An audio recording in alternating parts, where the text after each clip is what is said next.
Lan Xiyue, complete this final mission for the organization, and you'll regain your freedom. Lan Xiyue. Tell me, what's the mission? In 2 days, the International Auction House will sell the British Union's national treasure, the Violet Shadow Ring. It's said to have been passed down through generations of kings for over 5,000 years. Bring it back, and you'll be free. Without another word, Lan Xiyue turned and left. 2 nights later, the auction house was brightly lit and filled with people. Moving like a shadow, Lan Xiyue slipped silently through the crowd and security systems.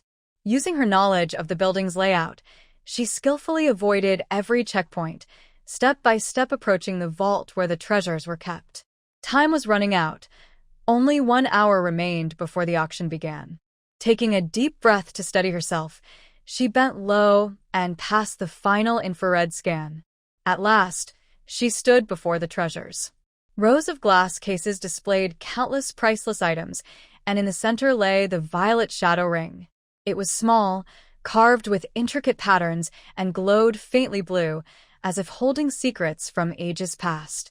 Lan Xiyue gently picked it up and examined it closely.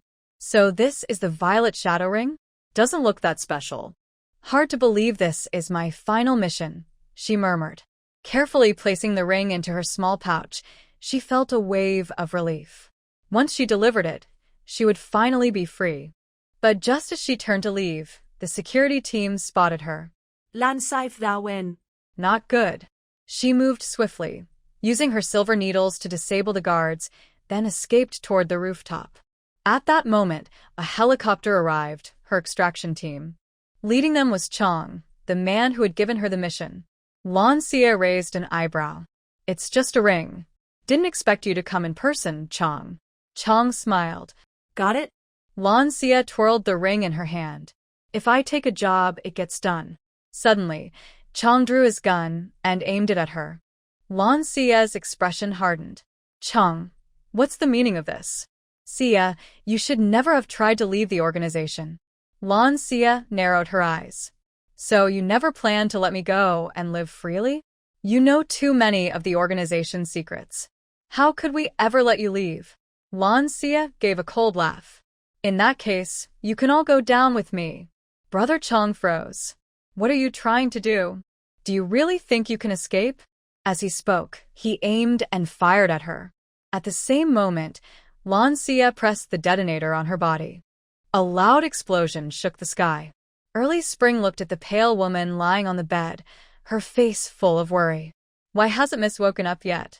Beside her, Early Summer said, Miss has been unconscious for 3 days. No, I'll go get the doctor right now. Early Spring nodded. Just then, the woman on the bed slowly opened her eyes. Huh? Where is this? And why are there 2 girls dressed in ancient clothes?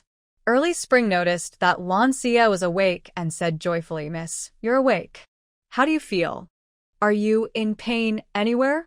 Early Summer stopped in her tracks, turned back, and stood nervously by the bed. Lan Xiyue sat up, looking at the 2 girls who seemed both nervous and happy. She glanced around the room. It was decorated in an old-fashioned style. Was this a historical drama set? She frowned. Who are you? Is this a film shoot? Where are the cameras? Which crew is this? Huh? Miss, what are you saying? Please look carefully, I'm Chun Chun. Don't you recognize me? Miss hasn't lost her memory, has she? Chun Chun, stay with her. I'll go get the doctor right away.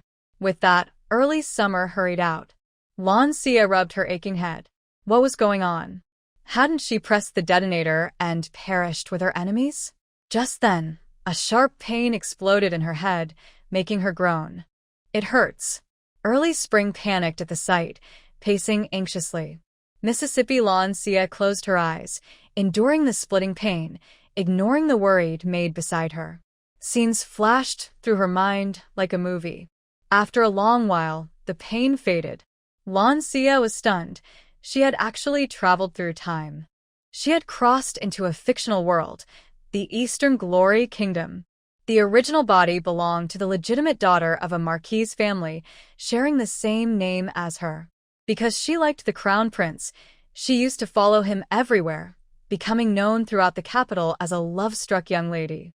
3 days ago, after hearing that the crown prince was at the Tianxiang restaurant, she hurried there excitedly. The prince, annoyed by her persistence, pushed her away. She hit her head on the corner of a table and fainted. Well, that turned out to be her good luck, allowing her to take over this body. In her previous life, she had been an orphan, adopted by an eccentric old man. Before he passed away, he told her she was still young and should leave the organization to live a normal life. That was why she had wanted to leave. She hadn't expected the organization to refuse to let her go. But now that she had been given a second chance, perhaps fate was offering her a new beginning. No matter what, since she was here now, she would accept it. She was tired of her dark past. From this moment on, she would adapt to her new identity. Miss? A cautious voice called. Lan Xiyue opened her eyes and looked at the person before her. Chun? Chun's eyes filled with tears of joy. Miss, you remember me. That's wonderful. Lan Xiyue not dead. I just woke up. My head feels a bit fuzzy, but I'm fine now. That's such a relief, Mississippi. You've been unconscious for 3 days. Xia has gone to fetch the doctor. It's best to have you checked. Lan Xiyue got out of bed and walked to the bronze mirror. The reflection showed a pale face wrapped with a bandage around the forehead. Even so, her delicate features and faint dimples made her look lovely. She couldn't help but think, the crown prince really has poor taste. How could he ignore such a pretty girl who liked him so much? Chun looked uneasy. Miss, while you were unconscious, I removed your makeup. Lan Xiyue froze. The image of the original owner's usual heavy makeup flashed through her mind, making her shiver. No wonder the crown prince disliked her. Anyone would. The original girl had followed her younger sister's advice, painting her face with exaggerated colors and wearing overly bright clothes. Miss? The soft voice called again beside her ear. Lan Xiyue slowly came back to her senses and turned to see Chun's worried face. She instinctively touched her empty stomach. Chun, I'm really hungry right now. Hearing this, Chun's eyes filled with guilt and worry. She quickly bowed and said, Miss, I'll go prepare some food for you right away. You've been unconscious for 3 days and haven't eaten anything. You must be starving. With that, she hurried out of the room. Lan Xiyue sat by the carved window and began to carefully sort through the memories of this body's original owner. The original Lan Xiyue was the legitimate daughter of a Marquis family, born into great wealth and power. Her mother's family, the general's manor, held immense influence in the court. Her mother had passed away from heavy bleeding while giving birth to her, leaving behind a newborn daughter and a young son. Her aunt, her mother's younger sister, volunteered to marry into the Marquis' household as the new wife, claiming she wanted to take care of her late sister's children.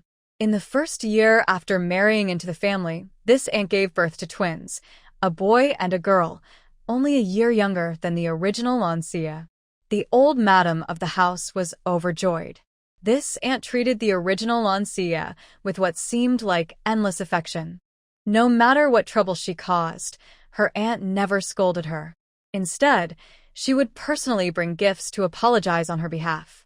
Because of this, the aunt's kindness became well known in the capital.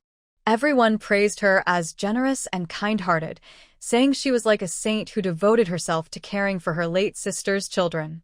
People often said, only true sisters could be so loving. But from the original Lan Xiyue's memories, the truth was far more complicated. Every act of tolerance, every apology, was like an invisible blade that slowly twisted her character. The original Lan Xiyue became arrogant and spoiled, known throughout the capital as a troublesome and foolish girl. She disliked studying music, chess, calligraphy, and painting, and her kind aunt never forced her to learn. Meanwhile, her younger sister was pushed to study hard every day. The original Lan Xiyue even felt secretly pleased about it. Thinking of this, Lan Xiyue let out a cold laugh. Was that love? No, it was a trap disguised as kindness, meant to ruin her. All that talk about caring for her sister's children was nonsense. It was all an excuse. And yet, the original Lan Xiyue truly believed her aunt loved her. What a foolish girl, she thought. Deceived so easily. She's probably already reunited with her real mother by now. Hopefully, in her next life, she'll be wiser and not so naive. Just then, Chun returned, carrying a tray with a bowl of porridge and a few small dishes. She carefully set them on the table beside her. "Miss, you haven't eaten for 3 days. Please have something light." Lan Xiyue walked over and sat down. She was so hungry that she picked up the bowl of porridge and began to eat. After she finished, Chuxia returned with the doctor. As soon as she entered, she saw Lan Xiyue lying on the couch and said with joy, "Miss, you're awake." Chuxia turned to the doctor beside her. "Dr. Qi, since you're here, please check on our young lady." Dr. Qi was a well-known physician from Baikatang, respected by many in the capital. He nodded and said, "Please give me your hand so I can take your pulse." In her previous life, Lan Xiyue had studied traditional medicine under a strange old master and had become a famous healer. She knew the wound on her forehead was not serious. She still didn't understand how the original owner of this body had died, allowing her to come here instead. She shook her head. I'm fine. No need to check. Lan Xiyue removed the bandage from her forehead. It was still a bit red and swollen, but not broken. Dr. Qi looked at it, said nothing, left some medicine for the swelling and pain, and then departed. After Chuxia saw him out, Yunqing and Lan Lingru entered. Seeing Lan Xiyue by the window, Yunqing hurried over. Yeah, you're awake. Do you still feel unwell anywhere?" Lan Lingru's voice trembled. "Sister, you've been unconscious for 3 days. Mother and I were so worried. As soon as we heard you woke up, we came right away." Lan Xiyue smiled faintly. "Aunt and cousin, don't worry. I'm fine." Lan Lingru frowned. "Sister, why did you call mother aunt? You always called her mother before." Yunqing stiffened. For years, Lan Xiyue had called her mother. But today, Lan Xiyue thought to herself, "You deliberately harmed the original me. How could I still treat you kindly?" She said aloud, "I should call you aunt. My real mother is already gone. Isn't that right, aunt?" Yeah. Why are you being so distant today? I may be your aunt, but I'm also the lady of the house. You can call me mother as before, just like Rower does." Lan Xiyue rubbed her forehead. "Aunt and cousin, please go back. I just woke up and still feel a bit dizzy. I want to rest." At that moment, Lan Xinrong walked in. "Hey, can't you behave for once? Learn from Rower. Stop causing trouble all the time, will you?" Lan Xiyue looked at the man who had just entered. He was the original owner's father. "Why are you standing there in a daze? Did you not hear what I said? Which young lady in the capital behaves like you, always causing trouble? Look at your reputation. Which man would want to marry you now? And you still dare to dream about the crown prince? From now on, you are not allowed to go near him again." Yunqing held Lan Jinrong's arm and said gently, "All right, dear. Yaya just woke up." Don't scold her now. "Yes, father," Lan Lingru added sweetly, "I finished a painting today. If you have time, could you take a look and give me some advice?" Lan Jinrong's tone softened immediately. "All right, Rower is always so thoughtful, not like that troublesome girl who keeps causing problems." Yunqing smiled kindly at Lan Xiyue. "Aya, just rest well. We won't disturb you." Lan Xiyue watched the 3 of them leave. They looked like such a harmonious family. Clearly, she was the extra one. No wonder. The original owner had always been a troublemaker, and her father had long grown tired of her. And with a well-behaved daughter like Lan Lingru around, it was no surprise he disliked her even more. "Chun, her maid, said softly, "Miss, please don't be sad. The master was just too angry this time. I heard he even prepared many gifts to send to the crown prince to apologize." What? "I was the one who got hurt and fainted, so why is he sending gifts to the crown prince?" Miss Yu used to follow the crown prince everywhere and disturb him at the Tianqiang pavilion. He was very upset, so the master sent gifts to calm him down. Every time you made the crown prince unhappy, the master would send gifts to make peace. That shows he really cares about you. After speaking, Chun glanced at her nervously, afraid she might get angry. Really? From the way Lan Jinrong looked at her earlier, He seemed more annoyed than caring. He even called her a disgrace. That didn't look like love at all. She waved her hand. Forget it. I was foolish before.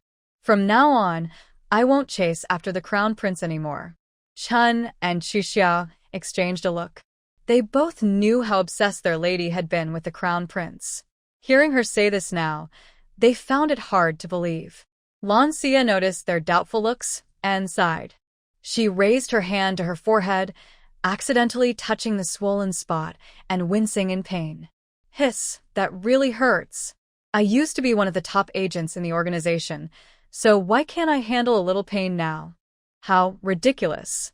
Wait, no, it's this body that's overly sensitive to pain. Don't tell me the original owner actually died from this? Stop. It's fine. You two can leave and close the door. I need some quiet. Chen and Xia hesitated, glancing back several times before leaving the room and closing the door behind them. Outside, Xia nudged Chen's arm and whispered, Miss used to be so afraid of pain. Even a small bump would make her cry for ages. But now that she's awake, she seems different. Chen frowned. I feel the same.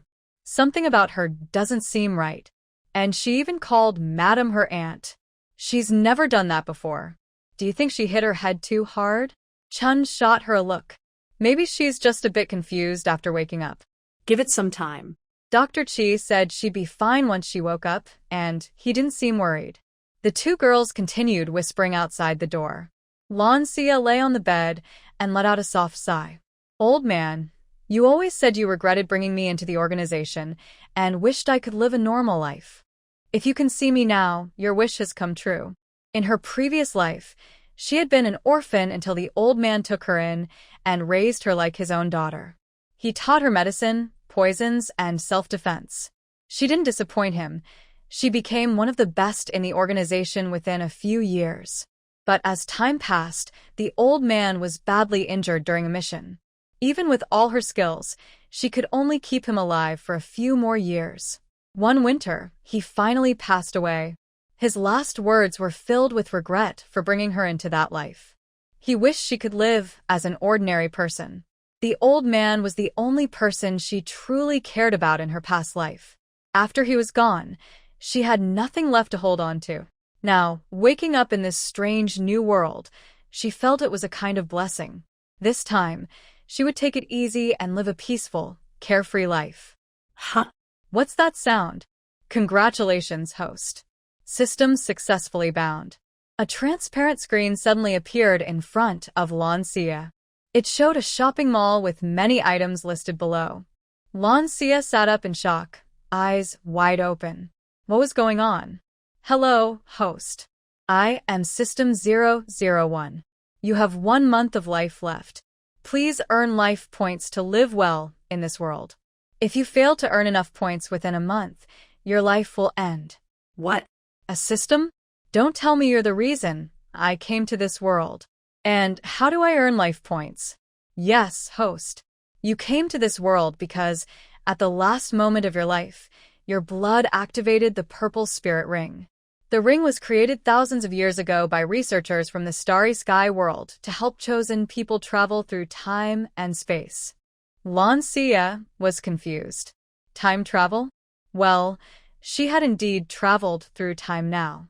She looked down at the ring on her hand, the very same purple spirit ring her organization had asked her to steal. So, it actually had this kind of power? Maybe she had gained something after all. How exactly do I earn life points? She asked.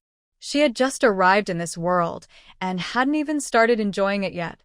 She didn't want to die in a month. As long as you express affection toward the most powerful person in this world, you will earn 100 points each time. You can use these points in the shop to buy life value. What? Express affection? To the most powerful person in this world?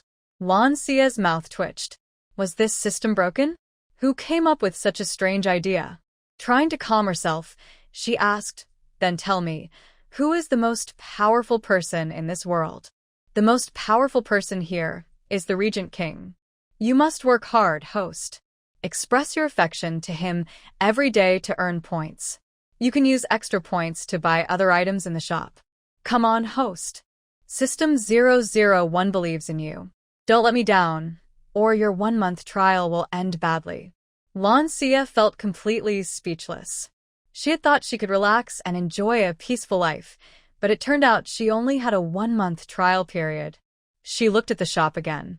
The life value was listed at the top, 100 points for 1 day. Her current points, 0. She didn't even want to look at the other items. She was only 18, had never been in love, and now she had to express affection to a stranger just to earn points. Do you have to be so ridiculous? Sigh. For the sake of her hard-earned second chance at life, she had no choice but to follow the plan. She had to earn points. Lan Xiyue searched through the original host's memories. The Regent Prince was the current emperor's younger brother, born to the Empress Dowager in her later years, and deeply cherished by her. He had gone to war at the age of 14 and became famous after his first battle. He was decisive and fearless, striking such terror into enemy nations that his name alone made them tremble. The late emperor adored this youngest son. On his deathbed, he even wanted to pass the throne to him. It was said that several ministers knelt outside the royal chamber for 3 days and nights, begging the emperor to take back his decree. No one knew what the Empress Dowager said to the emperor, but in the end, he changed his mind. He granted Mo Liyuan the title of Regent Prince, gave him command of the Mo family army, and even bestowed upon him a blank imperial edict, proof of how much he favored him. At that time, Mo Liyuan was on his way back from a victorious campaign, but the late emperor passed away just 2 days later. That was only 6 years ago. The current emperor hadn't been on the throne for long, and though he was already middle-aged, he must still feel uneasy knowing that his late father's favorite was his own younger brother. Someone with such power and influence, even the emperor had to show him respect. And now she had to approach him just to earn points? If she went up to him and said, "Regent Prince, I love you," wouldn't he think she'd lost her mind and have her thrown out? System. Are you sure you're not tricking me? System. Host, you and I are bound together. Even if you were to disappear, I wouldn't vanish. I'd simply restart and find another host. But you're my 100th host. Of course, I want you to enjoy your journey through this world. Why would I ever trick you? Lan Xiyue was speechless. Fine, without points to exchange for life value, she really would be done for. She had no choice but to find a way to get close to the most powerful man in this world, the Regent Prince. Lan Xiyue had a headache. How was she supposed to get close to the Regent Prince? Forget it. She still had a month to live. No need to rush. She had just arrived in this world. She should rest first and learn more about it. The next morning, sunlight filtered through the gauzy curtains, casting soft patterns across Lan Xiyue's delicate face, giving her a gentle and graceful look. Chun Chun and Xia Xia entered quietly, carefully helping her wash and get ready. Early Spring was searching through the cabinet for dresses. "Miss, which one would you like to wear today?" Lan Xiyue glanced at the dresses hanging on the rack and twitched her eye. Goodness, they were all bright and colorful. What kind of taste did the original owner have? Find something plain. I don't want any of these. Chu Chun was surprised. "Miss, don't you usually like these dresses?" A soft voice suddenly echoed in Lan Xiyue's mind. Lan Lingru's gentle tone.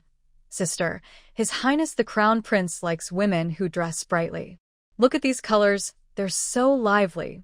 You'll look beautiful in them, and the Crown Prince will surely like it." So it was that sweet-talking sister who had influenced the original owner. How foolish she had been. That sister clearly didn't have good intentions, yet the original owner listened to her every word. Lan Xiyue walked over and searched through the cabinet until she found a light blue dress that looked simple and elegant. This one will do. After putting it on, she sat before the bronze mirror. Chu Chun began to comb her hair and was about to apply makeup. Lan Xiyue quickly stopped her. The original owner's face was naturally beautiful. There was no need for heavy makeup. Thinking of the thick makeup she used to wear made Lan Xiyue shiver. Chu Chun and Chu Xia exchanged a look of disbelief. They had often advised their lady that her natural beauty only needed a light touch, but she had always followed the second young lady's advice and preferred heavy makeup. They had even been scolded for suggesting otherwise. Now, not only did their lady choose a plain dress, but she also refused makeup. It was truly surprising. "Miss, you look beautiful just like this," said Chu-chun. Chu-xia nodded quickly. "Yes, yes. Our lady is naturally lovely and doesn't need heavy makeup." Lan Xiyue admired herself in the mirror with satisfaction. From now on, I'll just be myself." Joy flashed in the maid's eyes. They had tried to persuade her many times before, only to be scolded. Now, their lady had truly changed. Perhaps her 3 days of unconsciousness weren't such a bad thing after all. After breakfast, Lan Xiyue decided to take advantage of the pleasant early spring weather and go out to stroll through the lively streets of the ancient city. She also hoped she might come across her life thread and earn some points. Early spring stood nearby and said at the wrong time, "Miss, you should go and greet the old madam." Lan Xiyue frowned slightly at her words. "Greet her? What's that supposed to mean?" She muttered softly, her tone showing a bit of impatience. Seeing this, Chu-xia quickly stepped forward to persuade her. "Miss, you haven't gone to the quiet courtyard to greet the old madam for a long time. She's already unhappy about it. After the trouble you caused a few days ago, she's even more upset. You should go today, admit your mistake, and pay your respects." There was both worry and pleading in Chu-xia's voice. She knew well how displeased the old madam was with Lan Xiyue. Lan Xiyue la the li. "Fine, I'll go to the quiet courtyard first, then head out for a walk." Hearing this, Chu-chun and Chu-xia exchanged a relieved smile. Both silently hoped their young lady would behave today and not cause any more trouble. The quiet courtyard was deep inside the Lan residence. The surroundings were peaceful and elegant, a place where the old madam usually spent her time in calm reflection. Lan Xiyue, followed by Chu-chun and Chu-xia, slowly entered the courtyard. The maids and older servants there looked shocked. The young lady had become prettier, no longer wearing her usual bright clothes or heavy makeup, and she had even come early in the morning to greet the old madam. It had been so long since she last came here that the old madam had almost stopped mentioning her. Lan Xiyue ignored their surprised looks. Hearing laughter from inside, she walked straight in. As soon as the people inside saw her, their laughter stopped, and they all stared in surprise. Lan Xiyue slightly bent her knees in a polite curtsy, just like she had seen in dramas. "Your granddaughter greets you, grandmother." The old madam lifted her head, her sharp eyes sweeping over Lan Xiyue, and gave a cold hum. Aunt Hong covered her mouth with a smile. "Well, the sun must be rising from the west today. The young lady actually came to greet the old madam? But I must say, your look today is quite fresh, much better than before." As she spoke, Aunt Hong glanced meaningfully at Lan Xiyue. Aunt Hong was her father's only concubine. After her mother passed away, her father, in a moment of weakness, became involved with her. She was the old madam's distant niece, and the old madam had originally planned to make her the new wife of Lan Xiyue. At this time, Yun Qing from the Duke of Protecting the Nation's household decided to marry into the Lan family, saying she wanted to take care of her late sister's 2 children. Lan Xiyue was eager to form a connection with the Duke's family, so he readily agreed to marry Yun Qing as his new wife. Because of this, concubine Hong became a secondary wife. Over the years, she often competed with Yun Qing, the main wife. Since concubine Hong was the old madam's distant niece, the old madam always supported her, both openly and secretly. Yun Qing had suffered quite a bit because of this. Lan Xiyue stood up and walked to Lan Xiyue's side, gently holding her hand. "Sister, if I had known you were coming to greet grandmother today, I would have waited for you at your courtyard." "Oh, yesterday I bought the newest rouge and powder from Xiangfen Pavilion. I'll send them to you later." Lan Xiyue calmly pulled her hand back. "You should keep them for yourself, second sister. I don't need such things." Lan Xiyue wen. What was wrong with her today? Usually, she would be delighted to hear about new cosmetics. Why was she acting so differently now? The old madam looked at Lan Xiyue and said sternly, "You're not young anymore. From now on, stay quietly in the manor and don't cause trouble or embarrass the family." Lan Xiyue raised an eyebrow. Don't worry, grandmother. I won't cause any trouble. The old madam turned her gaze away. See that you don't. Lan Xiyue seemed like a completely different person today. The old madam, feeling unwell lately, didn't bother to criticize her further. She waved her hand. That's enough. I'm tired. Madam Li helped the old madam back to her room. Yunqing walked over to Lan Xiyue and frowned. Why are you dressed so plainly today, and without any makeup? I've prepared some new dresses for you. Bright ones like you usually like. I'll have the maid send them to you later. No need, aunt. I prefer simple clothes now. Give those colorful ones to my second sister. With that, Lan Xiyue turned and left. Concubine Hung watched her go and laughed mockingly. My lady, it seems the young miss hit her head and finally came to her senses. Yunqing glared at her in annoyance, then left with Lan Lingru. Mother, Lan Lingru said softly, what's going on with Lan Xiyue? She seems so different since she woke up.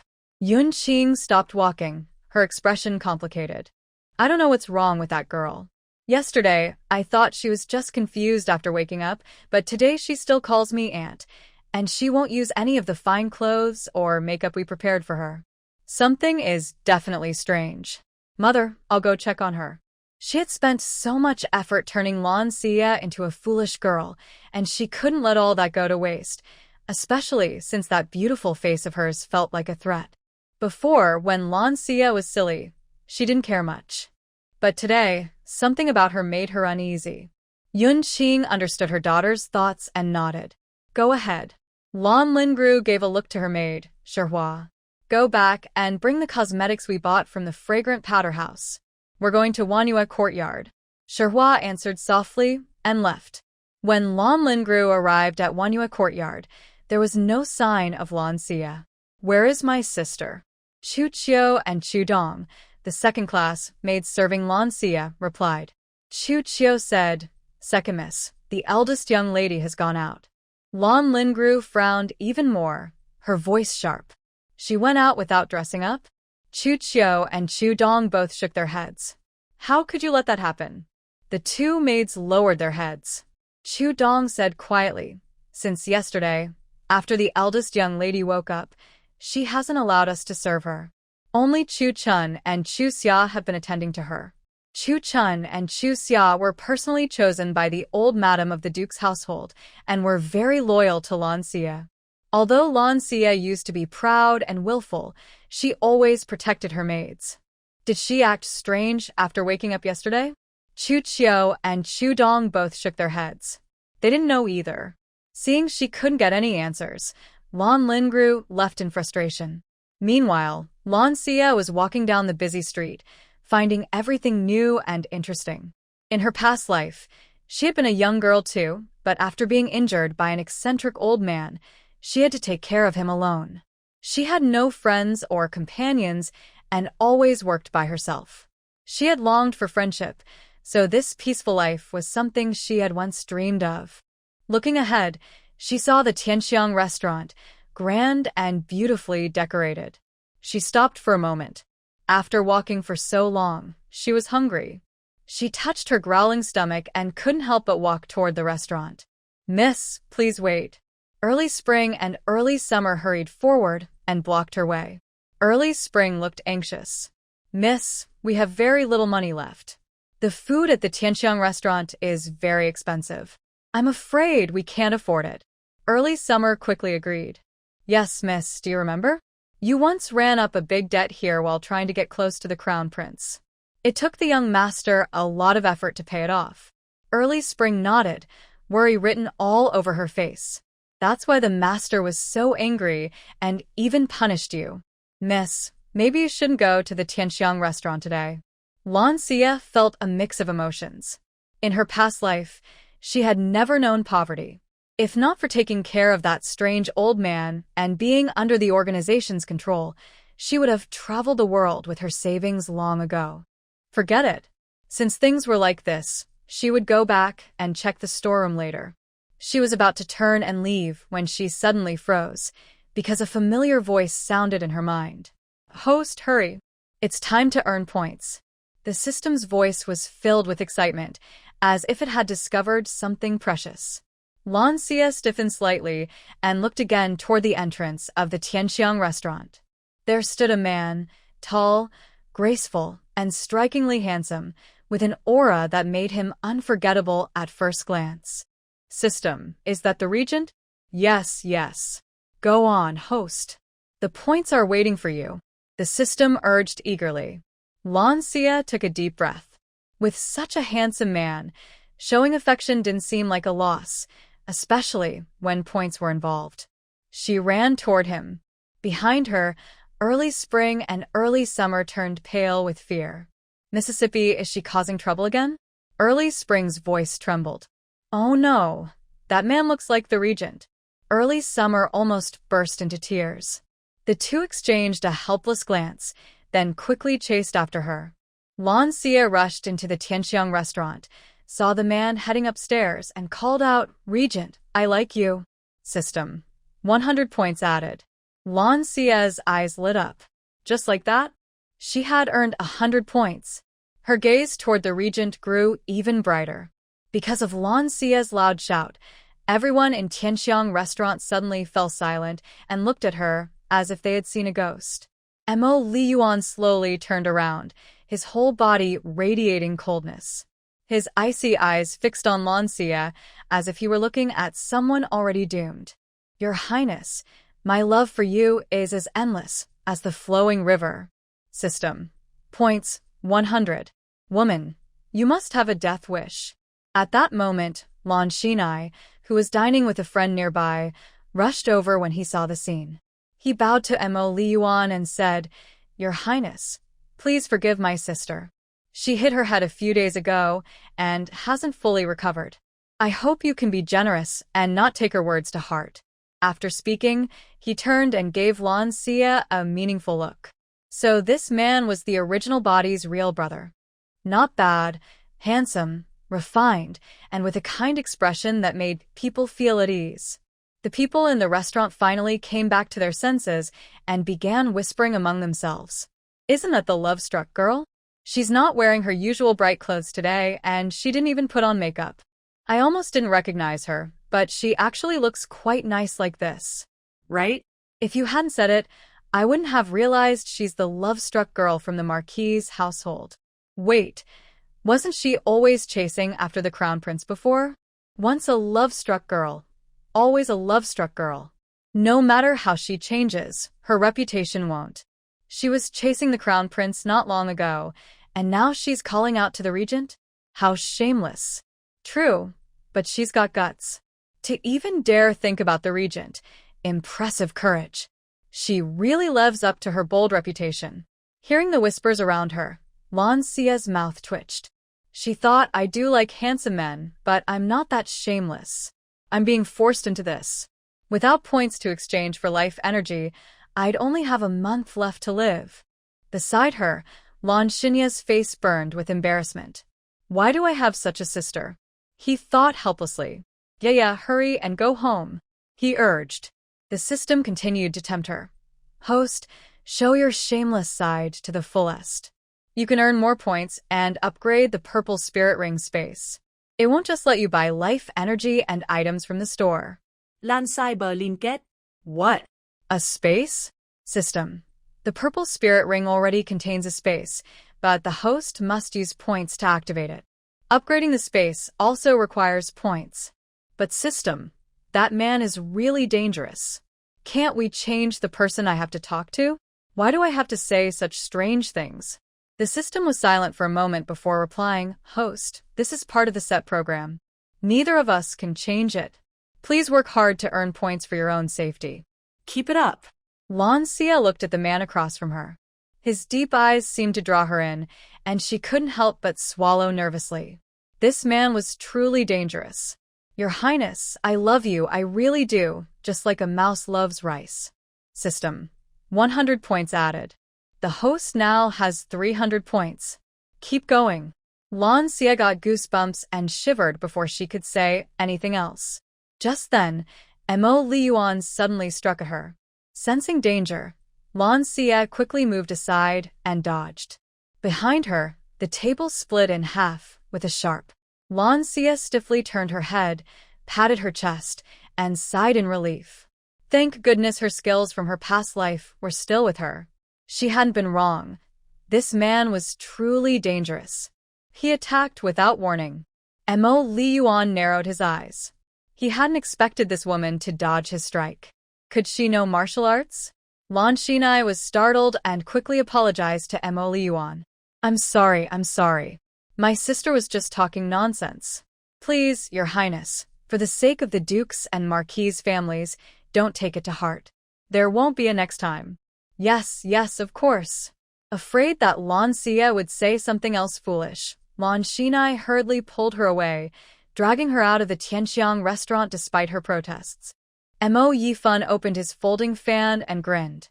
I didn't expect to see a woman brave enough to confess to our little royal uncle in public. What a show. Mo Liyuan gave him a cold glance, and Mo Yifan quickly stepped back. Uncle, I didn't do anything. Don't take your anger out on me. Mo Liyuan went upstairs and entered a private room on the second floor. The one who had just spoken was the third prince, Mo Yifan. Sitting across from Mo Liyuan, he smiled and said, Little royal uncle, it's about time you got married and had children. That young lady from the Marquis of Wu's household, Lan Xiyue, looked quite lovely today. When she used to chase after the crown prince, she looked rather pitiful, but when she confessed to you today, she actually seemed quite sweet. The girl really put in some effort. Mo Liyuan gave him a cold glance. Mo Yifan rubbed his nose and coughed lightly. Little royal uncle, grandmother is getting old. She keeps talking about how you should marry and have children soon. Mo Liyuan flicked his sleeve, and Mo Yifan quickly jumped up and stepped back. The chair he had just been sitting on split cleanly in two. Mo Yifan rolled his eyes. His little uncle was far too violent. Did he really dislike women that much? Would he end up living alone for the rest of his life? Mo Liyuan took a sip of wine and set the cup down. Anyi. A shadow appeared instantly and bowed. Master, what are your orders? Go to the Duke of Gua's residence and the Marquis of Wu's residence. Warn them, if this happens again, there will be consequences. And Yi trembled slightly. His master was clearly angry about what had just happened. The only reason he hadn't punished Lan Xiyue was because of the old Duke of Gua. Back in the day, when his master fought on the battlefield, he had served under the old Duke, who had once saved his life. Otherwise, Lan Xiyue would not have been spared. And Yi acknowledged the order and disappeared from the room. Mo Yifan shook his head. What a pity, he wouldn't get to see another scene like today's. Meanwhile, on the other side, Lan Xiyue pulled Lan Xiyue all the way back to the Marquis' residence. Fuming, Lan Xiyue paced back and forth in the courtyard. Lan Xiyue sat at the stone table, watching her brother walk in circles until she felt dizzy. He finally stopped, frowning deeply. Seeing her calm expression only made him angrier. Xiyue, when will you grow up and be as sensible as your younger sisters? What did I do wrong? I just confessed my feelings. You're acting like I did something terrible. Brother, you're overreacting. Lan Xiyue let out a frustrated laugh. Do you even know who the regent is? How could you dare to provoke him? Are you not afraid for your life? Lan Xiyue helper. She had only done it because she wanted to change her fate. Other people who travel through time always get amazing powers, but she only got a silly system. Who could she complain to about that? Lan Xiyue saw her lower her head and thought he had spoken too harshly and hurt her feelings. He softened his tone. Yeah, please listen. We can't afford to offend the regent prince. One mistake could cost us our lives. Lan Xiyue gently patted her head, feeling deep pity. If their mother were still alive, Yaya wouldn't have turned out like this. Their aunt had married their father, claiming she would take care of the two of them, but what kind of person had Yaya become under her teaching? And the second sister? She was a well-known talented lady in the capital, completely different from Yaya's reputation.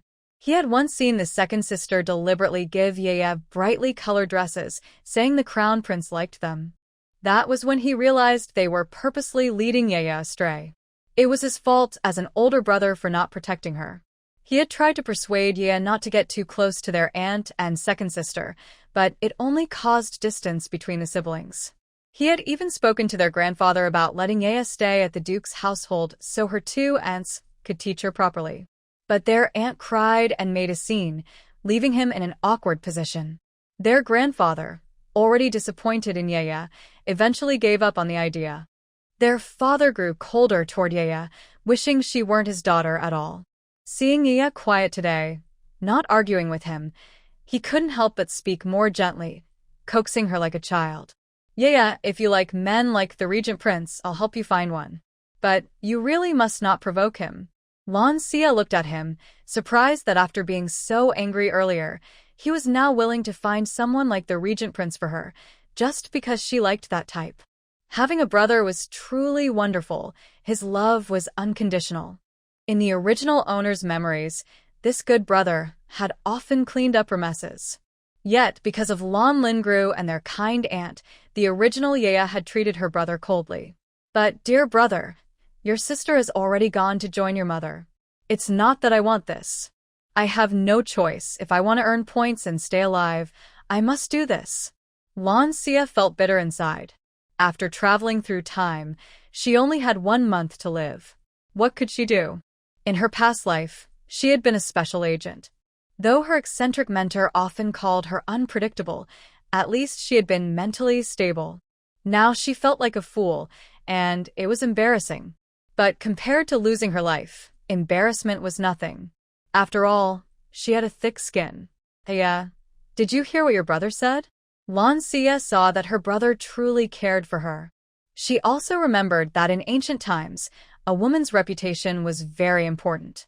Although she came from modern times and didn't care much about such things, she still understood how easily people could gossip. Lan Xiyue not that. Brother, I know I was wrong. I won't do that again. She silently added to herself, I'll just say it when no one's around next time. Dea, you look very nice today. From now on, don't wear those bright, colorful dresses. They don't suit you, Lan Xiyue said carefully, glancing at her to see if she would be upset. Lan Xiyue nodded again.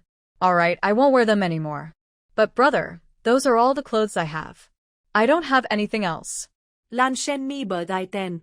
Zayamutsi, go to the silk dress shop and buy a few simple, elegant dresses for the young lady. Zayamutsi scratched his head. Young master, I'm a man. I don't know how to choose women's clothes, especially for the young lady. If others find out, it might not look proper. Lan Xiyue frowned. He had been so happy about his sister's change that he hadn't thought of that. He quickly took out 100 silver notes and handed them to Chu Chun. He didn't dare let his sister go out to choose clothes herself. What if she ran into the regent again? Chu Chun, go now and buy some simple but beautiful dresses for the young lady. Chu Chun smiled and accepted the money. Yes, I'll go right away.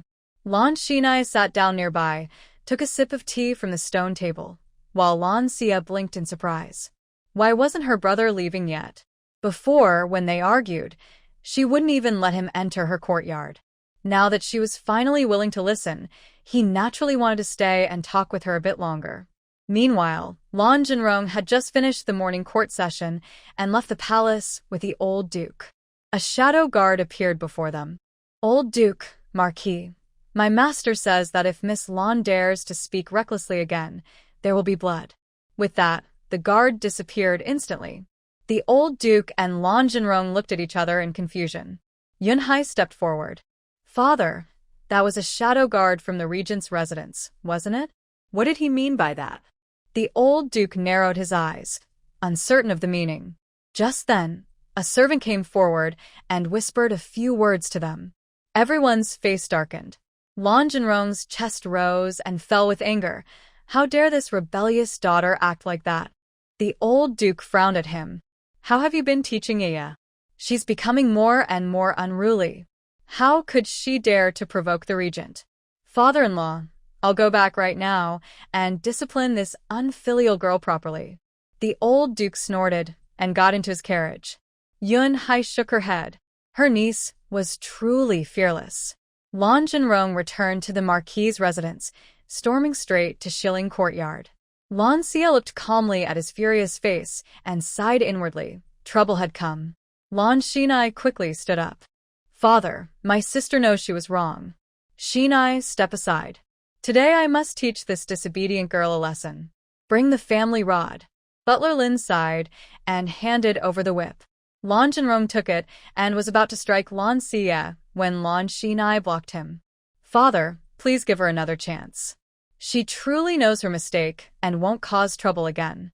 He turned to his sister. Sister, hurry and apologize to father. You unfilial child.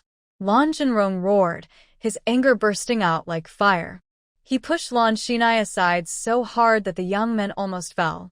Then the whip lashed out like a snake, cutting through the air toward Lan Xiyue. Lan Xiyue stood still, her eyes cold. In a flash, she caught the whip before it could strike her. The force made her palms sweat and her body tremble slightly. This body really couldn't stand pain.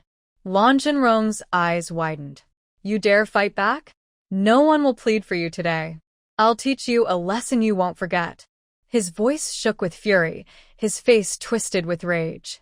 Lan Xiyue narrowed her eyes and tightened her grip. No matter how hard he pulled, he couldn't move the whip. Let go, he shouted, his voice filled with frustration. Let go so you can hit me? I'm not that foolish, Lan Xiyue said coldly, her tone full of defiance. Lan Zhenrong's face grew darker as he glared at her, his anger burning like fire. You still dare to talk back? His voice was low, each word squeezed out through clenched teeth. Lan Xiyue stood to the side, watching the scene with mixed feelings. Just a moment ago, he had been talking with his sister and thought she was finally willing to listen and change. But in the blink of an eye, she was acting stubborn again. Lan Zhenrong and Lan Xiyue stood locked in a standoff. Lan Xiyue rubbed his temples in frustration. Sister, don't be rude to father. Father, please forgive her this time. Lan Zhenrong was secretly shocked. When had this troublesome daughter become so strong? But anger clouded his mind, and he no longer cared. Throwing down the whip, he gritted his teeth and said, Someone come. Give this unfilial girl 20 strikes. Father, please don't. She's a young lady. She can't take such punishment. Year, stop defending her. If I don't teach her a lesson today, she'll think she can do whatever she wants. Lan Zhenrong turned to the servants behind him. What are you waiting for? Grab her and give her a good beating. The servants hesitated, but Lan Xiyue raised the whip in her hand. If any of you come closer, don't blame me for what happens. The servants froze, not daring to move. Lan Zhenrong pointed at her furiously. You've completely lost your mind. Lan Xiyue smiled slightly. Father, getting angry is bad for your health. You should calm down, or you might make yourself sick. It's not worth it. Lan Zhenrong didn't understand what she meant exactly, but he knew it wasn't something good. You dare curse me now? Father, I'm not cursing you. I'm just worried about your health. Humph, you worried about me? You make me angry every single day. Lan Xiyue linket innocenti. Father, how have I made you angry? You don't like me chasing after the crown prince, so from now on I won't like him anymore. Isn't that being obedient? Lan Zhenrong actually laughed in disbelief. You don't like the crown prince anymore? So now you'll go after the regent instead? You're really something. Father, think about it. The regent holds great power. If your daughter could marry him, you'd become the regent's father-in-law. Then our family status would rise, and everyone would try to please you. Lan Xinyue's mouth twitched. Sister, you really dare to dream big. Lan Zhenrong's face turned dark, his beard trembling as if he might explode at any moment. You really dare to dream. I'm afraid before you even get close to the Prince Regent, our Marquis household will be ruined. We're still doing just fine now, aren't we? Lan Xiyue quickly stepped forward to ease the tension. Sister, please say no more. Don't make father angrier. Lan Zhenrong glared at Lan Xiyue as if he could swallow her whole. What are you waiting for? Take this unfilial girl and give her 20 strokes. At his command, the servants hesitated, but they had no choice and stepped forward nervously. Seeing this, Lan Xiyue swung her whip sharply. With several crisp cracks, The servants fell to the ground, crying out in pain. Lan Jinrong's anger flared as he looked at the servants, writhing on the floor. Pointing at Lan Xiyue, his voice shook with fury. How did I ever raise such a rebellious daughter? You have no respect at all. If I've turned out badly, isn't that also your fault as a father? Lan Jinrong trembled all over, his hand shaking as he struggled to speak. You. Have you ever cared for me since I was little? After mother passed away, you kept marrying and taking concubines. You say it's for the family, but you just wanted your own comfort. Now you shout and threaten me. Of course, a child without a mother has no one to care for her. A stepmother is still a stepmother. She only thinks of her own children. And with a stepmother comes a distant father. Enough of this nonsense. From now on, you are not allowed to leave your courtyard. If you dare to run out again, I'll break your legs. With that, Lan Jinrong stormed off in anger. Lan Xiyue clenched his fists. Though his sister often acted recklessly, her last words pierced his heart. He hadn't expected her to speak like that. She used to be close to their stepmother. Had something happened that he didn't know about? He and his sister had lost their mother when they were young. When their stepmother first married into the family, she treated them kindly. But after she had her own son and daughter, the siblings were gradually neglected. Their stepmother was the beloved youngest daughter of their maternal grandparents, so naturally, her own children received all the affection. Lan Xiyue silently vowed that he would earn honors and become the strongest support for his sister. Lan Xiyue steadied his emotions and said calmly, "Sister, father is still angry. You should stay in your own courtyard for now and avoid causing any more trouble." Lan Xiyue looked at her brother with genuine affection and nodded. "I understand, brother." After Lan Xiyue left, Lan Xiyue returned to her room and lay down on the soft couch, complaining to the system, "This is all your fault. If you hadn't encouraged me, I wouldn't have confessed to the regent in public, and things wouldn't have gotten this bad with father. System. Host, opportunities like that don't come often. You earned 300 points this time. That's equal to 3 extra days of life. Sigh, only 300 points. When will I ever earn enough?"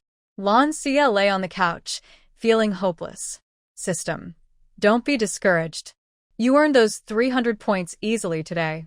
Easily? If I didn't still have my skills from my past life, I'd be seriously hurt right now. That man is really dangerous and ruthless. System. He's the most powerful person in this world. But host, you did say something interesting just now. What did I say? System. If you could win over the regent, wouldn't the points come easily? Then you could activate the purple spirit ring, upgrade your space, and buy anything from the store. Keep dreaming. That man is too dangerous to deal with. If it were anyone else, I'd have already knocked him down. System. Host, you were a special agent in your past life. Are you really going to give up over something like this? Lan Xiyue sat up suddenly. Don't try to provoke me. I never give up easily. Giving up is the same as giving in. Just watch. I'll find a way to win over the regent, earn enough points, and then move on. I'll live freely and make this new life truly exciting. System. That's the spirit. Now that you have 300 points, do you want to buy something from the store or exchange them for 3 days of life? Lan Xiyue flopped back down weakly. Only 300 points? I'll save them for now. I'll need them to extend my life later. She didn't dare to waste her points. They were directly tied to her survival. System. So, host, when will you go earn more points? Lan Xiyue rolled her eyes. That awful father of hers had just lost his temper and forbidden her from leaving the house. Even though she wanted to go out, and no one would notice, the regent was not someone easy to deal with. Today's meeting had only been a coincidence. She wasn't confident she could be that lucky again if she went out. If she went to the regent's mansion, she probably wouldn't even get past the gate. She needed to come up with a better plan. Lan Lingru covered her mouth and laughed. Mother, I heard from the maid that father was furious at Shilling Courtyard just now. A smile flickered in Yunqing's eyes. Sister, can you see this from the heavens? Your children are nothing compared to mine. I met Lan Jinrong first, yet you became his wife. How could I ever accept that? Thinking of the past, Yun Qing's eyes darkened. Mother, what are you thinking about? Yun Qing came back to herself and smiled warmly at Lan Xiyue. My daughter is truly wonderful and so lovely. Lan Xiyue lowered her head shyly. Mother, I heard that the Nixia Pavilion has new dresses. I'll have them make a few new ones for you. Thank you, Mother. Yesterday, I thought Lan Xiyue had changed, but she's only become more foolish. She actually tried to chase after the regent. It's so ridiculous. It almost makes me laugh. Yun Qing patted her hand. Your father wishes he didn't have that daughter at all. The more foolish she is, the more perfect my Lan Xiyue appears. Mother, even without her, I'd still be perfect.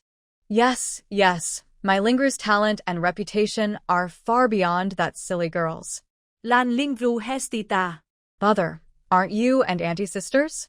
Her aunt had passed away long ago, but she could sense that her mother still held resentment toward her. Otherwise, why would her mother have spoiled Lan Xiyue so much, letting her grow up willful, while being so strict with her? She understood what that meant, and though she disliked Lan Xiyue, her mother had never spoken about her aunt. Yun Qing said softly, "It was a long time ago. There's no need to talk about it. It only brings trouble. In that case, I won't ask again, so you won't be upset, Mother."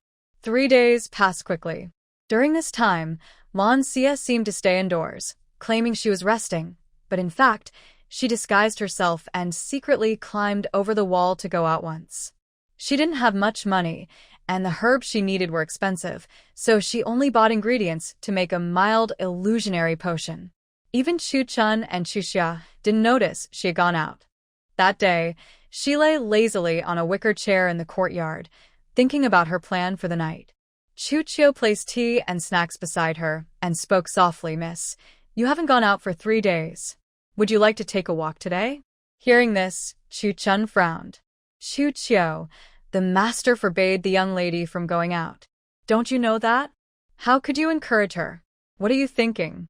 Chu Chio quickly knelt down. I only thought the young lady looked troubled. I hoped a short walk might cheer her up. I meant no harm. Chu Chun snorted and turned to Lan Xiyue. Miss, please don't listen to her. If you're bored, I can bring you some storybooks. The young master sent quite a few yesterday. Lan Xiyue glanced at the kneeling Chu Chio and said calmly, Chu Chio, Chu Dong, you may leave. With Chu Chun and Chu Xia here, I don't need more attendants around me. Yes, miss, Chu Chio and Chu Dong replied softly and withdrew. Lan Xiyue flipped through the storybooks, quickly losing interest. They were all about rich young ladies running away with poor scholars, so repetitive and dull. Before long, she dozed off. The stories were more like lullabies than entertainment. When she woke up, it was already dark. After dinner, she lay on her bed, reading again to pass the time. Unknowingly, midnight arrived. Lan Xiyue tossed the book aside and stretched. System, open the store. A transparent screen appeared before her. For the first time, she carefully looked through the items. The last section caught her eye, a handgun. But when she saw the required points, she was speechless. System, 5,000 points for a handgun? That's so expensive. Can I bargain? System, host, this isn't a marketplace. Prices are fixed. Besides, you only have 300 points. What kind of bargain could you make? I was just asking. If not, then forget it. Lan Xiyue looked at the dagger and the night outfit on the screen, gritted her teeth, and said with pain in her voice, System, exchange the dagger and the night outfit. System, all right. The night outfit costs 10 points, the dagger 100 points. A total of 110 points deducted. You now have 190 points left. A dagger and a night outfit appeared in Lan Xiyue's hands. She fastened the dagger to her waist, her dress, and put on the night outfit, covering her head so that only her bright eyes were visible. No one could tell if she was a man or a woman. System, host, it's the middle of the night. Are you going out to steal something? What's stealing? I'm going to do something big tonight. System, so you really are going to steal? Lan Xiyue left the courtyard and quickly climbed over the wall, leaving the Marquis' residence. She arrived at the regent's mansion and hid in a corner. System, Host, why are you here? What are you planning to do? Lan Xiyue looked up at the tall walls of the regent's mansion. Tell me, do you think I could sneak in and capture the regent? System. Warning. Host, don't risk your life like that. Lan Xiyue pouted. I used to be a special agent in my past life. My skills aren't bad. After 3 days of rest, I think I've recovered most of my strength. System. Host, no offense, but the martial arts and agility of people here are far beyond what you knew before. The regent is the strongest person in this world. That's why, System, let's make a deal. Can you lend me a gun first? I'll pay you back with points once I earn more. System, huh? You really know how to bargain. So, yes or no? Lan Xiyue stopped arguing with the system, quietly stepped back a few paces, took a deep breath, and then dashed forward like an arrow released from a bow. Her small figure leapt across the wall with a few swift moves, successfully entering the heavily guarded regent's mansion. Once inside, Lan Xiyue stayed alert. She could sense faint presences hidden all around her, clearly the secret guards watching from the shadows. Lan Xiyue carefully avoided the people hiding in the dark. With her outstanding skills and quick reactions, she managed to escape danger again and again. The journey was full of risks, and several times she almost revealed her location, but each time she managed to turn danger into safety at the last moment. Just as she was secretly feeling relieved, she stepped into a quiet courtyard. Strangely, she couldn't sense any hidden guards around, which meant no one was watching this place. The system couldn't help but ask, Host, are you really planning to kidnap the regent? Of course. If not for that, why would I risk sneaking into this heavily guarded mansion and even spend 110 points? The system said, Host, please be extra careful. Don't get yourself into trouble before the plan even starts. Don't jinx it. I've prepared for 3 days and made a powerful sleeping potion. No matter how strong he is, he won't be able to resist it. The system fell silent. Is it really that effective? Of course. I made it myself, it has to be. Lan Xiyue looked around. The regent's residence was enormous, and she still hadn't found the main hall. Since there were no guards here, she decided to rest for a moment before continuing her search. Just then, she heard the sound of running water. She immediately became alert and carefully moved toward the source. Wait, what was that? She had been looking for the main hall, but it seemed luck was on her side. Still, what kind of man takes a bath in a hot spring in the middle of the night? The system's excited voice sounded in her ear. Host, the regent is in the hot spring. This is your chance. Go get him. Weren't you doubting me earlier? Why are you so excited now? I'm cheering for you, Host. Lan Xiyue's gaze locked onto the hot spring not far away. There, Mo Liyuan sat with his eyes closed, surrounded by a faint mist, looking calm and otherworldly. What a sight, she murmured. But she quickly reminded herself of her true purpose tonight. Pushing aside her distracting thoughts, she took a deep breath. Her body tensed, and in the next moment, she moved as swiftly as the wind. In the blink of an eye, she shot forward like an arrow released from a bow, rushing straight toward the steaming, misty hot spring pool not far away. At that moment, Mo Liyuan, who had been resting with his eyes closed in the hot spring, suddenly sensed something unusual. His deep, ocean-like eyes snapped open, sharp light flashing within them.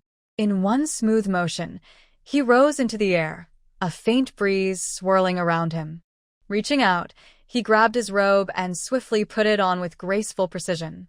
Mo Liyuan's cold gaze turned toward the figure in black. You're asking for trouble. Lan Xiyue didn't hesitate. She raised her hand and hurled the small, delicate bottle in her grip straight at Mo Liyuan with all her strength. Mo Liyuan merely flicked his wide sleeve, and in an instant, an invisible force burst forth, colliding with the speeding bottle. Before it could even reach him, the bottle was sent flying backward like a cannonball, smashing hard against the corner of the wall. With a sharp, it shattered, and the powder inside scattered into the air. Lan Xiyue couldn't help but mutter under her breath, Great, I forgot ancient people have inner power. Just then, a mechanical, emotionless voice echoed in her mind. Host, didn't you say this was a super illusion powder? Why didn't it even touch him? Lan Xiyue's body tensed, and in the next instant, she moved again like a leopard pouncing. Her figure flashed forward, swift as lightning, as she charged at Mo Liyuan with fierce determination. In a heartbeat, she was right in front of him, her dagger gleaming coldly as she struck with a flurry of rapid attacks. Mo Liyuan frowned slightly, a trace of surprise flickering in his eyes. The moves this masked intruder used were strange and unpredictable, unlike anything he had ever seen. He dared not take them lightly.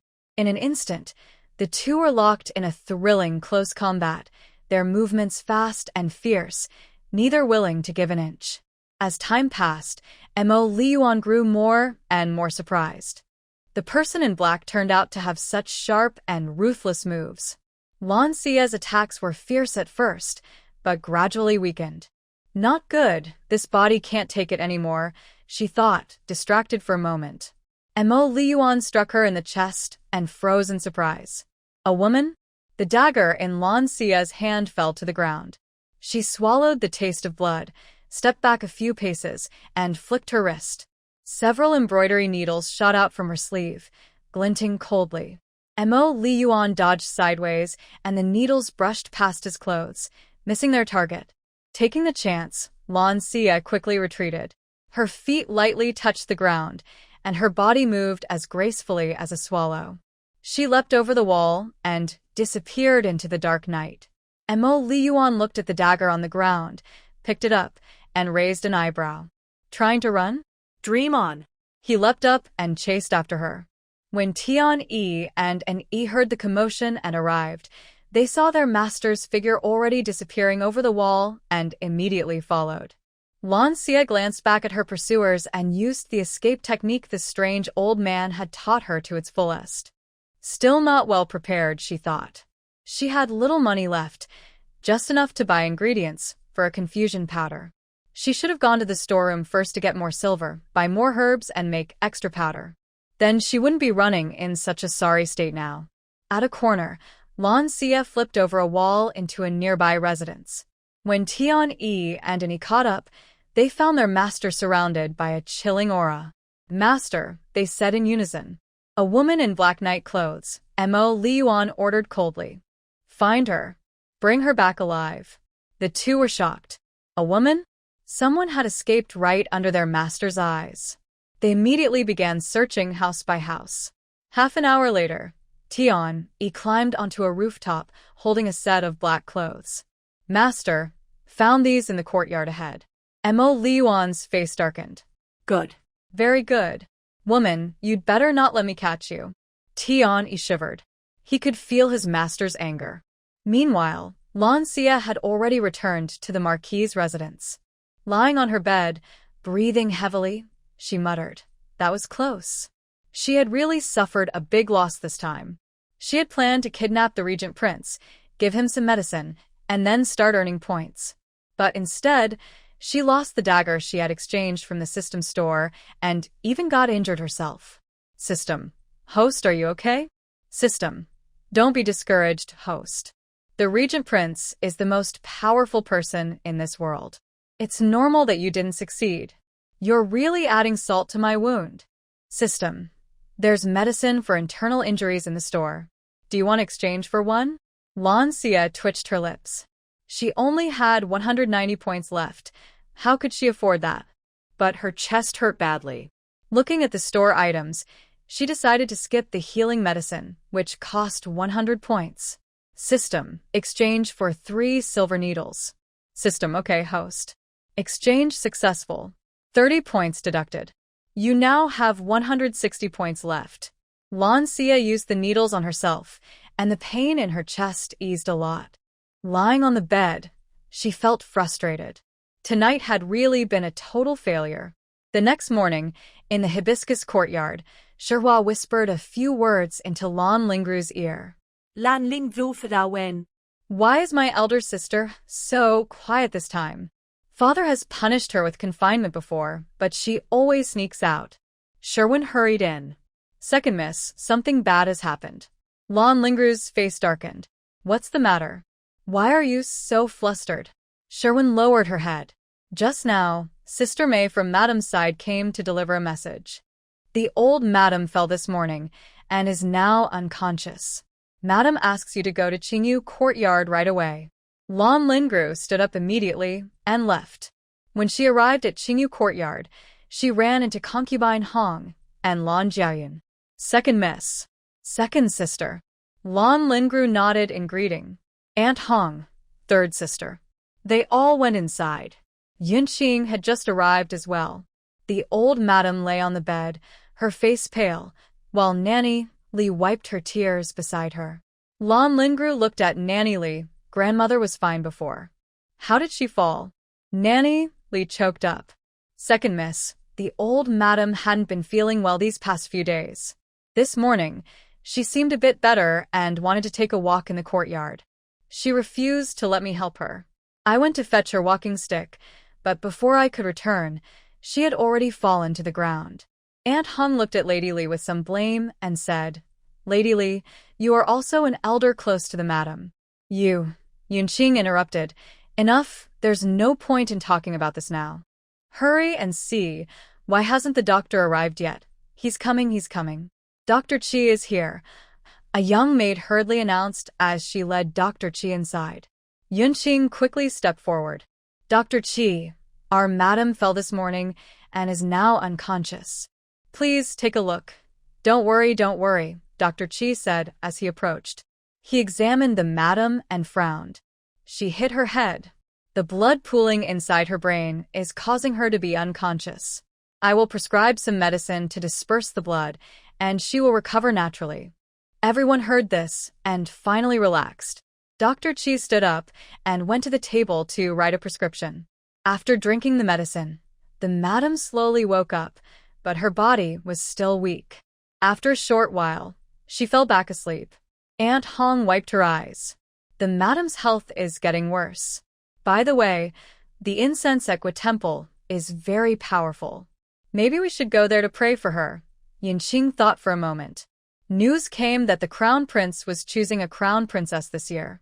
The madam couldn't fall ill now. She didn't oppose Aunt Hong's suggestion. Yes, her health is the priority. Rower, Yuner, in 3 days, you two will go to Gua Temple to pray for your grandmother. Lan Xiyue nodded. What about big sister? Is she going too? Of course. The 3 of you will go together to Xianggua Temple, so you can look out for each other. Mother will have guards from the household accompany you for safety. Mother, I'll go tell big sister. Chu Chun watched her young lady eating breakfast leisurely and muttered, Miss, I just heard that the madam fell and is unconscious. Do you want to go see her? See what? I'm under house arrest and can't step out of the yard. If I go, I'm afraid Dad will break my legs. Chu Chun grimaced. Haven't you ever been so obedient before? The household's madam has already gone. If you don't go, they'll say you're unfilial. Going won't change anything. A doctor is enough, she said. She didn't want to reveal her medical skills, especially since the old lady had never looked kindly upon the original owner. Blue Creek, you continued to eat her breakfast slowly. She was injured last night, and after acupuncture, she felt much better, though she still had a faint pain. She decided to be cautious and not go out to join the fun, since she still needed more treatment later. She mumbled unclearly, You two, Chu Xiao and Chu Dong. Keep an eye on them. Don't let them into the room. Chu Xia blinked. Miss, you didn't watch out for them before. What did they do to upset you? You're so silly. They are sent by my good aunt. I don't trust them. Chu Xia and Chu Chun nodded together, saying, Don't worry, miss. We will watch them. You two be good. In this mansion, only you two can be trusted by me. Lan Xiyue came in and asked, Big sister, are you still in the mood for breakfast? Blue Creek, you looked up at her. Eating breakfast depends on my mood? If I'm hungry, I'll eat. No. Big sister, don't you know Grandma fell and is still unconscious? No one told me. Grandma fell and is unconscious?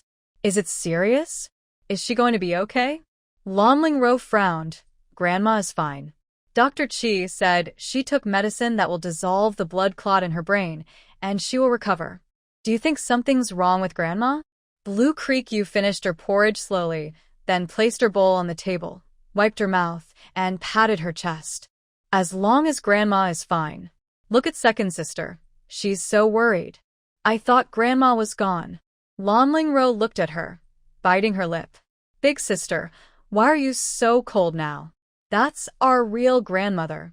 How can you curse her? Second sister, don't accuse me wrongly. It's your attitude that made me misunderstand. I didn't curse Grandma. Don't put false words in my mouth.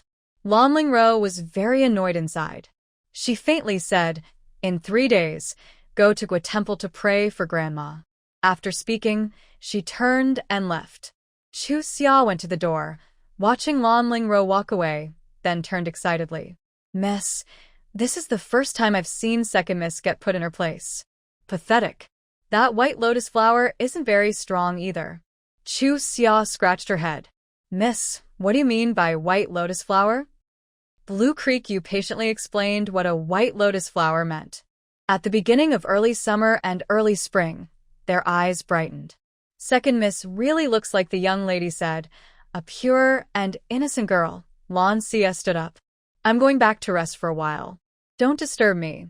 After returning to her room, Lan Xiyue began to apply acupuncture. After a few needles, her pain eased much more than last night. Looking at the palm print on her chest, Lan Xiyue clenched her fists and hummed softly. She was so angry she could explode. In the Regent Prince's mansion, in the study, Mo Lian was playing with a dagger. Have you found out where this dagger came from? And he shook his head. Master, the Dark Pavilion checked. They don't know the origin of this dagger. All the blacksmith shops in the capital have never made such a dagger. Mo Lian's eyes narrowed slightly as he looked at the 2 characters on the dagger. Xiyue. Could the woman from last night be called Xiyue? Immediately have the Dark Pavilion investigate a woman named Xiyue. Young uncle. Mo Yifan entered the room. Montag Lian glangst et Montag Yifan. Mo Yifan chuckled.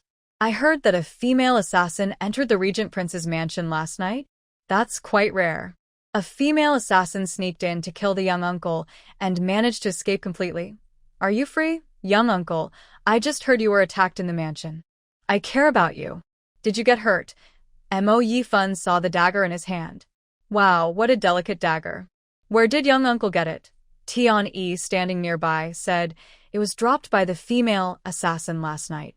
Mo Yifan took it and looked carefully. Oh. There are 2 small characters, Xiyue. It sounds like a girl's name. Mo Yifan scratched his head. When did such a person appear in the martial world? I've never heard of her. Mo Lian ignored him and started drawing on a piece of rice paper. Soon, a sketch of the masked female assassin from last night appeared. She was dressed entirely in black, with only her lively eyes visible. If she hadn't been shot in the chest last night, her outfit made it hard to tell if she was a man or a woman. Mo Yifan leaned over. Young uncle, is this the female assassin from last night? Do you think these eyes look familiar? Like I've seen them somewhere before. Mo Lian narrowed his eyes. He also felt like he had seen her somewhere, but he couldn't remember. Not just her eyes, but her figure. Where had he seen her before? Mo Yifan shook his head. By the way, little crown prince, I almost forgot the important matter. I am here to tell you good news. The grandmother emperor will go to Xianghua Temple in 3 days to seek a marriage match. Mo Liuan paused, put down his brush, and looked at him with a blank expression. You call that good news? He chuckled. Haha, little crown prince, you know how much the grandmother emperor talks about your marriage. Well, she's really desperate, so she plans to go to Hugua Temple to pray for a marriage. Who knows, maybe she can even find a princess for you. When do I need to seek a marriage? Come on, little crown prince. That's because you look down on the noble ladies in the capital. Look at how worried the grandmother is. She's praying to gods and Buddhas. Li Yuan rubbed his forehead. Are you telling me this on behalf of my mother? Tell her that I have no plans to marry for now. Let her stop thinking about it. Little crown prince, you should tell the grandmother yourself. I can't change her mind. And then, 3 days later, secretly sent people to protect the Empress Dowager. 3 days later, sunlight streamed through the window lattice, casting dappled light on the old lady's quilt. After days of careful care, she finally slowly opened her weathered eyes. Her eyes sparkled with a faint glimmer of life, but her body was still weak. "Grandmother, you're finally awake." Lan Xiyue and Lan Xiyue almost simultaneously rushed to the bed, their voices full of joy and excitement. The old lady slightly turned her head and looked at her two beautiful granddaughters. A gentle smile appeared on her face. Her gaze lingered on Lan Xiyue and Lan Xiyue for a long time, full of satisfaction and happiness. "Grandmother, how do you feel?" Lan Xiyue asked softly. The old lady gently shook her head, indicating she was fine. "You girls are so thoughtful.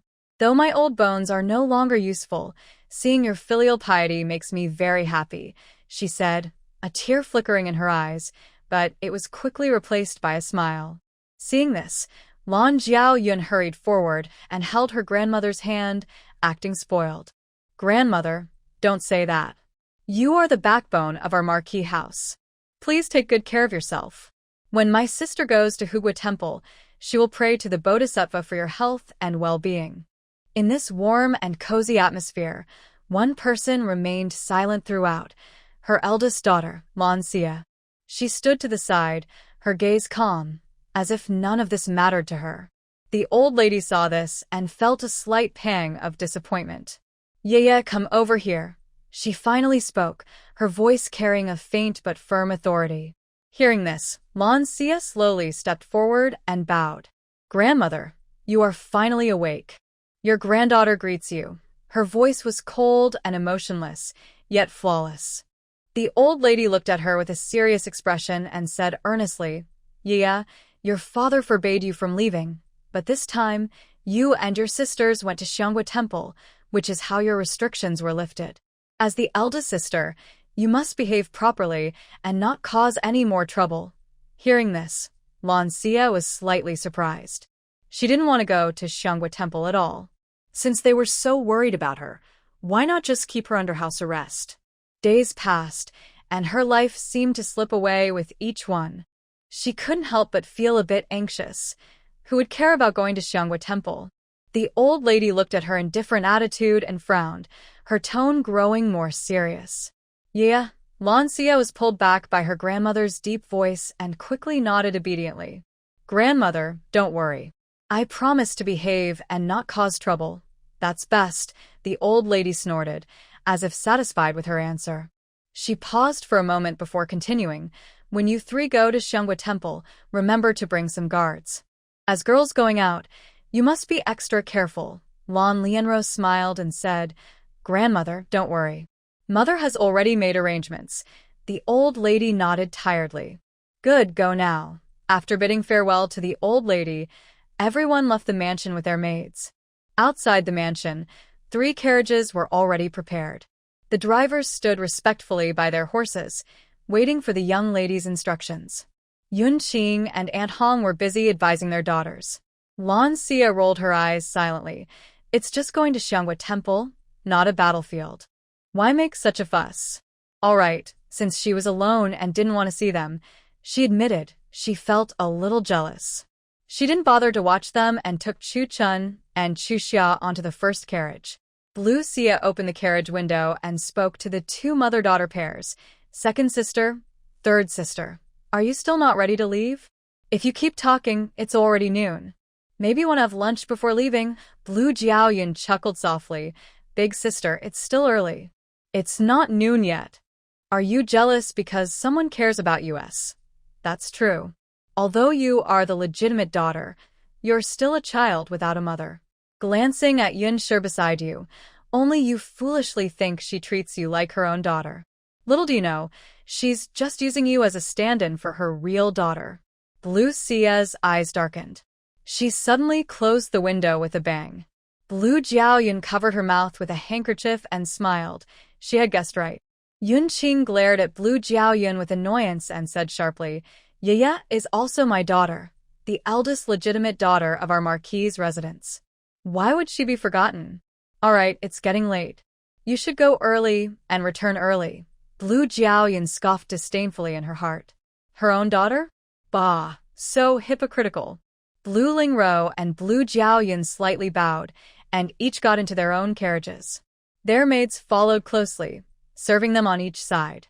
As the carriage slowly moved, the Marquis' residence's gate gradually disappeared into the distance. Inside the carriage, Blue Xia looked somewhat lonely. She leaned against the wall, her eyes vacant as she gazed at the passing scenery outside. Chu Chun and Chu Xiao looked at her with concern. Chu Chun said, "Miss, you still have us." Chu Xiao nodded. "Yes, yes. We will always stay with you, never leaving." Blue Xia looked at the two maids and smiled. Infine.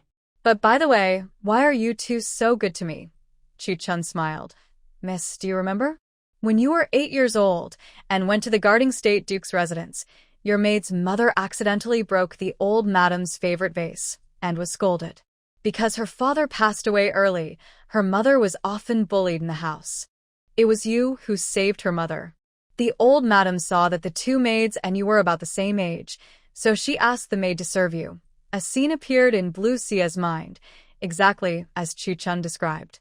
It seemed that Chu Chun and Chu Xiao were twin sisters. No wonder they looked so similar. Chu Chun pouted and, thinking of her mother, felt a bit heavy-hearted. "Miss, my mother later fell ill and passed away. Chu Chun and I vowed to serve you well in the future and never have any second thoughts." Lan Xiyue looked at the two girls, both of whom were children without mothers, and sighed. "Don't worry, I won't let you suffer. In the future, I will take you both to enjoy good food and a comfortable life. However, this depends on whether I can earn enough points to survive in this world. Otherwise, everything is impossible." Lan Xiyue silently added this in her mind. Chu Chun and Chu Xiao looked at each other and both smiled. Actually, they thought the young lady was very good. Although she had a bad reputation outside for being arrogant and bossy, she never scolded or hit them. Instead, the second young lady was gentle and kind. They once overheard that when she was in a bad mood, she would scold her close maidservants. "What are you smiling at?" "I am serious," said Lan Xiyue. Both girls said in unison, "Yes, we believe the young lady." Lan Xiyue frowned. "From now on, when there are no outsiders, don't call me in front of me. It sounds uncomfortable, but what? My words are orders. You just have to obey." "Yes, young lady." Lan Xiyue glared, and the two maids immediately changed their words. "We understand." Lan Xiyue nodded with satisfaction.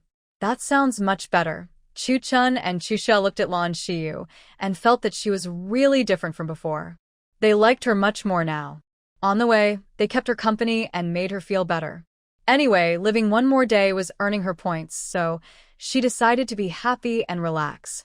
After thinking it over, she stopped worrying about earning points and just treated this as a fun outing to relax her mind. After 2 hours, they arrived at Xianghua Temple.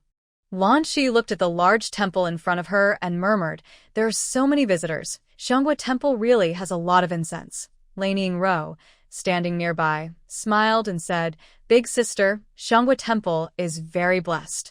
Many talented scholars and beautiful women like to come here to make wishes, whether for success in exams or for marriage.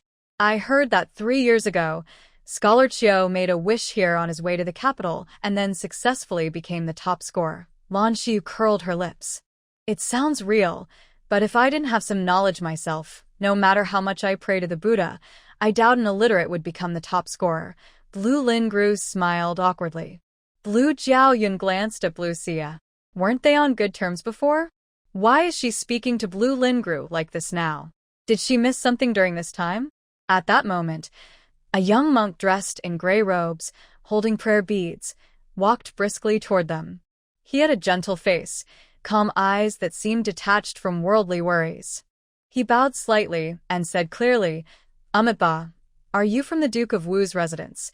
Blue Lingru smiled slightly and nodded. "Yes, that's right." "Little master, greetings." Her voice was soft and pleasant, making people feel at ease. The young monk replied, "Please follow me. Your rooms are ready." The group followed the young monk through the splendid Xianghua Temple and into the back courtyard. This area was quieter and more peaceful than the busy front yard. The young monk led them to a side room, gently pushed open the door. Inside, the decor was simple yet elegant, with bright windows and clean tables, giving off a peaceful Zen feeling. He stopped and clasped his hands together. Your rooms are here. It is now noon, and the temple kitchen has prepared vegetarian meals. Please send someone to the dining hall to get your food. Hearing this, Lan Xiyue and the others sent their maids to the dining hall with the young monk, leaving a few young ladies to rest in the room. The bumpy ride in the carriage made these pampered young ladies feel a bit tired. Chuxia put her bag aside and sighed. Miss, this Xianhua temple is really big, Lan Xiyue casually replied. It's grand and full of worldly wealth. Chuxia was surprised. Miss, this is a temple. I heard that many donations come from high officials and wealthy people.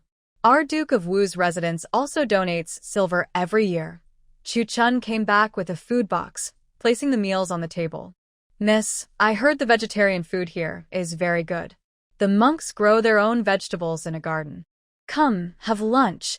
Lan Xiyue washed her hands at the shelf, then sat down. Although the meal was simple, the aroma and appearance made her stomach rumble with hunger. Everyone sit down and eat together. Have you forgotten to obey my orders? Absolutely. Early spring and early summer sat awkwardly down. Lan Xiyue tasted the vegetarian dishes. They were quite good. After the meal, Lan Xiyue said, let's go, to help digest. Early spring and early summer hurriedly accompanied her. They walked along the stone path at Xianhua Temple.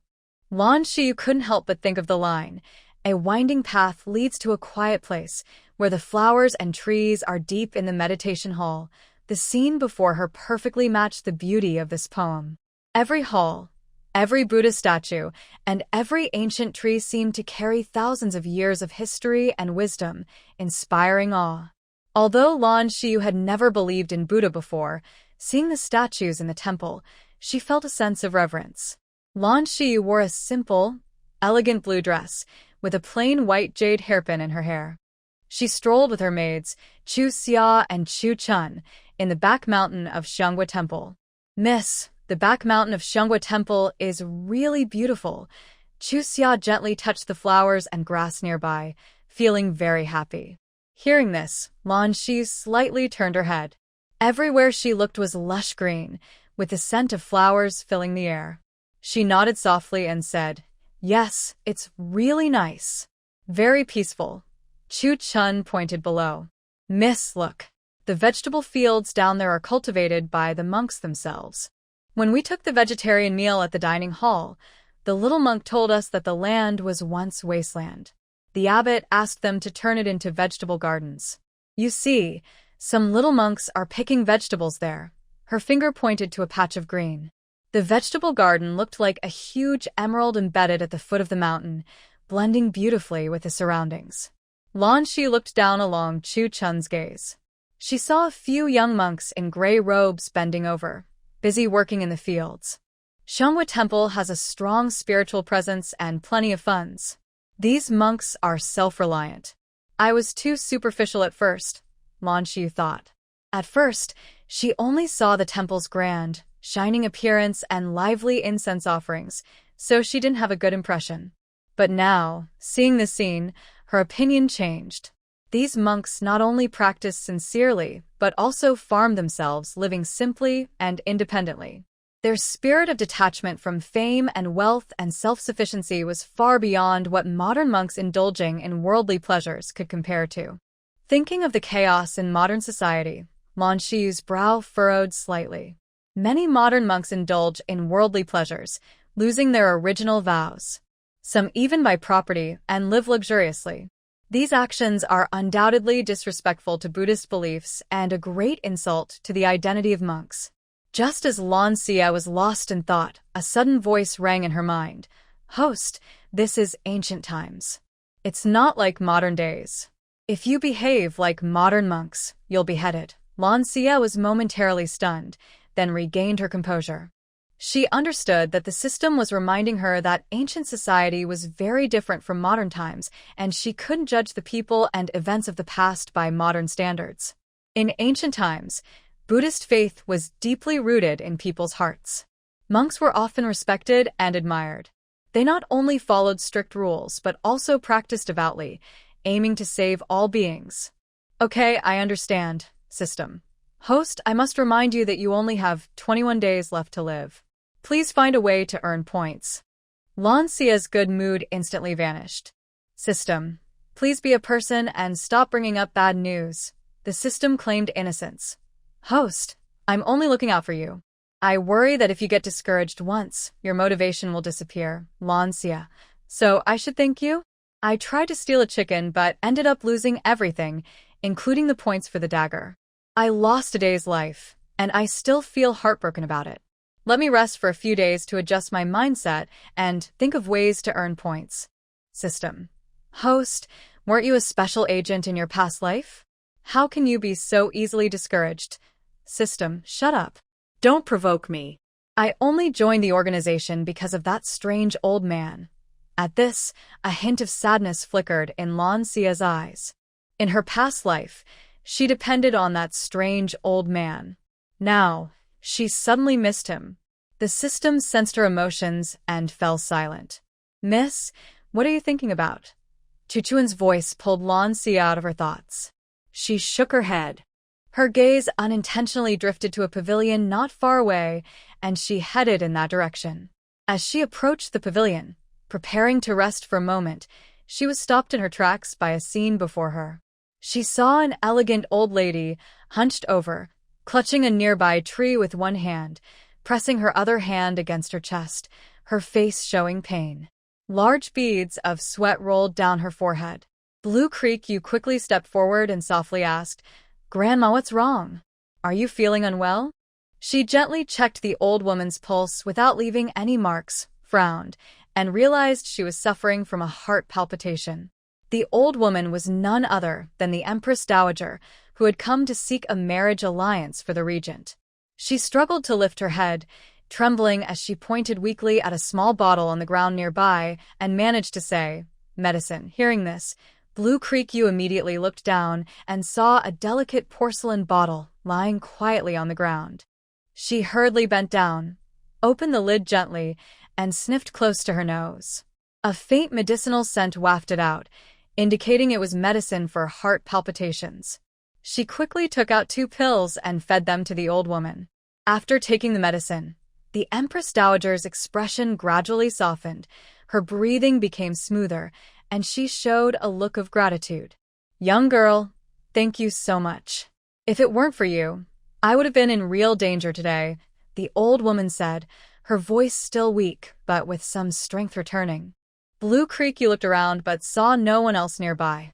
Seeing the old woman dressed so elegantly, she couldn't help but feel suspicious and asked, "Grandma, are you alone? Where are the people who usually serve you?" The Empress Dowager's gaze examined her from head to toe, full of sharpness.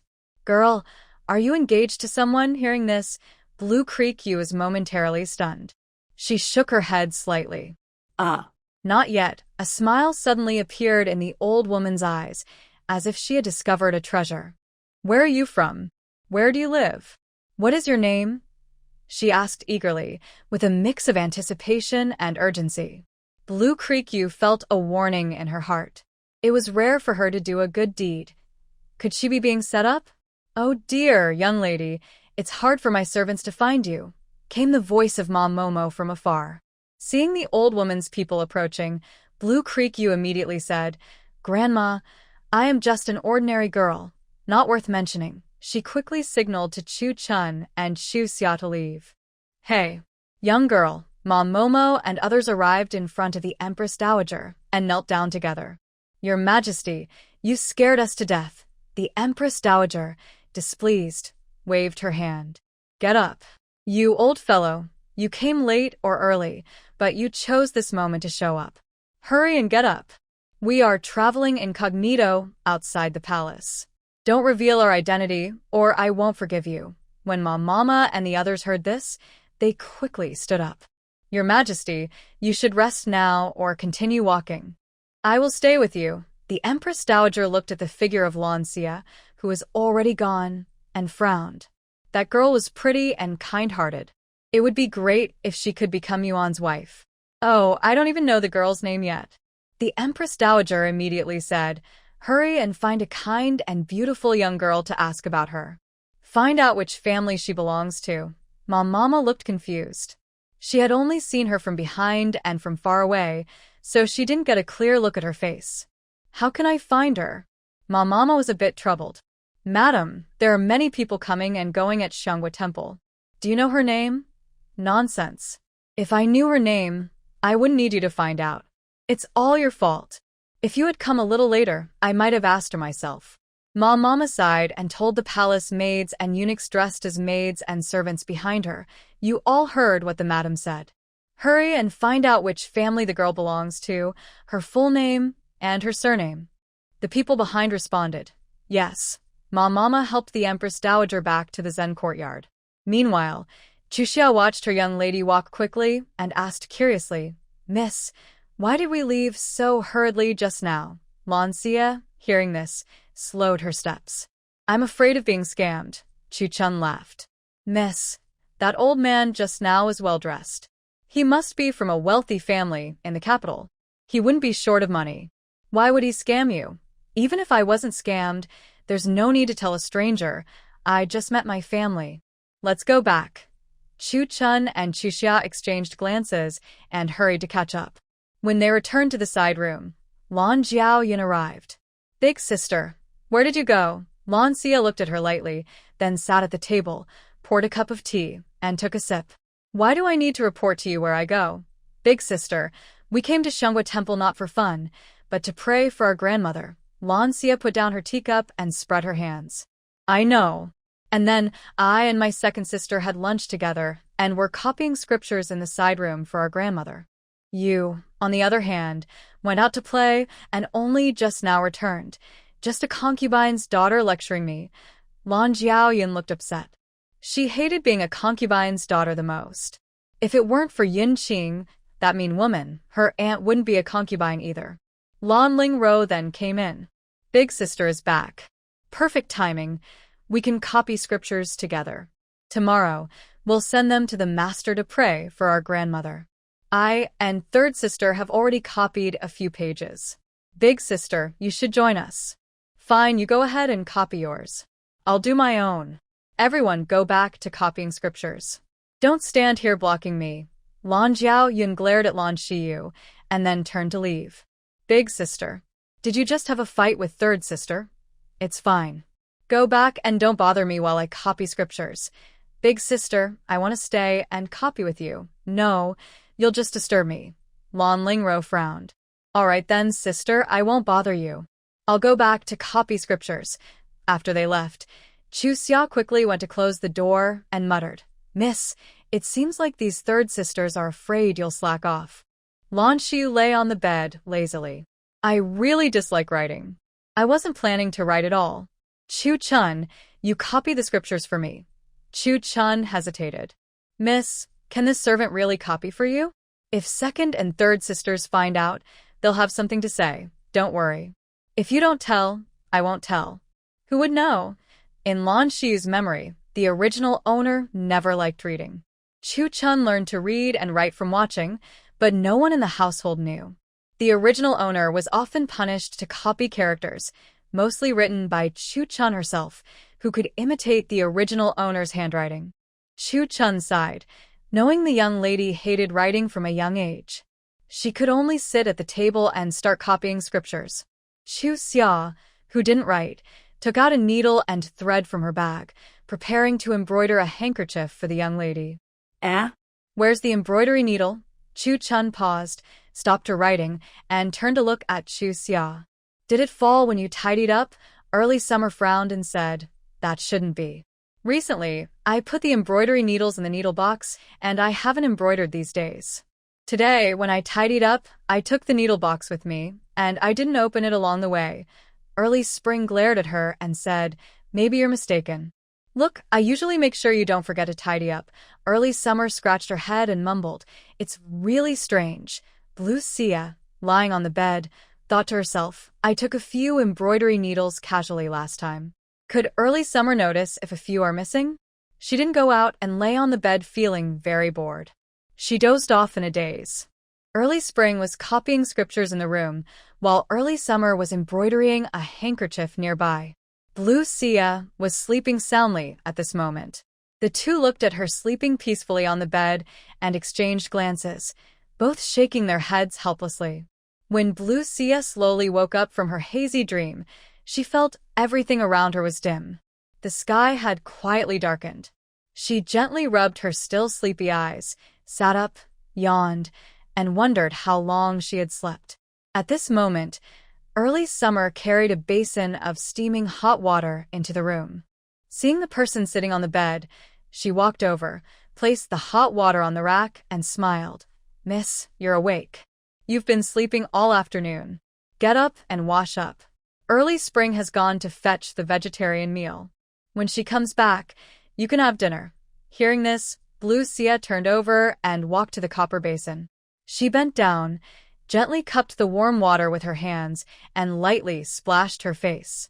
After washing up, she tidied herself up simply and changed into a plain, elegant dress. Just then, Early Spring hurried in with a food box. She gently placed the box on the table, opened it, and arranged the delicate vegetarian dishes on the table. Blue Xia walked over, sat down slowly, looked at the vegetarian dishes on the table, and gestured for Early Summer and Early Spring to sit and enjoy the meal together. The three sat around the table, creating a warm and peaceful atmosphere. Suddenly, Blue Xia broke the silence and asked, "How long will we stay at Xianghua Temple?" Early Spring looked up and said, "Miss, after finishing copying the scriptures tomorrow and inviting a high monk to chant and pray for blessings the day after tomorrow, we can leave for home the day after tomorrow." Blue Xia silently ate her vegetarian meal, but her mind kept estimating the time. 3 days, again, 3 days wasted. After finishing her meal and feeling full, Lan Xiyue told the two maids, "I'm going out for a walk. I slept all afternoon and my whole body is sore." Chuxia immediately stopped and said, "I'll go with you, miss." Lan Xiyue waved her hand. "No need. I'll just walk around Xianghua Temple. Nothing will happen." Then she left. Chuxia pouted and muttered, "I'm not worried about you, miss. I'm worried about others." Chu Chun smiled and said, "All right. Xianghua Temple is a Buddhist place. Since you woke up the other day, you've changed a lot. You won't cause trouble there." Hearing this, Chuxia relaxed and helped Chu Chun tidy up. As Lan Xiyue wandered around, she reached the back mountain of Xianghua Temple. It was quiet there. She stretched lazily. No pollution here. The air is really good." Excited, she started climbing the mountain. After a while, she noticed some medicinal herbs in the grass nearby. She walked over and plucked one. "System, you said that after activating the purple ghost ring, it becomes a space ring. How many points do I need to activate it?" Lan Xiyue thought that if she could activate the purple ghost ring, she would have a portable space. That would be very convenient, perfect for travel and daily use. "System, 5,000 points." Lan Xiyue froze. 5,000 points? "System, are you joking? Why don't you just go and take them? How many health points could I get with 5,000? I must be crazy to want to activate the purple ghost ring." System. While climbing and gathering herbs, Lan Xiyue enjoyed herself. She didn't expect there to be so many medicinal herbs on the back mountain of Xianghua Temple. Suddenly, she sensed someone lying in the grass ahead. Carefully, she pushed aside the grass and approached. The system excitedly announced, "Host, points are coming." Unexpectedly, points are automatically being sent to you. Seeing the person lying on the ground, Lan Xiyue's eyes twitched.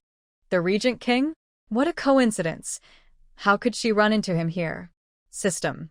"Host, what are you waiting for? Now is the time to earn points." System. "He looks injured and unconscious. Can I still earn points like this?" System. "Whether he's awake or not doesn't matter. As long as you express your love in front of him, you can earn points. Besides, he's unconscious now, so your points earning won't be hindered." When Lan Xiyue heard this, her eyes brightened. Now that's more human. She squatted down to check, and wow, the person's chest was injured and bleeding black blood. He was poisoned. Lan Xiyue thou win. She didn't care whether he was alive or dead, but he was someone she needed to earn points from. Even if he was barely hanging on, she couldn't let him die. Otherwise, how would she earn points? She pulled aside his inner shirt and started cleaning his chest wound. Luckily, she had collected many herbs earlier. She frowned again. The 3 silver needles she had last replaced weren't with her now, but his condition wasn't good. The wound was on his chest, and if she didn't give him the right treatment quickly, the poison could reach his heart, which would be dangerous. She muttered, "I'm saving you now, so don't repay me with hatred. If you don't like what I say while I earn points, just ignore it. Don't give me a bad look." She took off her hairpin and pressed it on several acupuncture points on his chest. Li Yuan grunted softly and opened a small slit in his eyes. "What are you doing?" Lan Xiyue gasped. She didn't expect him to wake up despite his serious injury. Her acting skills kicked in immediately. "Regent King, you're so badly hurt. I feel sorry for you. I only know a little about medicine, but I'm trying to help you." The system notified. 100 points earned. "Host, keep going." Li Yuan squinted and stared at her blankly. He had sensed someone forcing him to wake up. Seeing Lan Xiyue treating his wound, he frowned. Was this woman really just skilled in a little medicine? Lan Xiyue didn't care what he was thinking. She sorted through the herbs she had just gathered, crushing some on a stone, while muttering and earning points. "Regent King, you don't know. I think about you every day. I can't even eat." The system announced again, 100 points earned. "Regent King, seeing you hurt makes me more upset than if I were hurt myself." The system chimed in again, 100 points earned. Li Yuan's veins bulged with anger. He had never seen such a shameless woman. She kept talking non-stop, and she wasn't even repeating herself. Lan Xiyue didn't know how long she had been talking. Her mouth was so dry she had to stop. She called out to the system, "System, how much did I earn? How many points did I get?" The system excitedly said, "Host, you currently have a total of 6,760 points. You can activate the purple ghost ring to gain the purple ghost space." Lan Xiyue pouted. She had spoken so much and only earned a little over 6,000 points. Sigh.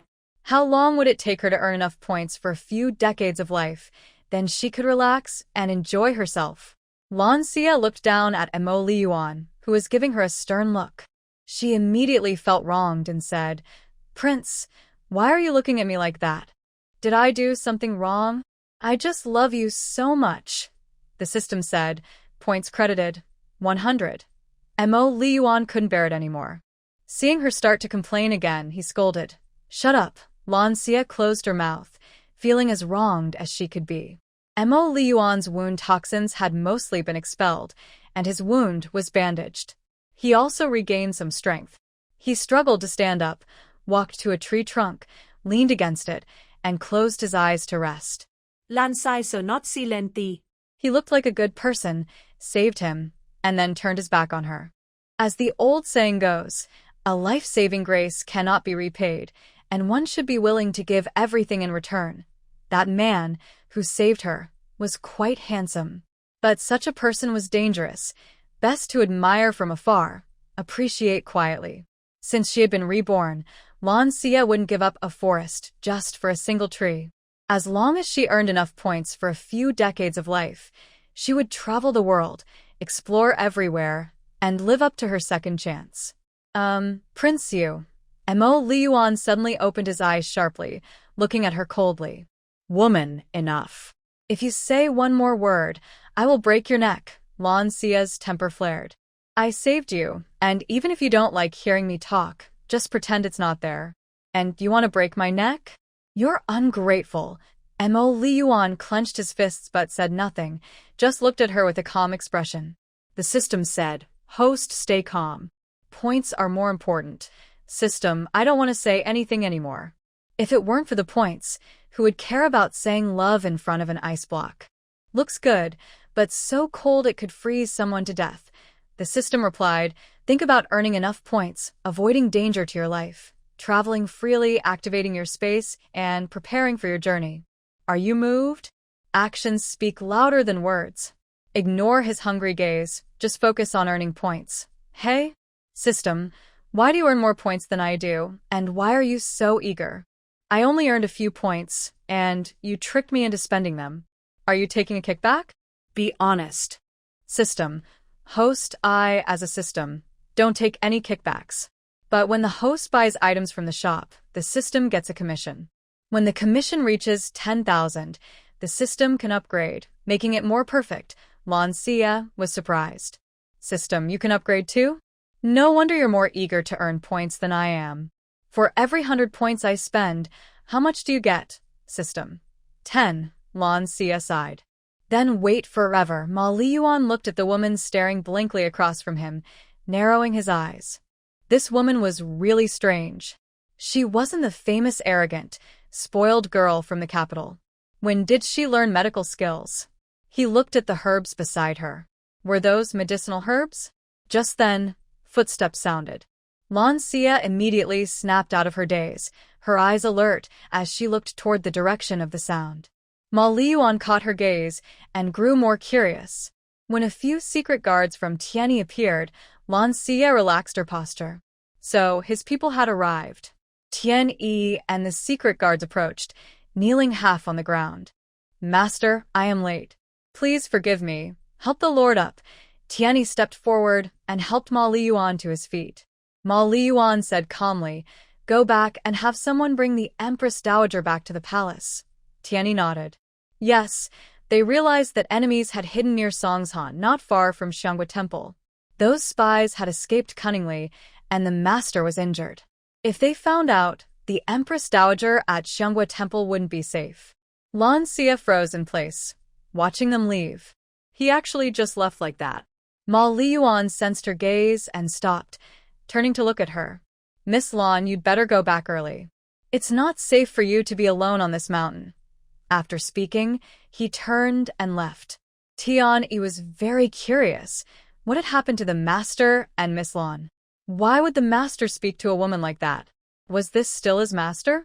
By then, night had fallen completely. Lan Xiyue picked up the herbs she had gathered, held them in her arms, and descended the mountain by moonlight, heading back. Ma Liyuan and his men watched her return to Xiangwa Temple from the shadows, then coldly said, Go and investigate this woman, Lan Xiyue. Tianyi asked curiously, Master, isn't she the famous arrogant and infatuated woman in the capital? What's there to investigate? Mo Lian replied firmly, Find out when she learned medical skills. I want to know everything about her, big and small. Tianyi was surprised and looked at the wound the master had bandaged. Could it have been Lady Lan who did it? I've never heard of Lady Lan knowing medicine. Anyway, since the master is interested in a woman, I must investigate carefully. As Lan Xiyue entered the side room courtyard, Lan Xiaoyun snorted coldly. Where did Big Sister go? It's already dark. Lan Xiyue paused, looking at Lan Lingru and Lan Xiaoyun across from her. She said impatiently, Do I need to report where I go to you? A concubine daughter? Don't you know your place? I have to remind you all the time. Lan Xiaoyun's face darkened with displeasure, glaring at Lan Xiyue. Big Sister, what are you holding in your hand? Lan Xiyue didn't answer immediately, but simply looked coldly at her. Seeing this, Lan Xiaoyun became even angrier.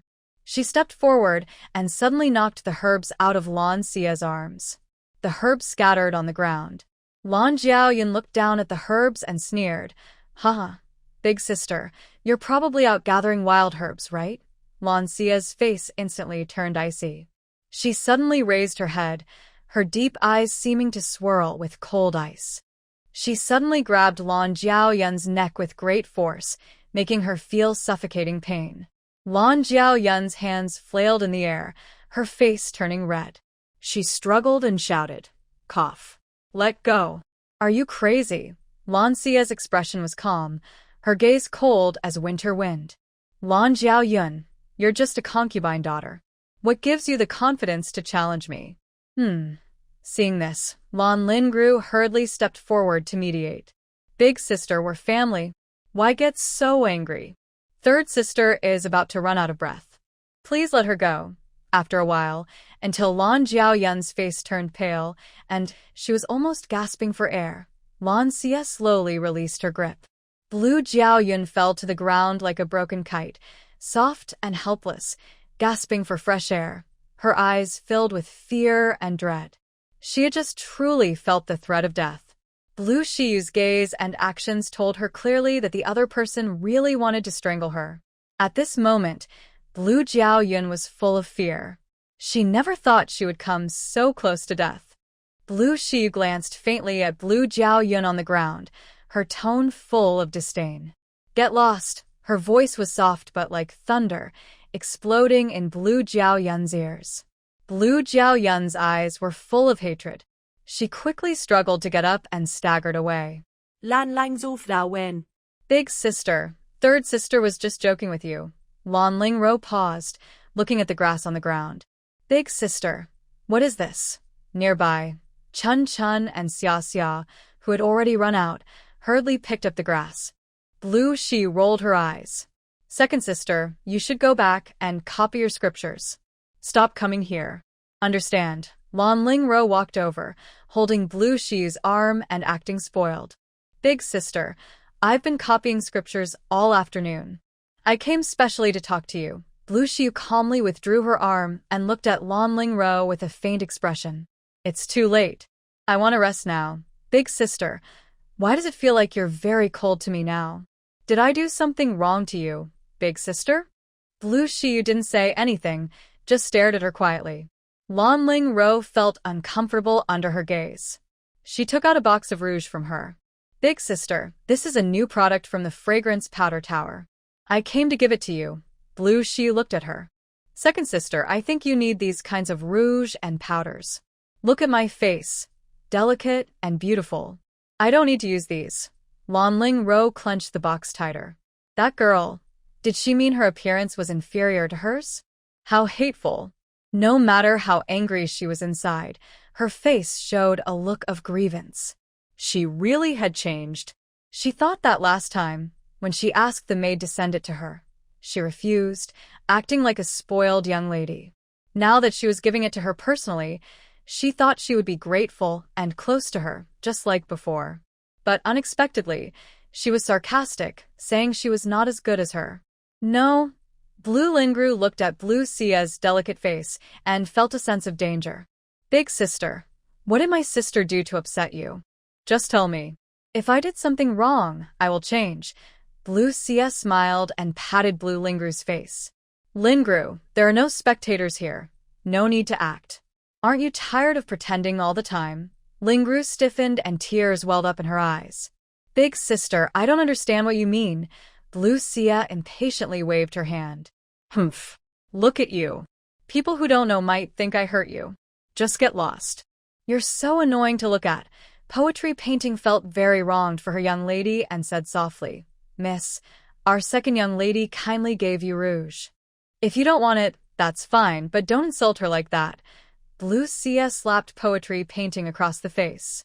Poetry Painting covered her burning cheek, staring at Blue Xia in disbelief. Blue Xia looked very disdainful. You're just a servant. Do you have the right to speak? What? Still daring to stare at me directly? Are your eyes tired of seeing? Poetry Painting quickly lowered her head and clenched her fists. Blue Xia turned and walked into the side room. Blue Xiyue looked at the tightly closed door, lowered her eyes, and turned away. Back in the side room, Blue Xiyue's face darkened.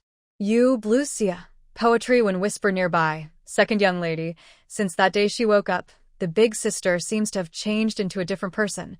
Blue Xiyue picked up a nearby teacup, took a sip, and set it down. Humph. No matter how she changes, with me here, father and grandfather won't like her. Poetry Painting and Poetry when nodded. Poetry when said, exactly. The big sister's reputation is already ruined. No matter how she changes now, it won't make a difference. Blue Xiyue's eyes narrowed slightly, feeling very confused. Blue Xia has liked the crown prince for many years. Why did she suddenly become interested in the regent?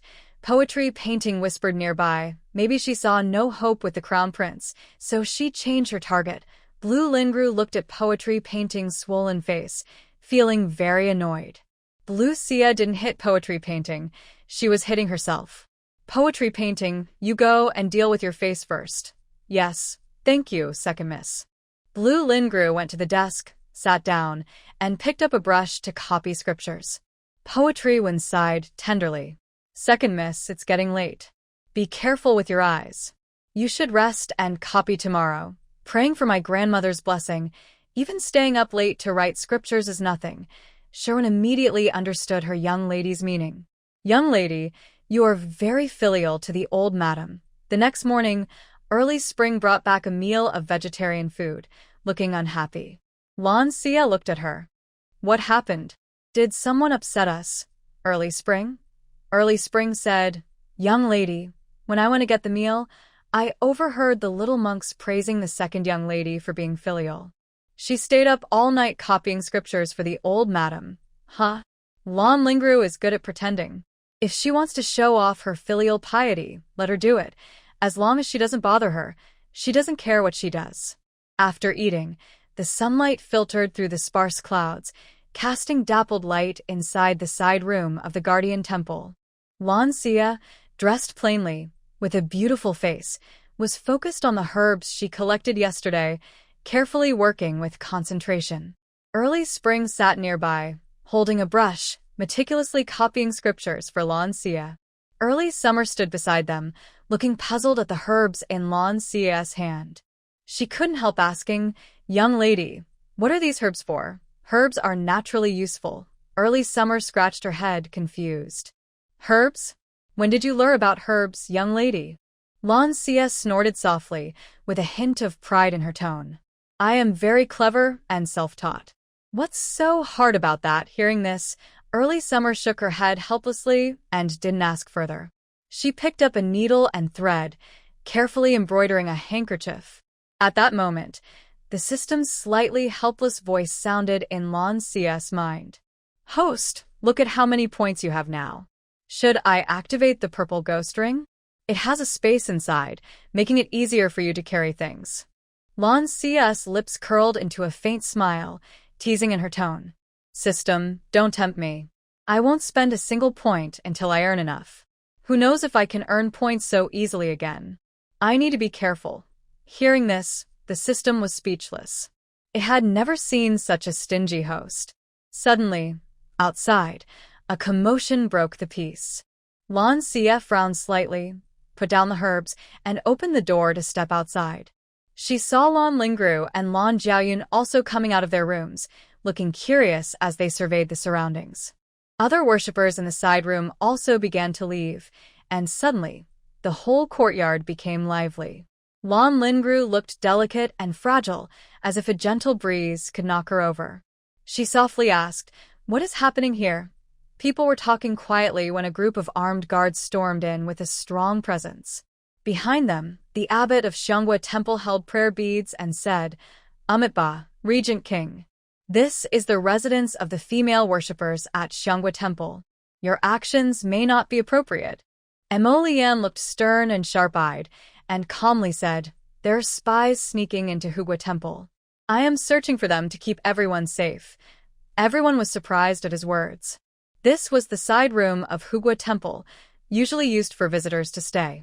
How could spies have sneaked in here? Lan Xiyue also looked at Mo Lian with curiosity. Last night he was badly hurt, but today he seemed fine. This man is really impressive. When Mo Lian looked at Lan Xiyue, it was not surprising she was here. His secret guards had already checked. A few young ladies from the Marquis of Wu's household had come to Xianghua Temple to pray for the old lady of the Marquis.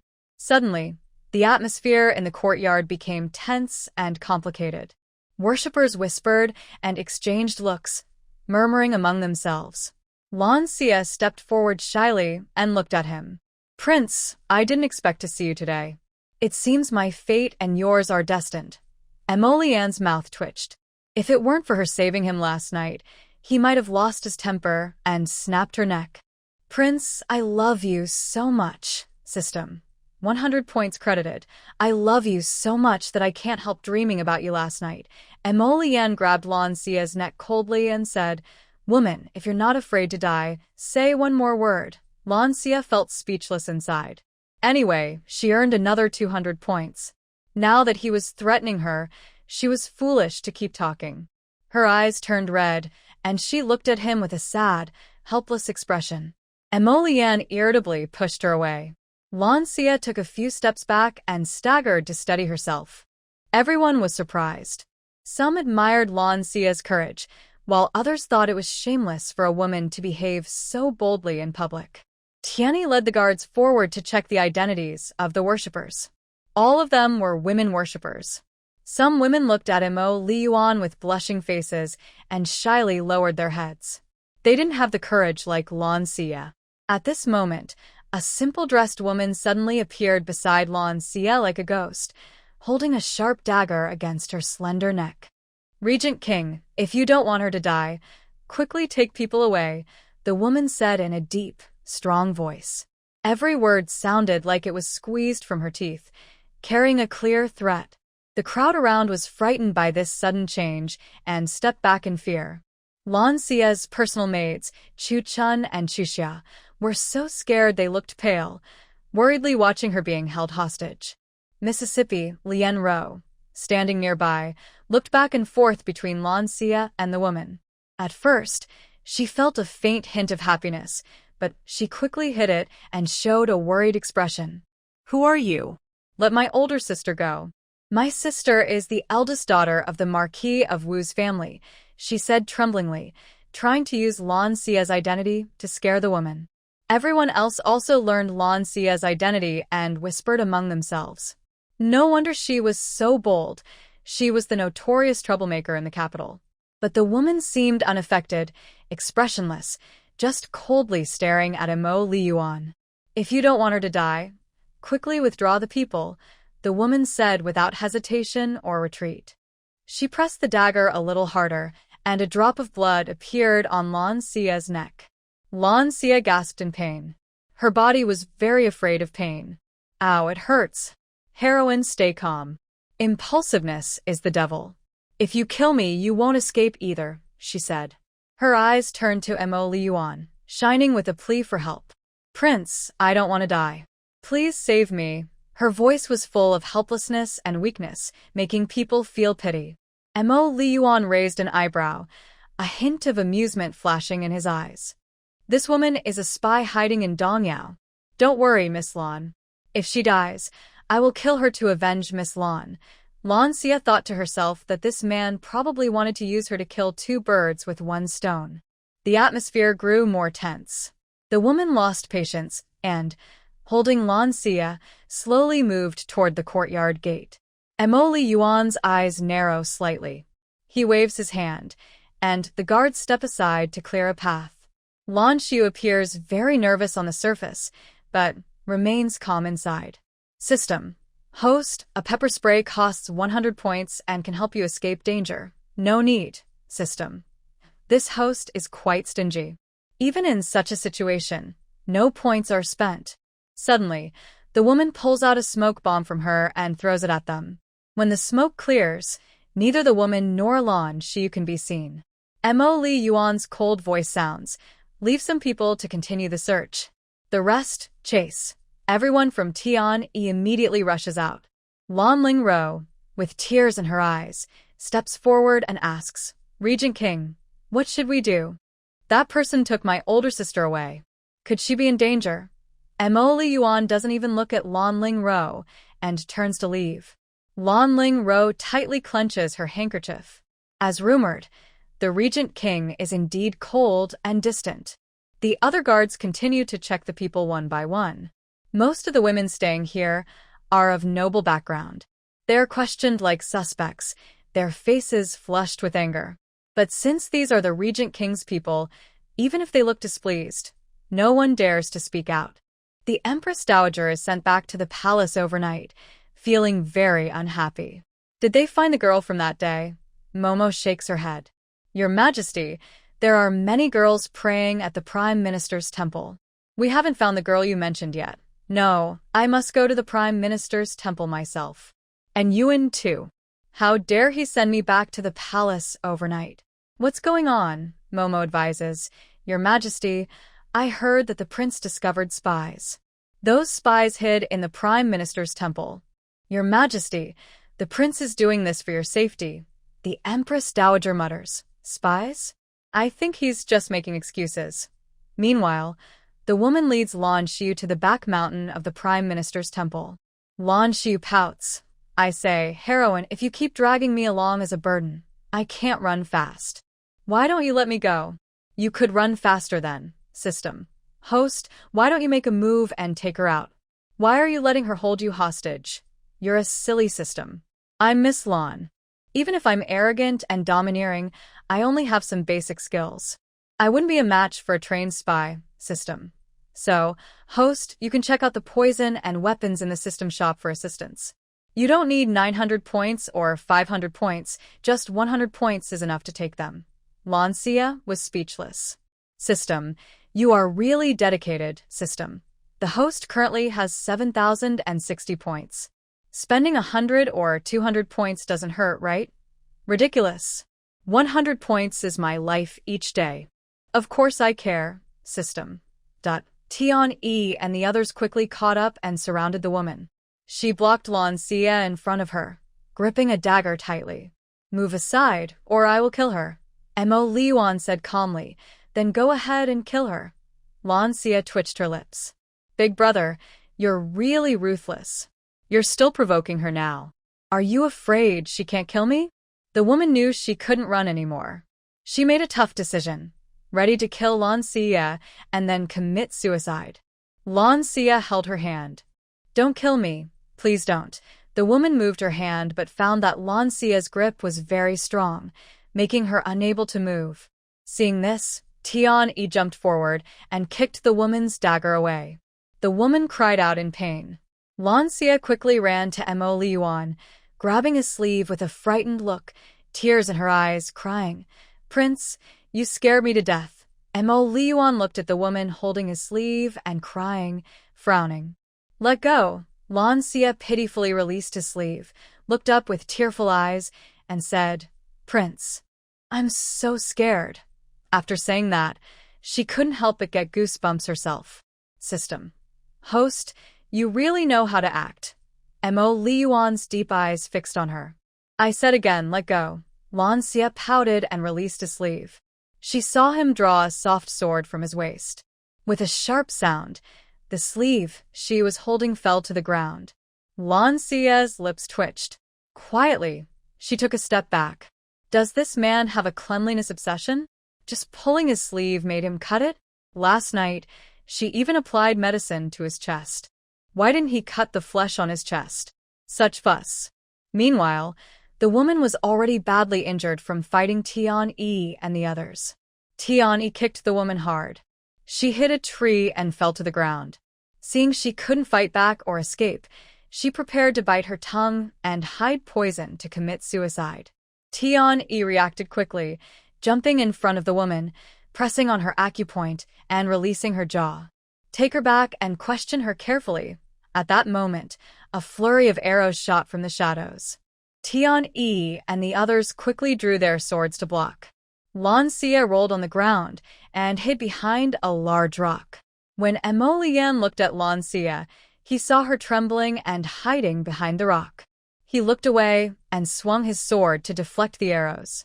Lan Xiyue appeared scared, but inside she was watching the scene with the system, enjoying the chaos. System, this Regent King is really a powerful person in this world. He was injured badly yesterday, but today he seems fine. System. Host, this Regent King is young and very strong. Strong? He was injured yesterday too. System. Host, you also couldn't defeat the Regent King. Well, it's because my body is too weak to show my full strength from my past life. System. Last time, you said you had almost recovered your past skills. Lan Xiyue gritted her teeth. System. Don't bring up old stuff. It's just that my body is too weak to handle intense moves. System. Host, just admit it. After a while, the arrows stopped, and many black-clad people appeared. Lan Xiyue clicked her tongue. System. The Regent King's safety isn't guaranteed. Look, they're all here to kill him. If something happens to him, I won't have anywhere to cry. What if the Regent King gets killed? I'd be talking to a corpse and still trying to earn points. System. If the Regent King gets killed, do you think the black-clad people here will let you go? Lan Xiyue stared at the battlefield. For her points, she had to keep watching.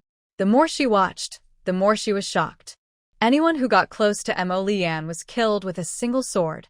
After some time, all the black-clad enemies had been defeated. Mo Lian slowly walked up to Lan Xiyue, his sword still dripping with blood. Lan Xiyue swallowed hard and gave a thumbs up. Regent King, you're so amazing. No wonder you're the war god of Dong Yao country. Mo Lian looked at her with deep eyes. Tian-yi, take Miss Lan back to the Prime Minister's residence. Yes. Tian-yi stepped forward and extended his hand. Miss Lan, please. Lan Xiyue stood up, looking scared as she followed Tian-yi. Dark looked at Blue Creek Yu walking away and said, Master, the secret guard found out that Miss Blue has never learned medicine since she was young. Mo Lian's eyes flickered and he coldly said, bring her back and question her strictly. The others cleaned up the battlefield. Mo Lian suddenly disappeared in a flash. After Blue Creek Yu returned, early spring and early summer ran to her side, tears streaming down their faces. Miss, are you okay? Be good, don't cry. I'm fine.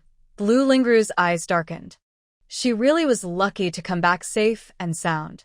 Blue Lingru moved gracefully forward, worry in her eyes. Big sister, I'm so glad you're okay. Blue Creek Yu hummed softly, a faint cold smile on her lips. Second sister, you must be disappointed. Hearing this, Blue Lingru's brows furrowed, and tears quickly gathered in her eyes, showing her feelings of grievance. Big sister, I was worried when I was kidnapped. How could you misunderstand me like this? Her voice trembled slightly, as if she might break down at any moment. Blue Creek Yu remained unmoved, expressionless. Enough, stop pretending to be close sisters. If you're tired of it, I find it disgusting. Before she finished speaking, Blue Lingru's tears finally burst forth, falling like broken pearls. She looked at Blue Creek Yu in disbelief. The eyes that once were full of admiration and dependence now looked strange and confused. Seeing this, Shihua quickly stepped forward to support her, full of anger and injustice. Miss, how can you say that to second miss?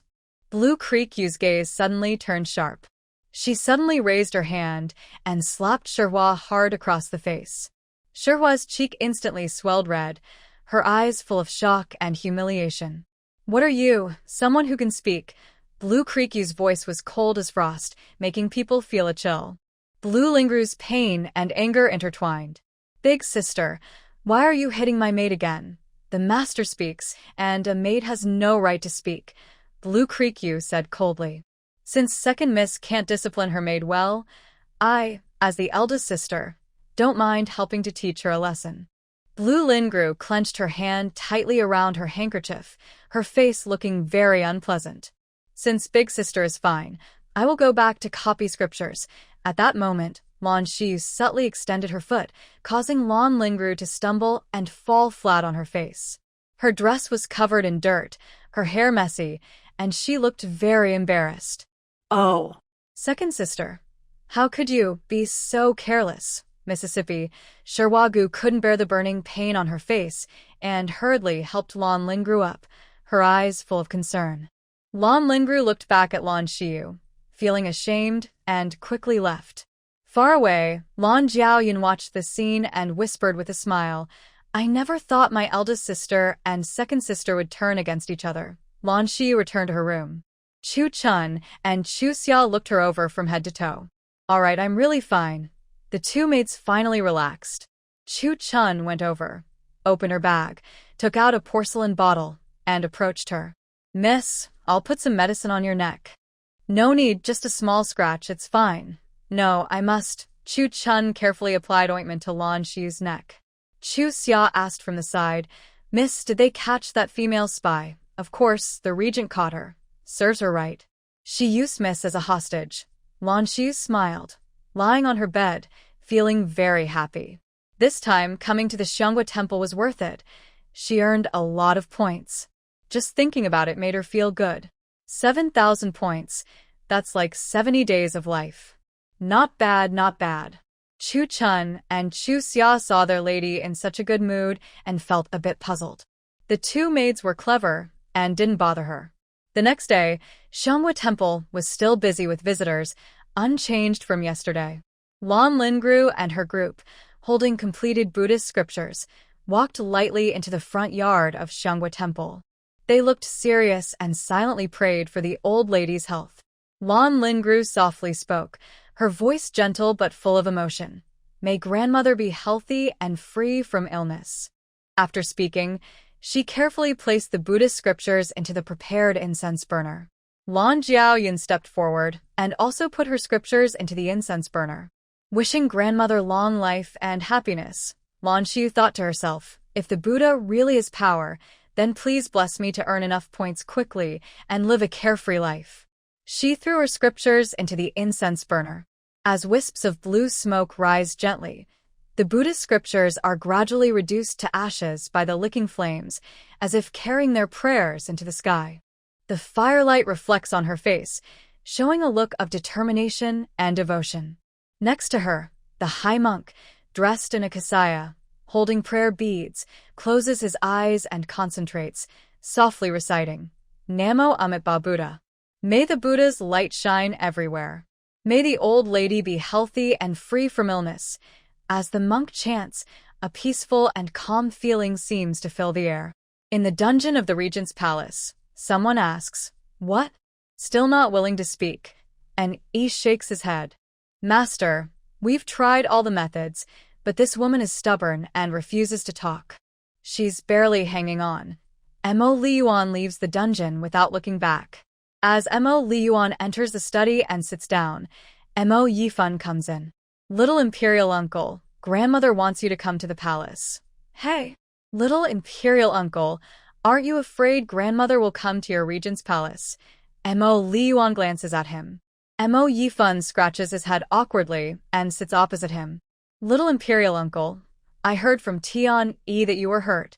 Was it Miss Lan who saved you?" "Little Imperial Uncle, you and Miss Lan really seem to be connected." Mo Liyuan taps his fingers on the desk, rhythmically. "Are you free?" Mo Yifan waves his hands quickly and stands up, ready to leave. "That night, the female assassin who broke into the palace to attack me, I want you to investigate. In half a month, I want to see the person alive and the body if dead." Mo Yifan stiffens. "No, little Imperial Uncle, I don't know what the woman looked like or how skilled she was." "How can I investigate?" Mo Liyuan raises an eyebrow. "That's your problem." Mo Yifan looks unhappy. He shouldn't have come. Tian Yivalxin. "Master, here is a secret message from the Ghost Realm Pavilion." Mo Liyuan takes it and opens it. His whole body chills. Mo Yifan leans in to peek. "Miao territory? Are they hiding in the capital to find something?" "Master, the third prince, I heard that the previous Miao king lost a sacred relic. Could they be involved?" Mo Yifan chuckles. "The sacred relic of the former Miao king is lost. Why would they come to our Dong Yao kingdom?" "No, they probably think the relic is in our country." Mo Liyuan coldly says, "Let the Ghost Realm Pavilion investigate clearly. What exactly is the Miao relic?" "Yes." Tian Yi walked out. In a house in the capital city, a man knelt on the ground with his head lowered. "Old Jiang, our people were discovered by Mo Lian's men. There were heavy casualties. The right protector was captured, the left protector was seriously injured, and everyone who went to rescue the right protector was killed." Old Jiang squinted. "You fools. Our main goal was to find the sacred object. Before we came, didn't I tell you repeatedly not to clash with Mo Lian? Our people were discovered by Mo Lian's men." Old Jiang cursed. "Waste. Old Jiang, the left protector is badly hurt, but he also injured Mo Lian." Old Jiang was surprised. "Mo Lian was hurt," the man nodded. Old Jiang closed his eyes and thought for a long time. "Immediately inform the others to retreat now." The man was surprised. "Old Jiang, are we no longer looking for the sacred object?" "Humph. We've already been exposed. Since the left protector injured Mo Lian, how can Mo Lian just let it go?" "But the wizard predicted that the sacred object is in Dong Yao country." Old Jiang waved his hand. "Retreat immediately and go back to ask the wizard for further plans." Lan Xiyue had just returned. Yun Qing looked worried. "Rower, you're back. Are you alright?" "I heard there was an infiltrator at the Xianghua temple." Lan Xiyue shook her head and bowed slightly. Father, mother, I am fine. It was my eldest sister who was kidnapped by that female infiltrator. Yunqing looked at Lan Xiyue with concern. Yeah, are you hurt anywhere? Lan Xiyue shrugged. I'm fine. Nothing. I'll go rest now, Lan Jinrong scolded. Lan Xiyue, what's with your attitude? Lan Xiyue turned and looked at Lan Jinrong calmly. What attitude? What do you mean? Yunqing tugged at Lan Jinrong's sleeve. Sir, Yaya is probably scared. Let her go rest first. Lan Jinrong snorted. She's fearless most days. Do you think she'd be scared? I think she's quite brave. She doesn't look scared at all. Lan Xiyue turned and walked away. This wicked girl is becoming more unruly. Later, I'll hire a proper maid to teach her manners. Yunqing nodded. Yaya has been spoiled. It's time to find a maid to teach her discipline. Blue Jinrong patted Yunqing's hand and said, You've worked hard all these years. Yunqing shook her head and replied, Master, this is what I should do. Lan Xiyue lazily lay on a small bed and took a deep breath. Early spring. Tonight prepare something delicious for me. These days at Xianghua Temple, the food is all about greens and tofu, green vegetables and tofu and greens. I keep dreaming about it. The greens are chasing me. Chunxia covered her mouth and chuckled softly, teasing, Miss, didn't you say the vegetarian dishes at Xianghua Temple are pretty good? Lan Xiyue tilted her head slightly, a hint of mischief in her eyes. They're good, but eating the same thing every day, every meal, it's bound to get boring. Hearing this, Early Spring asked gently, What would you like to eat tonight, miss? I'll prepare it in advance. Without hesitation, Lan Xiyue blurted out, Braised fish, braised ribs, braised pork hock, roasted chicken. Chunxia's lips twitched slightly, trying not to laugh. Miss, you've only been at Xianghua Temple for 3 days, not 3 years. But Lan Xiyue was unfazed, casually lifting her chin. What do you know? Life is short. We should enjoy ourselves, eat and drink well, so we won't waste it. Hearing this, Chunxia smiled brightly. Miss, aren't you worried about gaining weight? Young ladies in the palace are very careful about their diet, afraid of getting fat. Lan Xiyue shot a confident look at the two maids. I have my own secret method for losing weight. I won't get fat. And I mean healthy weight loss, not just controlling what I eat. You two don't need to restrict yourselves either.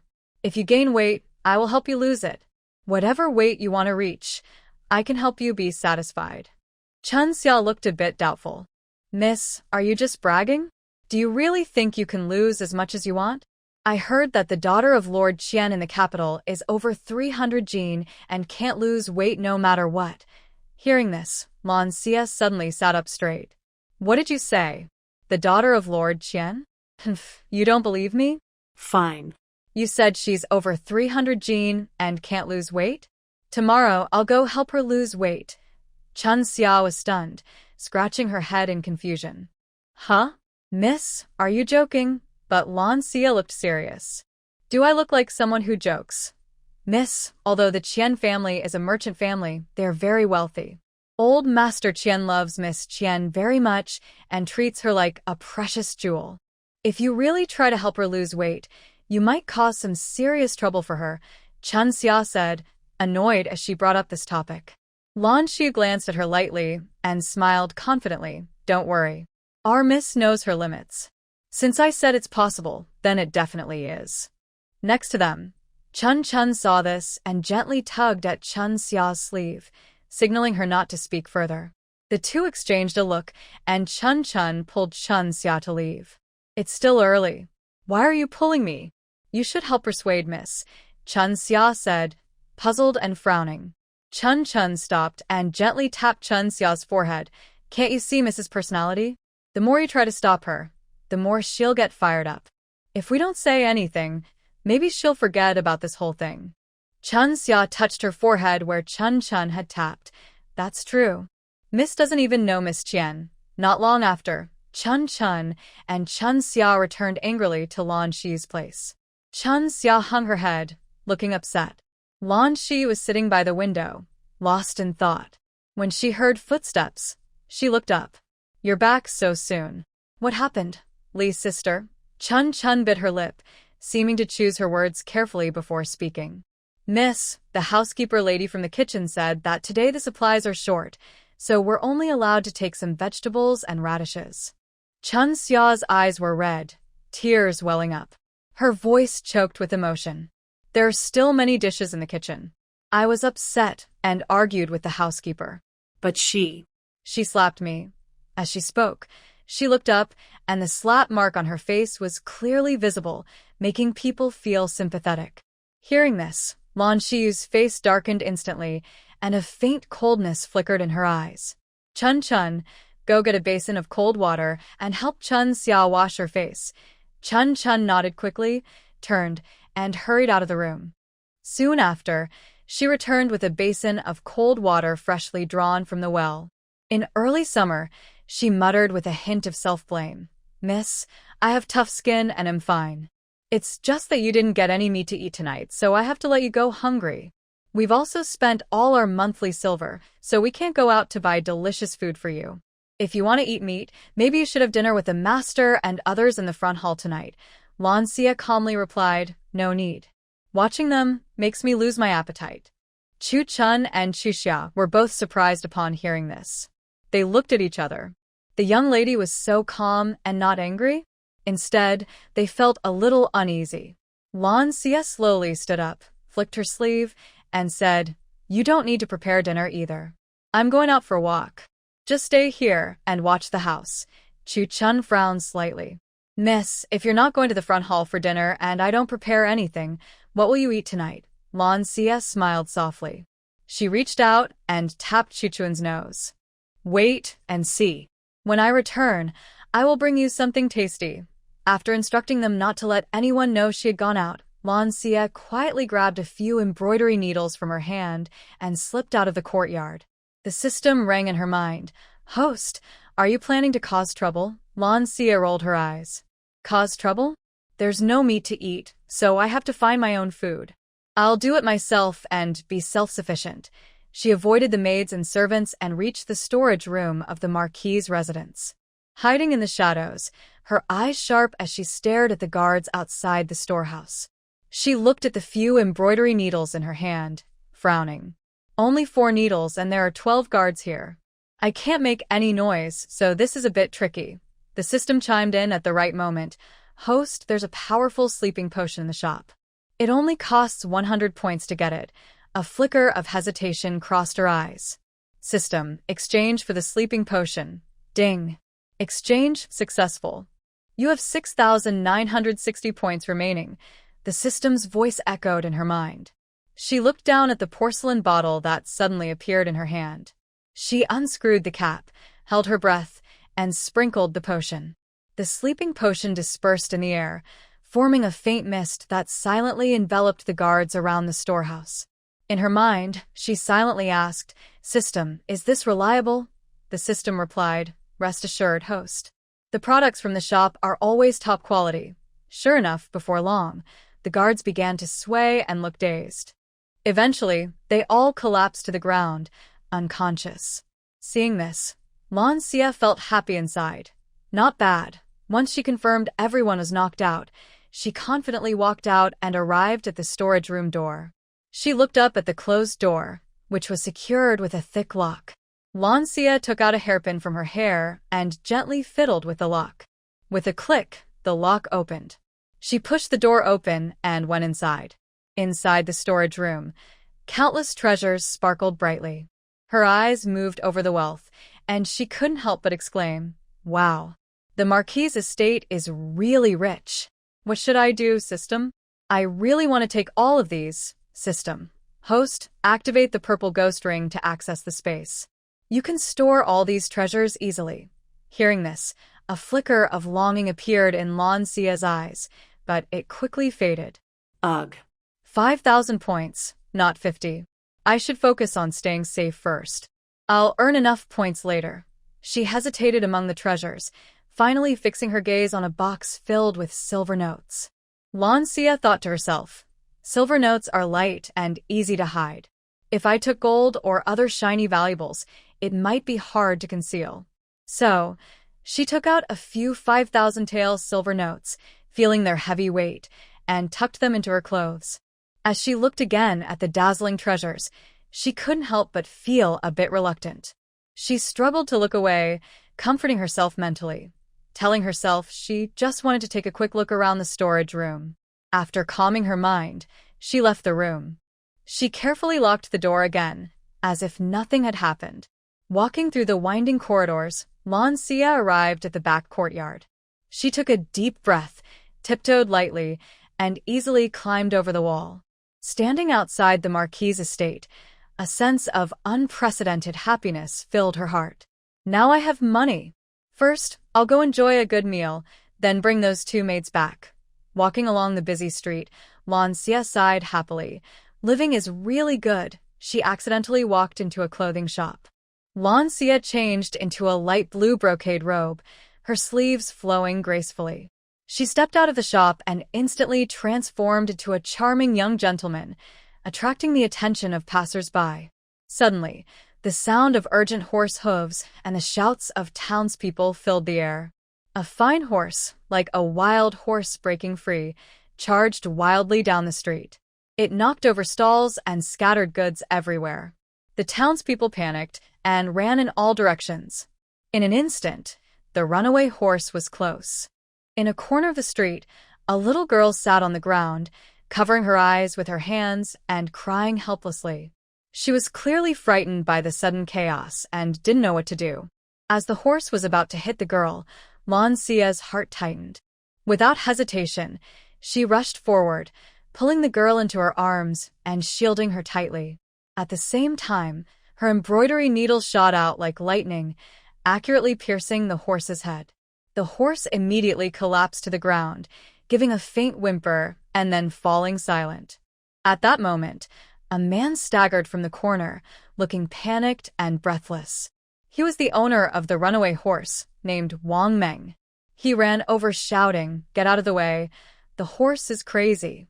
When he reached them, the townspeople gathered around. Upon learning he was the owner, many vendors became emotional and demanded compensation. Wang Meng quickly cupped his hands and bowed, saying repeatedly, "I'll pay. Don't worry. One by one, please." His voice was sincere and helpless, trying to calm everyone's anger. A woman hurried over, looking anxious with tears in her eyes. She immediately saw the girl in Lan Xiyue's arms, her daughter, Nyonyo. "Nyonyo, my Nyonyo!" The woman called out, rushing forward. The girl heard her mother's voice and cried out, "Mama."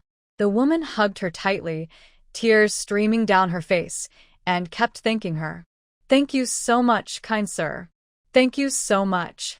Lan Xiyue smiled and waved her hand gently. "It's nothing, just a small favor." After the woman left with her daughter, Wang Meng paid the vendors and was able to leave. He approached Lan Xiyue, bowing deeply with gratitude. "I am Wang Meng. Thank you, young master, for your help. If you hadn't acted in time, the consequences would have been terrible."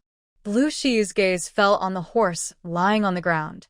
She noticed two small holes on the horse's leg and immediately understood. The horse was poisoned by a snake, which caused it to go wild, Blue Shi said calmly. Wang Meng looked in the direction she was pointing and saw the two small holes on the horse's leg. He was surprised and quickly said, "I knew there was something wrong with the horse.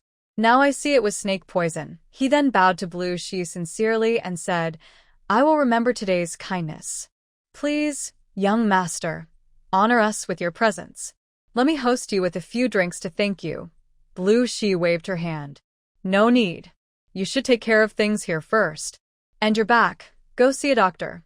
After speaking, Blue Shi walked into the Tianxiang restaurant across the street. Wang Meng rubbed his back. He had been thrown off the horse and, despite the pain, hurried after her. He didn't expect this young master to see right through his back injury. He looked up. "Huh? Where is he?" Seeing that the young master had disappeared, Wang Meng felt a bit disappointed. He didn't even know his name. He paid someone to push a cart and handle the horse's body, then limped to the clinic. Blue Shi was completely unaware that this scene had been observed by Mo Lian inside the private room of Tianxiang restaurant. Inside, Mo Yifan was gently shaking a folding fan and shook his head. "That person just now looks so familiar." I think I've seen him somewhere before. Why can't I remember? Mo Lian's eyes narrowed slightly. Was that her? His voice was deep. Tianyi, go check the horse's body carefully. I want to know how she managed to subdue that wild horse with just one move. Tianyi received the order and left, but he was also curious. There were many people on the street earlier, and he didn't see how the young master had acted. Lu Xu looked around. The main hall was decorated with carved beams and painted rafters, shining with gold and jade, yet elegant. She found a corner by the window and sat down. Guest, are you alone? Would you like something? A clever young waiter approached quickly, smiling warmly, full of enthusiasm and expectation to serve the guest. Bring me your signature dishes. When the young waiter heard this, he was surprised. Sir, can you finish eating alone? Lan Xiyue raised her eyebrows and said, I have plenty of money. No more talking. Hurry up. The waiter nodded repeatedly, then smiled even more. Yes, sir. Please wait a moment. I promise you'll be satisfied. Soon, a series of delicious and fragrant dishes were served one after another. There was tender, juicy roast duck with crispy skin and smooth meat, golden-colored dongpa pork that was rich but not greasy, and steamed bass fish with delicate, silky flesh that melts in your mouth. Each dish was as beautiful as art, making it hard to want to start eating. Lan Xiyue looked at the delicious food in front of her, feeling a deep happiness she couldn't quite describe. She began to eat eagerly, enjoying every bite. This is really tasty. After filling herself up, Lan Xiyue called the waiter and pointed to a few dishes she especially liked. She said, Please pack these for me. The waiter happily agreed and soon packed the dishes. Lan Xiyue prepared to pay and leave. The waiter respectfully said, Sir, the total is 805 taels of silver. The shopkeeper will round it down to 800 taels for you. Just pay 800. Lan Xiyue slightly twitched her mouth and thought to herself, the food at Tianxiang restaurant really is as expensive as they say. But then she remembered she wasn't spending her own money, so she didn't mind. If she spent it all, she could just walk around the storeroom again. This amount wasn't a big deal. So she quickly took out a banknote, counted out 800 taels of silver, and handed it to the waiter. Thank you, sir. Please come again. Lan Xiyue carried her food box and left the Tianxiang restaurant. She didn't linger, but quietly went back. At Tianxiang restaurant, in a private room on the second floor, Tianyi said, Mistress, there are 2 embroidered needles in the horse's head. His voice broke the quiet. He looked serious, holding 2 tiny embroidered needles tightly. Tianyi had worked hard to disassemble the horse's body before finding the 2 needles in its head. Mo Lian heard this and immediately looked sharp and cold. He slowly took the needles from Tianyi's hand and examined them carefully. They looked like ordinary embroidered needles, just like the ones the woman had used that night. A cold glint flashed in Mo Lian's eyes. The whole room seemed to grow colder with his presence. Mo Yifan felt a chill and involuntarily rubbed his arms, feeling confused and suspicious. No, little prince, it's just 2 embroidery needles. Why do you react so strongly? He asked, unable to hold back. Mo Liyuan didn't answer immediately. Instead, he gently set down the embroidery needle in his hand, his eyes deep and thoughtful, as if lost in memory. After a moment, his cold voice sounded. That night, the woman who broke into the palace also used an embroidery needle. Mo Yifan was startled and almost jumped out of his chair. Could it be a coincidence? However, when he saw Mo Liyuan's icy, frost-like face, his doubts were quickly suppressed. Little prince, wasn't the person who broke into the palace a woman? But the person just now was a man, Mo Yifan said again. He knew well that Mo Liyuan was clever and resourceful, and he understood that this little prince never acted without reason. Mo Liyuan's lips curled into a cold smile, his eyes narrowing slightly. A man? Clearly, she was a woman disguised as a man. But that night, her close combat skills were impressive. Even a young lady from a noble family, usually arrogant and domineering, wouldn't have such skills. Woman, I have found you. Tianyi, the man just now went into Tianxiang restaurant, right? Go find him and bring him here, Mo Yifan ordered. Tianyi nodded, looked at his master, and seeing he said nothing, he obeyed the order. Soon after, Tianyi returned to the private room. Third prince, the person has already left. Mo Yifan frowned at this news. Mo Liyuan stood up and strode out of the room. Seeing this, Mo Yifan quickly followed. Meanwhile, Lan Xiyue stepped lightly over the wall and returned to Shilling Courtyard. Chunhua and Xia, sitting by the window, were focused on their sewing. The needle tip moved through the silk fabric, making soft, rhythmic sounds. Lan Xiyue pushed the door open and entered. The two of them stopped their work at the same time and turned around. Xia looked at Lan Xiyue, dressed as a man, and was shocked. Ah. Who are you? Chunhua also looked alert. Lan Xiyue smiled faintly, holding a food box and gently shaking it. Hurry up and eat. I brought you some delicious food. Xia and Chunhua exchanged glances. Miss, Lan Xiyue. What? You can't recognize me just because I changed into men's clothes. In early summer, she patted her chest and said, Miss, why are you dressed in men's clothes? You scared me to death, because everyone knows I am too famous as a young lady. This outfit is more convenient. Both Early Summer and Early Spring smiled when they heard this. Early Summer couldn't wait and stepped forward, took the food box carefully, and opened it gently. At that moment, her eyes widened in surprise and she exclaimed, Wow, miss, where did you get the money to buy so much delicious food? When she opened the box, a tempting aroma filled the air, making everyone's mouth water.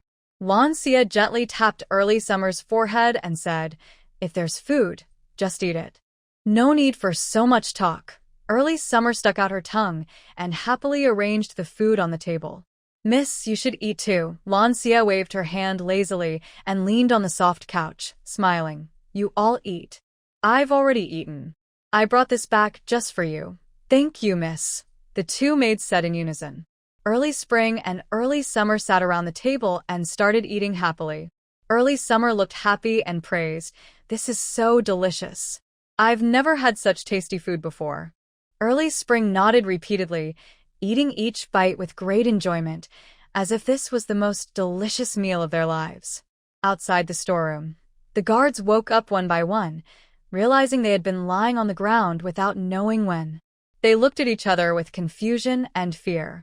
The leader, Li Ping, quickly calmed down, stepped forward, and carefully checked the lock of the storeroom. It was intact, so he let out a sigh of relief. He turned around and looked sternly at the others, saying in a serious tone, We're about to change shifts. If you don't want to be punished, keep quiet about what happened today. Don't let anyone find out. The other guards, not fools, nodded in agreement. In Early Summer, she was busy tidying the bed, moving quickly and speaking nonstop. Our young lady has been a beauty since she was a child. Her skin is as white as snow, and her features are like a painting. But later, she was persuaded by the second young lady to wear heavy makeup every day, which actually hid her natural beauty. I think the second young lady is jealous of our young lady's beauty. Hearing this, Lan Xiyue lightly rolled her eyes and smiled faintly. I was really foolish back then. Early Summer stuck out her tongue. Now, the young lady is so good. I don't mind saying these things now. If it were before, I wouldn't dare to speak like this. Seeing this, Early Spring felt secretly glad that the young lady had finally realized the truth. She wanted to say more but hesitated. She looked at her reflection in the bronze mirror. Lan Xiyue's clear, water-like eyes seemed to see through people. Early Spring took a deep breath and finally gathered her courage. Young lady, Lan Xiyue noticed her unusual behavior and turned to look at her. Just say what you want to say. Why are you hesitating, young lady? After Madame Liang was driven out of the Marquis' residence, she has been suffering a lot. Last time I went out to buy food, I saw Madame Liang selling vegetables on the street. After asking around, I learned that after she was expelled, she returned to her hometown. The men at home go to the gambling house every day. Every time they lose money, they come back and beat Madame Liang. After speaking, Early Spring felt nervous. She remembered how much the young lady disliked Madame Liang before. Now she saw that the young lady was different from before, so she dared to speak today. Madame Liang actually treated the young lady very well, but she often complained that her dressing was too fancy and that the crown prince wouldn't like it. The young lady used to like the crown prince very much, so she couldn't stand Madame Liang saying such things all the time, which is why she was angry with her. Lan Xiyue was stunned. Madame Liang? She tried to recall.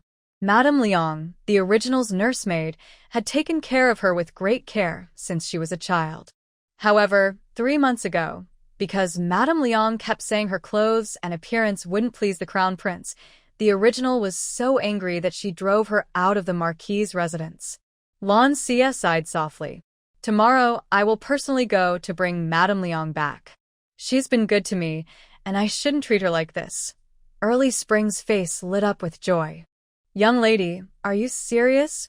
Blue Creek nodded. It's true. I used to be blinded by greed and couldn't see who truly cared for me. Chu-chun felt a pang in her heart, and her eyes turned slightly red. That's wonderful, Mississippi. Before, Chu-chun and Chu-xia didn't dare tell you about Grandma Liang because we were afraid you'd be angry. Now that you understand, we're happy for Grandma Liang and for you. Blue Creek smiled softly. From now on, you don't need to hide anything in front of me. Just tell me directly. Chu-chun nodded. Yes. Blue Creek looked at the two maids. You can go rest now. Miss, your hair isn't dry yet. Blue Creek took the handkerchief from Chu-chun. I can do it myself. Then wait until your hair is dry before resting or you might get a headache tomorrow. Chu-chun and Chu-xia left the room and closed the door. Blue Creek held a dry cloth, carefully wiping her damp long hair. Her eyebrows furrowed slightly, and she muttered to herself, no dryer, and women in ancient times have such long hair. It's really troublesome. After a while, Blue Creek put down the cloth and looked at her cold yet beautiful face in the mirror. A determined smile appeared on her lips. She softly called out, System, exchange for a night outfit. Ding. Exchange successful. The system's voice sounded in her mind, cold and mechanical. Blue Creek reached out and took the black night outfit. She quickly put it on. System. Host, you only feel so satisfied because you exchanged for the night outfit. Blue Creek rolled her eyes and said impatiently, Of course. The night outfit costs only 10 points. It's naturally satisfying. If everything in the shop was that cheap, I wouldn't be so stingy. The system fell silent, pretending to be dead. It didn't set the prices in the shop. Blue Creek didn't forget what Chu-xia said about the stewardess who slapped her. She casually tied her long hair into a ponytail and left the room, rushing toward the big kitchen. In the night, her figure flickered like a black lightning bolt. On the other side, the kitchen was where the cooks, maids, and nannies lived. Blue Creek moved quietly and silently. The stewardess, named Zhang, was happily counting the silver coins in her hand. These broken silver coins were given to her by her lady over the past 2 months. She plans to have someone take them back tomorrow for her son, who is about to get married. Suddenly, the door was forcefully pushed open. Lady Zhang was startled, clutching the silver coins to her chest. She thought it was the kitchen girl and was about to scold her, but then she saw a person in black clothing and a mask standing at the door. She was about to scream loudly, but Lan Xiyue appeared beside her like a ghost. A silver needle accurately sealed her mouth. Lady Zhang's eyes widened in fear. She tried to stand and run, but her legs felt heavy as if filled with lead. The silver coins in her arms spilled onto the ground. Lan Xiyue looked at her panicked face and sneered coldly. She rubbed her hands and said, People who bully me, I'll make you cry and beg for mercy, so you understand why flowers are so red. Like a quick and agile predator, Lan Xiyue lunged at Lady Zhang. Every strike hit her painful spots, twisting her face in pain. Lan Xiyue was skilled in medicine and knew exactly how to hurt someone without leaving marks. Lady Zhang felt as if her whole body was falling apart and was in unbearable pain. She wanted to struggle and fight back, but in front of this masked person in black, all her efforts were useless. Lady Zhang looked full of pain and fear, as if she saw death approaching. She collapsed on the ground, weakly groaning in pain. After Lan Xiyue finished, she stopped, picked up the silver coins from the ground, kicked her a few times, and then swaggered away. Lan Xiyue walked into her room leisurely, but as soon as she stepped inside, she couldn't help but become alert. In the room, a blurry figure sat quietly at the table. Lan Xiyue was startled. Without thinking much, she moved quickly and darted like an arrow toward the figure at the table. Her movements were fast and sharp, clearly well-trained. A cold and familiar voice sounded in the room. It was indeed you that night. This sound was like cold wind blowing across a lake, causing ripples to spread out, and it made Lan Xiyue suddenly stop moving. She froze. This voice was very familiar. It's the cold and powerful Regent King, Mo Liyuan. The room was still dark, with no candles lit, only moonlight shining through the window, casting shadows on the two of them. Using this faint light, Lan Xiyue barely saw Mo Liyuan's face. He looked stern, with deep eyes like cold stars, and at this moment, he was slowly approaching her in a dangerous way. Lan Xiyue set the legal set. This dog system didn't warn her that the person in the room was the Regent King. She silently complained and tried to calm her breathing to stay calm. System, get out here. The system was silent. Clearly, Mo Liyuan didn't give her that chance. He gently pinched her neck with his finger. Woman, how do you want to die? His voice was low and cold. Lan Xiyue was choked and couldn't breathe, her face turning red instantly. She was angry and scared. Why did this Regent King come into her room in the middle of the night? And that unreliable system failed her at a critical moment. Why don't you let go of my neck first so we can talk? Lan Xiyue struggled to say a few words. She never expected that this high-ranking Regent King would appear in her private room. Mo Liyuan snorted coldly, clearly unhappy with her reaction. His finger pressed harder, making Lan Xiyue feel like her throat was being squeezed tightly, and breathing became very difficult. Regent King, you came into my room late at night. Do you love me? Lan Xiyue suddenly thought and spoke. Mo Liyuan didn't buy that. He said coldly, Woman, stop talking nonsense. Tell me who ordered you to attack me that night at the prince's mansion. Hearing this, Lan Xiyue couldn't help but laugh and cry at the same time. Huh? Attack? Regent King, you're joking. I like you so much I can't even get close. How could I attack you? Mo Liyuan didn't believe her words. He pressed his finger even harder. Lan Xiyue felt a sharp pain in her throat, as if it might break at any moment. Her heart tightened, and she quickly said, Can you let go first, so we can talk properly? Mo Liyuan's eyes flickered slightly, and after a moment, he finally released his hold. Lan Xiyue was able to breathe freely and gasped loudly. However, her heart was like turbulent waves. I only wanted to tie you up that night to earn points. Do you believe me? If you weren't for earning points, do you think I would show weakness to you? Would I let you easily choke me? Mo Liyuan sat upright in his chair, his posture straight, and his carved-like face looked even more deep in the dim room. His eyes seemed to see through people, fixed on Lan Xiyue. Still haven't come up with a good excuse. His voice was deep, magnetic, with a hint of playful teasing. Lan Xiyue hurriedly waved her hands. Prince, listen to my excuse. No, let me explain. I didn't mean to dislike you. I just wanted to sneak into your palace and tie you up, maybe make a quick marriage. But who knew? The palace is so big, and there are many hidden places. I just randomly entered a courtyard, thinking no one was there, and was lucky enough to meet you. I didn't expect you to be so formidable. I just went in, and you found me. Mo Liyuan only raised an eyebrow slightly, a hint of teasing in his eyes. Oh, you love me that much? You risked sneaking into the palace at night just to tie me up? Don't you love the crown prince? Lan Xiyue quickly held up, looking serious. The crown prince is a thing of the past. My heart now only belongs to you. If I wanted to hurt you, I wouldn't have saved you that day behind the prime minister's temple. I swear, I'm telling the truth. Mo Liyuan looked at her deeply, his profound eyes seeming to swallow her whole. Where did you learn your skills? I've never heard that Miss Lan is so capable. Lan Xiyue showed a shy smile. Haha, I learned it myself. It's just average. I'm not your match either. I only have some basic skills. Mo Liyuan suddenly changed the subject. In the middle of the night, Miss Lan, what are you dressed like that for? Are you sneaking out? His tone was teasing and playful, clearly curious about her night attire. Lan Xiyue was stunned, not expecting him to change the topic so suddenly. She quickly responded, "What's sneaking out? I was just going to teach the maid who bullied my servant a lesson." Mo Li Yuan's gaze was sharp. "Miss Lan, it's best not to lie. Otherwise, I'll make you wish you were never born." His tone carried a hint of threat and coldness, making Lan Xiyue shiver involuntarily. Realizing this, Lan Xiyue inwardly scolded herself for being so useless. She looked at him affectionately and blinked, saying, "Your Highness, everything I said is true. That night I did want to tie you up, but I didn't mean to hurt you. I just... Before she finished, she shyly lowered her head.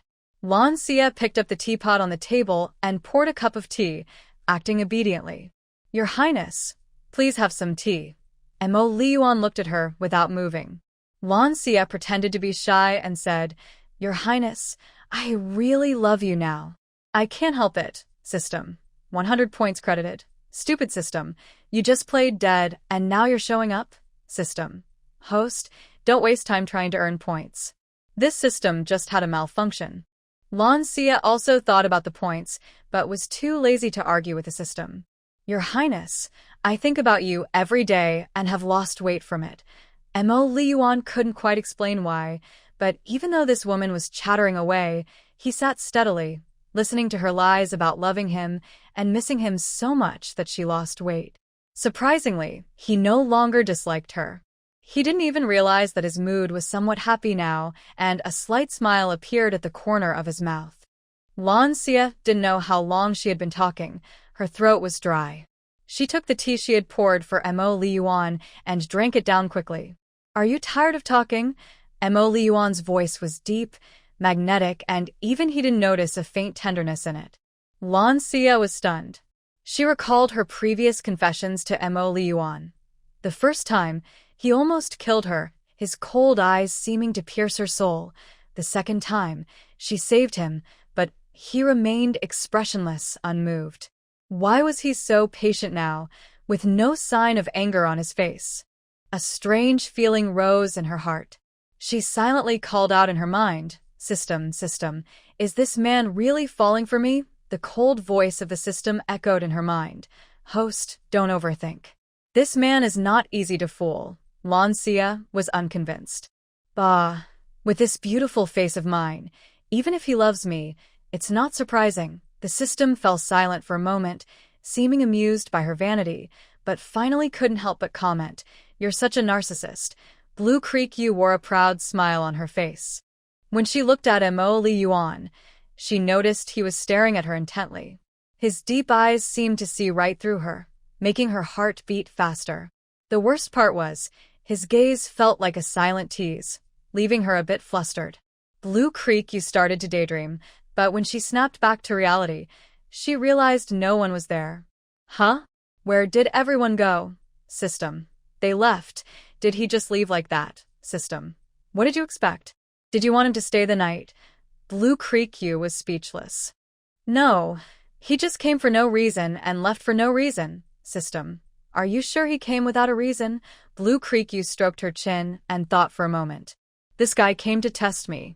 How did he figure out I was the one who broke into his palace that night? I shouldn't have admitted so easily just now." System. "Haha, with your outfit and how you attacked him as soon as you came in, do you still need to deny it? You're the one talking. No one in the room told me anything." Humph. Blue Creek Yu admitted she was a bit flustered earlier, but talking with the system helped her clear her mind. She took a deep breath and tried to calm herself. Suddenly, she remembered something, and her eyes lit up. "Oh." System. "How many points did I earn just now?" System. "Finally remembered your points. You earned 6,500 points just now. Adding to what you had before, that's a total of 13,550 points." Hearing this number, Blue Creek Yu couldn't help but laugh out loud. "Host, with so many points now, activating the purple ghost ring will give you access to the space." The system's voice echoed in her mind, tempting her irresistibly. Blue Creek Yu's smile gradually faded, and she fell into deep thought. She silently calculated the points. Over 13,000. If she spent 5,000, she would still have more than 8,000 left. After tonight, Mo Liyuan didn't seem as difficult to deal with anymore. Weighing her options, Blue Creek Yu decisively waved her hand and made her choice. System. I've decided to activate the purple ghost ring. Ding. After deducting 5,000 points, the purple ghost ring was successfully activated. The system's voice sounded again, and with it, Blue Xiyue saw the ring on her index finger suddenly glow with a purple light. Blue Xiyue looked at the ring with curiosity, feeling both happy and a little worried. System, is it going to stay glowing like this? It's so obvious. As soon as she finished speaking, the ring seemed to understand her words. It dimmed quickly and returned to its normal appearance, quietly fitting on her finger. Blue Xiyue nodded contentedly, thinking to herself, that's better. But then, the system's voice broke the silence again. Activate hidden mission. As long as the host uses medical skills to save people, she can earn virtue points. Hearing this, Blue Xiyue was surprised and asked with doubt, what are virtue points? The system patiently explained, virtue points can upgrade the space. When the space is upgraded, the host won't need points to improve it. 1,000 virtue points upgrade the space by 1 level, giving it preservation functions. 2,000 points upgrade it to level 2, allowing the host to freely enter and exit, and even hold living creatures. 3,000 points upgrade it to a planting space, where the host can grow things during the day. 5,000 points, the maximum level, grants a spiritual spring water, like a small creek, which is priceless. Blue Xiyue was stunned, exclaiming, wow. If I had known that activating the purple ghost ring would give the space so many uses, I would have activated it earlier. The system was silent. After a moment, Blue Xiyue recovered from her shock and remembered another important question. By the way, system, if I use medical skills to save someone, how many virtue points do I get? The system replied, it depends on the situation. Blue Xiyue lay quietly on the bed, her eyes shining with a strange light. Her mind was full of thoughts, waves of ideas crashing through her. In her past life, she was a lonely girl who joined an organization with a strange old man and became a special agent. But her true strength wasn't just her agility, it was her medical and poison skills. Using her medical skills to save lives could earn her virtue points. It was not a problem for her. She secretly wondered, how many virtue points could she really accumulate from saving a life? As night deepened and the first light appeared on the horizon, Blue Xiyue was still excited and found it hard to sleep. When the first rays of sunlight broke through the clouds and shone on her pillow, her sleepiness washed over her like a tide. She then slowly drifted into a dreamland. Inside the Shilling courtyard, Grandma Xiao Sui sat in the main hall with a displeased look. Her sharp gaze swept over the two maids, Chun Chun and Xia Xia. What's wrong with Miss? It's almost noon, and she hasn't gotten up. How improper. I was personally sent by the lady to teach Miss manners. You two should go wake her up. How can we talk about rules if you don't do this? Grandma Zhao's words carried authority, making Chun Chun and Xia Xia feel a bit scared. Hearing this, Chun Chun quickly stepped forward and softly said, Grandma Xiao, please stay calm. I will go wake the young lady now. Maybe she was too tired last night, so she slept deeply. After speaking, she turned and hurried toward Lan Xiyue's room. When she entered, she saw Lan Xiyue still sleeping peacefully, her breathing steady and slow. Chun Chun gently approached and softly called, Miss, it's time to get up. Grandma Xiao has been waiting outside for a long time. She said the ladies sent her to teach you manners. However, Lan Xiyue didn't seem to hear and continued sleeping. Feeling helpless, Chun Chun raised her voice a little. Miss, wake up quickly. Lan Xiyue turned over and mumbled, Stop bothering me, then kept snoring. Chun Chun had no choice but to pull back the blanket and wake Lan Xiyue from her sleep. Annoyed, Lan Xiyue rubbed her black hair and said, Chun Chun, unless you have something very important, watch how I punish you. Miss, Grandma Xiao has been waiting for you almost the whole morning. Grandma Xiao? Who is she? Why is she here? Chun Chun helplessly touched her forehead. Miss, Grandma Xiao is a trusted maidservant close to the lady. How can you forget her? The lady specifically sent her to teach you manners. Lan Xiyue's eyes slightly narrowed, and a sarcastic smile appeared on her lips. Huh. Isn't it the good aunt who taught me manners? Why does she want to teach me again today? Playing some tricks, Lan Xiyue still got out of bed, went to the washstand, and washed her face with cold water. The icy water droplets made her instantly alert. After washing up, Chun quickly brought clothes for her to wear and carefully combed her hair. Lan Xiyue wore a simple, elegant dress and walked lightly out of her room to the side hall. When Xiao Mama saw her come in, she stood up and bowed, looking serious. Lan Xiyue ignored her and went straight over, sitting down casually. Xiao Mama frowned unhappily, but, because of her status, she suppressed her displeasure and said, "Miss, the lady sent me to teach you manners." Lan Xiyue just raised an eyebrow and smirked coldly. "I know my manners well. No need for you to teach me." Hearing this, Xiao Mama's brow furrowed even more. "If you truly knew your manners, you wouldn't still be sleeping until almost noon." Lan Xiyue sneered and said carelessly, "What do you care?" Xiao Mama straightened her face and spoke sternly. "I wouldn't dare to tell you what to do, Mississippi. I am here on the lady's orders to teach you manners. Please learn well." "What if I refuse to learn?" "Miss, the lady only wants what's best for you. As the young lady of the Marquis house, you should understand manners and etiquette. This will help you handle different situations and people better in the future, so you won't embarrass yourself." Lan Xiyue lazily lifted her eyelids. Chun, I'm hungry," she said softly and lazily. Chun immediately replied, "Lunch is ready and warm. I will bring it to you right away." Just as Chun turned to leave, a sudden hand slapped her face hard, making her stagger and almost fall. Xiao Sui stood there with an angry face, a faint, cold smile on her lips. "How dare you? It turns out the young lady has been spoiled by you. A servant hitting her master. What kind of behavior is this?" Xia quickly stepped forward to hold Chun, glaring angrily at Xiao Sui. Xiao Sui had been waiting for Lan Xiyue to wake up for a long time, holding back her anger, just waiting for this moment to explode. Lan Xiyue's face instantly darkened, and a cold glint appeared in her beautiful eyes. "Xiao Mama, who gave you the courage to hit me on my own territory?" she asked. Xiao Sui smirked coldly, seeming unafraid of Lan Xiyue's anger. "I am also here to teach the disrespectful servant a lesson," said the old maid. Lan sai so not Gonli. "Chuxia, go to the room and bring me the whip."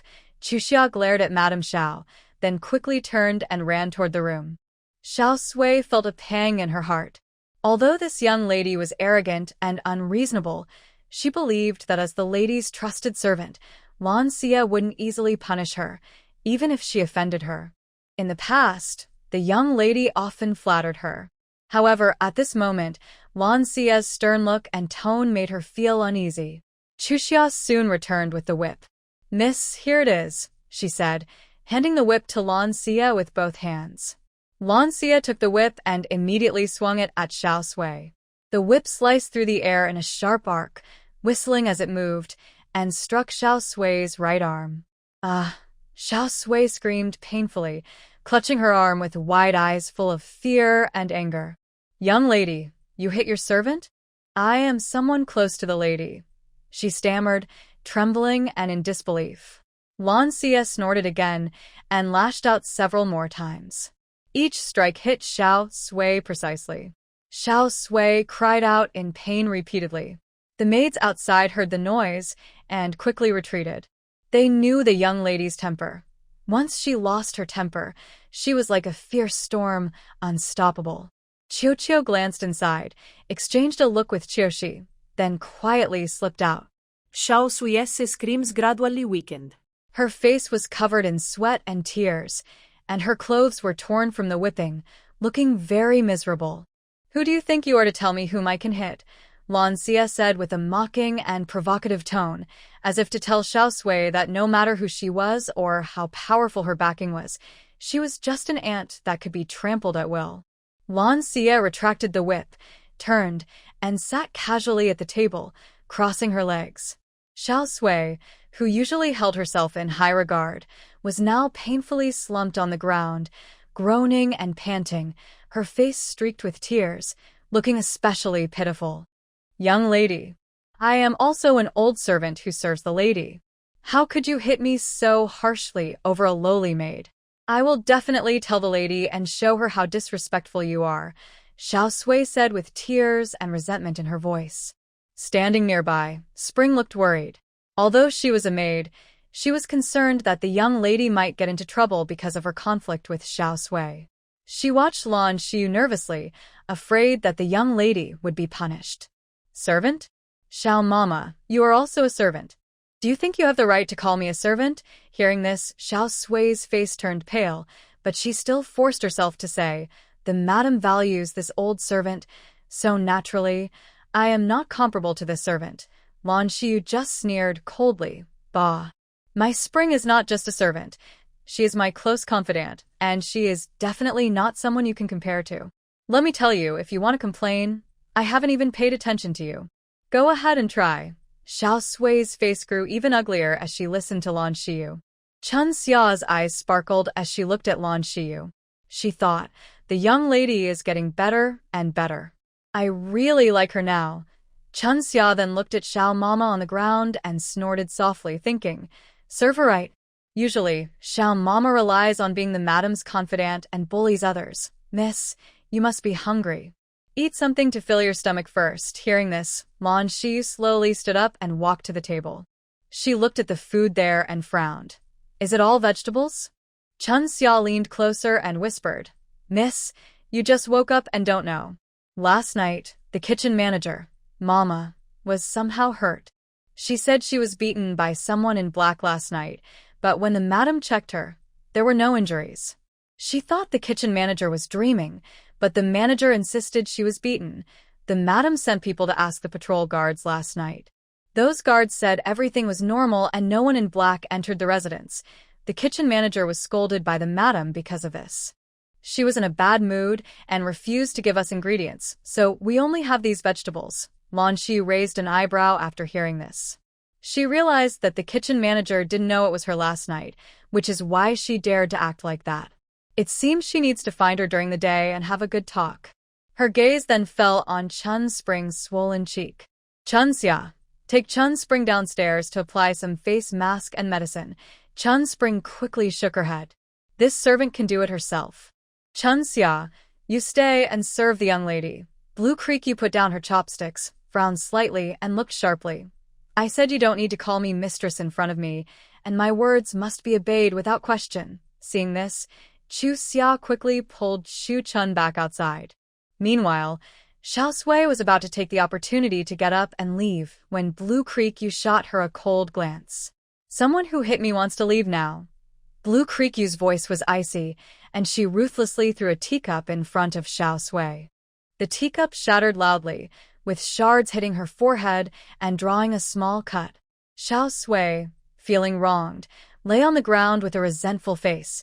Miss, you hit your servant like this, and now you won't let me go. Blue Creeku remained unmoved, continuing to eat while saying, You upset me, so you must kneel for an hour before you can leave. Hearing this, Xiao Sui was furious. Miss, you're too unreasonable. Her voice trembled with anger. Blue Creeku put down her chopsticks, her gaze sharp as a knife, and her voice cold enough to chill. What? Still want a beating? Kneel properly. Otherwise, don't think about leaving today. Xiao Sui secretly planned, kneel if you must, and wait until the lady finds out. Let's see how she handles it. Though unwilling, she had to submit to Blue Creeku's authority, kneeling obediently on the ground, motionless. At this moment, hurried footsteps sounded. Yunqing, along with a group of maids and servants, rushed into the shilling courtyard. As soon as Yunqing entered, her eyes fell on the scene before her. Xiao Sui was covered in wounds, kneeling on the ground with a pale face, while Blue Creeku, the eldest daughter of the Marquis' household, sat leisurely at the table, playing with her chopsticks. Yunqing's brow furrowed involuntarily. Before she could ask, Xiao Sui seemed to grasp a life-saving straw, crawling over on her knees, tears in her voice as she cried out, Madam, you're here? I was just teaching the Mrs. Maid who didn't know the rules, and I was beaten by her. The miss also made me kneel for an hour before I could leave. I'm old now. I can't endure this kind of suffering. Yunqing's gaze never left Blue Creek-yu, a trace of anger flashing in her deep eyes. She took a deep breath, trying to calm herself, and slowly asked, Aya, why are you doing this? Blue Creek-yu heard this and calmly put down her bowl and chopsticks. She took out a delicate handkerchief and gently wiped her mouth. She looked up with clear, firm eyes and asked, Why? Why does a servant hit my maid? Hearing this, Yunqing's eyes sharpened. She stared at Blue Creek-yu and said with some blame, Momo Xiao has been with me for a long time. Is hitting her a slap in my face. However, Blue Creek-yu looked very innocent. She shook her head lightly and smiled faintly. Chun is also my person. If Momo Xiao hits her, isn't that hitting my face? Also, Andy, if the Marquis' estate is so poor that it can't afford food, just sell these useless servants. Look, the estate can't even afford meals anymore. Why do we need so many servants? Yunqing's face instantly turned pale. She glared at Blue Creek-yu with anger, and her voice trembled a little. Yeah, what are you talking about? When did the Marquis' estate become so poor that it can't afford food? Blue Creek-yu smiled softly and pointed at the food on the table. I am the eldest daughter of the Marquis' main family. I can't even eat meat, only 3 vegetarian dishes. Aren't others the same as me? Or is Auntie, you instructing me? Yunqing looked at Blue Creek-yu in disbelief. She had truly changed. If it had been before, even if she was arrogant and domineering, she would never speak to her like this. Since she woke up from her fainting spell, she had become less close to her and no longer called her mother. Yunqing's voice was low. Yeah, you've changed. She couldn't understand why the person who had been so foolish for so many years suddenly changed. Or was it that she had been pretending to be foolish in front of her before? Blue Creek-yu smiled lightly, with a hint of teasing and mockery. Everyone will wake up one day. Or, do you still prefer the foolish me from before? I am no longer foolish, and you, Auntie, are feeling uneasy now. Yunqing's face grew uglier. She suppressed her anger and tried to use her authority as an elder to control Blue Creek-yu. Yeah, I spoiled you too much before, which made you spoiled. From now on, reflect in Shilling Pavilion for 3 months until you realize your mistakes, then you can leave Shilling Pavilion. Blue Creek-yu sneered coldly at Yunqing, her lips curling into a cold smile. What if I don't? Yunqing's anger finally ignited completely. She kept a stern face and said coldly, Are you forcing me to use family discipline? Blue Creek-yu narrowed her eyes and did not back down. Try using family rules if you dare. Tomorrow, everyone in the city will know that you, a shameless woman, covet your sister-in-law. Not long after your sister died, claiming to care for her children, you married into the Marquis' house as a second wife. Soon after entering, you got pregnant. Are you joking? You're just a hypocrite. When I was young, you made me call you mother, deliberately getting close to me, spoiling me, then letting me cause trouble. Later, you pretended to be kind to highlight your compassion as a stepmother. I spit on you. You're disgusting. Yunqing trembled with anger, her eyes wide as she looked at Blue Creek-yu. You. How dare you? Hee. I can be so bold only because you, my good aunt, taught me how. Blue Creek-yu replied with a mocking smile. Mrs. Yunqing stood in the hall, her face pale and her chest heaving with anger. She pointed tremblingly at Blue Creek-yu, her voice sharp with fury. All these years, I've wasted on you. Guards, take the young lady to the ancestral hall and make her kneel as punishment. As soon as she finished speaking, several maids quickly stepped forward to carry out her orders. Blue Creek-yu picked up a long whip nearby. She swung it forcefully, the tip slicing through the air with a sharp. Anyone brave enough to die, come forward. The maids hesitated, then turned to look at Mrs. Yunqing with fear and unease. Seeing this, Yunqing's anger grew even more.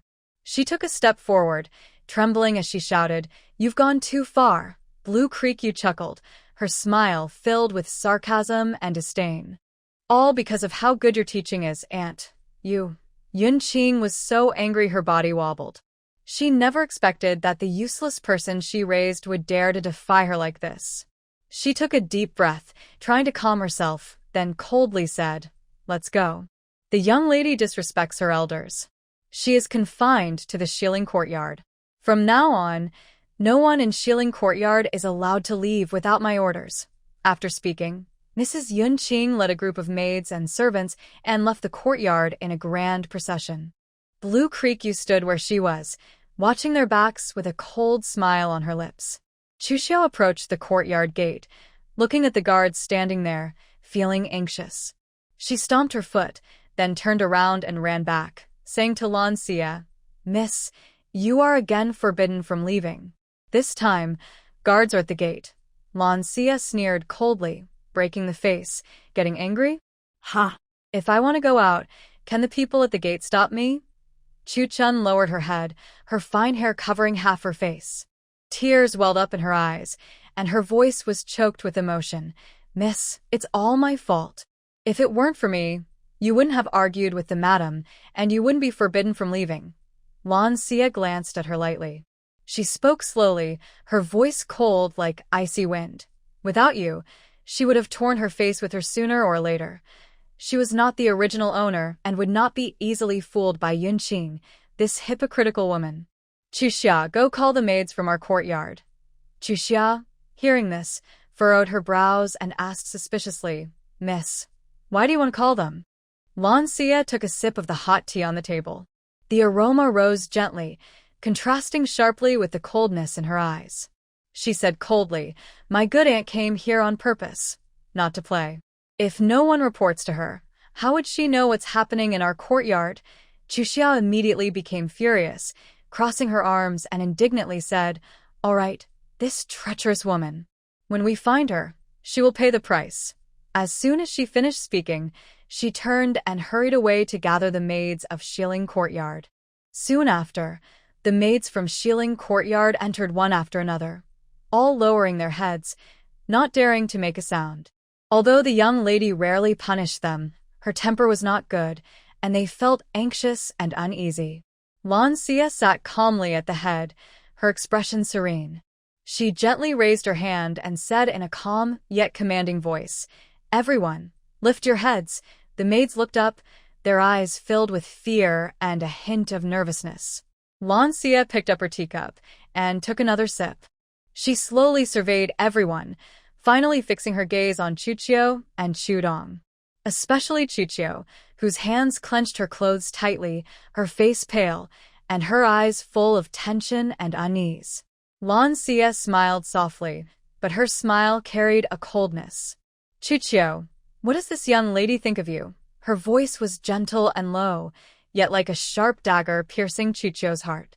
At the beginning of early autumn, she suddenly knelt down with a thud, trembling as she spoke. "Young sister treats servant very well." Her tone was full of fear and helplessness, as if she might break down at any moment. Lan Xiyue gently put down her teacup, making a clear, crisp sound. She turned her gaze to the side and spoke coldly and firmly.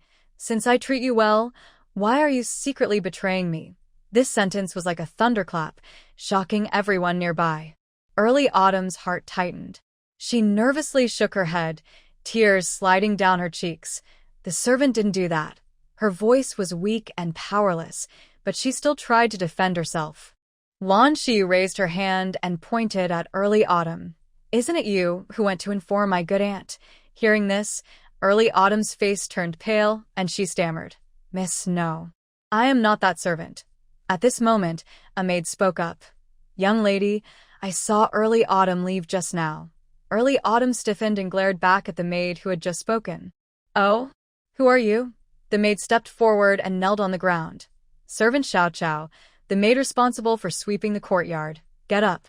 "Thank you, young lady." Lan Xiyue looked back at Early Autumn. "Since you don't want to stay in Shilling Courtyard, then you don't need to stay here." Early Autumn raised her head. "Young lady," Lan Xiyue replied calmly. "Early autumn, early winter. Where did you come from?" "Just go back to where you came from." Early Winter was stunned, quickly stepped forward, and knelt down. "Young lady, I am innocent." Lan Xiyue spoke slowly and calmly. "I know you are my good aunt's people. Usually, she has you watch over me. If there is any movement in my courtyard, you will tell her, right? I am not afraid of her, but I cannot tolerate dirt in my eyes. Early autumn and early winter kowtowed on the ground. Young lady, please don't drive us away. We know we were wrong. They lived in Shilling Courtyard, and their days were not many. The monthly silver was decent. If they were driven away, the lady probably wouldn't keep them either and might sell them.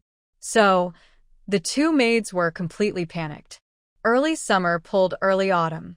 Hurry up and leave. Loyal servants don't serve two masters. Leave Shilling Courtyard quickly. Early autumn choked with tears. Young lady, please give me one more chance. This young lady allows you to leave now, which is mercy. If I were to take offense, you might not leave here unscathed. Chuchio immediately dared not to plead further. Chudong also fell silent. The two turned around and left to pack their things. Chuxia watched nearby. After they finished packing, they exited Shilling Courtyard. Chudong stepped forward and spoke briefly with the guard. The guard then let them go. Lan Xiyue looked at the others. Since you are working in Shilling Courtyard, do your best. If you do not want to stay here anymore, you can leave now. I won't leave. I want to serve miss. A maid in light green said first. Her voice was soft but firm.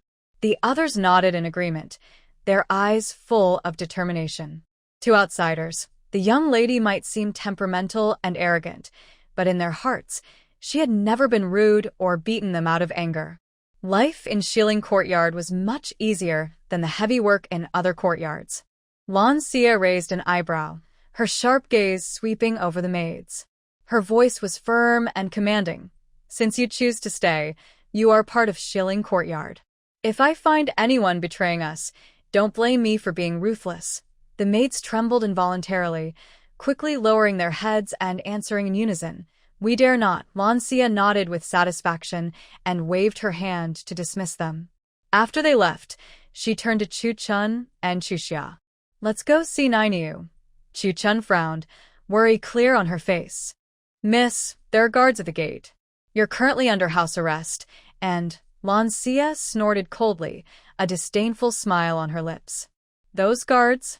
Can they stop me?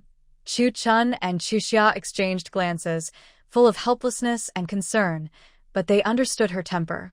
Once she made a decision, not even 9 bulls could pull her back. So, the three of them walked toward the gate, one after the other. At the gate, 2 guards stood like they were facing a great enemy, blocking the way. Seeing Lan Xiyue, one of them hurriedly spoke. Miss, the lady ordered that you are under house arrest in Shilling Courtyard. Without her permission, you are not allowed to step outside the courtyard. Upon hearing this, Lan Xiyue's face turned cold, replaced by a strong sense of chill. She suddenly swung her whip with a sharp, drawing a fierce arc in the air. Get out of the way. 2 guards looked uncomfortable but still stood their ground, refusing to retreat. Seeing this, Lan Xiyue's eyes flashed with anger. Her whip, like a snake emerging from its hole, shot out quickly toward the 2 men. Although the guards were quick and dodged in time, they still got hit by the whip's tip, feeling pain. Taking the chance, Lan Xiyue strode confidently out of the house. Chun Chun and Chun Xia hurried to follow. The guards, realizing they couldn't stop her, ran quickly to report to the lady. Yun Qing was inside, talking with Lan Lingrou about Lan Xiyue. Hearing the guards report, she angrily said, "That stubborn girl is getting more and more arrogant. She really doesn't respect me at all." Lan Lingrou, standing nearby, frowned and looked puzzled. She said softly, "Mother, have you noticed? Since she woke up from fainting last time, she seems like a different person. Do you think she might be possessed by something bad?" Yun Qing was stunned. "I think she's not possessed. She's just acting for my benefit." Lan Lingrou leaned close and whispered a few words into Yun Qing's ear. Yun Qing sneered. Since that stubborn girl is so uncontrollable, I can't keep her around." At this moment, Lan Xiyue, dressed in a simple embroidered long dress, confidently walked out of the Marquis' residence. Her personal maid, Chun Chun and Chun Xia, followed closely behind. "Miss, Granny Liang lives in the countryside. Without a carriage, it will take a long time to get there. The lady already told them that we can't use the house's horses," Chun Chun explained. Lan Xiyue smiled slightly. That's okay. I'll rent a carriage. The three of them crossed a busy street. Lan Xiyue's eyes kept being drawn to small stalls along the way. She stopped and lingered in front of delicious-looking snacks, choosing a few treats and buying some other foods before heading to the stables. At the stables, Lan Xiyue picked a clean, tidy carriage and asked the driver to take her to Granny Liang's village. Chen Xia sat inside the carriage, growing more curious. Miss, where did you get the money? Lan Xiyue just smiled mysteriously and softly said, It's a secret. These two words are like hooks, making early summer feel itchy and curious, but also helpless. She can only pout and complain, Miss, really, you're making me more curious, but you won't say anything. The carriage slowly moves along a winding country road. After an hour, they finally arrive at Zuma village. The carriage stops. Lan Xiyue gets out with two maids, and the scene in front of her makes Chu-chun frown. It is indeed a bit deserted here. Most of the village houses are old and broken, and the villagers seem to live modestly. Miss, Grandma Liang's home is here, but we don't know exactly which house. There are so many families in Zuma village. I'll go ask around, Chu-chun says, then heads into the village. Lan Xiyue nods and stays with Chu-xia. The villagers at the village entrance notice Lan Xiyue and her companions, dressed elegantly and with outstanding manners. They look at them curiously. Chu-chun walks up to an elderly woman sunbathing and politely asks, Ma'am, do you know where Liang Ti lives? The woman lifts her head, squints at her, and then asks, Who are you? Why are you looking for Liang Ti? Chu-chun quickly explains, She is my young lady's nursemaid. We know she's having a hard time, and my young lady came to take her back. The woman looks surprised, then sighs and says, Oh, that's sad. Liang Ti has been beaten by her husband every day since she came back. She's had a tough life. Come, I'll take you to find her. Ma'am, wait. I'll tell my young lady first. Chu-chun returns to report to Lan Xiyue. Lan Xiyue nods and signals her to follow. They arrive in front of an old, dilapidated courtyard. The woman stops and points to a shaky wooden door, saying, Here is Liang Ti's home. Lan Xiyue takes out a small piece of silver from her pocket and hands it to the woman. Thank you for guiding us. This small silver is your reward. The woman's face lights up with a smile. She stares at the silver without blinking and politely says, That's too much, miss. You're too kind. Please take it. The woman rubs her hands together and says, Then I won't refuse. She takes the silver, glances inside, and whispers, Miss, Liang Ti's husband isn't a good person. He's lazy and loves to cause trouble. The silver Liang Ti sent back was all spent by her husband. When Liang Ti didn't come back, he would often go to ask his married daughter for money. Sigh. A year ago, her daughter Xiaoshu didn't give him any money, and he beat her so badly that she had a miscarriage. Since then, Xiaoshu hasn't been able to get pregnant again, and she is also disliked by her in-laws. Such misfortune. Lan Xiyue heard this and looked grim. She nodded slightly. The older woman then happily left, clutching some small silver coins. Chu-xia pouted angrily, saying, This man is really no good. He even hit his own daughter and caused her to have a miscarriage. Chu-chun heard this and shook her head gently, with a hint of sympathy in her eyes. No wonder. A year ago, Liang Mama looked worried all the time. I asked her what was wrong, but she just sighed and didn't say anything. Lan Xiyue pushed open the door that was about to fall off its hinges. The creaking sound of the door hinges echoed as she looked around the yard. Old furniture, dusty corners, and windows that leaked air because they hadn't been repaired in years. Everything told of poverty and neglect. Frowning tightly, Lan Xiyue felt a deep, unspoken sadness rise in her heart. Liang Mama. Are you here? Chu-xia's voice echoed in the yard. Soon, a faint cough came from inside the house. Without hesitation, Lan Xiyue hurried into the room where the sound came from. She saw Liang Mama lying pale on the bed, her eyes closed, breathing weak. Her heart clenched tightly. She went to the bedside, touched her forehead, hot and feverish. Nine Yang, Lan Xiyue softly called. Liang Mama slowly opened her eyes. When she saw Lan Xiyue, Her eyes widened in surprise and disbelief. "Miss? Am I dreaming?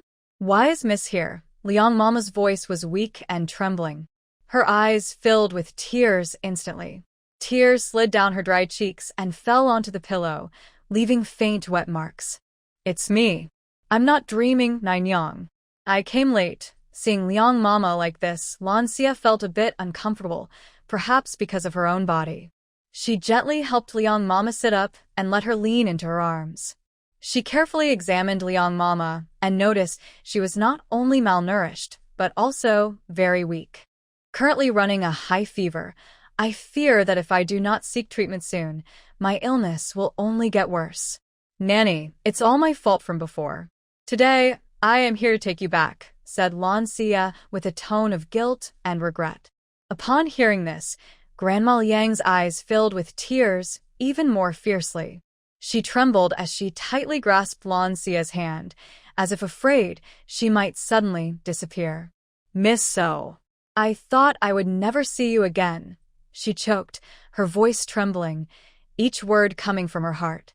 Seeing this, Chu Chun quickly stepped forward to comfort her. "Grandma Liang, please stop crying. The more you cry, the harder it is for the miss to see." Hearing Chu Chun, Grandma Liang quickly wiped her tears with her sleeve and tried to calm herself. "All right, no more crying. I won't cry. I'm just touched that the miss came to find me," she said, her voice still a little choked but much calmer than before. Lan Xiyue gently patted Grandma Liang's hand and said softly, "Nanny, it's not your fault. It's mine. You've always been good to me, but I pushed you away. Do you blame me?" "No, I don't blame you. The miss was just deceived by others. It's my fault for not waking her up in time," she replied. "All right, Grandma Liang, let's go back together. From now on, you won't have to suffer here anymore." Cough, cough, cough. Lan Xiyue gently patted Grandma Liang's back. "Nanny, you're still sick. Don't get too excited. When we get back, I will find the best medicine for you, so you can recover soon." At that moment, a rough voice shouted angrily, Today's luck is really terrible. I lost everything again. Liang Ti, come out here and give me the money. Ever since you returned, my luck has been terrible. Didn't you go serve that young lady? You must have made a lot of money. Don't tell me you have no silver." Along with the shouting, a burly man with a face full of coarse flesh entered. He was Liang Grandma's husband, Wang Daong. When Wang Daong entered and saw a few women he didn't recognize in the room, he paused in surprise. But when his gaze fell on Lan Xiyue, his dull eyes immediately turned lecherous. "Oh, where did this beautiful girl come from? Liang Ti, why didn't you tell me you knew such a pretty girl? Is she your distant relative?" His words were full of flirtation and teasing. Liang Ti heard Wang Daong's voice and couldn't help but tremble. She knew well how cruel and ruthless this man was, and she also knew that his lustful thoughts had already arisen. When she saw Wang Daong's lecherous eyes fixed on Lan Xiyue, her anger exploded like a volcano. "Wang Daong, listen carefully. This is the legitimate daughter of the Marquis' household, Miss Lan Xiyue. She's not someone you can covet.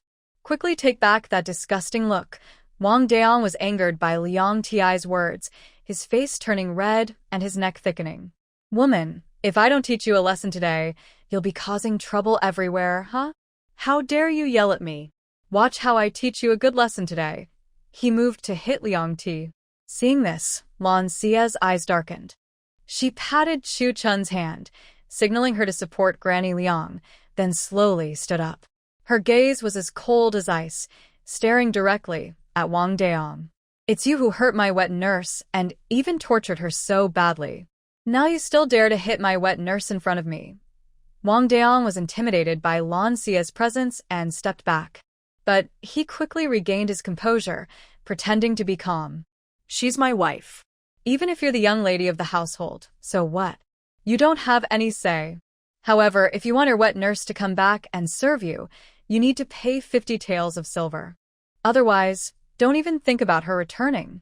You see, you already gave her the contract of sale, so Liang Ti is now free."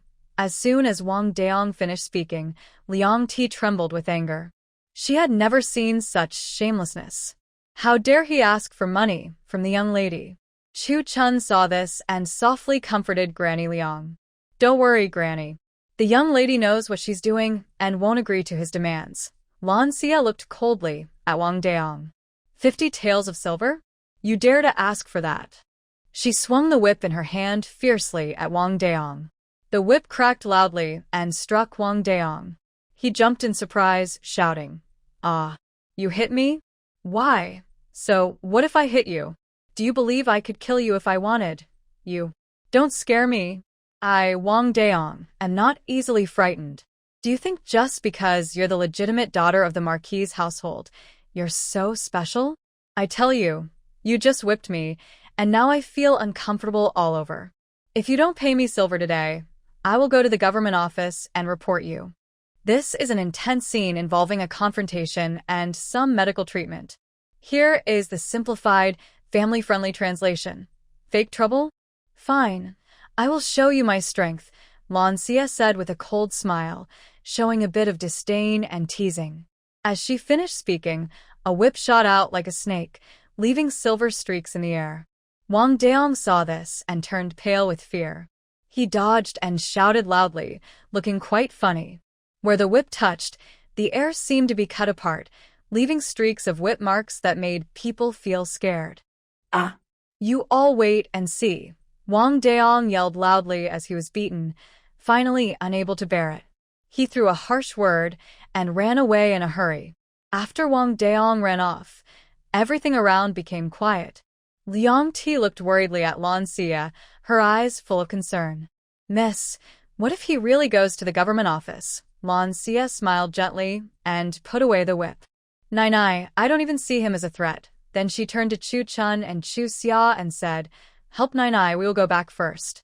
Chu Chun and Chu Xia quickly helped Liang Mama, and the four of them headed toward the village entrance.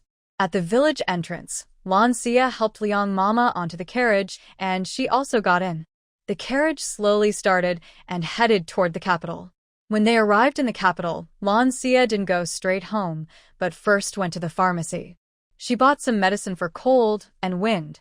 As the sun set, when they returned to the Marquis' residence, it was already late. Back at Shilling Courtyard, the guards at the door were gone. Lan Xiyue settled Liang Mama into her old room. Liang Mama was already sleeping deeply, her old face showing tiredness and worry, her brows tightly furrowed. Lan Xiyue turned and went to the table. She opened her bag and picked out some herbs from the pharmacy. "Chu Chun, Chu Xia, go boil these herbs. 3 bowls of water, 1 bowl of decoction." Chu Chun and Chu Xia hurriedly took the herbs and left. Lan Xiyue took out some silver needles from the pharmacy. She sterilized each needle carefully. Then she used the needles to treat Liang Mama. As she inserted each needle into Liang Mama's body, her breathing gradually steadied and her furrowed brows slowly relaxed. Lan Xiyue's forehead was covered with tiny beads of sweat, but she didn't notice. She focused on each movement carefully. After a long time, Lan Xiyue slowly removed the needles and took a deep breath. Blue Xia sat resting nearby, not knowing how much time had passed. At this moment, Chu Xia brought in a bowl of medicine. "Miss, the medicine is ready." Blue Xia nodded. "Yes, give it to Mama to drink." Chu Chun quickly helped Mama Liang up, while Chu Xia carefully fed her the medicine. The liquid slowly dripped from Mama Liang's mouth, and her face looked much better. After finishing the bowl, Chu Xia looked at Blue Xia with concern. "Miss, Mama Liang hasn't woken up yet. Should we find a doctor to check on her?" Blue Xia waved her hand. "No need. Once Mama drinks the medicine, let her sleep well tonight, sweat it out, and she will wake up tomorrow." Chu Xia looked at the person on the bed. "Miss, tonight I will sleep in Mama's room and take care of her." Blue Xia nodded. "All right, thank you, Chu Xia." Chu Xia smiled. "Miss, you always tease me." A young maid hurried in and bowed.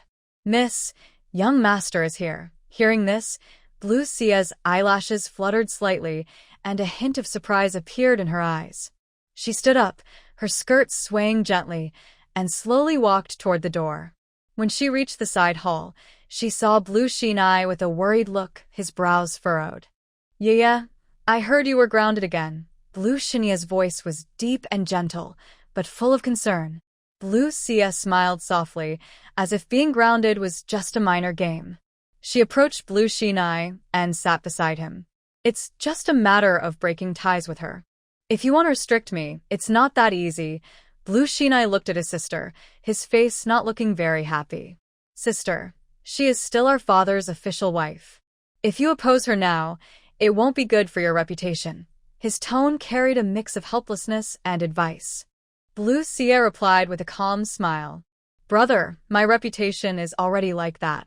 How much worse can it get? Hearing this, Blue Xinye took a deep breath, his eyes full of affection. Sister, you're already 16. If your reputation is bad, it will be hard to find a good match. Blue Xia raised an eyebrow, a playful glint in her eyes. Then I won't marry. Brother, can you support me for a lifetime? Blue Xinye affectionately stroked her hair, his eyes full of tenderness. I can support you for a lifetime, but Yaya, you can't really stay unmarried forever. After finishing her words, Lan Xiyue paused thoughtfully before asking, I heard you went out today. What did you do? I went to bring back the wet nurse. She's having a hard time at home and is being mistreated by her partner. She's also sick now, she said with some anger. Hearing this, Lan Xiyue felt a small sense of relief. It seems Yaya has really changed. Weren't you very annoyed with your wet nurse before? Lan Xiyue sighed, looking regretful. It was my fault for believing bad rumors and treating her badly. Now I'm not so naive. I won't let others fool me anymore. Lan Xiyue nodded happily at her words. Yaya has grown up. If there's anything I can do to help, just tell me. Yes, brother. Can you help me find some medical books? I want to learn medicine. Of course. I'll go find some for you right now. As Lan Xiyue left, the side hall became quiet again. Lan Xiyue sat quietly, smiling to herself. The original brother was really kind, always on her side without question. In this big, noble house, only they siblings are truly close. With her here, she would protect her brother and keep him safe from harm. Inside the main hall, Yun Qing frowned, her face full of worry. She looked at Lan Jinrong walking slowly from afar and called out, Sir, you're back. Lan Jinrong stood tall, with a serious face, walking steadily. He nodded gently and looked at Yun Qing, asking, Did anything happen at the house today? Yun Qing sighed softly. She lowered her head and spoke with some helplessness and worry. Sir, Yaya is becoming more and more unreasonable. Today, I sent a strict maid to teach her manners, but she ended up hitting the maid. When she came back, she was covered in injuries. Sigh. Hearing this, Lan Jinrong's brows furrowed tighter and his face grew darker. He paused for a moment and said, That girl is really getting worse. Yun Qing continued, her voice trembling slightly. When I found out, I was very angry. I went to talk to Yaya, hoping to speak with her calmly. But she seemed like a different person. She not only refused to listen but also argued loudly with me. It was as if she hated me deeply. I feel helpless and can only order her to stay confined for reflection, hoping she'll calm down. But who would have thought she would forcibly leave the house today? I don't know where she went or what she did, and she only just returned now. Sir, I really can't control her anymore. After hearing this, Lan Jinrong's face darkened like a pot's bottom, and a flash of anger appeared in his eyes. He snorted coldly and said, That rebellious girl, don't bother about her. Let her do as she pleases. She's so stubborn that keeping her at home is just a trouble. These days, you've been trying to find her husband. It doesn't matter if he's from a lower family. Marry her off early, so she won't cause trouble. Yun Qing saw this, and a strange light flickered in her eyes. She nodded slightly and softly said, Sir's right. I will start looking for a match for her tomorrow. But I worry that Yaya will cause trouble once she finds out. Lan Jinrong snorted coldly. With her reputation, it's good if someone wants her. She dares to cause trouble? When the time comes, we'll tie her up and put her in a wedding sedan. With her temper, if she stays in the house, it will be embarrassing for our Marquis' residence. Marry her off early, and let this Marquis pretend I don't have this daughter. Yun Qing's eyes flashed with pride. Sir, dinner is ready. It's all your favorite dishes. Let's go have our meal. Lan Xiyue's expression improved a bit. He nodded slightly, and the two of them walked into the dining hall one after the other. For a moment, the lights shone brightly, the aroma of food filled the air, and the atmosphere grew warmer. Meanwhile, in a corner of Yun's residence, Lan Xiyue was lying leisurely on a small bed, holding a medical book tightly in her hand. She was immersed in it, forgetting everything around her. After a long while, Lan Xiyue put away the medical book, stretched her muscles, and said to herself, "Brother's speed is really fast. He just went back and already collected so many medical books for me." A faint smile appeared at the corner of her mouth. Chu Chun tiptoed into the room, her voice carrying a barely noticeable cheerfulness. "Miss, dinner is ready. Should I bring it in or take it to the side hall?" Lan Xiyue gently put down her book, her gaze thoughtful. "Bring it in," Chu Chun responded and soon placed the dishes on the table. Lan Xiyue stood up and walked over. Although the dishes on the table were not abundant, they were delicate and tasty. Compared to the simple meal at Shilling Courtyard yesterday, today's meal was quite more sumptuous. She couldn't help but raise an eyebrow slightly. "Hey, today the big kitchen didn't give us any trouble, did they?" Early Spring heard this and covered her mouth to laugh, her eyes shining with cleverness. "The head cook lady wasn't around. When I went to the big kitchen to get ingredients, they ignored me, so I took the chance to grab a little more." Lan Xiyue smiled faintly at this. She slowly sat down, picked up her chopsticks, and carefully enjoyed the food on the table. After dinner, she washed up and then lay on the bed, closing her eyes to rest. At that moment, the system's voice suddenly sounding a bit mechanical but strangely warm. "Congratulations, host. You have gained 50 merits." Lan Xiyue was surprised for a moment, then opened her eyes, a hint of shock and helplessness flashing through them. She had saved the nursemaid but only received 50 merits. That was far from her goal 1,000 merits, and still not enough to upgrade her space by 1 level. She couldn't help but smile bitterly. In the past, others begged her to save them. Now, for merits, she had to actively save people. The world really is unpredictable. The system seemed to sense her mood and offered some comfort. "Host, don't be discouraged. You didn't have the same points before, but now you've earned quite a few." Lan Xiyue rolled her eyes and secretly thought, can they be the same? With that man Mo Lian, I can earn points just by saying a few words. But merits are real, saving people. With this body, if I go out and boast about my medical skills, who would believe me? Night fell like ink, and moonlight seeped through the thin paper of the window, casting mottled shadows in Lan Xiyue's room. She lay on the bed, tossing and turning, thinking about her plans for tomorrow. She thought that once dawn broke, she would go to the street to look around, hoping to meet someone sick, so she could show her medical skills and earn some merits. After all, she was excellent in modern medicine and poison, but now, to earn merits in this strange world, she had to actively help others. Thinking about it, she felt a bit helpless. She mentally stored the silver needle beside her bed into her space, sighed softly, and gradually fell asleep. Meanwhile, inside the regent's palace, the atmosphere was unusually tense. Tian-Yi anxiously stood beside the old doctor, his eyes fixed tightly on the unconscious An-Er. The old doctor shook his head helplessly, frowning. An-Er's body has no external injuries, but his symptoms are like being poisoned by a type of insect poison from Miao territory. I don't know much about Miao insect poisons, so I really can't do anything.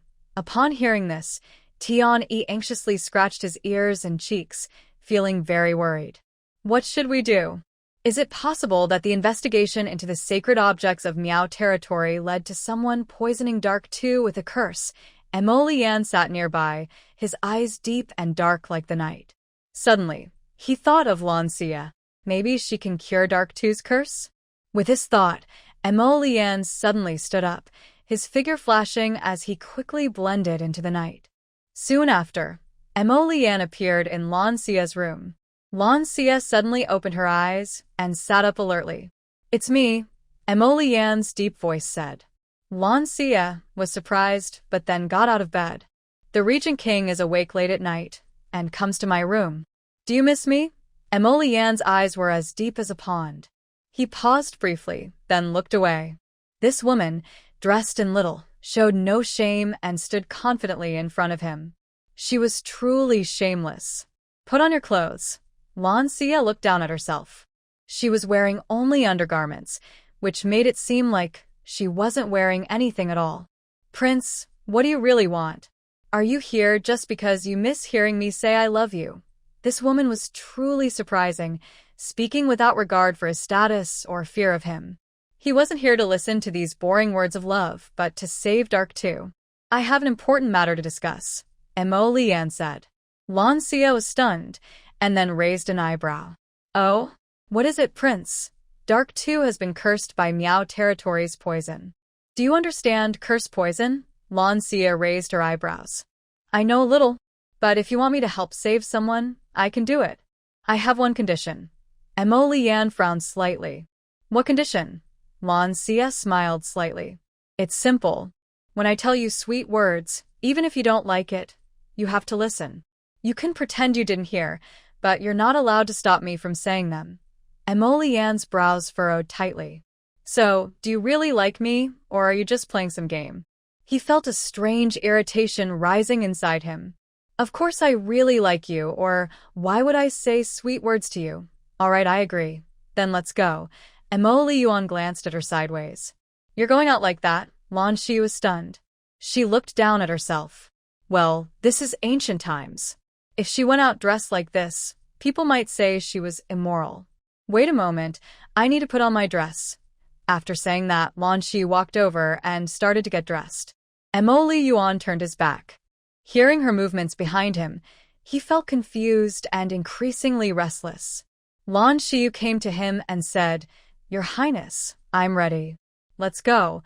Mo Lian didn't turn around and left the room first. Lan Xiyue followed behind him. He looked at her, suddenly grabbed her, and used light skills to leap into the air. Her eyes lit up. The wind was rushing past her ears. Wow, this is so exciting. She really wants to learn the ancient light skills. Soon, they arrived steadily in the palace courtyard. Mo Lian loosened Lan Xiyue's collar and went inside first. Lan Xiyue followed closely behind. When Tian saw the master returning with Lan Xiyue, he couldn't help but feel a ripple of emotion in his heart. He looked back, hesitant to speak, his gaze flickering over Lan Xiyue with curiosity. Master, she. Mo Lian ignored Tian Yi's curiosity. Inside, the candlelight flickered, casting shadows on the bed where a person's pale and peaceful face lay. Lan Xiyue stepped forward, her gaze fixed on the person on the bed. She approached and gently placed her slender fingers on his pulse. Old Doctor was watching her closely, his sharp eyes observing every move she made. You. Old Doctor spoke, his voice filled with surprise and curiosity. Mo Lian gently interrupted him. Old Doctor, she knows about goo poison. Old Doctor was shocked. This young girl actually knows about goo poison? How old is she? Lan Xiyue withdrew her hand, her brows furrowing slightly, then relaxing again. She turned to look at Mo Lian, a faint smile on her lips. He has been affected by a sleep-inducing goo. If the poison isn't removed within 3 days, he will fall into a deep sleep and continue until his life ends. Old Doctor's eyes widened in shock upon hearing this. He looked at Lan Xiyue in disbelief, as if he couldn't believe his ears. You really understand goo poison? How old are you? Who taught you medicine? Blue Creek Yu slightly raised her eyebrows, speaking with a mix of confidence and humility. I am 16 years old and have some knowledge of poison and toxins. I am self-taught. Old Doctor's mouth twitched. Self-taught at only 16? Tian stepped forward, leaned close to Old Doctor's ear, and whispered. Old Doctor's eyes widened in surprise. She is actually a famous, proud, and flirtatious woman in the capital? Mo Lian couldn't help but see Blue Creek Yu in a new light. He said in a deep voice, Tell me what is needed to remove the poison. Blue Creek Yu shook her head and looked back at the person on the bed. This sleep poison isn't hard to cure, but during the process he will feel a lot of pain. So, I need to prepare some things, a flute made of purple bamboo and iron chains. I will come back tomorrow at noon to remove the poison.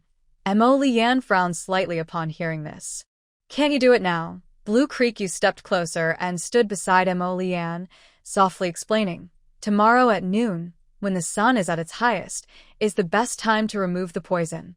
It won't leave any toxins behind. Also, his health will be more stable then, which helps with the cure.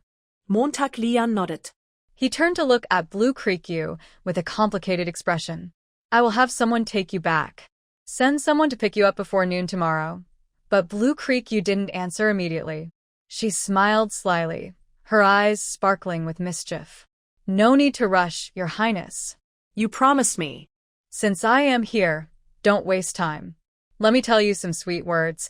Mo Lian's face instantly darkened.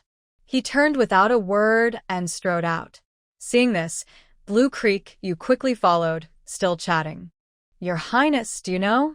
From the moment I saw you, I was captivated by your heroic aura. Every look, every move of yours, is deeply imprinted in my heart. Tian-Yi and old doctor exchanged glances, their eyes full of disbelief. They couldn't believe their ears. She is truly a famous flirt. And their prince, surprisingly, didn't get angry.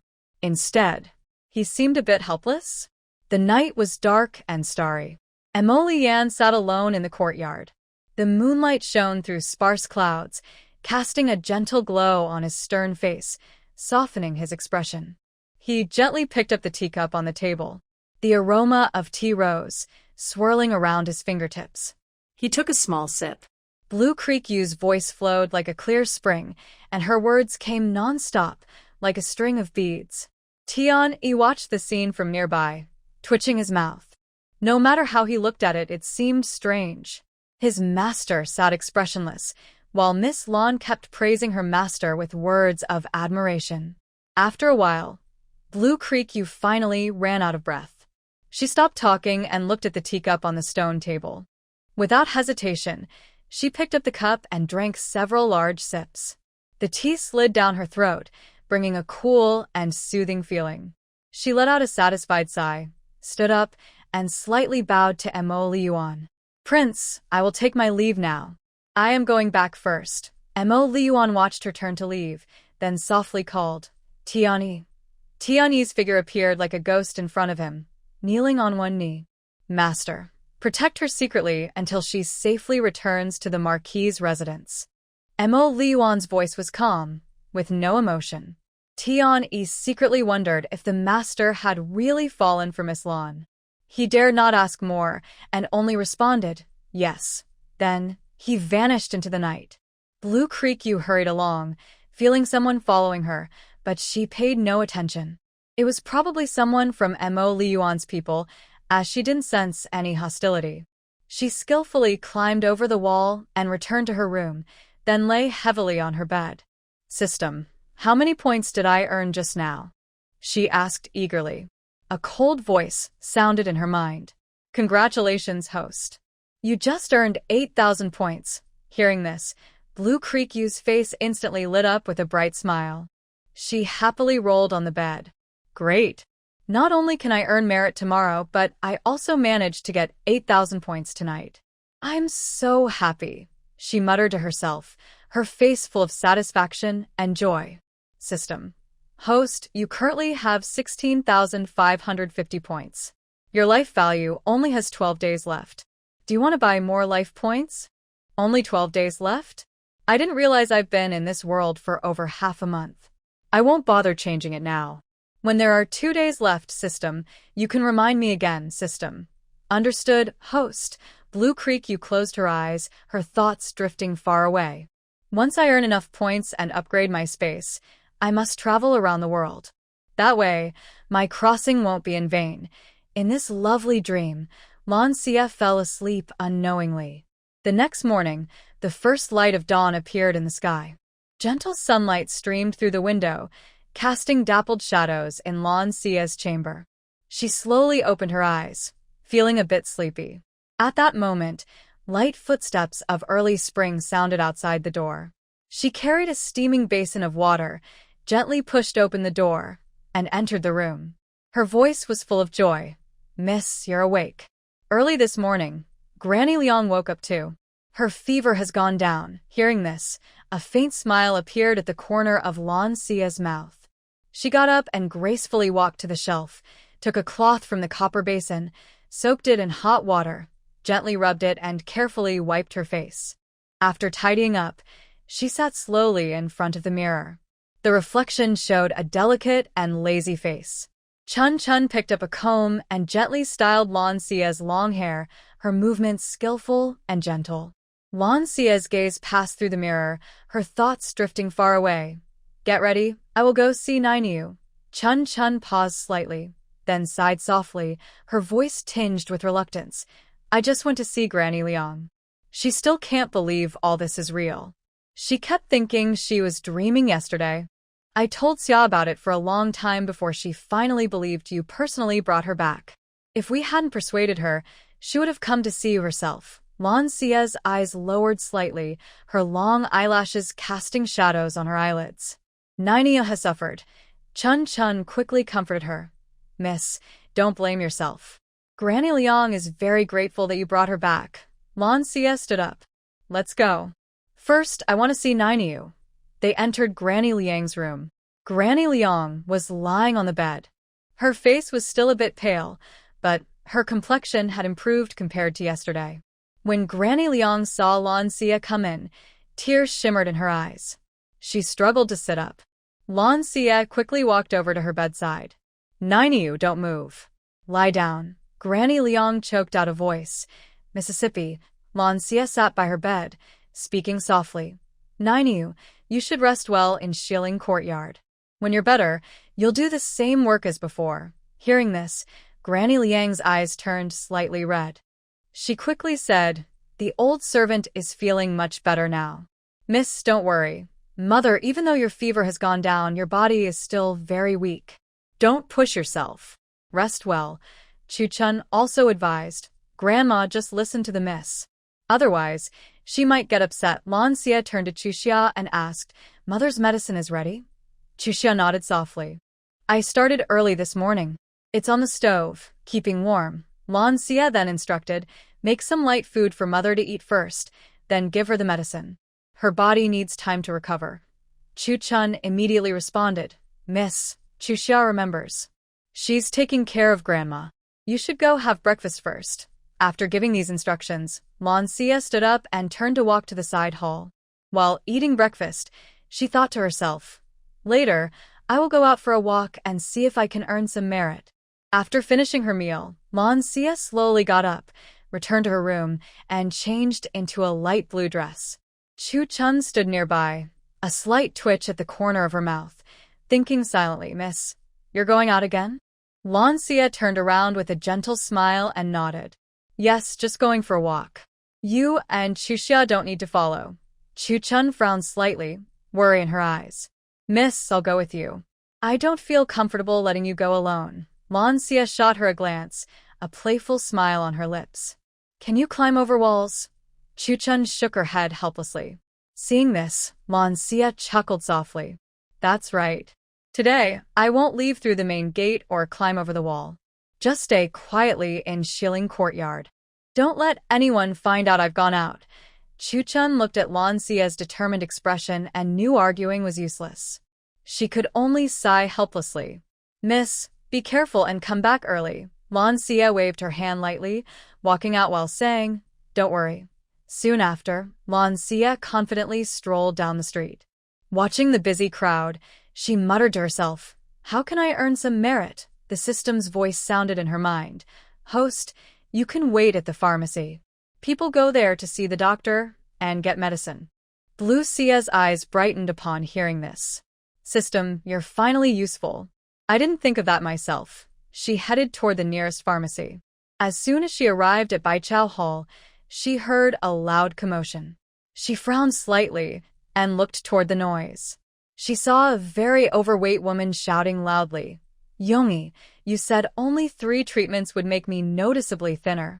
Now I haven't lost weight, and I've even gained weight. The woman's voice was sharp and harsh, as if she wanted to shake the entire pharmacy. She was fat and bloated, with an angry look on her face. At that moment, Dr. Qi came out of the pharmacy. He wore a long robe and looked kind and gentle. He looked at the woman at the door with a helpless and sighing expression. Miss Qian, I told you to control your diet and take the medicine. After 3 treatments, you will feel a clear difference in weight loss. Have you followed the doctor's advice? But Qian Duo didn't listen. She touched her belly and shouted loudly. I did control my diet for the first meal, but I was starving by the second and ate more. I don't care. If you want me to lose weight, other methods are fine.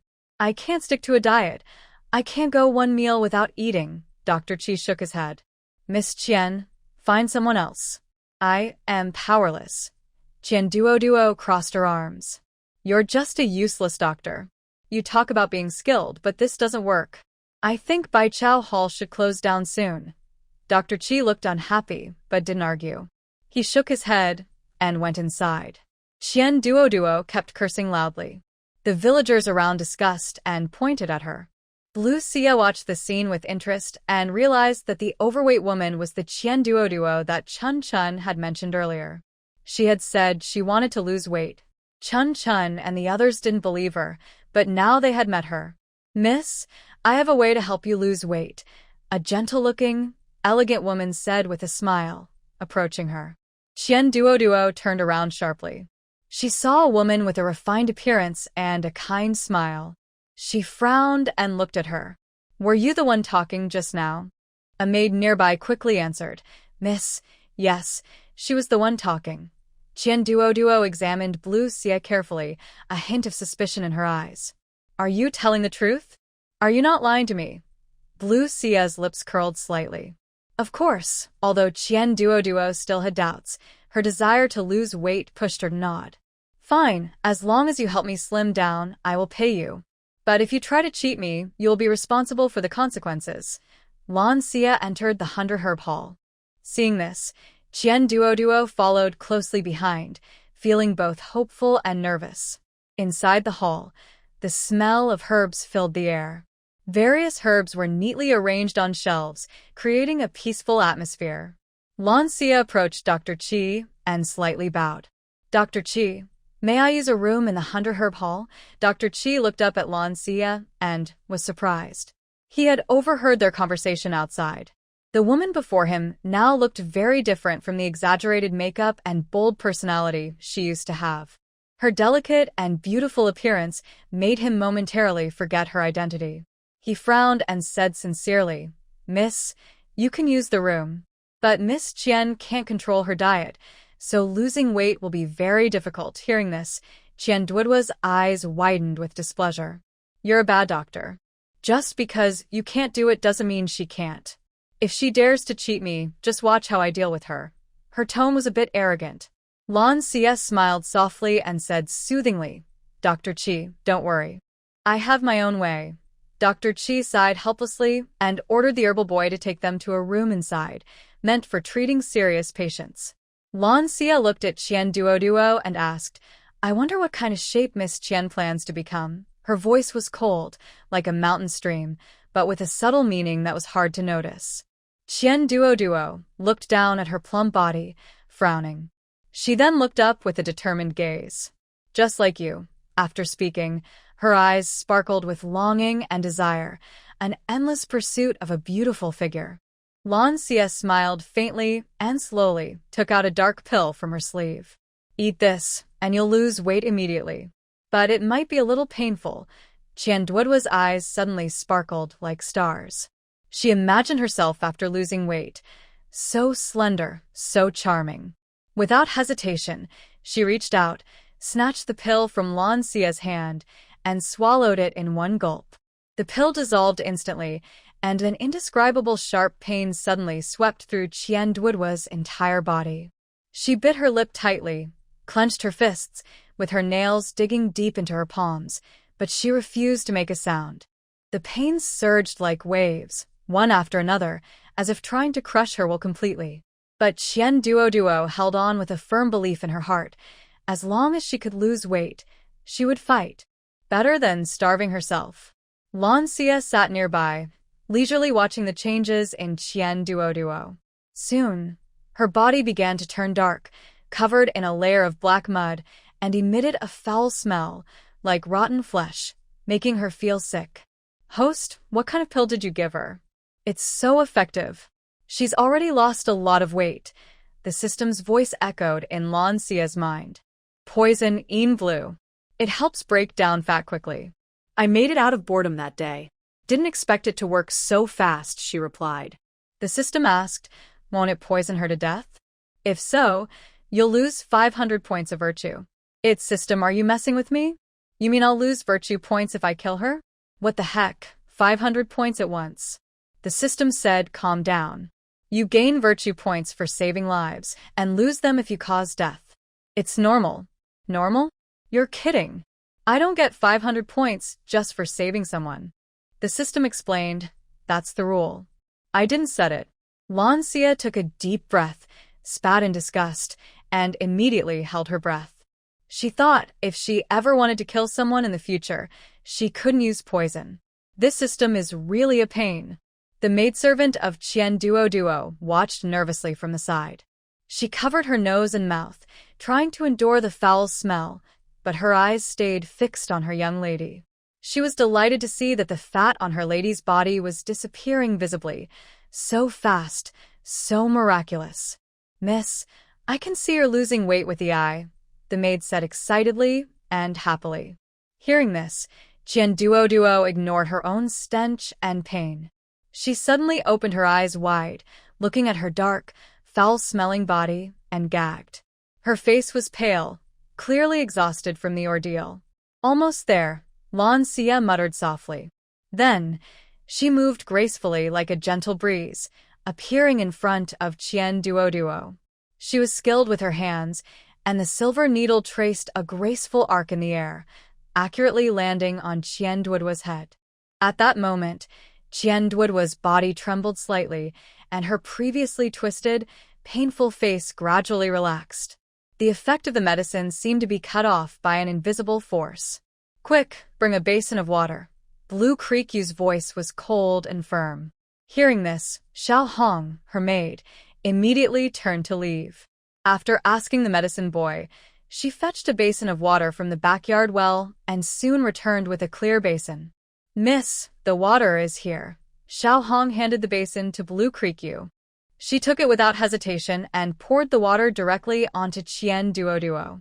The water splashed everywhere. Startled by the sudden coolness, Qian Duo opened her mouth to speak, but was stopped by Blue Creeku. Don't move. Her voice carried an undeniable authority. She made another move, and silver needles appeared on Qian Duo's body like bamboo shoots after rain. Only when Blue Creeku slowly withdrew the needles did Qian Duo finally get a chance to speak. The pain is gone. I really lost weight. A long-lost smile appeared on her face, but it quickly vanished, replaced by an indescribable foul smell. Ugh. Oh, it stinks. Qian Duo covered her mouth and nose, looking at herself with disgust. System. Congratulations, host. You have gained 150 virtue points. Your total virtue is now 200. Blue Creeku's mouth twitched, secretly thinking. It turns out the virtue points come from the difficulty of treatment. Seeing this, Qian Duo felt deeply grateful. She looked at her maid Xiao Hong and ordered, Xiao Hong, give her the silver ticket. I finally lost weight. Xiao Hong was surprised and asked, Miss, you want me to give her a silver ticket worth 10,000 taels? Qian Duo cheerfully replied, yes, all of it. I lost weight. So, what does a mere 10,000 taels matter? Xiao Hong stepped forward, her hands exploring between her sleeves and chest. Carefully, she took out silver tickets one by one and gently placed them on a nearby table. Blue Creeku, standing nearby, slightly raised an eyebrow and secretly admired. This is the first wealth I earned with my own hands since crossing into this world. Lan Xiyue gently parted her red lips, a faint smile appearing at the corner of her mouth. She then quietly put away the silver notes, tucking them into her sleeve, secretly transferring them into her personal space. Inside the house, a strange smell filled the air, making her furrow her brows. Unable to bear it, she stepped outside. Qian Duo wanted to ask the woman's name, planning to visit tomorrow to thank her personally. But in the blink of an eye, the graceful figure had disappeared behind the door. She hurried after her, but only saw the people in front of Baichao Hall covering their mouths and noses, showing disgust, and stepping back several paces. "Oh my! It's so foul!" Someone exclaimed. "Hey? Is that Qian Duoduo?" Another asked with confusion. "What's that smell on her? It's so bad." Wow. She really lost weight. But what's that smell? So terrible. Someone sighed. "I thought the young lady just now didn't cure her weight problem and ran away. Turns out she's a real doctor. It didn't take long for her to become so slim." The crowd buzzed with discussion. Qian Duoduo didn't see the figure, feeling a bit disappointed but also very happy about her own success in losing weight. She turned around with a proud smile, ignoring the strange looks from the crowd, and strode toward her home. She wanted to share her joy with her father. Dr. Qi was puzzled. How did that girl make Miss Qian suddenly lose weight? He should have been braver and asked her directly just now. Meanwhile, Lan Xiyue had returned to her residence.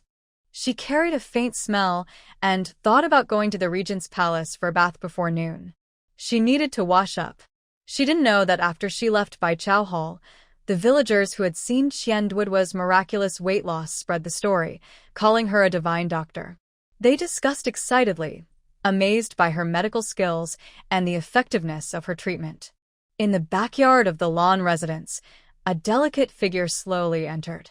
Lan Xiyue returned to Shilling Courtyard. When Xiao Chun saw her young lady return, she happily stepped forward. But upon smelling the scent on Lan Xiyue, she instinctively took a few steps back. "Hey, young lady, what's that smell? Hurry and boil some water." "I need a bath," Lan Xiyue ordered. Xiao Chun nodded, sticking out her tongue, then quickly went to prepare. She secretly wondered, where did the young lady go today? Why does she smell so bad? Soon, the water was ready.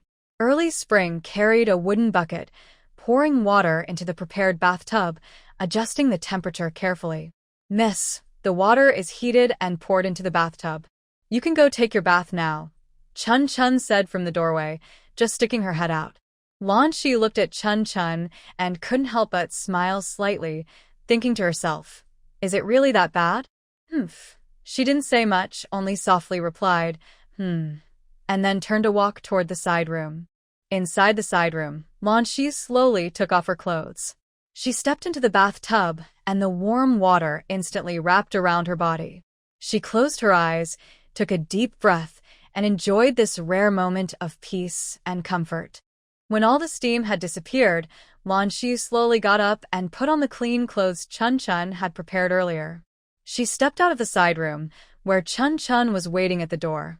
"Miss, what exactly did you do just now?" "Not telling you." Lan Xiyue entered the main room, with Chun Chun following closely behind, holding a clean cloth to carefully wipe her long, shiny black hair. Once her hair was dry, Lan Xiyue lazily leaned on a small bed, casually picking up an old medical book to read carefully. Time quietly passed, and soon it was almost noon. Lan Xiyue closed the medical book slowly, stood up, and prepared to leave. Chun Xia hurriedly called out, "Miss, where are you going?" "Luncheon will be ready soon." Lan Xiyue gently shook her head, leaving only the words, "You can eat by yourselves, don't worry about me," and then gracefully left. Chun Xia watched her figure walk away, feeling even more puzzled. "Is Miss going out again?" Lan Xiyue crossed the courtyard and headed straight to the back garden. Suddenly, a figure appeared on the wall, Tian-yi. "Miss Lan, do you need my help?" Lan Xiyue was surprised. She had been lost in her thoughts and hadn't noticed Tian-yi's arrival. She remained calm. "No need." Before she finished speaking, she moved swiftly, easily climbing over the wall, then leaping lightly and landing steadily. Tian-yi watched her skillful wall climbing and couldn't help but twitch his lips. He thought to himself, Miss Lan really knows how to climb walls. He also jumped down from the wall, quickly walking to the carriage and respectfully extended his hand. "Miss Lan, please get into the carriage." Blue Creek Yu looked at the carriage and, without hesitation, stepped onto it. Once she was seated firmly, Tian-yi whipped the horse, and the carriage sped away instantly. The carriage slowly stopped in front of the gate of the Regent Prince's mansion. Blue Creek, you got off. Tian-yi reached out his hand and led her inside the mansion. This was Blue Creek Yu's first time entering the Regent Prince's mansion through the main gate. Unlike climbing over the wall before, she walked confidently, ignoring the hidden guard's presence. The mansion was grand and magnificent, shining with gold and jade. As she walked, she sensed many hidden guards. The mansion was very well guarded. They arrived at a quiet courtyard.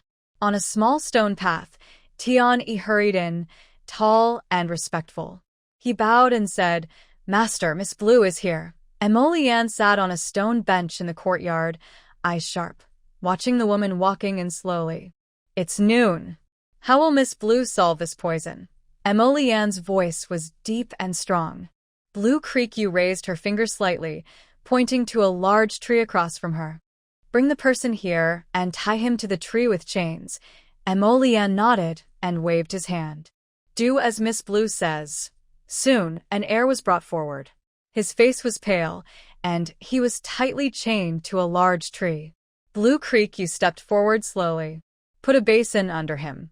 Also, disinfect the silver needles and set them aside. I will need to use needles later." "And where's the flute made of purple bamboo I asked for?" Tian-yi quickly took out a delicate purple bamboo flute from his sleeve. Blue Creek Yu took the flute, gently touching the holes. Yes, it was made of purple bamboo. Everything was ready. Now, just wait for noon to start removing the poison. The sunlight slanted through the sparse clouds, casting dappled light on the courtyard. Time passed quietly. When noon arrived, Blue Creek Yu stood in the center of the courtyard. "Bring me a dagger," she said coldly and firmly, breaking the silence. Tian-yi immediately drew a sharp dagger from his waist and handed it to her. Blue Creek Yu took the dagger, her gaze sharp, directly looking at an heir, who was chained to the tree. An heir closed his eyes tightly, his face pale, unconscious. Blue Creek Yu stepped forward. With a flick of her hand, the dagger accurately pressed on his pulse. In an instant, dark red blood flowed from his hand. Lan Xiyue frowned slightly, but she did not stop her actions. Instead, she decisively threw away the dagger. Then, she picked up her flute and placed it near her lips. The sound of the flute suddenly rang out, sharp and unpleasant. Emolian sat at a nearby stone table, his calm face also creased with a frown. He had never heard such a harsh sound before. Tian-yi's reaction was even more exaggerated. He tightly covered his ears as if trying to block out the noise. However, the person tied to the tree, an heir, suddenly opened his eyes. His eyes were red, and he was shouting loudly, as if suffering endless pain and torment. Lan Xiyue played the flute faster and faster. The sharp notes were like blades, weaving into an invisible net that tightly wrapped around an heir. As time passed, the sound of the flute changed. The originally harsh and unpleasant notes became soft and melodious, like a mountain stream flowing gently. An heir's shouting gradually weakened, and he eventually fell into a deep sleep again. At this moment, a terrifying scene appeared. White bugs crawled out of an heir's pulse. They fell into a basin below, increasing in number. Old Yao stood nearby, witnessing the scene. His face showed a mix of surprise and joy. "Is this how the poison is removed?" He muttered to himself. "What kind of tune is this?" Lan Xiyue did not answer him. Instead, she placed the flute on the table, took a clean cloth, and pressed it on his acupoint a few times, instantly stopping the bleeding from an heir's hand. Then, she discarded the cloth and picked up a pre-prepared silver needle. She began to insert it into an heir's head. Her technique was skillful and quick, almost leaving only afterimages. The silver needles moved swiftly through an heir's scalp, each one precise and accurate. After some time, an heir suddenly let out a loud cry and spat out a mouthful of black blood. Lan Xiyue quickly dodged this black blood and began to withdraw the needles. Her forehead was covered in fine sweat. "He's free of the poison now, and the remaining toxins are also cleared," she said softly. Tian-yi, hearing this, couldn't help but step forward. He looked at the writhing bugs in the basin and felt a wave of nausea. He couldn't hold back anymore and vomited loudly nearby. Mo Yuan unknowingly walked over to Lan Xiyue's side and said, "Miss Lan, your medical skills are truly impressive." Lan Xiyue wiped the sweat from her forehead with her sleeve and replied modestly, "King Regent, you're too kind. I just happen to know how to cure sleep-inducing bugs." She blinked gently and smiled naturally, saying, "Of course, I wouldn't lie to you, Your Majesty." Mo Yuan's eyes were deep and serious. He slightly narrowed his eyes and said in a low, firm voice, "If I find out you've been lying to me from the start, there will be consequences." Feeling the dangerous aura coming from Mo Yuan, she instinctively shivered and moved her arm. This man was like a lurking beast, capable of sudden, powerful actions at any moment. She secretly planned that once she earned enough points, gained enough merit, and upgraded her space, she would stay far away from this man because he was too dangerous and intimidating. At this moment, Old Yao was frowning as he looked at the wriggling bugs in the basin, his face looking displeased.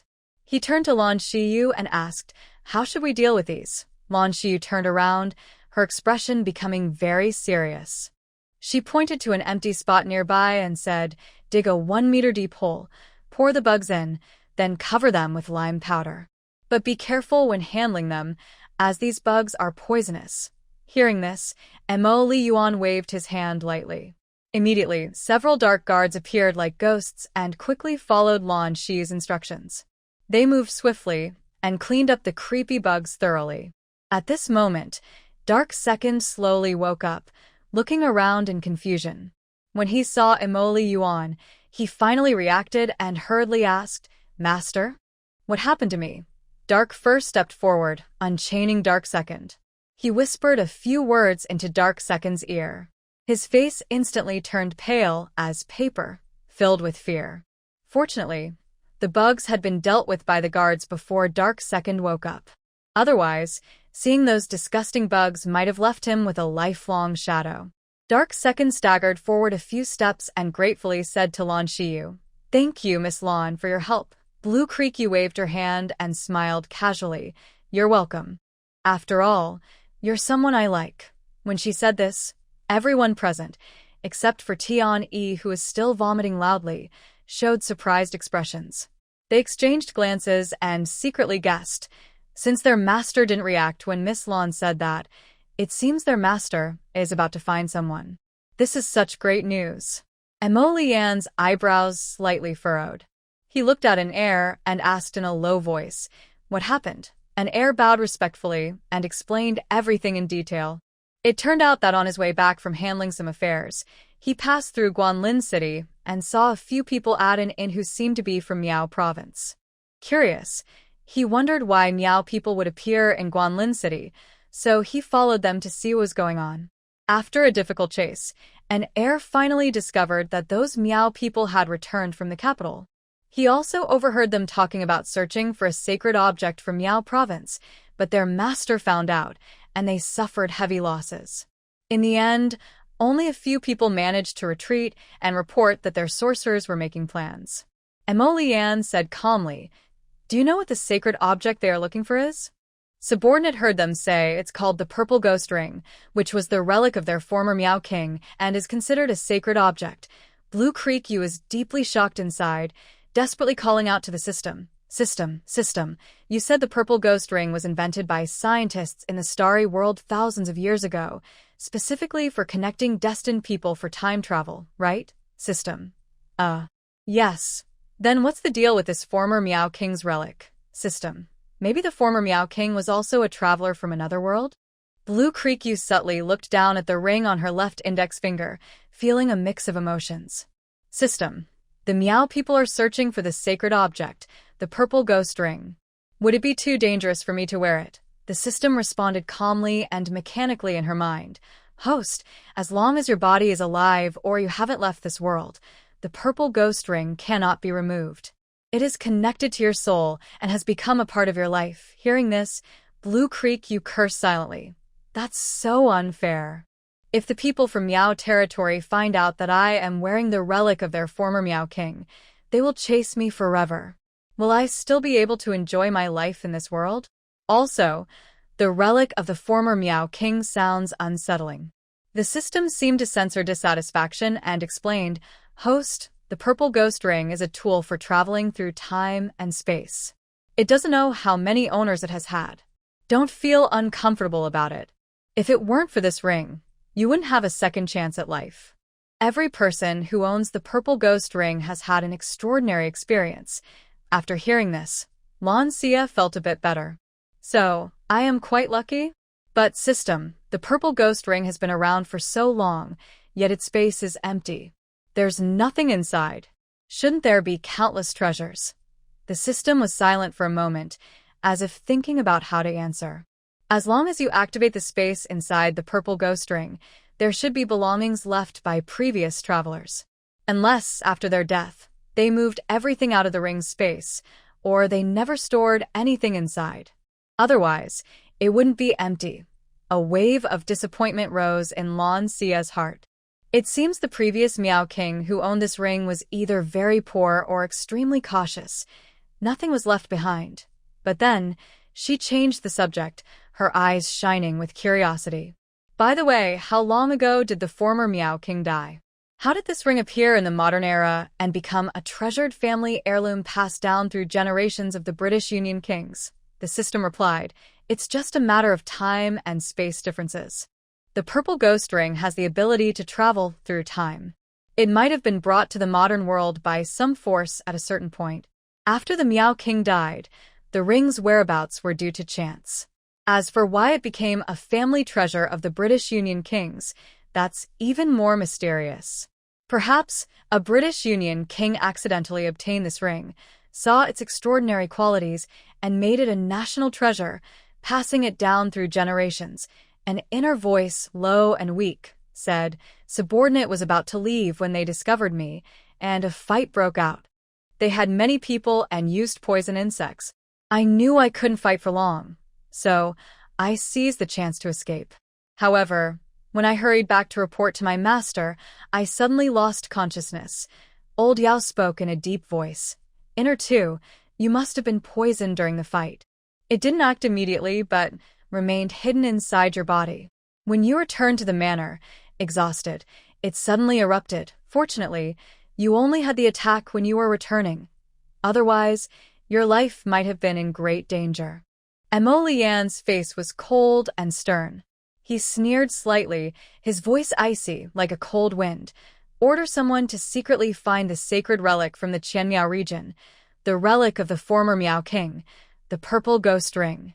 I want to see what secrets are hidden in this ring that the Miao people go to such lengths to find, even sneaking into our Dongyao country's capital."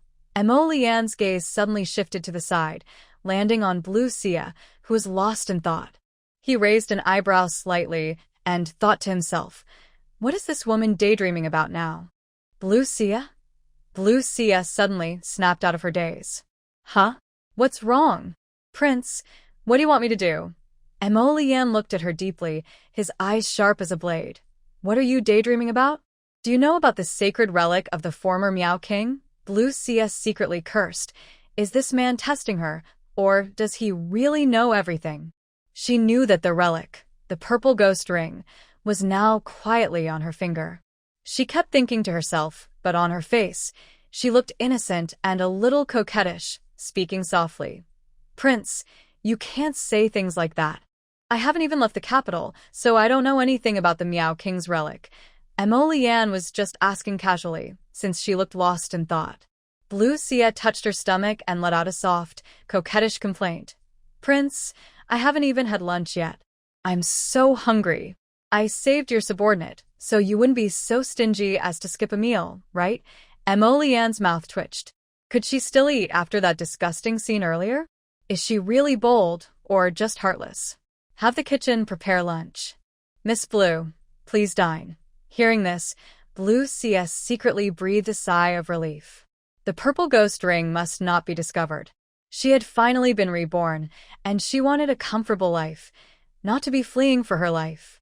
Mo Lian strode away, his figure gradually disappearing into the courtyard.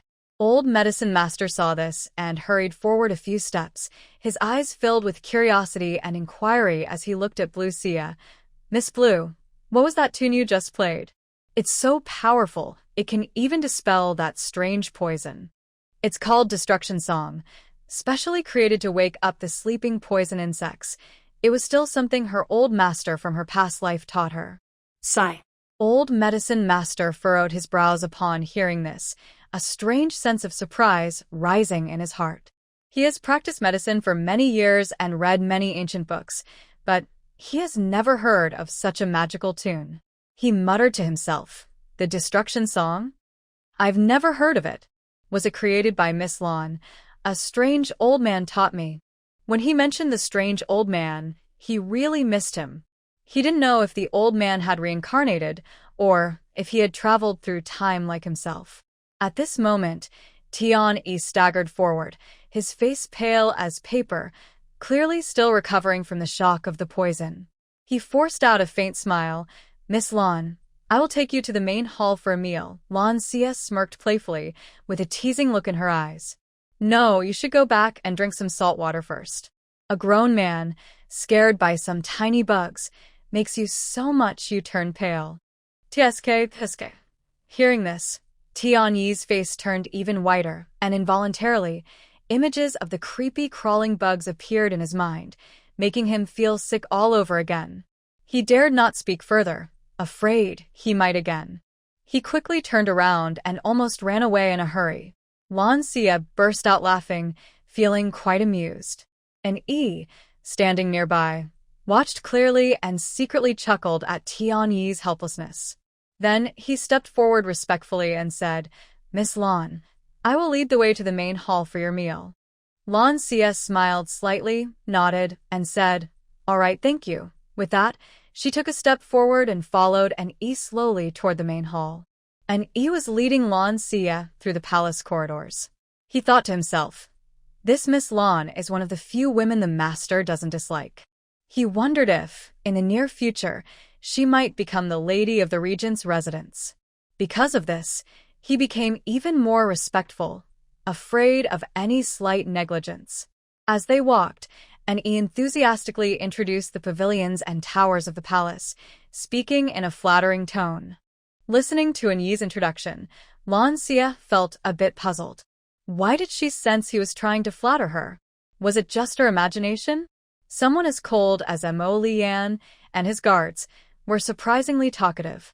If Yi knew what Lan Xiyue was thinking now, he would definitely protest. If it were anyone else, he wouldn't bother to care. Well. Passing through winding corridors, the two arrived at the front hall. Inside, a table was already set with delicious food, and the aroma was so tempting that it made people hungry. The butler of the mansion had already received the news and was now smiling warmly to greet them. "Miss Lan, please wash your hands with warm water first, then enjoy your meal," he said politely and kindly, as if welcoming a distinguished guest. It was rare for the prince to have a woman dine at the mansion. The Empress Dowager always hoped the prince would marry a princess to bring a lady host to the house and make it livelier. But the prince simply didn't like any women. Lan Xiyue looked around and noticed that besides her, the mansion was full of men. She curiously asked, "Why isn't there even a young maid here?" The butler chuckled and explained, "Our prince doesn't like to have women serve him, so there are no maids in the house. Miss Lan, if you need anything, just tell the old servant."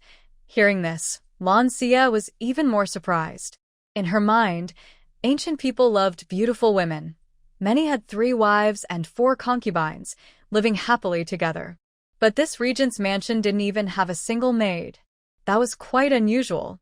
She wondered silently, "System, does the regent like men?" The system replied, "Host, that's something you need to explore yourself." "I don't know." After washing her hands, the butler happily handed her a clean cloth. Lan Xiyue awkwardly took the cloth, wiped her hands, and then placed it aside. For some reason, she felt a bit uncomfortable here. But soon, her hunger took over her thoughts. She walked to the table, ready to pick up her chopsticks, but noticed the butler looking at her with a big, exaggerated smile. His smile was warm, but to Lan Xiyue, it seemed a bit too exaggerated and strange. She felt even more uneasy and thought to herself, "What's wrong with this butler? Why is he smiling so weirdly and staring at me like that? Despite feeling uncomfortable, Lan Xiyue forced herself to ignore it and started eating. She found the food at the mansion to be incredibly delicious. Every dish was carefully prepared and tasty, making her want to savor more. As she enjoyed the meal, she silently praised the chef and soon forgot about the strange, intense gaze from the butler. During the meal, the butler was always by her side, smiling constantly with a chrysanthemum-like grin. Finally, the meal was over. Lan Xiyue put down her chopsticks and took a deep breath. "Miss Lan, are you full? The old servant has arranged some delicate snacks in the kitchen." Lan Xiyue's mouth twitched. The butler's smile made her feel goosebumps.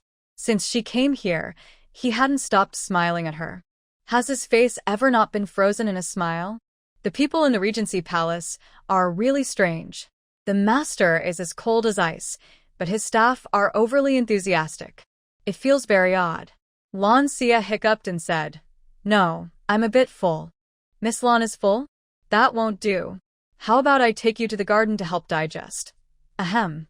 No need. I think I'll head back first." After speaking, Lan Xiyue quickly stood up and left. The butler hurried after her. "Miss Lan, I'll see you off." Lan Xiyue walked even faster. The butler jogged to the palace gate. Lan Xiyue let out a sigh of relief and hurried out. The butler waved his hand. "Miss Lan, come back to dine at the palace when you have time." Lan Xiyue staggered. What's wrong with this butler? Is there something wrong with him? She hurriedly left the imposing and heavy red lacquered gates of the Regency Palace and plunged into the bustling marketplace. Seeing a pharmacy, Lan Xiyue didn't hesitate and entered the shop to buy some herbs. At this moment, standing at the deserted alley entrance and placing the herbs into her space, she felt that spending 5,000 points was worth it, making things much easier for her. After leaving the alley, Lan Xiyue planned to browse a little more before heading home. Suddenly, a familiar yet strange voice called out, "Lan Xiyue?" She stopped and looked toward the voice. Standing opposite was a young man dressed in fine clothes. He was tall, handsome, with a proud expression in his eyes. Lan Xiyue recalled her memories. Oh, this is the prince she used to be obsessed with, Mo Yufeng. The prince was the second son of the emperor, the legitimate heir, and was favored by the emperor. He was made crown prince at a very young age. The person next to Mo Yufeng was the crown prince, Mo Jicheng, the son of Consort Da. Consort Da was known in the palace for being peaceful and not fighting for power, always following the queen. Because of this, the crown prince and the heir apparent got along well. Lan Xiyue was confused. Normally, the crown prince should be the eldest son, but he wasn't the legitimate heir, so he couldn't become the crown prince. Did he really get along with the heir that well? Was he pretending or what? It didn't matter to her. Lan Xiyue carefully looked at the crown prince, Mo Yufeng, and secretly thought, although the crown prince looks handsome, he's not so outstanding that everyone would be jealous. He's nowhere near as impressive as the regent. The original owner's taste was really poor. Why did she like him? While Lan Xiyue was judging silently, Mo Jicheng noticed her change in expression. His eyes lit up, and he smirked playfully. "Hey, Miss Lan, you seem different today. Did you find out the crown prince is going to Tianxiang Tavern again? That's why you're following him." He then lightly nudged Mo Yufeng with his elbow. "Honestly, Miss Lan, today you're not wearing that exaggerated makeup or those colorful clothes. You actually look quite nice." He said this with a teasing smile. "Really? Crown Prince?" Lan Xiyue asked. Mo Yufeng frowned slightly and shot a sharp look at her. His voice was cold and a little annoyed. "Lan Xiyue, no matter what you become, I dislike you. I already warned you last time not to bother me. Don't you understand? Just because your grandfather is the Marquis of the Guard doesn't mean I won't do anything to you." Hearing his cold words, Lan Xiyue felt a surge of anger rise inside her. Thinking about how the original owner was hurt and died because of this useless crown prince, she felt even more disgusted. Now that she had taken over this body, she had to avenge her predecessor. System. Host, the shop has new items. New mischievous powders like itching powder, runny nose powder, and laughing crying powder are now available for purchase. Lan Xiyue looked at the points needed, 100 points. These were easy for her to make, but she currently had none. System, as long as it doesn't harm anyone seriously, I won't lose any virtue points, right? I want a bottle of itching powder, runny nose powder, and laughing crying powder. System, as long as you don't use your medical skills to harm others seriously, you won't lose virtue points. The exchange was successful now, deducting 300 points. The host still has 16,250 points. Lan Xiyue, don't pretend to be deaf and mute. Don't appear in front of this prince again, or… Mo Yufeng, looking at Lan Xiyue, couldn't finish his threatening words.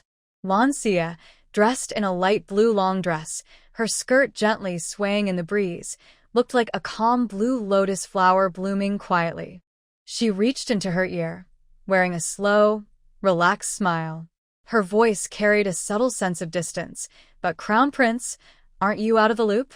I don't like you anymore, so why would I come to bother you? Hearing this, Mo Yufeng's eyebrows furrowed, and his face showed displeasure and anger. Even the little emperor uncle you can tarnish. Next to them, Mo Jichong shook his head. Miss Lan, your way of retreating to advance is clever. His voice was gentle and deep. But that won't work with the little emperor uncle. He doesn't like women, and if he gets angry, your life could be in danger. When he's angry, he doesn't care whether your maternal grandfather is the guardian duke. Mo Yufeng snorted coldly. You think this will make me notice you? You're such a foolish woman. Lan Xiyue rolled her eyes. Crown Prince, you're overconfident, she said sarcastically. What attention? That's all in the past. Now, my eyes and heart are on the Regent King. Hearing this, Mo Yufeng clenched his teeth and shouted, Lan Xiyue, why? I'm not bothering the Crown Prince. You should be happy. Why do you look like you want to eat me? Lan Xiyue, stop it. Pretending will only make me dislike you more. Mo Jichong sighed softly. He looked at Lan Xiyue with a hint of complex emotion in his eyes. Miss Lan, you'd better not involve the little emperor uncle. Do you know that doing so not only harms yourself but also brings trouble to your family? The Marquis of Wu State, Lan Xiyue, unwilling to continue arguing with them, bowed politely. I won't disturb the Crown Prince and the eldest prince's enjoyment. After speaking, she stepped forward. As she passed Mo Yufeng, she discreetly sprinkled some medicinal powder on him. Princess Mo Jiansong turned to look at Lan Xiyue's departing figure, a look of confusion in her eyes. Usually, Miss Lan liked to flirt with the Crown Prince, but today she was so cold. Was she truly indifferent or playing hard to get? Jiansong, what are you still looking at? Come on, let's go to Tianxiang restaurant and have a few drinks with Yun Jin and the others, Mo Yufeng said, seemingly unaware of the strange situation around him, patting Mo Jiansong on the shoulder. Mo Jiansong suppressed her emotions and replied, Your Highness, please. The two continued walking, followed closely by their personal guards. After a short while, Mo Yufeng suddenly stopped, his face turning very grim, as if he was holding back something. Mo Jiansong looked at him with doubt. Why did you stop? Mo Yufeng suddenly grabbed himself, making strange laughs and crying sounds. His nose was running, and he looked like a madman. It's so uncomfortable, so itchy, ah chia. Ha ha ha. Boo-hoo. His laughter and crying mixed together, sounding very harsh. His guards quickly stepped forward and asked, Your Highness, what's wrong? But Mo Yufeng seemed to have lost his mind, tearing at his clothes trying to relieve an indescribable itch, crying and laughing at the same time. This scene naturally drew the attention of nearby villagers. They stopped and looked at them. Mo Jiansong looked at Mo Yufeng with worry. What's happening? Your Highness, what's wrong? Lan Xiyue hadn't gone far. She was hiding in a corner of the street, watching the scene.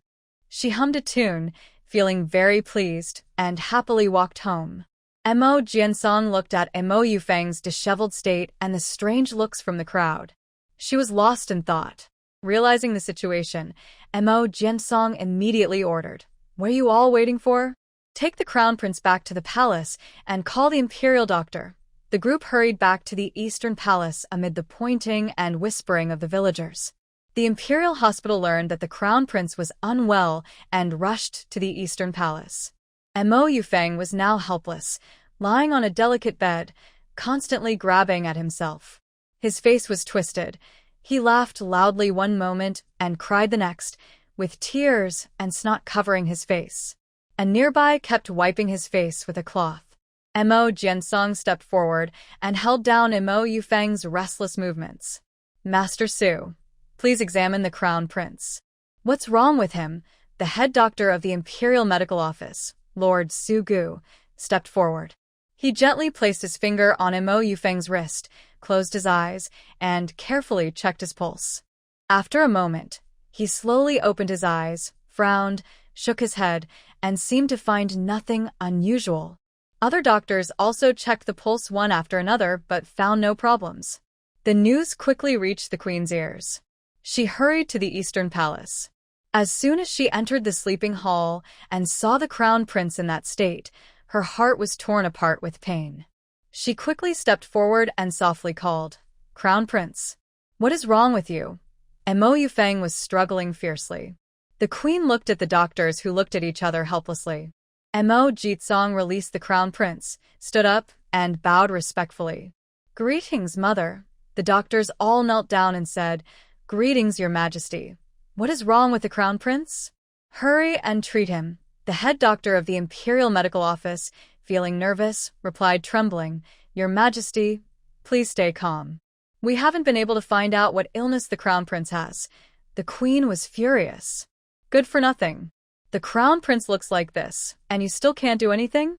Seeing the crown prince struggling so fiercely, the queen's heart ached terribly. "Bring someone to tie him up." As soon as she finished speaking, several eunuchs quickly stepped forward, holding ropes. After some difficult struggles and efforts, they finally tied Mo Yufeng tightly to the bed. The queen looked at Mo Jitsong with a stern gaze. "The crown prince is with you. Why is he like this?" Mo Jitsong cupped his fists.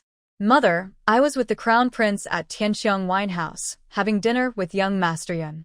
But I don't know why the crown prince suddenly acted like this." The queen slapped Mo Jitsong's face. "Why are you so careless? The crown prince is like this, and you still don't know what happened." A flash of hatred crossed Mo Jitsong's eyes, but he quickly suppressed his emotions, lowered his head, and said nothing. "Your majesty is here." The emperor strode in. "Greetings, your majesty." "Greetings, father." "Your majesty, I humbly greet you." The emperor waved his hand. Hearing the crown prince crying and laughing loudly, he frowned.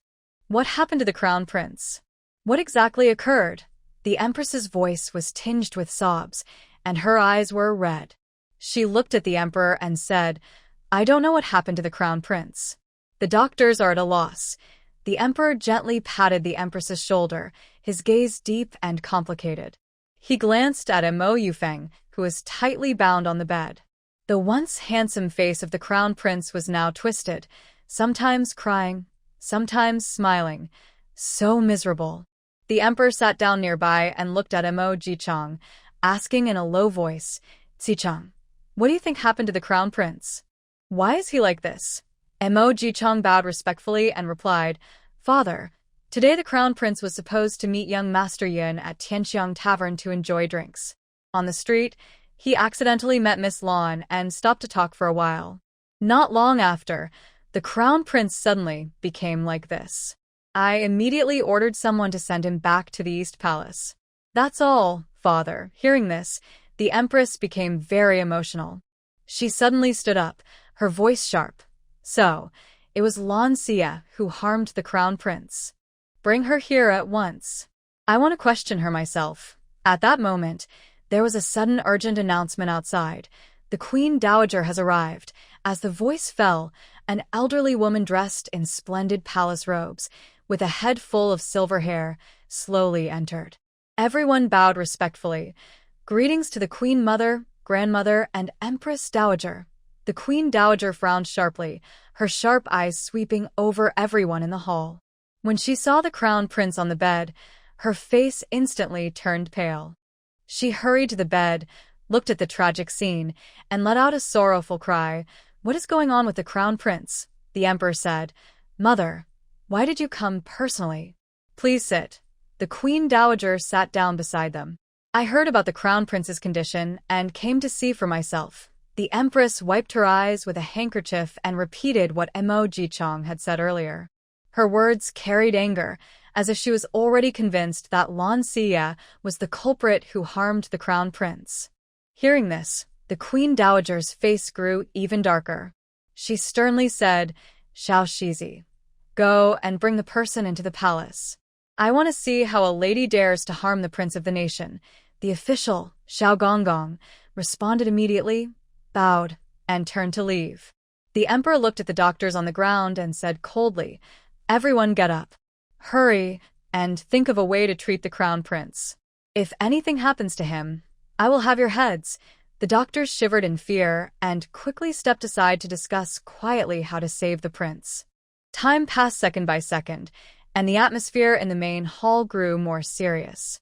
Finally, one doctor gave an injection, causing the prince to fall into a deep sleep. Things became quiet, which was better than him shouting until his voice was hoarse.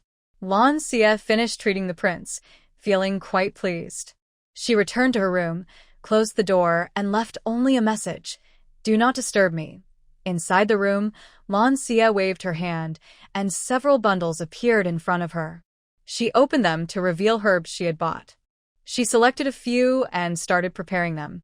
Meanwhile, outside the Marquis of Wu's residence, hurried footsteps broke the silence.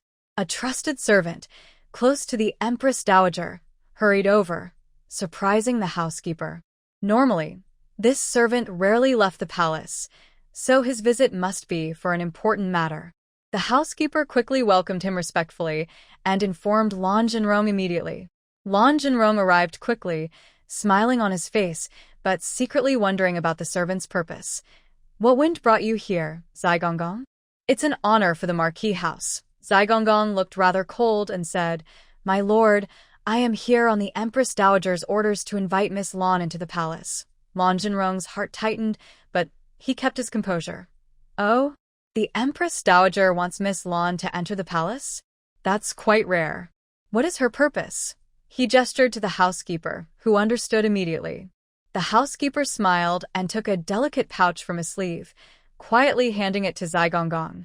Zai Gonggong took the pouch, pinched it lightly, and understood its weight. It was light, likely filled with silver notes. Lan Xiyue asked again, "Zai Gonggong, do you know why the Empress Dowager summoned Miss Lan?" Zai Gonggong did not answer directly, but said calmly, "My lord, the crown prince is in a bad state now. The doctors from the Imperial Hospital are at a loss." According to the eldest prince, it was only after meeting Miss Lan that things turned out like this. The Empress Dowager summoned her to ask about it. "What does this have to do with my young daughter?" Gonggong she no longer spoke, only gently shook his head. Lan Xiyue secretly cursed Lan Xiyue in his heart. This unworthy daughter always caused him trouble. But outwardly, he remained calm and respectful, afraid of offending the prominent lady beside the Empress Dowager. "Housekeeper, send someone immediately to Shilin Courtyard to call Yue." "Yes," the housekeeper replied, and went out to give the order. Meanwhile, inside Shilin Courtyard, Early Summer was anxiously knocking on Lan Xiyue's door. "Miss, the master wants you to come to the front hall quickly." Inside the room, Lan Xiyue paused slightly while fiddling with medicinal herbs. "Got it." She waved her sleeve, storing the herbs into her space, changed into a new dress, and slowly stepped out of the room. Early Summer urged her, "Miss, you're finally out. Let's go quickly." The girl who came to summon you earlier seemed very anxious. Lan Xiyue nodded and followed Early Summer to the front hall. As soon as they entered, Lan Xiyue's face was full of anger. "Naughty girl, what good deed have you done?" Lan Xiyue frowned slightly, looking innocent. "Father, I didn't do anything." Lan Xiyue's expression darkened, and he glared angrily. Next to them, Gonggong she held a fly whisk, his face stern and emotionless. "Miss Lan, better come with us to the palace. Don't keep the Empress Dowager and the Emperor waiting." Lan Xiyue's heart skipped a beat. Could it be because of that little prince? Yes. Otherwise, they wouldn't have chosen her to go to the palace without reason. When she acted, she was very discreet, thinking no one noticed. Could there still be a mistake?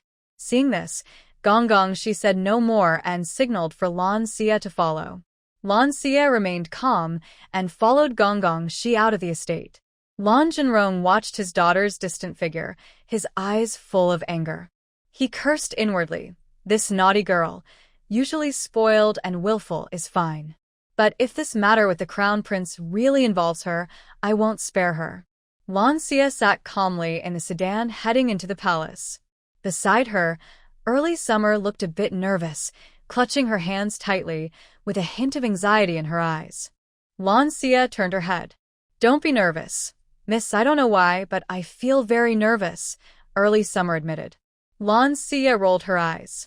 You've been with me to the palace before. Why are you so nervous? That's different. Back then, only young ladies attended palace banquets and similar events, and they were never summoned alone into the palace like now, especially not by the Empress Dowager. Lan Xiyue comforted herself for a while, and then Chuxia gradually calmed down. As the sedan chair slowly stopped, the sharp voice of the Grand Chamberlain sounded in her ear. Miss Lan, please get out of the sedan. Lan Xiyue lifted the curtain and stepped out. The grandeur and solemnity of the palace made her slightly squint her eyes. The Grand Chamberlain led them toward the Eastern Palace. Along the way, Lan Xiyue kept secretly glancing at the tall palace. The palace was indeed magnificent with gold and jade. She remembered from the original owner's memories that she had also attended palace banquets before. But seeing it with her own eyes was a different experience. When she saw the words Eastern Palace, her eyebrows unconsciously raised, and she silently thought, this must be connected to that troublesome crown prince. Still, she kept her face calm and composed. The Grand Chamberlain stopped and turned to speak to Lan Xiyue. Miss Lan, wait here. I will go inside and report. Lan Xiyue nodded politely, her gentle and proper appearance making her seem flawless, very different from the rumors about her. The Grand Chamberlain quickly went inside, bowed, and said, Empress Dowager, Emperor, Miss Lan is here and waiting outside. The Emperor responded faintly, bring her in. The Grand Chamberlain bowed again and hurried out. Miss Lan, the Emperor wants you to come in. Lan Xiyue nodded slightly, tidied her dress, and quietly told Chuxia beside her, wait outside for me. Then she stepped into the magnificent hall. Chuxia nodded, looking worried as she watched her back. As soon as she entered the hall, Lan Xiyue felt several gazes fixed on her. She calmly glanced around and saw the Emperor, the Empress, and the Empress Dowager sitting at the top, each with different expressions. She imitated what she saw in TV dramas, bowed and said, Your Majesty, Empress Dowager, Empress, I pay my respects. The Emperor coldly replied, Lift your head. Hearing this, Lan Xiyue slowly raised her head. Her clear, water-like eyes looked directly at the Emperor, confident and respectful. The Empress Dowager saw Lan Xiyue's appearance and immediately smiled with joy, showing a look of surprise. She never expected that the person she had been longing to find would turn out to be the woman standing before her. The Empress Dowager's expression softened at once. Miss Lan, you may rise. Someone, please bring Miss Lan a seat.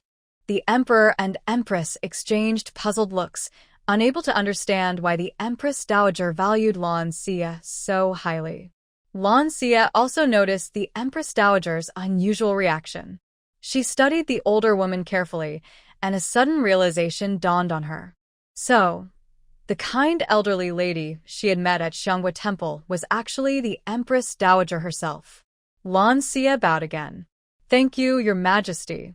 Then she walked gracefully to a nearby chair and sat down calmly. The Empress's displeasure grew stronger. She glared at Lan Xiyue and demanded, Lan Xiyue, is the Crown Prince's condition related to you? Lan Xiyue looked confused. She frowned slightly. Your Majesty, I don't understand. What happened to the Crown Prince? When I met him and the first prince on the street today, he seemed perfectly fine. Her tone was innocent and sincere. The Empress's face darkened further. She wanted to question her again, but the Empress Dowager interrupted. Enough, Empress. Even the imperial physicians cannot determine what is wrong with the Crown Prince. How could a young girl like her possibly be responsible? The Empress Dowager's voice carried unquestionable authority. Though the Empress was unwilling, she dared not argue further. She shot Lan Xiyue a fierce glare, as if she wished she could make her disappear. Lan Xiyue, however, seemed completely unaffected. She sat quietly, calm and composed. The Emperor glanced at the Empress Dowager, his heart full of doubt. "Mother, do you know Miss Lan?" The Empress Dowager smiled gently, her expression filled with warmth and gratitude. "That day, when I was at the back mountain of Xianghua Temple, I suddenly fell ill and dropped my medicine. There was no one around to help me. At that critical moment, Miss Lan came to my aid and picked up the medicine for me. Without her help, I might not have survived." The Emperor frowned slightly. "Why have I never heard you mention this before, Mother?" The Empress Dowager gave him a stern look. "You are busy with state affairs every day. How could I trouble you with such a small matter? I did, however, ask you honor to help me find my savior, but there has been no news." At the mention of the Regent Prince, Mo Liyuan, his own younger brother, the Emperor's expression grew complicated. The Empress forced a faint smile and said, "Empress Dowager, although Miss Lan helped you the other day, I am afraid the Crown Prince might be involved with her this time." As soon as the Empress finished speaking, Lan Xiyue stood up and bowed again. "Your Majesty, forgive me. I truly do not understand why the Crown Prince acts this way. Today, on the street, I did happen to meet the Crown Prince and the Crown Prince's older brother. The Crown Prince mistakenly thought I was bothering him and warned me. I explained clearly to the Crown Prince that it was a misunderstanding. If the Crown Prince hadn't called out, I wouldn't have noticed him or his brother at all. Perhaps I have done something wrong before, causing trouble for the Crown Prince, and I am very sorry. But now, my only concern is the Regent Lord. I will not bother the Crown Prince as I did before." Lan Xiyue spoke sincerely and honestly. Everyone in the hall was silent, seemingly processing her words. The Emperor looked at the Crown Prince, Mo Jicheng, with a questioning gaze. "Is what Miss Lan said true?" Mo Jicheng nodded slightly, looking calm. "Yes, Father. It is exactly as Miss Lan said.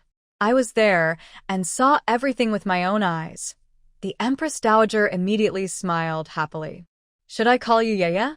"Yeah, do you really like Yuan?" Hearing this, Lan Xiyue blushed and shyly lowered her head. "Empress Dowager, I do like the prince now, but he is a bit cold." This made the hall fall silent again.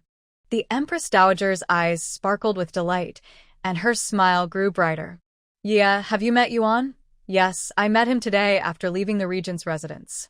We ran into the Crown Prince and his brother on the street." Lan Xiyue thought to herself, "I helped you today. Now I have to deal with this situation. Who asked you to be so powerful?" After she finished speaking, everyone in the hall looked surprised. No one believed that Mo Liyuan was not interested in women, and his residence had no women at all, let alone any woman who could enter the regent's house. The Empress Dowager's smile grew even kinder. "Yeah, are you saying that you entered the regent's residence today?" Lan Xiyue nodded, unsure why the Empress Dowager asked this. "Yes, good, good." The Empress Dowager laughed happily.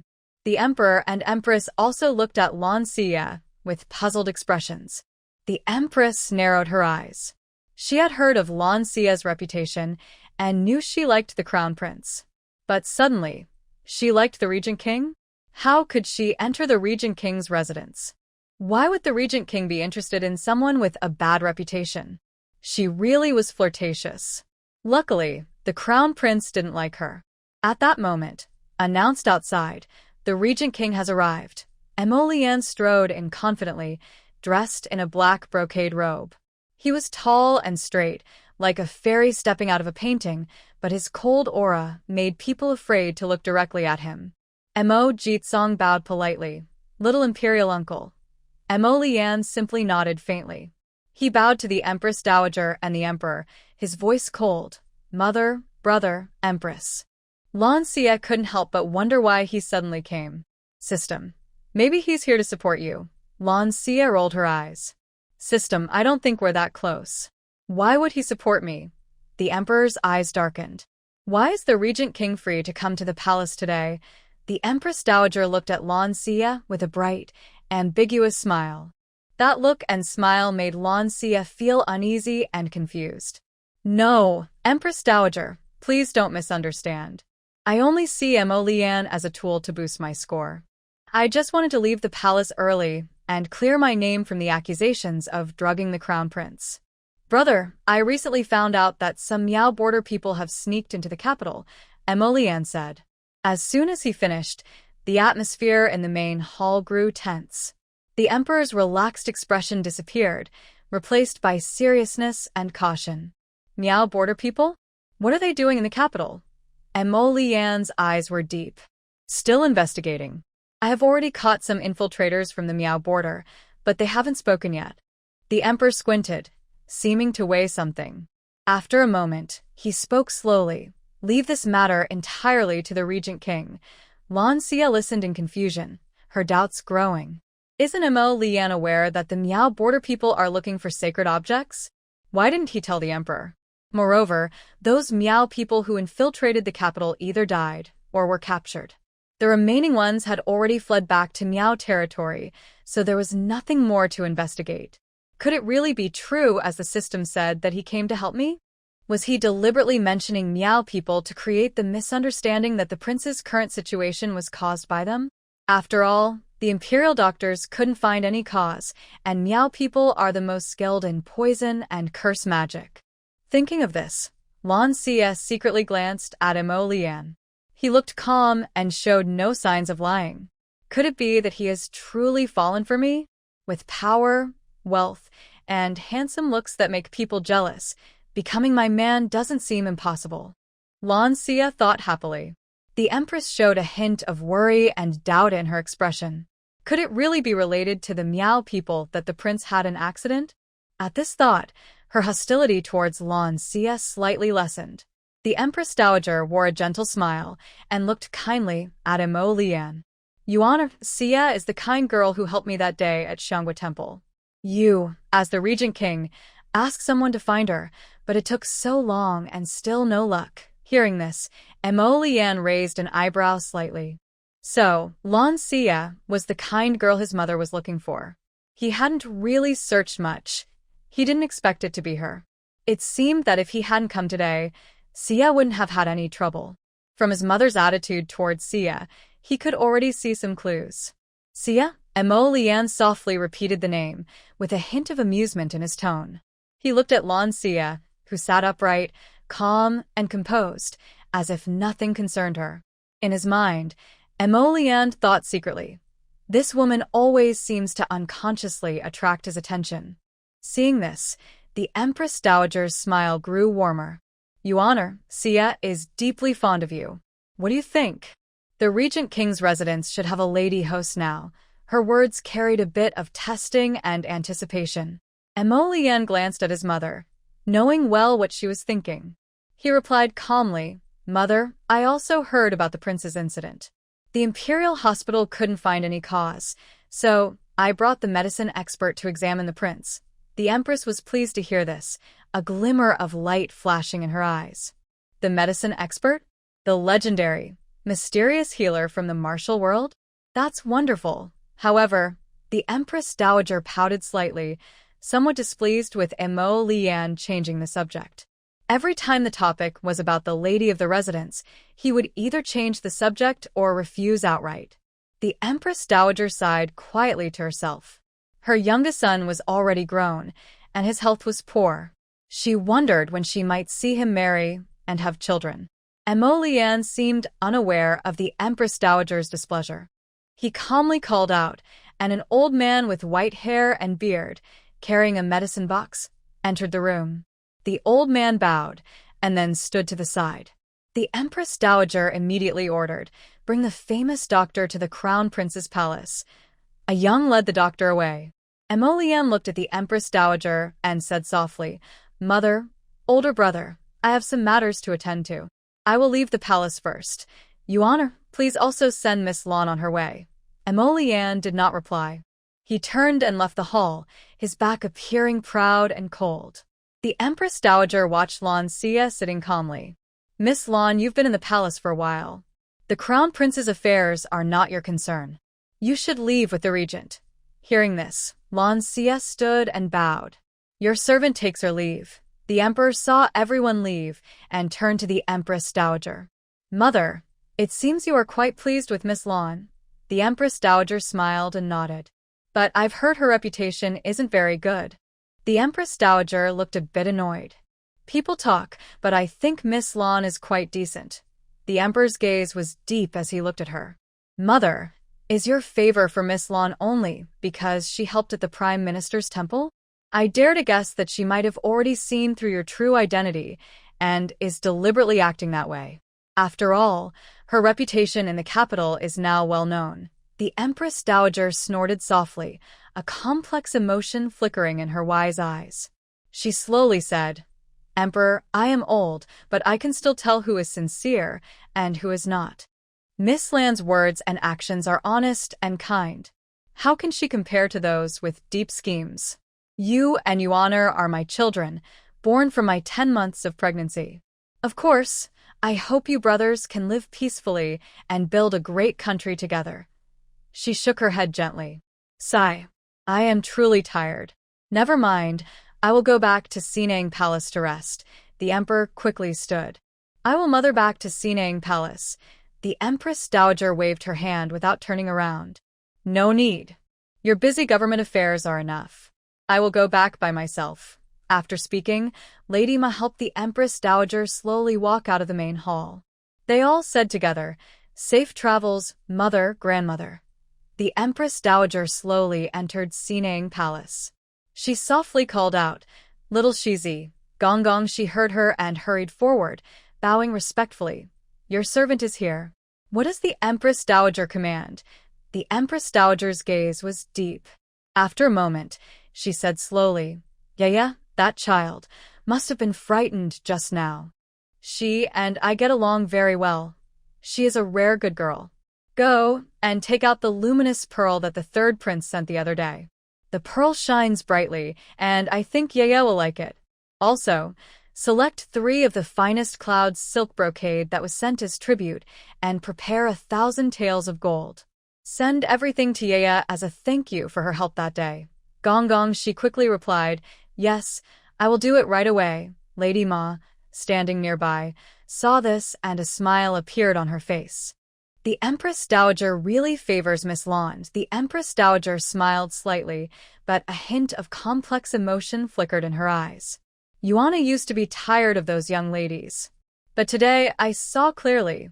When he looked at Yaya, there was no longer the usual annoyance he had for other young ladies. From my view, perhaps there is something between them. Lady Ma's smile grew wider. That's wonderful. The Empress Dowager has always hoped the regent could marry soon. Now it seems you can rest assured. However, the Empress Dowager's smile suddenly faded, replaced by a look of worry. The Emperor and Yuan'er are brothers yet. Sigh. She sighed softly and turned to walk into the inner chamber. Lady Ma watched her back, understanding her worries. She shook her head with a sigh, and then followed into the inner chamber to serve the Empress Dowager. Outside the palace gates, a beautifully decorated carriage was quietly parked. She stepped forward and saw Tianyi, knowing immediately who was inside. She softly called, Prince. Inside the carriage, Mo Lian slowly opened the window, his deep eyes like a cold lake, gazing at Lan Xiyue. Lan Xiyue, don't let others catch you off guard. You need to do things cleanly. Hearing this, Lan Xiyue's brow furrowed involuntarily. He knew he had drugged the little prince? That shouldn't be. How did he find out? Anyway, she wouldn't admit it. Lan Xiyue showed a confused expression. What does the prince mean? I don't understand. Lan Xiyue, don't be clever. The Empress is very petty. Sometimes no proof is needed. Before she finished speaking, Mo Liuan closed the car window. Next to the carriage, Tianyi glanced at Lan Xiyue and then drove the carriage away. The wheels rolled, kicking up a cloud of dust. Phew! Lan Xiyue waved her hand to fan herself, annoyed. Really, letting me breathe in dust? No, she arrived in a sedan from the palace. Now, does she have to walk back? Hey, Prince, at least give me a ride. I don't have a carriage, Lan Xiyue shouted angrily at the departing carriage. Next to her, Chuxia looked worried. She nudged her and whispered, "Miss, what should we do? Should we walk back on our own? That would take until night." Just then, a carriage hurried over and stopped nearby. The driver was an E. After getting out, he approached Lan Xiyue and bowed respectfully. "Miss Lan, the master asked me to take you back to the residence." Hearing this, Lan Xiyue was happy.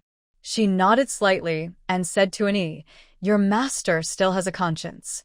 Come on, Chuxia. We don't have to rely on our legs anymore." Chuxia was overjoyed. She quickly followed Lan Xiyue onto the carriage. Once they were seated, an E drove the carriage away. Inside the carriage, because of what Mo Liyuan had said earlier, Lan Xiyue secretly thought, "Should I be more careful? I wasn't seen this time, but since the crown prince said that after meeting him, something happened soon after, and it might be her doing tricks, the empress is petty and might think it was her. Next time she meets the crown prince, she must give him a good lesson, just from the shadows." System, it seems Mo Liyuan really only helped me because I entered the palace. Why does he want to help me? Does he really love me? Or is it because I treated his subordinate and he liked my medical skills? System, it could be both. Well, if he likes me, not taking advantage of him would be foolish. System, host, you're a modern special agent. Do you really need to rely on someone like that? You don't understand. In this era of imperial power, having someone to lean on can save a lot of trouble. Besides, I need to build a good relationship with him to earn points. Without realizing it, the carriage stopped in front of the Marquis Wu's residence. And he looked at the tightly closed door, feeling a bit confused, and scratched his head. Lan Xiyue and Chuxia got off the carriage one after the other. When they saw the closed door, they were both surprised. "Miss Lan, would you like me to go and knock on the door?" And he asked. Lan Xiyue shook her head and smiled. "No need, thank you." Hearing this, and he cupped his fists politely and said, "Then I will take my leave." After speaking, he turned the carriage around and left. Lan Xiyue walked to the door, looked up at the closed gate, and narrowed her eyes. Chuxia stepped forward to look at the door. "Open the door, Miss Lan is back." Chuxia knocked for a while, but there was no response from inside. "Miss, what's wrong with the people in that house? Why can't we hear any knocking?" she asked. Lan Xiyue sợ not only. She suspected that her so-called father was deliberately leaving her outside to intimidate her. Humph, so what if the door is shut tight? She could climb over the wall to get in. Once inside, she planned to go to the Marquis' warehouse after dark. She had space magic now. Just as she was about to turn around, she suddenly saw a figure in the distance. Why were people from the palace here again? Carrying gifts from the Empress Dowager, slowly approached. Sơ vàng grit Miss Lan. Lan Xiyue phèo a bit puel. Why was the Empress Dowager sending her gifts? Could it be to thank her for helping at the Prime Minister's temple? It was just a small favor, and the Empress Dowager's noble status made it unnecessary to be so formal. She helplessly spread her hands and turned to look at the closed door, her eyes showing both mockery and frustration. They saw this, frowned slightly, and stepped forward to knock on the door. He knocked for a long time, but there was no response. Is it still daytime? Why is your house's door closed so early? Isn't there a gatekeeper? He asked. Lan Xiyue lowered her head sadly and shook her head. I don't know. Nothing like this has ever happened before. They knocked harder. Just then, the door was opened. Blue Jinrong angrily came out holding a whip. You wicked girl. Today I will beat you to death and see how you cause trouble again. As soon as he finished speaking, he saw the official Shi nearby looking at him with a displeased expression. Blue Jinrong's face changed, and he quickly forced a smile. Official Shi, don't worry.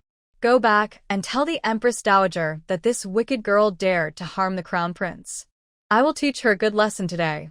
Official Shi's face turned serious. Marquis, the matter of the Crown Prince has nothing to do with Miss Lan. The Empress Dowager even asked us to bring gifts to Miss Lan. She helped the Empress Dowager at the Prime Minister's temple, and the Empress Dowager likes her very much. Hearing this, Blue Jinrong was stunned. The whip in his hand slipped to the ground unconsciously. He looked at Lan Xiyue with disbelief, full of confusion. Yeah, I didn't know you helped the Empress Dowager? Lan Xiyue stood there looking wronged, her voice soft as a mosquito. Daughter didn't know the Empress Dowager's identity at that time. Hearing this, Blue Jinrong awkwardly smiled. Official Shi, please come in and have some tea and snacks. But Official Shi didn't give Blue Jinrong much face.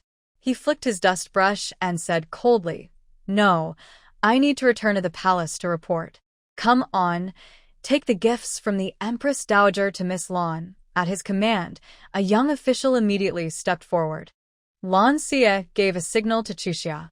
Chuxia happily stepped forward, took the cloth and a box carefully, and hugged them in her arms.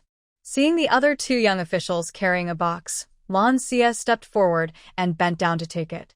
"Just give it to me," she said as she hugged the box. "Wow, it's so heavy." Her eyes lit up. Could it be gold? The two young officials were stunned and looked back at Official Shi. Official Shi's mouth twitched. He waved his hand at the two young eunuchs. "Miss Lan is really strong. I will go back to the palace to report." Lan Xiyue nodded slightly. "Official Shi, take care. Please tell the Empress Dowager that I thank her for the gift."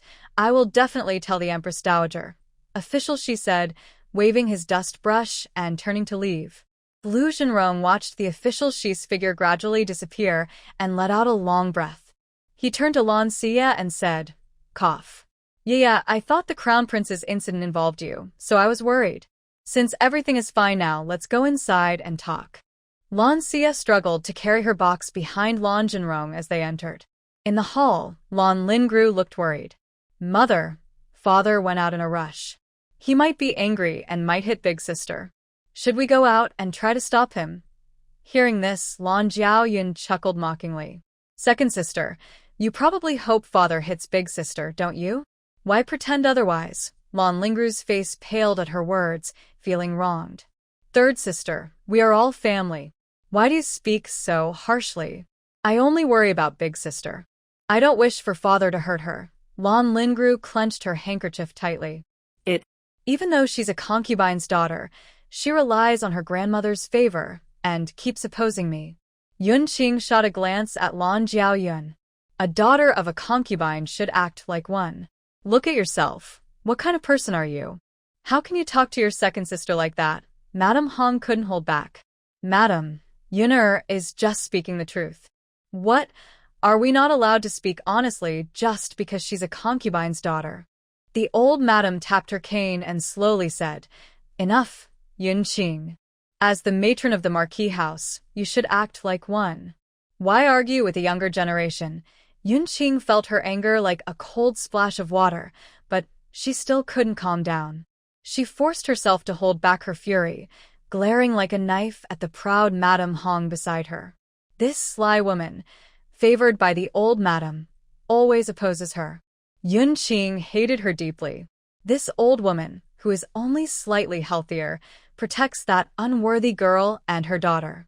If it weren't for Rower coming of age, delaying her marriage and her father's career in officialdom, she really wanted to kill this old woman. She shouldn't have been so soft-hearted back then. At that moment, Lan Jinrong and Lan Xiyue appeared at the door. Lan Xiaoyun immediately saw that Lan Xiyue was safe and sound, and a cold smile appeared on her lips. Looks like second sister doesn't need to worry anymore. Big sister wasn't hit by father after all. Hearing this, Lan Jinrong frowned and stepped inside, glaring at Lan Xiaoyun. "What are you talking about? The Crown Prince's matter has nothing to do with Yaya. Yaya is still favored by the Empress Dowager and has received many gifts." Blue Lingru's gaze was drawn to the item in Chuxiao's arms. Her eyes lit up. "Oh, is that Yun Lingjin that Chuxiao is holding?" She quickly stepped forward, affectionately asking, "Big sister, what is in this box you're holding? Open it so I can see." "Why look? This is a gift from the Empress Dowager. If I want to open it, I will when I go back." The old lady said in a deep voice, "You girl, we are all family. What's the harm in opening it and taking a look?" "Still not, grandmother. Since it's a gift from the Empress Dowager, if I open it, someone might get jealous." The old lady's face darkened, but she said nothing further. "Big sister, the 10th day of the next month is grandmother's birthday. Rower hasn't made new clothes yet. Yun Lingjin brought a piece of fabric to make new clothes. What do you think?" Blue Xia smiled with a hint of distance. I don't mind. Yunqing stepped forward, forcing a smile. Yeah, you and Rower are sisters. Why act so distant? Besides, there are 3 pieces of Yunlingjin. Mayor, go and bring the fabric so the seamstress can make new clothes for you both. Mayor immediately stepped forward, reaching out to take the Yunlingjin in Xuxia's arms. However, Blue Xia kicked her away, her tone slightly displeased. What? Annie wants to take my gift from the Empress Dowager. Mayor was kicked to the ground. Yunqing's face instantly turned grim. She suppressed her anger and tried to keep her tone calm. Child, how many times have I told you to call me mother? I raised you since you were young. Why are you so distant now? I'm not trying to take it. Mayor, this girl is just bringing the fabric to have the seamstress make new clothes for you both. Hearing this, Blue Xia sneered coldly, a hint of mockery and disdain in her smile. My biological mother is gone. I think I should call you Aunt. As for this Yunlingjin, it was a gift from the Empress Dowager. It has nothing to do with you. Madame Hong, dressed in bright brocade, smiled smugly, her voice sharp. Oh, so not being your real mother makes a difference? No matter how she's raised, she's still not close. Some people, after all these years, have been a waste of effort. Her words cut like a sharp blade, lightly slicing through the air and stabbing toward Yunqing. Yunqing, with a cold face and a fiery look in her eyes, suddenly glared at Aunt Hong. Her voice was icy. Stop stirring trouble here. You're just a concubine. You have no right to speak. Aunt Hong didn't care at all. She curled her lips, moved her hips charmingly, and slowly approached Lan Xiyue. Master. Lan Xiyue gently patted Aunt Hong's shoulder. All right, we're all family. What's a few words about concubines? Just speak less. Lan Xia's gaze flickered between Yunqing and Aunt Hong. Seeing Yunqing so angry, she secretly thought, it seems Yunqing has suffered a lot from Aunt Hong over the years. A faint smile appeared on Lan Xia's lips. Serves her right. Grandmother, father, I'm going back now. You all continue, she said, holding a heavy box. She didn't want to waste more words with them. Wait. Lan Xiyue's voice suddenly interrupted her steps. She paused slightly, turned around, and asked with a questioning look, Father, is there something else? Lan Xiyue cleared his throat, looking a bit serious. Yeah. What exactly happened when you entered the palace? And is the crown prince all right now? Hearing this, Lan Xia showed a calm expression. I didn't see the crown prince. I was just asking questions. Once I find out the truth, it's none of my business.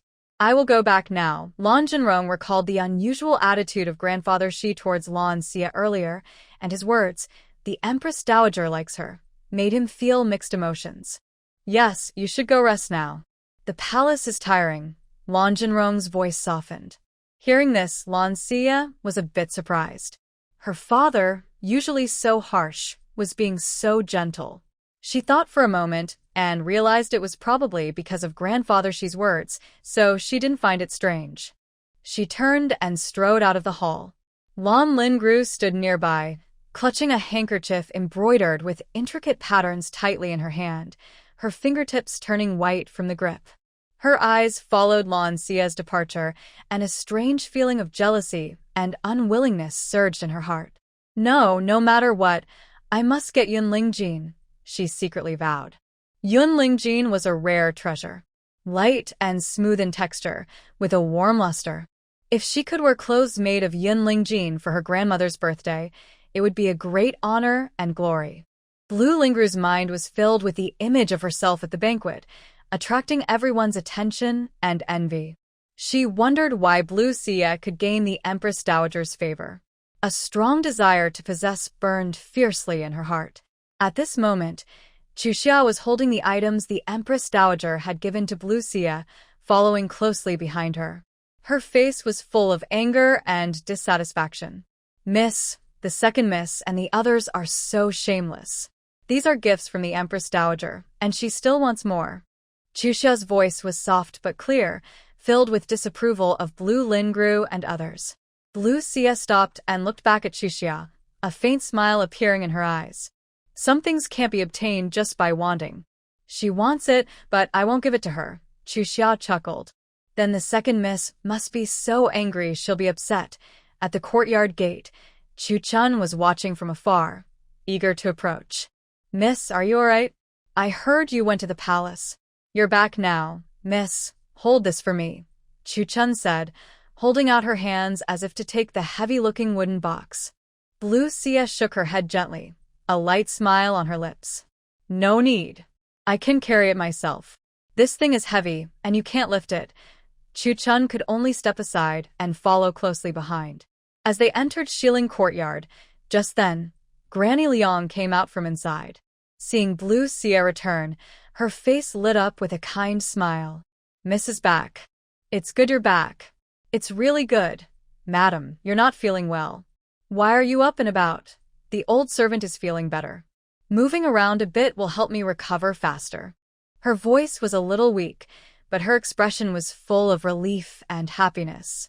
They all entered the house together. Blue Xia placed the wooden box on the table, rubbed her aching arms, and opened the box. Instantly, a flash of gold shimmered brightly. Wow. Miss, it's gold. So much gold. How much gold is here? Chu Xia exclaimed, her eyes wide with amazement and curiosity. She had never seen so much gold before. Chu Xia put down the cloth and box she was holding on the table, very happy. Blue Xia smiled slightly and gently stroked the golden ingots. There should be about 1,000 taels of gold. She picked up 3 gold ingots, giving 1 to each person. Keep this. This is a reward from me. Spring and early summer are filled with happiness. They happily look at the gold ingots in their hands and say together, Thank you, miss. Madame Liang looks at the gold ingots, her eyes turning red. Mississippi, mother, keep it. Look, there are so many here. Old servant thanks you, miss. Lan Xiyue just smiles faintly. To her, these golds are only a small part of the treasure in the warehouse. She secretly plans that tonight, under the moonlight, she will take all the treasures into her space. Since the people of the Marquis' residence are not kind to her, she doesn't need to leave anything for them. Next to her, Madame Liang, touched by their happiness, also can't help but smile.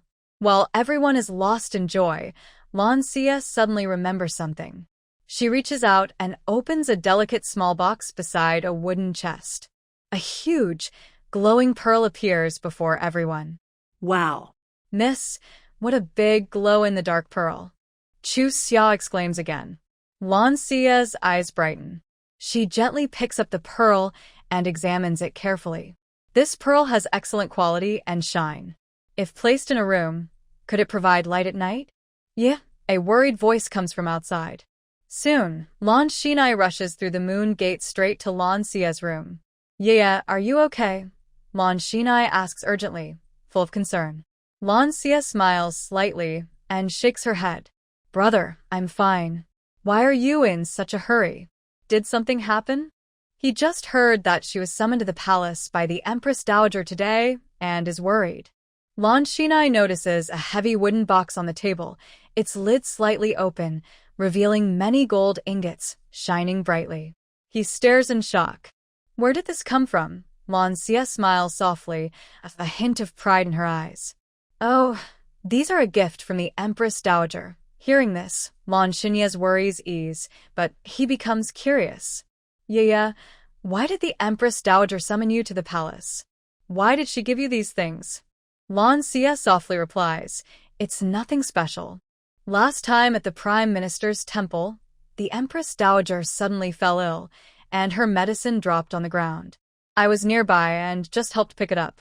Oh, I see. Lan Xiyue looked at Lan Xiyue with gentle eyes. You are my brother, so you should have a share too. Chu Xia, go get a bundle. I will pack gold ingots for my brother. Yeah, you keep these gold ingots. I don't want them, Lan Xiyue said with a smile. Lan Xiyue took the bundle handed to her by Chu Xia and began packing the gold ingots. Brother, these gold ingots are too many. I can't use them all. You can take some for yourself. You spend money on books, brushes, ink, and paper regularly.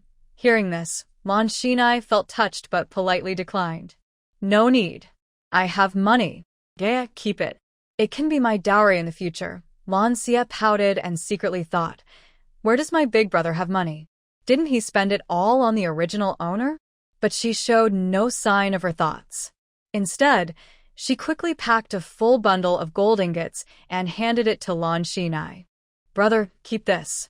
It's my little gesture. Lan Xiyue looked at the bundle in his hands and smiled, nodding. Good. Yaya is sensible. I won't refuse. Brother, it's getting late.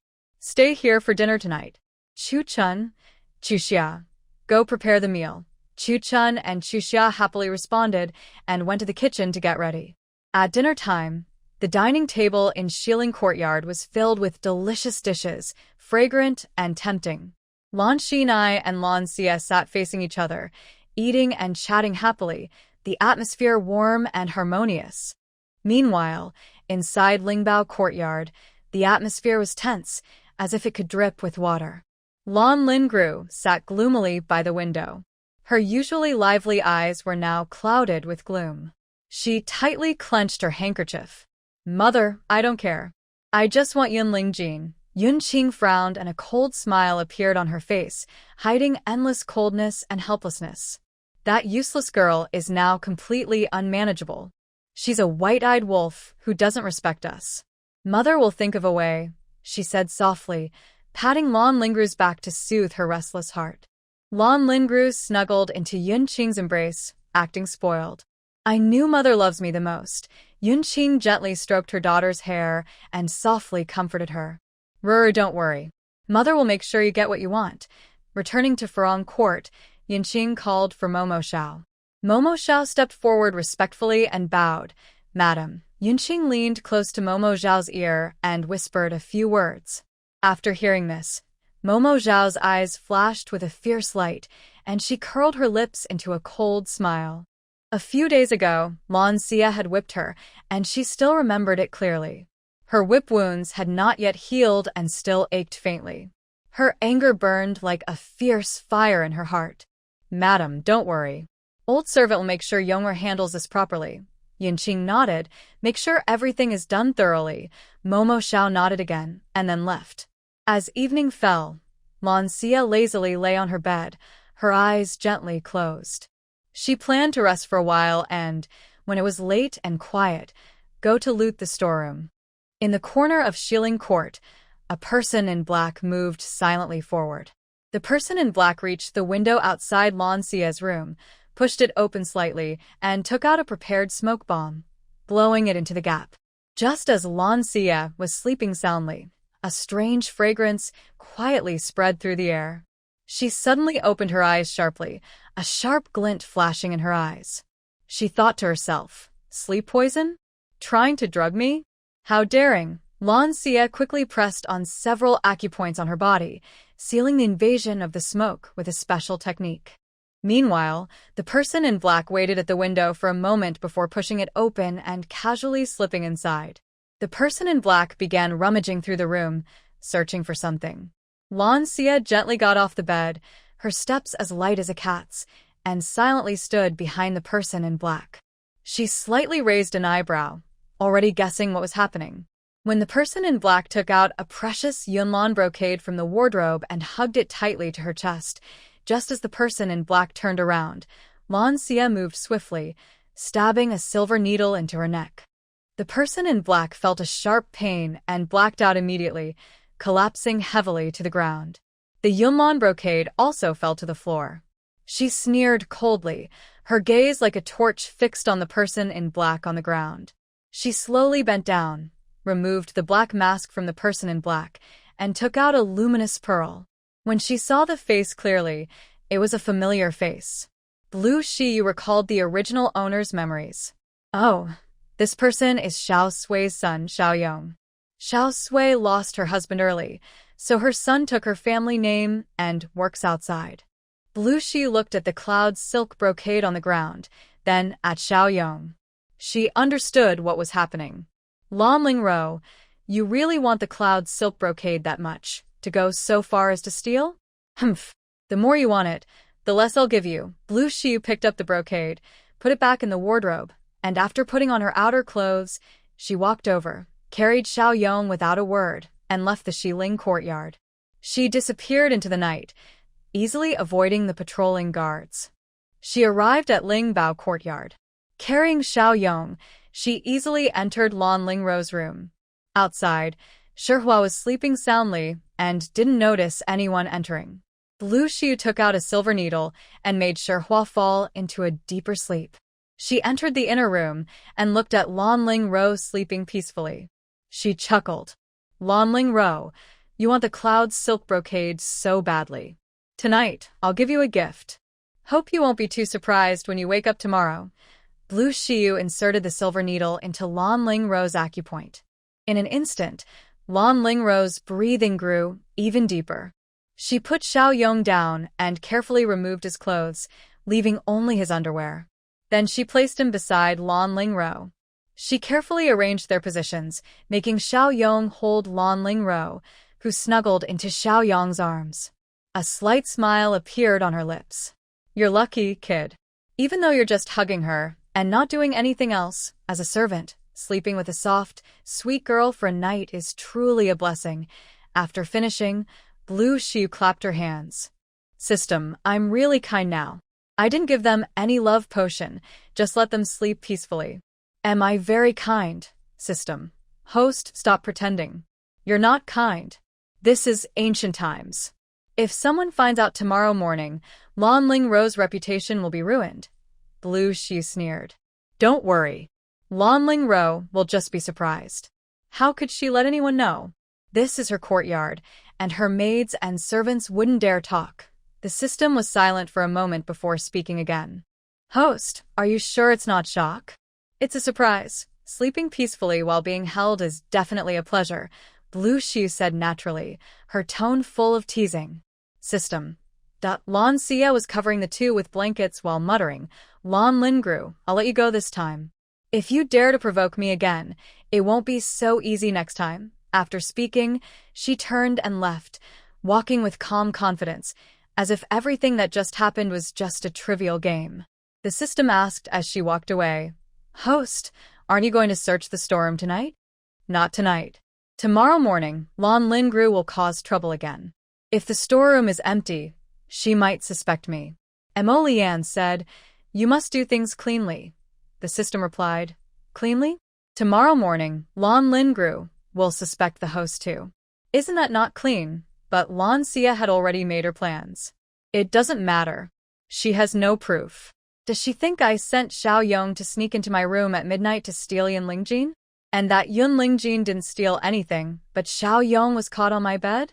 Hearing this, Lan Xiyue's face showed a proud smile. However, she didn't realize that she was mistaken. Lan Lingru knew nothing about what happened tonight. All of it was arranged by her good mother, Yun Qing. Lan Xiyue returned to her courtyard, entered her room, lay on the bed, and fell into a deep sleep. The next morning, as the sky just began to lighten, the Yunbao courtyard was still peaceful. Lan Lingru was deep in sleep when she suddenly felt a strange sensation on her chest, like a gentle breeze over a lake, but with noticeable warmth and pressure. Her sleepy eyes slowly opened, and her gaze focused. She found herself lying in a man's arms. The face was unfamiliar, but Lan Lingru vaguely remembered. It was Xiaoyong, the son of Xiao Mama. Xiaoyong's large hand was unconsciously kneading her chest, which felt so out of place and inappropriate at this moment. Lan Lingru's heart suddenly clenched tight. A wave of fear and anger surged through her. Ah! She screamed sharply, her voice piercing and harsh, breaking the quiet of Yunbao courtyard. Xiaoyong was startled awake by her scream. His eyes snapped open, and the scene before him made him freeze in shock. He realized he was holding Miss Lan Lingru tightly with one hand, and his other hand was on her soft body. His heart pounded wildly, his face turning bright red, as if blood was about to drip from it. He felt completely confused. What exactly was going on? Lan Lingru seemed like a dragon touched on its reverse scale, struggling wildly and shouting, "Get out! Go away! You beast!" Xiaoyong was so frightened by her anger that he fell and rolled off the bed. He knelt on the ground, holding his head, trembling as he begged, "Miss, Please spare me. I don't know what happened last night. Lan Xiyue's eyes were red, tears welling up. She glared fiercely at Xiao Yong, her voice trembling with anger. I will kill you. I want to kill you. Outside, the poetry and paintings were awakened by the noise from inside. She sat up in fear, listening to the commotion, feeling very uneasy. She hurriedly put on her clothes and quickly walked into the room, but she froze in surprise. The scene before her was hard to believe. How could Xiao Yong be in Miss Second's room, only wearing a pair of shorts and completely? Poetry and painting's face turned pale instantly. She stood there helplessly, clutching her clothes tightly. Sherwin was also shocked by Lan Xiyue's voice. She hurried into the room and was stunned by what she saw. She looked angrily at Xiao Yong. Xiao Yong, how did you end up in Miss Second's room? Lan Xiyue, dressed in disarray, got off the bed. Her eyes were empty and hopeless, as if she had lost all her soul. She staggered to the dressing table, picked up a sharp pair of scissors, and viciously walked over to Xiao Yong, aiming to stab him. Ah! Miss, please spare me, Xiao Yong shouted in terror. He protected his head with his hands and curled up on the ground. Lan Xiyue had lost all reason. Like a madwoman, she wildly stabbed with the scissors, each strike seeming to vent her anger and humiliation. Poetry and painting and Sherwin were so scared they froze. They stood aside, afraid to step forward and stop her.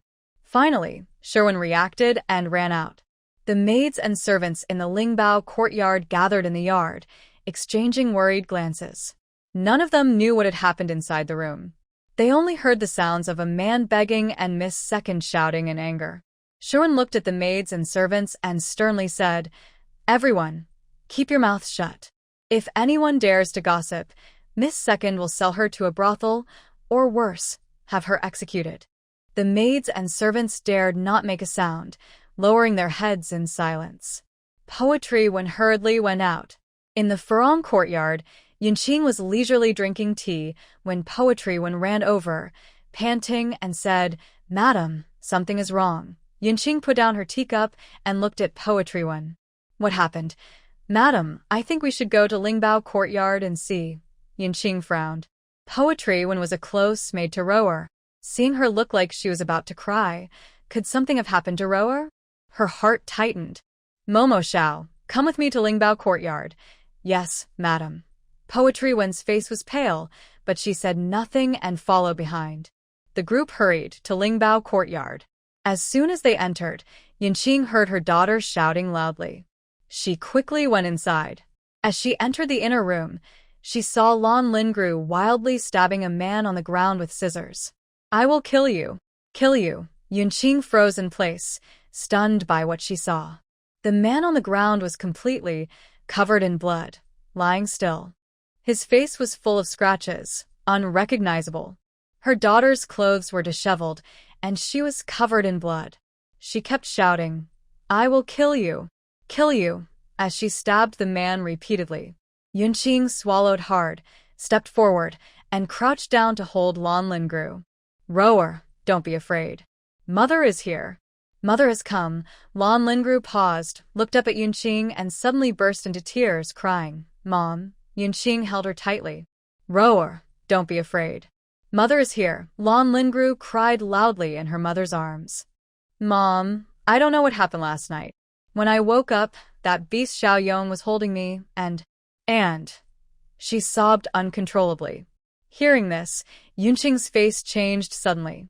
Her expression darkened as she looked at the disfigured man on the ground. Her heart was shocked. Could this really be Xiao Yong? Xiao Yong. Yunqing's voice was deep and firm, each word coming out through clenched teeth. Her gaze was like two sharp swords, piercing the unmoving man on the ground. Could it really be Xiao Yong? Last night, Xiao Yong wasn't supposed to be. Lan Xiyue. It must be Lan Xiyue's doing. Nearby, Momo Xiao, hearing Xiao Yong's name, was terrified. She trembled as she walked toward the man on the ground, squatting down with a crying voice, Yong, oh, my brave son, boo. This sudden change made the already tense atmosphere even more oppressive. Yunqing was furious and glared at Mama Xiao, her voice cold as ice. "Shut up. Someone come, gag her and lock Mama Xiao in the woodpile." As soon as she finished speaking, a few maids quickly moved, subdued Mama Xiao, and dragged her out of the room. Yunqing's gaze turned back to Xiao Yong. "Deal with him thoroughly. Anyone who dares to tell a word about today's matter outside, I will cut out his tongue." Soon, Xiao Yong's body was carried out. Yunqing gently rolled up her blue silk sleeve. When she saw the bright, fresh guardian sand on Lan Xiyue's arm, she finally relaxed and softened her tone. "Rower, your guardian sand is still here." It's okay. Lan Xiyue stared blankly at the guardian sand on her arm, tears falling again. Since the guardian sand was still there, it meant she and Xiao Yong didn't do anything last night. Her emotions clearly calmed down. Yunqing patted her shoulder with love in her eyes. "Don't worry, Rower. Mother will go avenge you now." After speaking, Yunqing looked at Sherwin and Sherhua. "Take good care of the second young lady." Then she left the room. Yunqing, along with a group of guards, maids, and servants, marched grandly to Xiling Courtyard. Lan Xiyue was sitting in the yard, leisurely eating breakfast. When she saw Yunqing storming in with so many people, she just raised an eyebrow lightly and a playful smile appeared on her lips. "Huh? Aunt, why are you bringing so many people and rushing into Xiling Courtyard so early in the morning? What's going on?" Yunqing glared at her angrily, her eyes full of fury. "Lan Xiyue, how could you be so cruel? I raised you since you were a child, and this is how you repay me." Lan Xiyue smiled softly, put down her chopsticks, and wiped her mouth with a silk handkerchief. "Aunt, how am I cruel? Why are you so angry so early? They say anger harms the body. Come on, breathe deeply with me. Slowly exhale. Let's talk slowly." Yunqing pointed at Lan Xiyue, her face pale and her chest rising and falling violently with anger, as if she wanted to vent all her fury. "Lan Xiyue, stop pretending. I used to think you were just mischievous, but now I see you are truly a heartless person. How dare you harm your own sister? Come here, arrest her, and serve her with the family law." As soon as she finished speaking, 2 guards rushed forward like wolves. Lan Xiyue simply squinted her eyes slightly. Just as the guards were about to touch her clothes, something strange happened.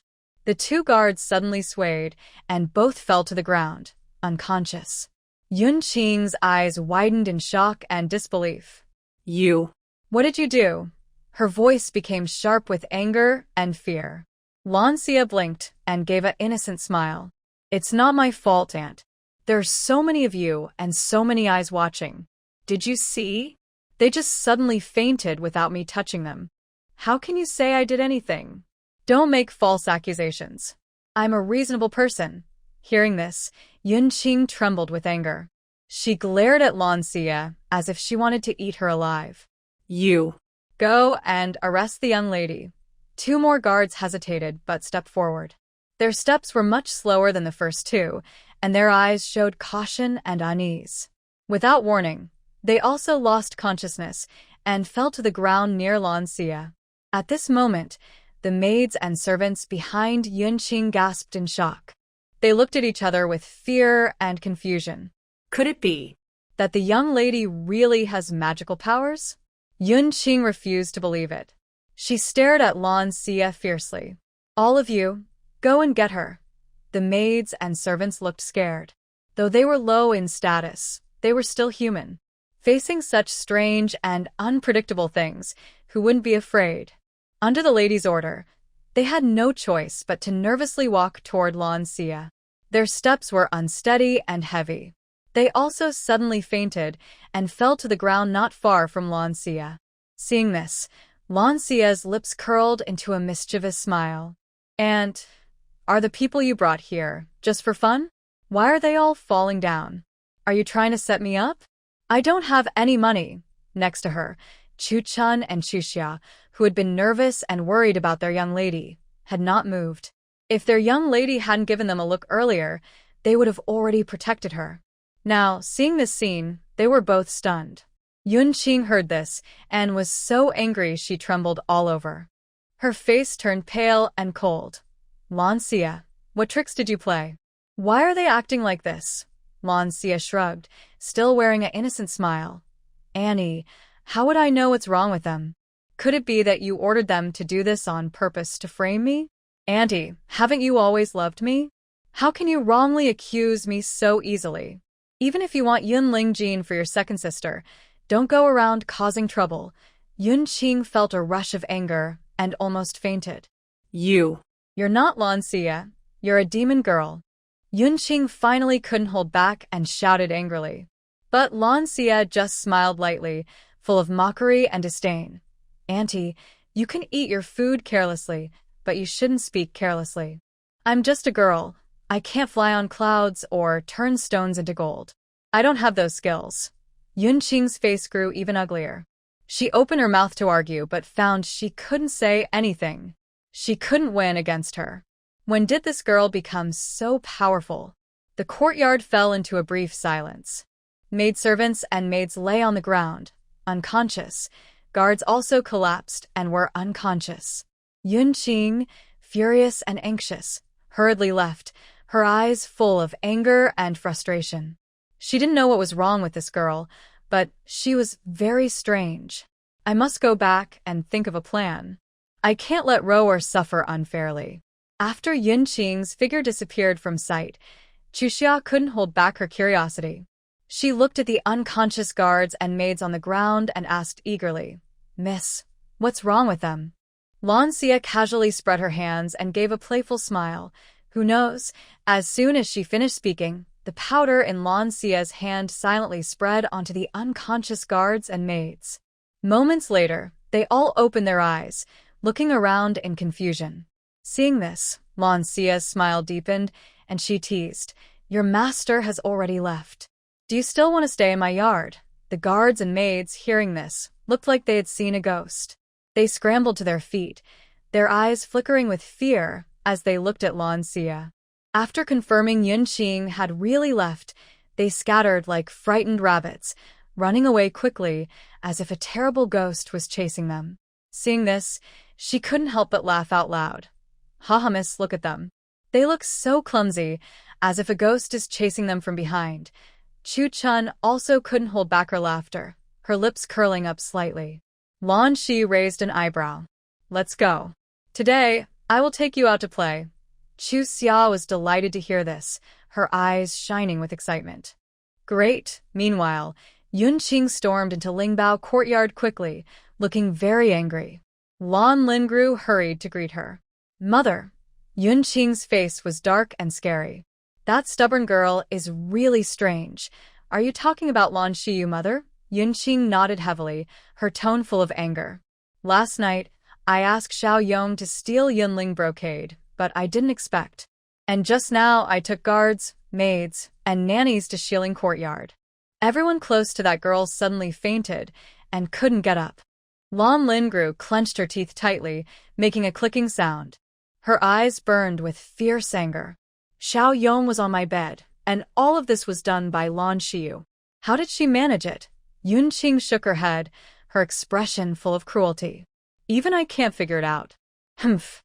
I wanted to marry her to your third cousin, Yun Hua, so she would suffer. But now, it seems I can't keep her." A fierce light flashed in Lan Lingru's eyes. She clenched her fists tightly. "Mother, what do you mean?" Yun Qing gently stroked Lan Lingru's hair, her eyes full of love and pain. "Mother will arrange everything. I want to make my precious daughter pay." The mother and daughter exchanged a look, both smiling. Inside Lingbao courtyard, a storm was quietly brewing. Meanwhile, Lan Xiyue was completely unaware of their plans. She was strolling down the street, with Chu Xia and Chu Chun, her two maids, following closely behind, all smiling happily. Chu Xia's eyes were caught by a pair of earrings at a small stall. She stopped, unable to take her eyes off them, carefully examining the earrings. The earrings were small and delicate, decorated with sparkling pearls that shimmered beautifully in the sunlight. "Miss, these earrings are so pretty." Seeing this, Lan Xiyue smiled gently. "My Xia likes them." Buy them. Without hesitation, she took out a piece of broken silver and handed it to the shopkeeper. In early summer, She smiled brightly and said, "Thank you, miss." Her eyes were full of gratitude and happiness, as if she had received the most precious gift in the world. Lan Xiyue looked at Chu-chun again with a gentle and curious expression. "My Chu-chun, what do you like? You can choose yourself. Today, I will pay for everything you like." Chu-chun's mouth twitched, and a blush appeared on her face. What kind of title was Miss for her? Early Summer pulled Chu-chun to pick out things, both of them smiling happily. Chu-chun chose a green hairpin, and Lan Xiyue paid the bill. The three of them continued shopping, carrying many bags filled with delicious food and beautiful accessories. Women love shopping, and Lan Xiyue and her maids wandered happily among the busy crowd. They carried many bags with delicate jewelry and beautiful clothes, almost weighing down their arms. Even though their legs were tired and sore, they still enjoyed the shopping. Suddenly, Lan Xiyue stopped and frowned slightly. She sensed someone was following her from behind. Early Summer, exhausted and panting, said, "Miss, I'm so tired. Maybe we should go back." Lan Xiyue squinted her eyes. "All right. You all go back first." Chu-chun was surprised. "Miss, what about you? Do you want to buy anything else?" "I'm not tired. I'll stay with you. You all have bought enough. Go back first. I have some things to do. I'll come back later. Be good." Early Summer wanted to say more but was stopped by Lan Xiyue's gaze. She had to lower her head, speaking softly. "Okay, miss. Be careful and come back early. Don't cause trouble." Lan Xiyue deliberately looked stern and pretended to be angry. "All right, I get it. Now you dare to tell me what to do." Early Summer stuck out her tongue, secretly glad that the miss was in a good mood now, so she dared to be so bold. Watching the two maids with their big and small bags leave, Lan Xiyue turned and headed outside the city. In the shadows, two figures followed closely. One of them whispered, "Axe, they've split up." "What should we do?" The man called Axe, tall and stern-faced, looked at the speaker with disdain. "Two hammers. The employer wants to deal with Lan Xiyue. The maids are gone, so what does it matter? Let's go follow them." The two hammers scratched their heads and smiled foolishly. The two continued secretly following Lan Xiyue. Unbeknownst to them, Lan Xiyue had already noticed. "System. Host, you have followers behind you. System. What do you plan to do?" "Host." Lan Xie's eyes flickered, and she said calmly, "I'll leave the city to find a quiet place to handle it." "System, if I don't use poison or silver needles to kill, will I lose merit points?" "System. Yes, host." Hearing this, Lan Xiyue felt a little relieved. That's fine. She hadn't earned much merit yet, and didn't want to fall into negative points. On the second-floor tea house nearby, Mo Lian was leisurely drinking tea. Tian-yi stood beside him, casually glancing outside the window. Suddenly, his gaze froze. He muttered softly, with a hint of surprise, "Huh? Isn't that Miss Lan? Is she leaving the city? And those two people are following her." Mo Lian caught Tian-yi's whisper and slowly turned his head, following Tian-yi's gaze. Sure enough, the familiar figure was slowly walking out of the city gate, and behind her, two suspicious figures were closely following. Mo Lian's brow furrowed slightly, a cold glint flashing in his eyes. He stood up, his figure flickering like a black lightning bolt, leaping down directly toward the city gate. Mo Yifan saw this and was stunned. He quickly called out, "Little prince, where are you going?" Tian-yi looked at Mo Yifan, clasped his fists, and then also leapt down, following closely behind. Mo Yifan's mouth twitched, thinking to himself, "Well, it seems the master determines the kind of subordinate he has." Meanwhile, Lan Xiyue had already left the city gate, walking further and further into a dense forest. She stopped, looked around, and saw tall trees with lush branches. The area was silent. She turned around, her gaze sharp and playful, and said mockingly, "Following me all the way here? Still not coming out? Look how considerate I am. I know the streets in the capital are crowded, so I deliberately left the city to find a quiet place for you to make your move." Tian-yi was speechless when he heard Lan Xiyue. So, Miss Lan had already discovered the followers and deliberately brought them here. These two looked skilled in martial arts. Is Miss Lan really brave? Isn't she afraid something might happen? As soon as Lan Xiyue finished speaking, two figures emerged from behind a large tree, its axe and the two hammers. The axe sneered, eyes full of killing intent. "You little brat, your time to die has come today." Lan Xiyue raised an eyebrow and smirked disdainfully. "Oh, really? Just you guys." The two men, hammer and axe, chuckled loudly, their gazes flickering over Lan Xiyue with greed. "This face, this figure, it's a pity to lose. Little girl, if you serve the master well before you die, he might give you a quick end. Otherwise, who sent you here?" Axe snorted. "We have professional integrity and won't reveal our employer's information." "Oh, two assassins, huh? But aren't assassins usually cold and emotionless? Yet you dare threaten my aunt? Too talkative, bad review." Tiani softly said, "Master, should I go help Miss Lan?" Mo Lian calmly replied, "No need. This woman isn't as weak and easy to bully as she looks. Her movements and attacks are strange. These two assassins might not be her match." Tian wondered why Miss Lan could handle these two. The master was worried she might get hurt, so why did she follow? And now that she's here, she's not helping. What is the master thinking? Axe drew a long sword and pointed at Lan Xiyue. "Then there's nothing more to say. This is your own fault." At that moment, the two men attacked Lan Xiyue simultaneously. She dodged with strange agility, crossed her arms, rolled her eyes, and said, "Are you guys from the Little Assassin kindergarten?" Not very impressive. The two men, hammer and axe, frowned. "What kindergarten? I told you, but you don't understand." "Fine, I'll tell you, so you can die peacefully. Kindergarten is a place for young children to learn basics. You're just starting as assassins, still in kindergarten stage." The two men's eyes widened. "Dying at the moment, and you're insulting us? With your so-called skills, you dare to compare us, real assassins, to kindergarten beginners?" Their eyes sparkled with cold light, and the weapons in their hands gleamed in the sunlight. Blue Creek Yu felt a chill in her heart, but showed no panic. Instead, she calmly stood her ground. Blue Creek Yu, your time is up." Two hammers snorted coldly, full of murderous intent. Faced with this sudden attack, Blue Creek Yu did not fight head-on. Instead, she quickly ran behind a tree. As she ran, she shouted loudly, "Help! Someone is trying to kill me." Two Hammers was stunned and sneered coldly. "Now you're afraid? Weren't you so arrogant just now? You can't escape. Just accept your fate." His words were full of mockery and pride. However, Axe felt something was wrong. He frowned as he watched the direction Blue Creek Yu was running, a strange suspicion rising in his mind. But he didn't think much and followed behind two Hammers, chasing after Blue Creek Yu.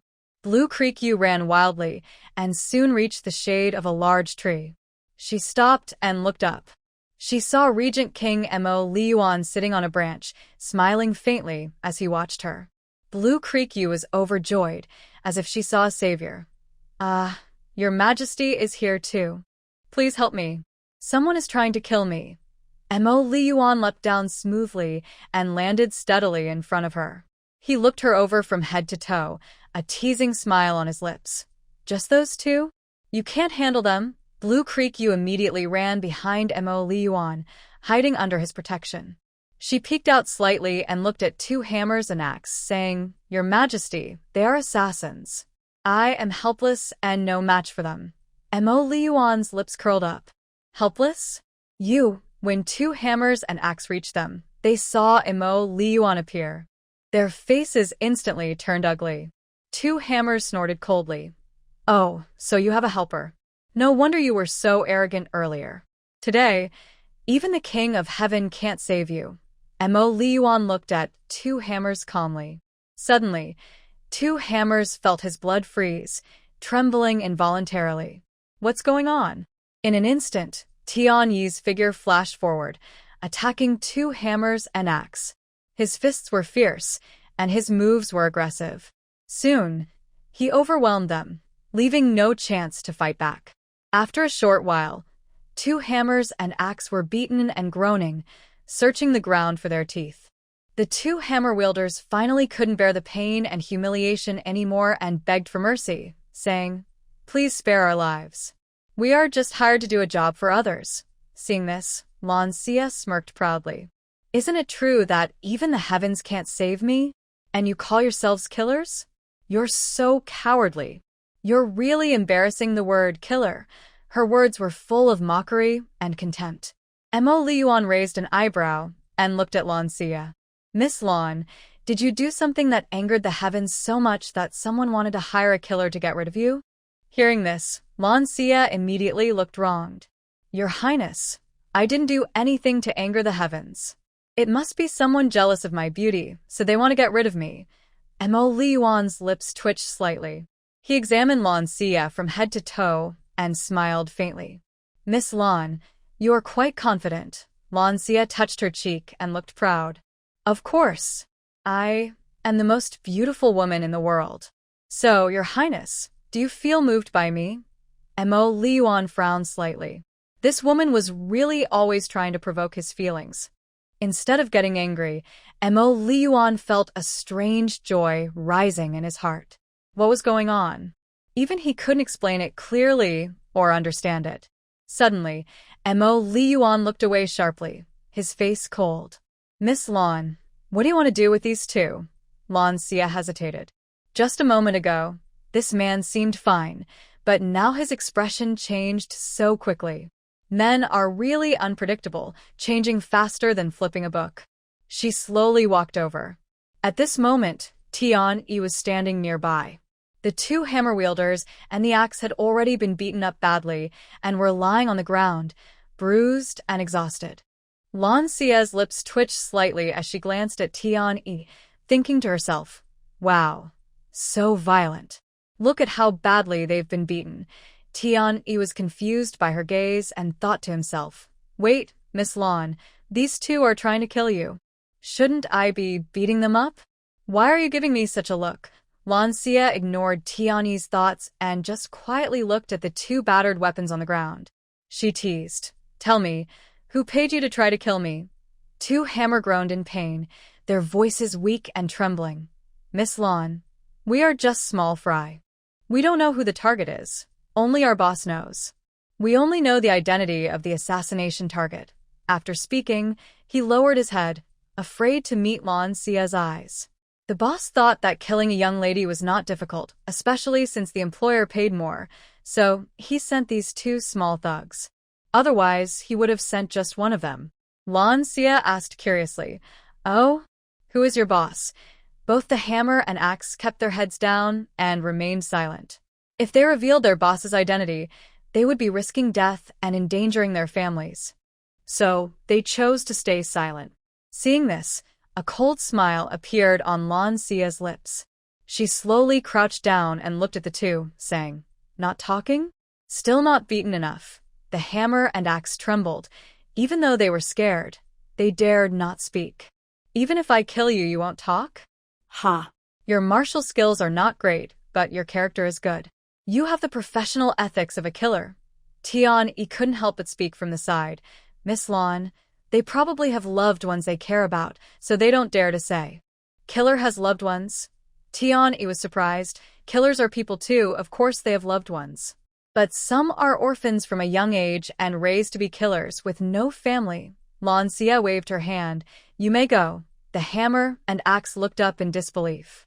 She was not going to kill them and even let them go? How about it? Don't want to leave. The two helped each other up and staggered away quickly, afraid Lan Xiyue might change her mind.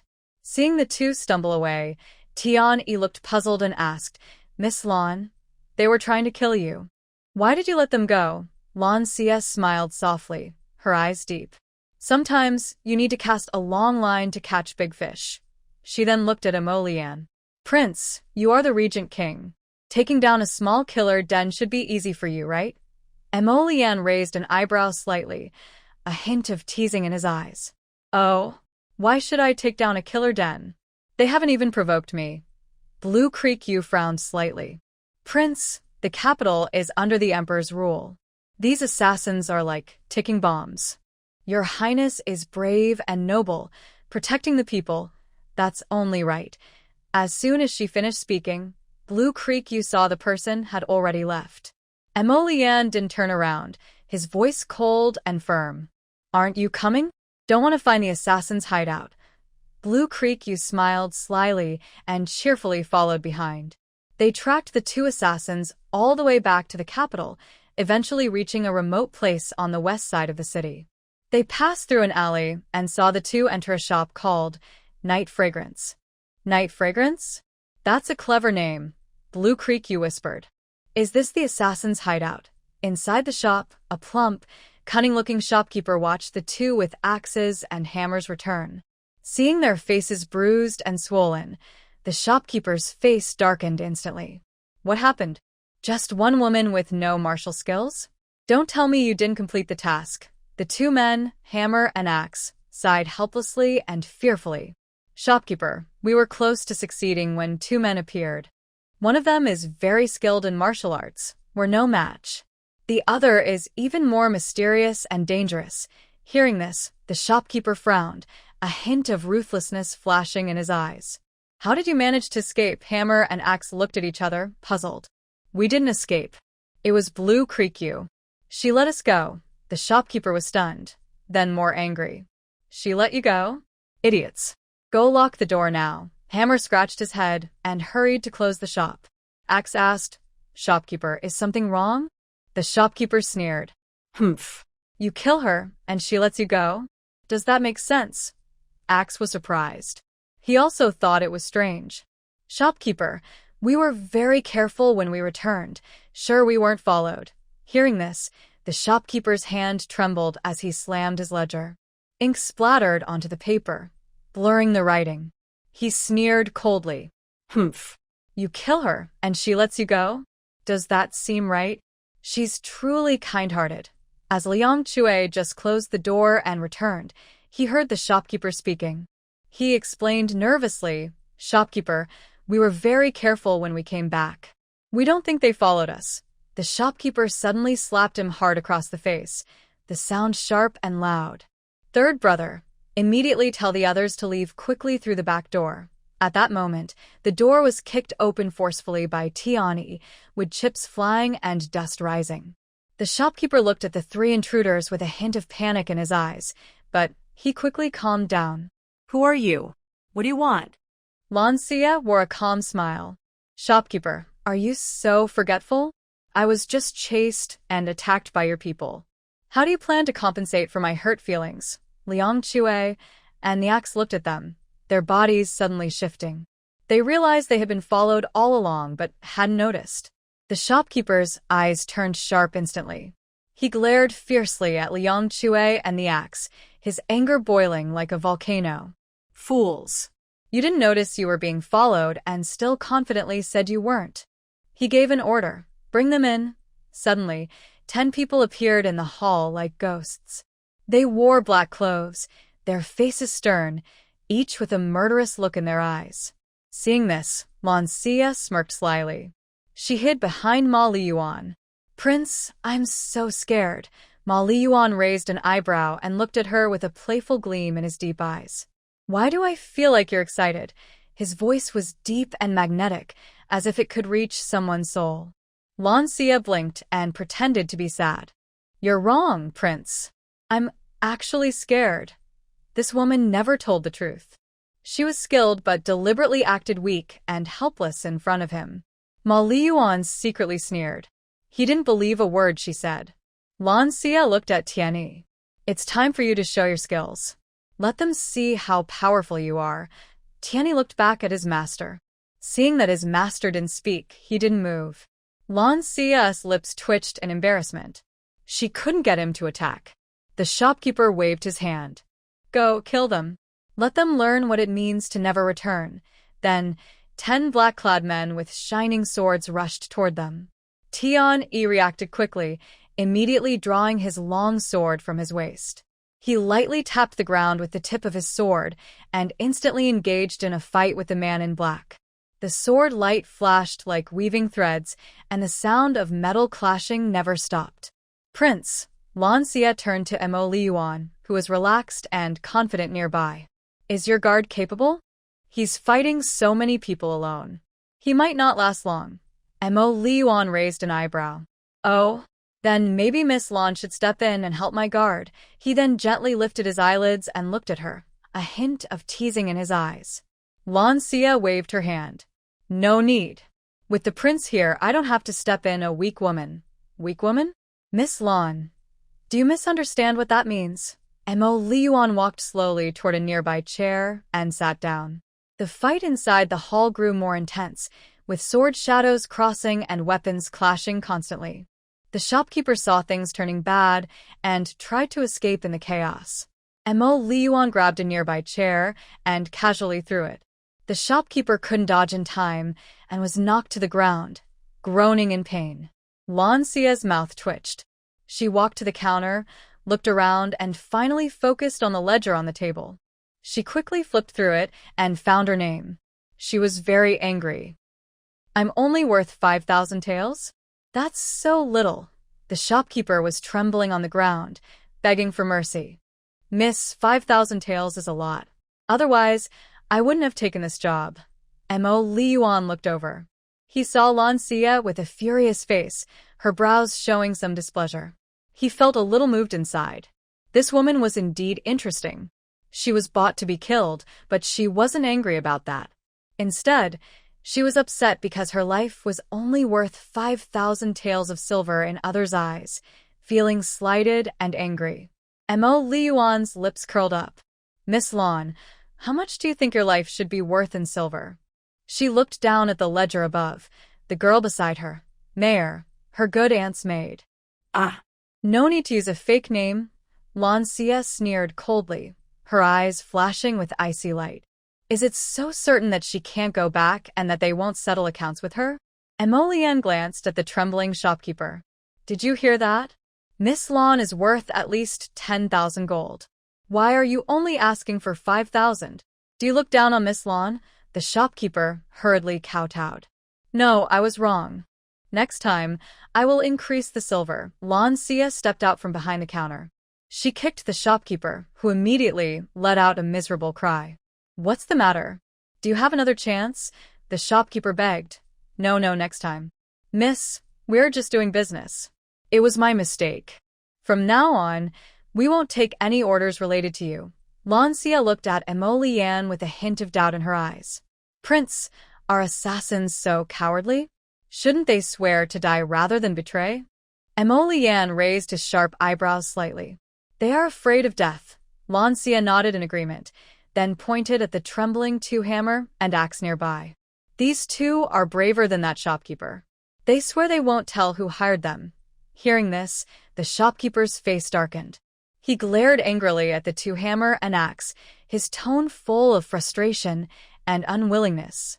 Two-hammer and axe are just thugs who cause trouble in the shop. They are useless. Lan Xiyue scoffed and shot a disdainful look at the shopkeeper. Ha. You're even worse than useless. Mo Liyuan asked expressionlessly. Miss Lan, how do you plan to handle this? Your Highness, you are the great prince. Those killers are stained with blood. How to deal with them is naturally up to you. Mo Liyuan gently stroked the ring on his thumb, his gaze deep and hard to read. They tried to kill you. Don't you have any thoughts? His voice was low, magnetic, each word like a deep growl from his throat, carrying undeniable strength. Lan Xiyue helplessly spread her hands and offered a faint smile. They said it was just business. They aren't the masterminds behind it. I'm so kind and lovely, I naturally won't bother with them. At this moment, all the men in black inside the hall had been eliminated by Tianyi. The air was filled with a faint smell of blood, making people feel cold inside. The shopkeeper's body trembled like chaff in the wind, and his face was as pale as paper, clearly frightened by what had just happened. Mo Liyuan gently waved his hand, and a shiny sword appeared steadily in front of Lan Xiyue, with its tip trembling slightly. Lan Xiyue looked at the sword in confusion, her eyes showing some uncertainty. Your Highness, what is this? Mo Liyuan's eyes were deep like the sea. He quietly looked at Lan Xiyue. This shopkeeper took the job to kill you, and the reward was so small. It doesn't suit Miss Lan's noble status. Kill him to vent your anger. Lan Xiyue shook her head quickly, showing a frightened expression. No, Your Highness. I can't do such a thing. I'm kind-hearted. I said I wouldn't bother with the shopkeeper. Just kidding, killing someone didn't fit her current image. Besides, although the original owner was arrogant and domineering, she had never actually hurt anyone. Why did this man seem to be testing her? Lian slowly stood up and walked toward Lan Xiyue step by step. Each step felt like it was stepping on her heart, making her heart beat faster. I never thought Miss Lan would be so kind. Lan Xiyue forced a bright smile. Your Highness, you're not late to understand me now. Before she finished speaking, the sword that was originally in front of her suddenly pierced through the shopkeeper's body like lightning. The shopkeeper's eyes widened in shock. Before he could cry out in pain, he had already lost his breath. Blood dyed his clothes red and splashed onto Lan Xiyue's skirt, adding a tragic touch to the scene. Lan Xiyue's face instantly changed color. This man was definitely doing it on purpose. Killing is one thing, but why make it so bloody and stain her skirt with blood? Lian's voice sounded like a spell in her ear. Are you afraid? Ugh. Your Highness, I'm so scared. Lian's lips curled slightly. Lan Xiyue, you're acting very fake. System, am I acting? System. A little. Lan Xiyue, you are arrogant and domineering, but it's just small trouble. A typical young lady would be shocked upon seeing a corpse, but Miss Lan remains so calm. I am truly curious. Has Miss Lan become used to such scenes? Lan Xiyue's heart tightened. She knew that Lian's words carried deeper meaning. She forced out a faint smile. Prince, you're joking. I don't usually see such scenes. Today's events were so sudden that I was just too scared to react right away. Lian stood with his hands behind his back, his gaze deep as he looked at the woman before him. In her bright eyes, there was no trace of fear, only a clever glint.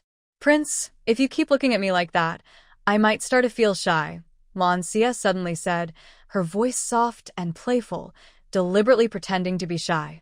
A playful smile appeared on Lian's lips. You feel shy? That's something new. No, Prince, I am a lady. Is it strange for a lady to feel shy? Lian stared at her, growing more curious. Not only was Lan Xiyue skilled in medicine, but she also fought well that night. Who had she learned from? Why could he find no clues after sending people to investigate for so long? That's for you to say, Lian replied, his tone curious and teasing. Lan Xiyue looked delighted. If you look at me like that, I might think you've fallen in love with me. After saying this, she gave Lian a flirtatious wink. His heart beat faster. He frowned, feeling this uncontrollable sensation, like something was slipping out of his control, making him very restless. He turned around and coldly said to Tianyi, who was standing nearby, Tianyi, handle everything here. Hey, why are you leaving? Seeing this, Lan Xiyue was anxious. She hurried after them. Right, this was a good chance to earn points. She couldn't miss it. So she followed closely behind Lian, jogging and saying, Prince, you're so handsome. I like you so much. Every time she spoke, she felt a surge of joy from the system indicating points had been added, making her very happy. Lian's steps unconsciously quickened. He didn't want to be easily influenced by her emotions, but every time he heard her nonsense, an indescribable feeling would rise in his heart. Blue Creek saw Lian walking faster and hurried to follow him, chatting nonstop. After a while, Lian finally slowed down and stopped. Blue Creek, who was right behind him, didn't notice what was ahead and suddenly bumped into his strong back. Ouch, my goodness. I think I almost broke my nose, she said, covering her nose. Her pretty face instantly scrunched up like a bun, and tears sparkled in her eyes, but she still complained. Lian turned around when he heard her and looked at her pained and slightly wronged face. A small smile appeared on his lips. Are you not watching where you're walking? Blue Creek grumbled. Who knew you would suddenly stop? Is it my fault then? She huffed softly. Lian's eyes were complicated. Miss Blue, do you want to see? We are already at the palace gate. Do you still want to follow? Hearing this, Blue Creek looked up and realized they had already reached his palace door. Your Highness, it's getting late, and we've arrived at your palace gate. To thank you for helping today, I'll make you some egg fried rice. I promise you've never had it before, and it's very delicious. Mo Liyuan's eyes narrowed slightly as he looked her over, seeming surprised by her suggestion. What is egg fried rice? Blue Creek chuckled and kept her mystery. Hee, Your Highness, you haven't heard of it? You'll find out once I finish making it. After she eats her egg fried rice, she hopes to earn more points. Just then, a clear female voice came from behind, full of tenderness and urgency. Your Highness, it sounded like someone rushing over. Blue Creek immediately turned around and saw a beautiful woman dressed in fine clothes walking gracefully toward them. It was Bai Lianyan, the daughter of the Prime Minister. Bai Lianyan saw Blue Creek and was surprised. Her eyes showed some displeasure and hostility. Blue Creek, what are you doing here? Blue Creek shrugged and said disdainfully, none of your business where I am. Bai Lianyan looked at her with disgust, and a cold smile appeared on her lips. Regent King, look at her. She's truly uncultured and rude. Blue Creek chuckled and retorted. Ha! You're so elegant and noble. Her tone was sarcastic, clearly unimpressed by Bai Lianyan's accusations. Mo Lian saw this and frowned slightly. He turned around and strode inside, clearly not interested in the women's argument. Lan Xiyue saw Mo Lian leave and hurried to follow, not wanting to miss earning points. Bai Lianyan saw this and quickly ran over to block Lan Xiyue's way. Her eyes flashed with anger and frustration, refusing to let her step into the regent's palace. Lan Xiyue frowned and said with some annoyance, don't block the way, understand? Hearing this, Bai Lianyan glared angrily. Who do you think you are? Without the regent's permission, you can't enter the palace. Lan Xiyue smirked coldly. Just because Bai Lianhua can't get in doesn't mean I can't. She had been inside before, and she knew that the person was more interested in her egg fried rice than her. Lan Xiyue, you shameless woman, don't think you can compete with me for the regent. Lan Xiyue looked her up and down. Tsk, Bai Lianhua, your aunt is the empress, and the empress is the regent's sister-in-law. So, you secretly admire the regent? Do you want to become sisters-in-law with your aunt? Hearing this, Bai Lianyan's face turned pale. She clenched her lips tightly. Lan Xiyue, don't talk nonsense. The regent? He's not an ordinary person. Naturally, everyone has their own preferences. Lan Xiyue, you like the crown prince's cousin too, right? Now you're here, at the regent's palace. You really are fickle and shameless. Lan Xiyue raised her eyebrows slightly. The crown prince is a thing of the past. Now, the regent is my goal. I'm shameless. But Bai Lianhua, aren't you also chasing after men here? How high and mighty are you? Hearing this, Bai Lianyan's anger surged. She had heard rumors before, saying that Lan Xiyue no longer pursued the crown prince, but turned her attention to the regent. But she didn't want to believe it, because Lan Xiyue's obsession with the crown prince was well known. Now, Lan Xiyue openly admitted she liked the regent, which she saw as a disrespect to him. You shameless, fickle and unfaithful. Bai Lianyan's voice trembled with anger. Her finger pointed at Lan Xiyue and also shook slightly. You. Bai Lianhua, when did you stutter? Why can't you speak clearly? White Lotus Yan heard this and looked even more upset. She glared fiercely at Lan Xiyue and shouted angrily, you're the one stuttering. And stop calling me White Lotus Flower, you pig. I've told you multiple times, my name is White Lotus Yan, not White Lotus Flower. Lan Xiyue ignored White Lotus Yan's anger. She pushed her away with force so strong that White Lotus Yan almost fell to the ground. Mississippi, the maid beside White Lotus Yan, Tsuehua, quickly caught her to prevent her from falling. Once she steadied herself, White Lotus Yan saw Lan Xiyue walking quickly into the regent prince's residence. Tsuehua looked at Lan Xiyue's graceful figure entering the palace and frowned, whispering, Miss, this Lan young lady actually entered the regent prince's residence. That's strange. Why didn't the guards at the gate stop her? Her voice was soft but full of confusion and surprise. Hearing this, White Lotus Yan's doubts and frustration grew like wild grass blown by the spring breeze. Her delicate eyebrows furrowed slightly, and her eyes were full of resentment. How could Lan Xiyue so easily walk into the place she dreamed of? This made her feel jealous and angry. I want to see what skills Lan Xiyue has that allows her to walk so openly into the Regent Prince's residence, White Lotus, Yen thought to herself. Her steps quickened as she headed straight for the palace gate. When she reached the gate, a shining sword was suddenly held in front of her. "Miss Bai, please stop," said the guard coldly, with no emotion in his voice. White Lotus Yan's steps froze suddenly.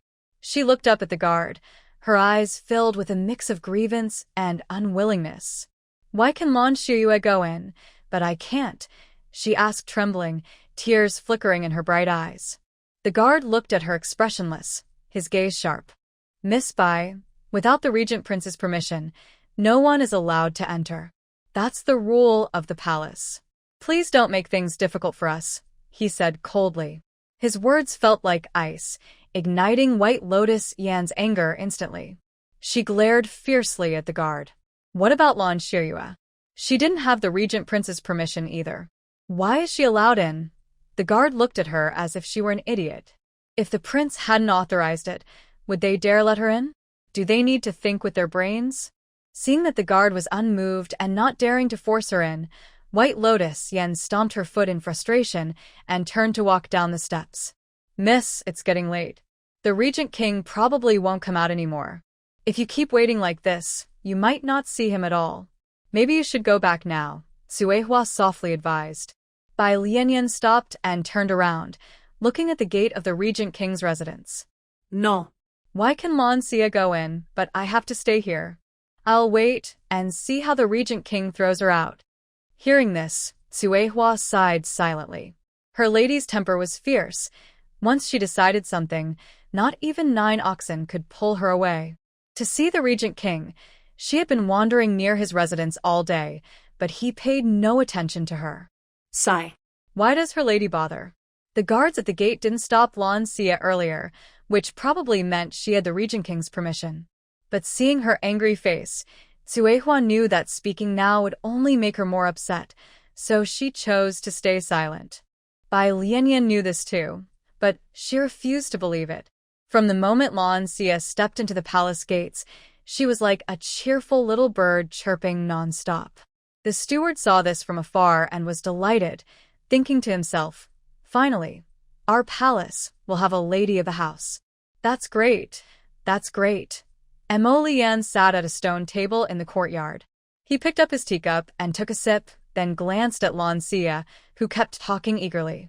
Clearly, she showed no real affection in her eyes, yet she kept saying sweet words about loving him. What is her true purpose? Mo Lian put down his teacup, rubbed his thumb, and after a long pause, he finally interrupted her constant chatter. "Lan Xiyue, huh?" She suddenly looked up, her bright eyes meeting Mo Lian's deep gaze, causing her to tremble inexplicably. Really, she was busy earning points. Why was this man bothering her? Mo Lian frowned, seeming a bit displeased with her reaction. "Aren't you supposed to be making egg fried rice?" Lan Xiyue was stunned, then quickly looked away. His gaze was really intense. "Oh, all right, Your Highness. I'll make you some egg fried rice first. Once it's ready, we can eat together, and you can listen to my love words at the same time." Hearing this, Mo Lian's mouth twitched. This woman really had no sense of propriety. Blue Xia looked around and said, Someone, please take me to the kitchen. I want to cook for the prince." As soon as she finished speaking, the butler hurried forward. "Miss Blue, I will take you to the kitchen." Blue Xia smiled and said, take it slow, take it slow. You're getting old. Your bones are fragile. If you fall, you'll have a hard time." The butler stopped and smiled broadly, saying, "Thank you for your concern, Miss Blue. I'm still in good health." Then he respectfully bowed to Mo Liyuan and said, "Your servant greets the prince." Mo Liyuan simply nodded faintly. The butler turned around and looked at Blue Xia again, smiling happily. "Miss Blue, I will take you to the kitchen now." "All right, thank you." In the kitchen, the butler looked at the busy cooks and announced loudly, "Everyone stop. Miss Blue wants to cook for the prince herself. Please help out and follow her instructions." Hearing this, Blue Xia quickly waved her hand. No need, no need. Just leave someone to light the fire." Everyone else stepped back. It was just simple fried rice, no need for help. The butler saw everyone still standing there and raised his voice. Why are you all just standing there? Didn't you hear Miss Blue? Step back now, he muttered to himself. These people really have no sense. This is the future princess. Inside the kitchen, only Blue Xiyue, the butler, and the little fire-starting helper remained. The butler also left, and Blue Xiyue looked around the kitchen. The little helper nervously said, Mistress, are we just starting the fire now? Yes, you can stir the fire first. Blue Xiyue washed the pot, scooped some clear water into it, and poured it in. She took a handful of pure white rice from the bag and slowly added it to the water. Gently stirring with her hand, she rinsed the rice carefully. When the water boiled, she gently poured in the rinsed rice. At the same time, she took a few eggs, gently cracked them on the edge of a bowl, and the golden yolk flowed into the bowl like silk. She used chopsticks to stir, blending the eggs into a smooth mixture. Nearby, a few sprigs of green onion lay quietly on the cutting board. Blue Xiyue carefully washed them, then quickly chopped them into tiny pieces. Time quietly passed, and the rice in the pot was finally cooked, each grain full and fragrant. Lan Xiyue lifted the lid, and a strong aroma of rice filled the air. She quickly scooped out the rice and set it aside to cool, ready for stir-frying. Next, she washed the pot thoroughly. Hot oil sizzled and bubbled inside. She swiftly poured the beaten eggs into the hot pan. The eggs puffed up instantly, turning into golden egg flowers. She then added the rice and stir-fried everything together. As she moved the spatula, the rice and egg flowers mixed, turning a lovely golden color. She sprinkled some salt and stirred evenly. Finally, Lan Xiyue sprinkled chopped green onions into the pan. The green and yellow colors looked appealing and made the dish more tempting. She gently stirred a few more times, and the delicious egg-fried rice was ready to serve. Lan Xiyue packed the freshly made egg-fried rice into a beautiful lunchbox. She turned to look at the little mosquito busy tidying up the stove. She smiled softly. What's your name? Thank you for helping me with the fire. The little mosquito was surprised and flattered. He bowed his head and replied nervously, servant. Called Little Mosquito. It's what I should do. Lan Xiyue chuckled softly. Little Mosquito? That's an interesting name. The little mosquito scratched his head, looking a bit shy. She waved her hand gently. Holding the lunchbox, she stepped out of the kitchen. As she left, the butler hurried over. Miss Lan, I'll take it. No need, she said before he finished. She carried the lunchbox lightly and walked forward. She passed through a winding corridor and arrived at a quiet small courtyard. She gently placed the lunchbox on a stone table.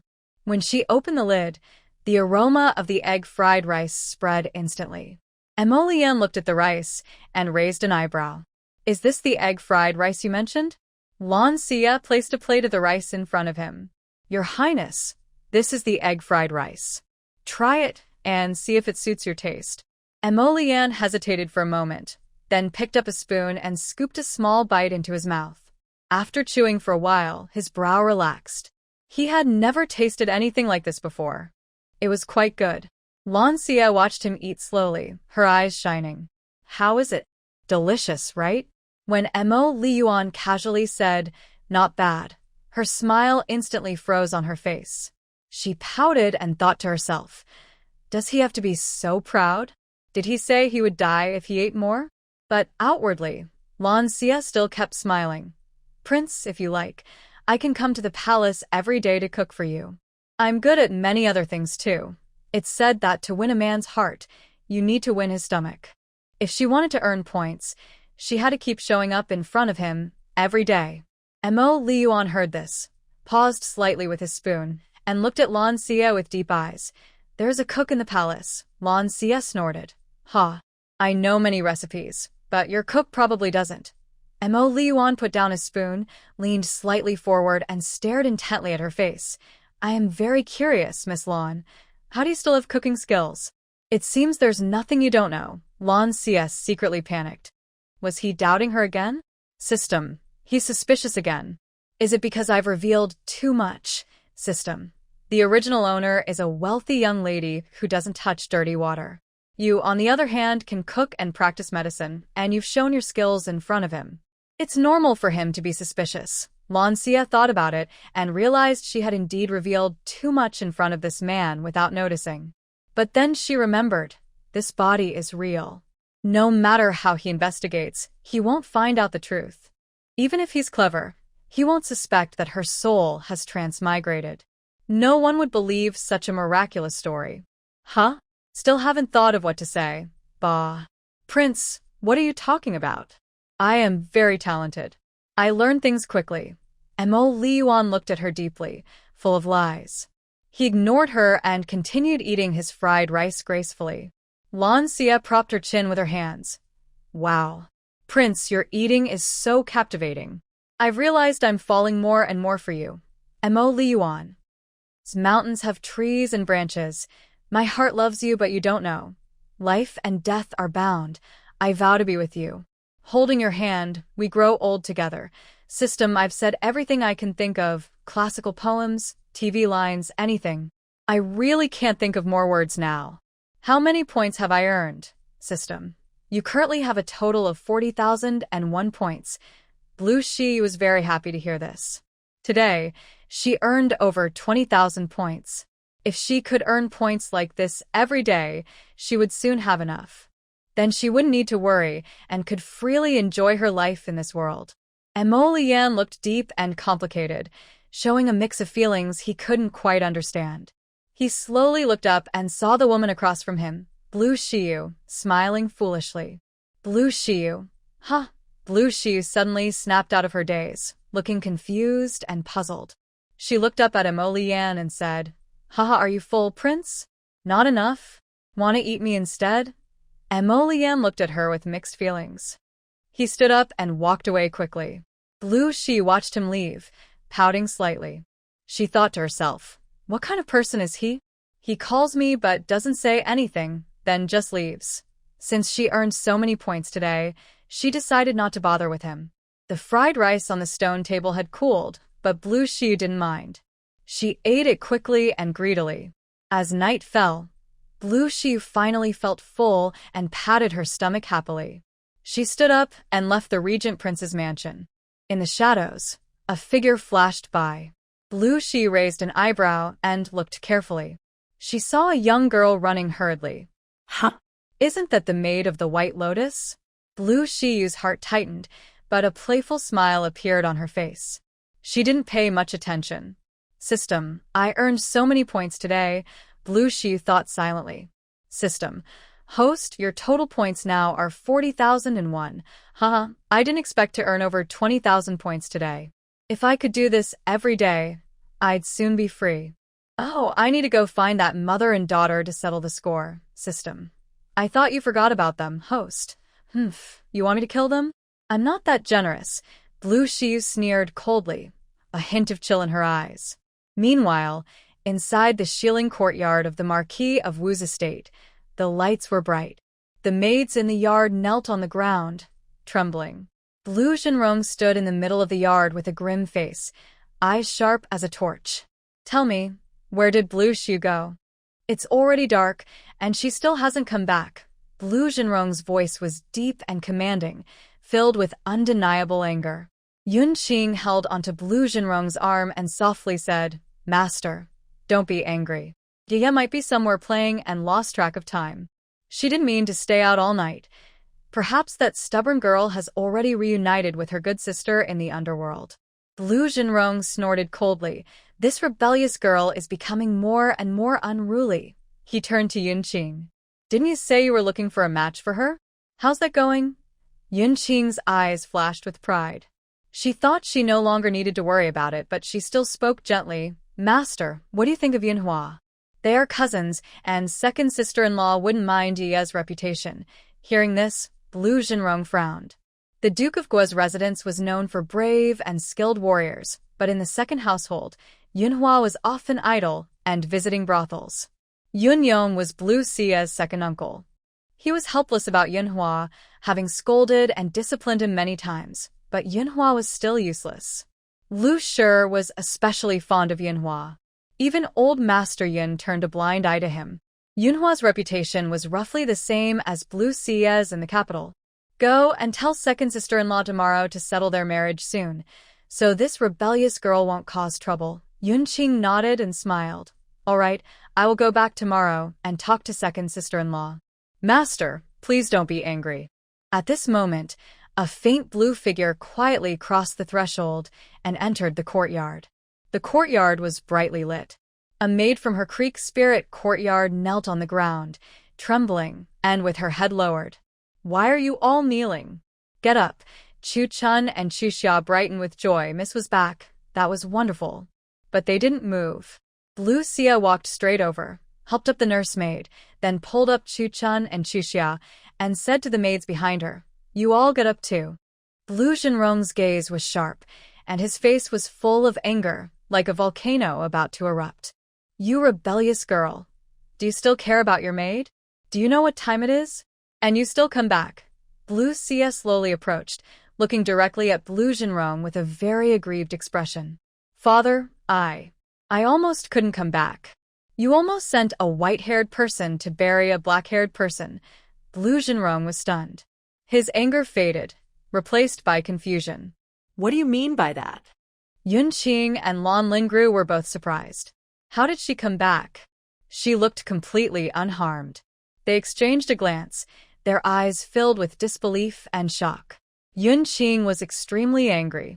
The assassin she hired with great expense was so easily defeated? She subtly glared at Mei Er beside her. Mei Er trembled and lowered her head. Lan Lingru also felt her heart surge with emotion. She clenched her sleeve tightly, her nails almost digging into her palm, but the pain was nothing compared to her deep hatred. Didn't Mother say Lan Xiyue wouldn't return?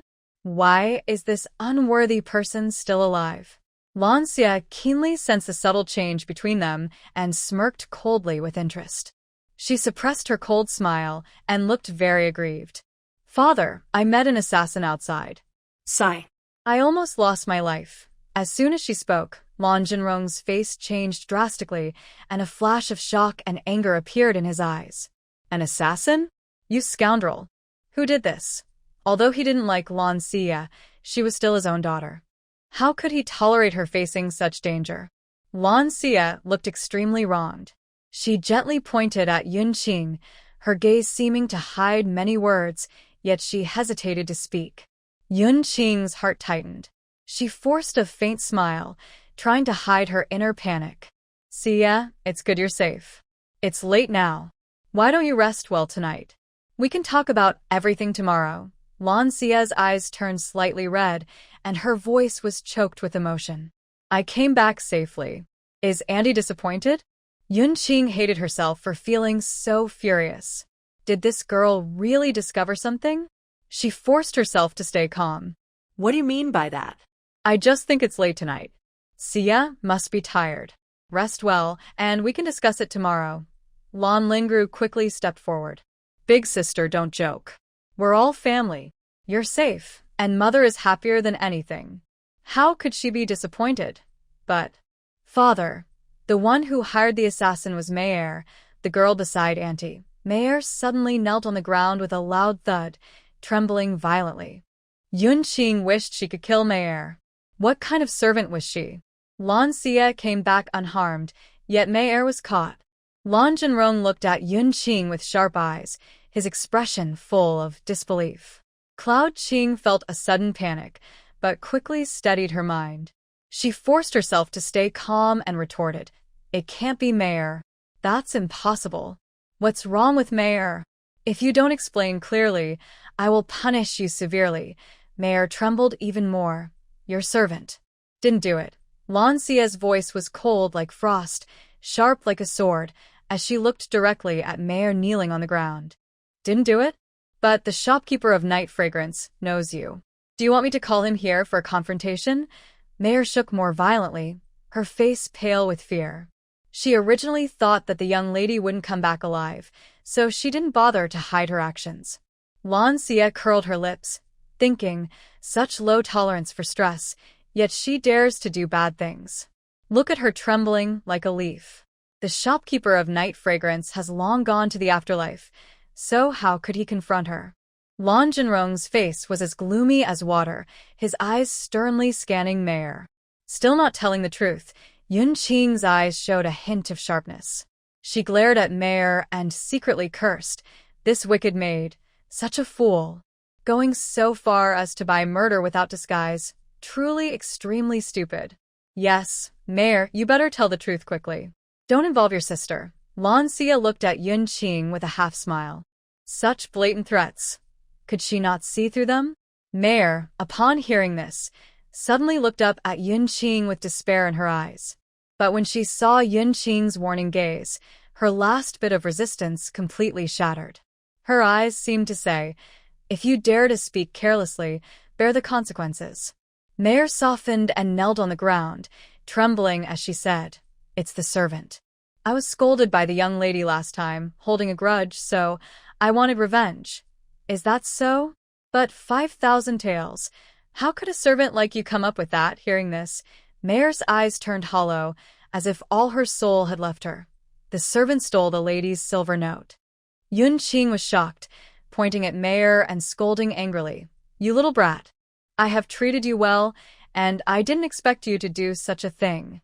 Lord, it's my poor discipline that almost harmed Yaya. Lan Jinrong waved his hand, his face dark as iron.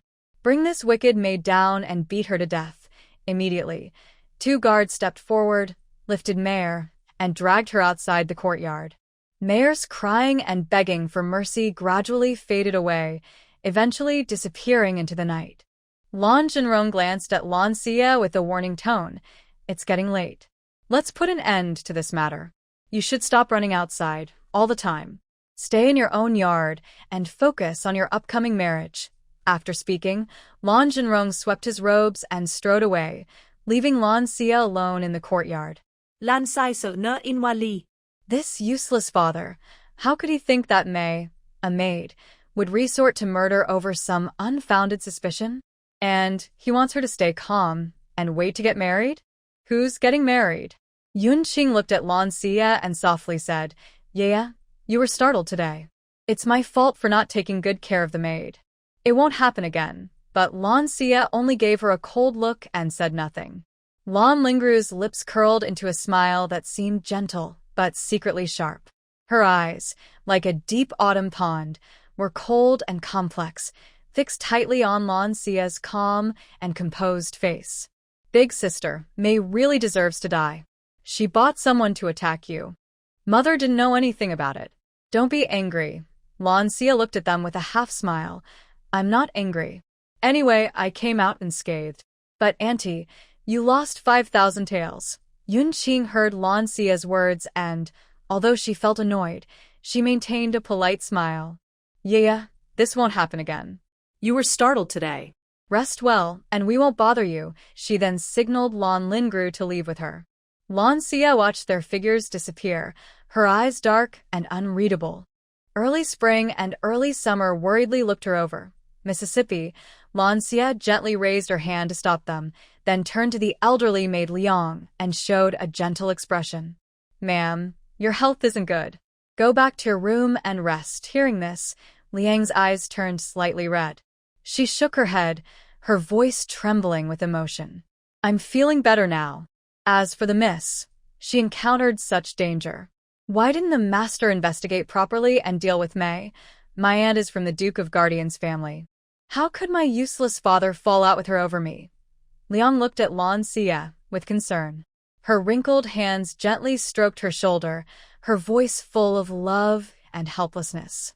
Miss, the Duke of Guardian's family is also your maternal family, because my biological mother is no longer here.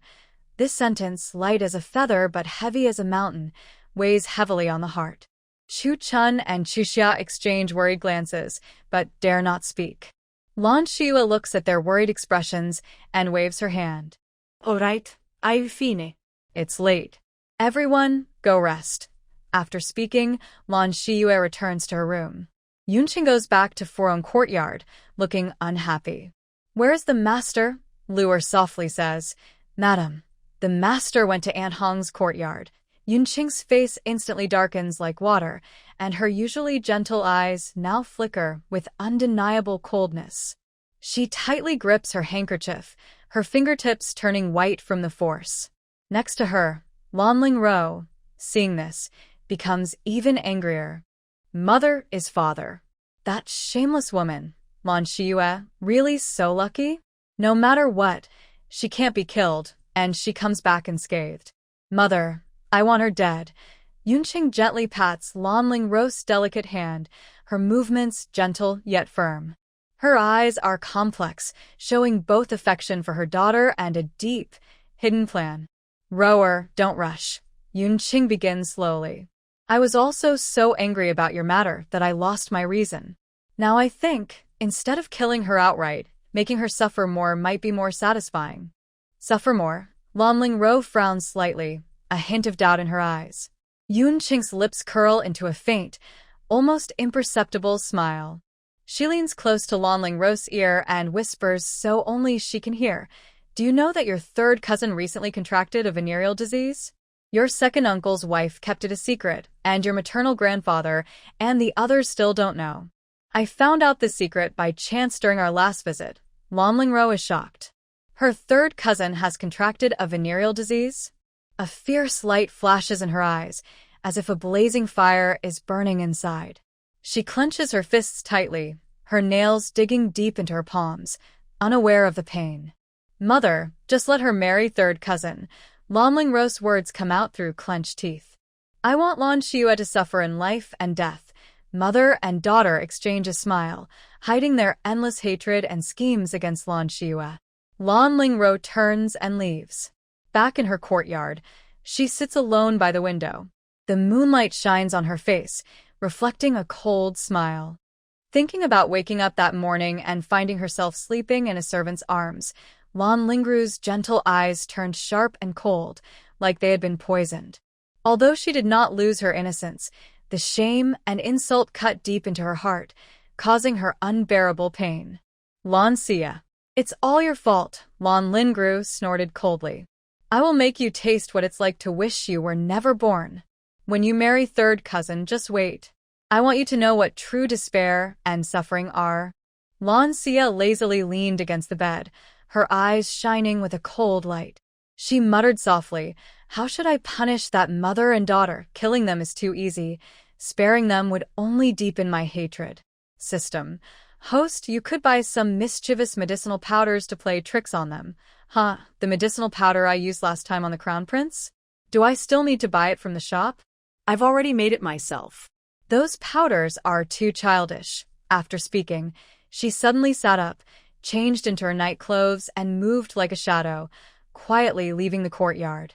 She hurried straight to Furong Courtyard. Inside Furong Courtyard, the lights flickered faintly.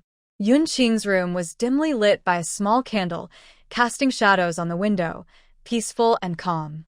Lan Xiyue quietly approached the window. Through the lattice, she saw Yunqing already asleep.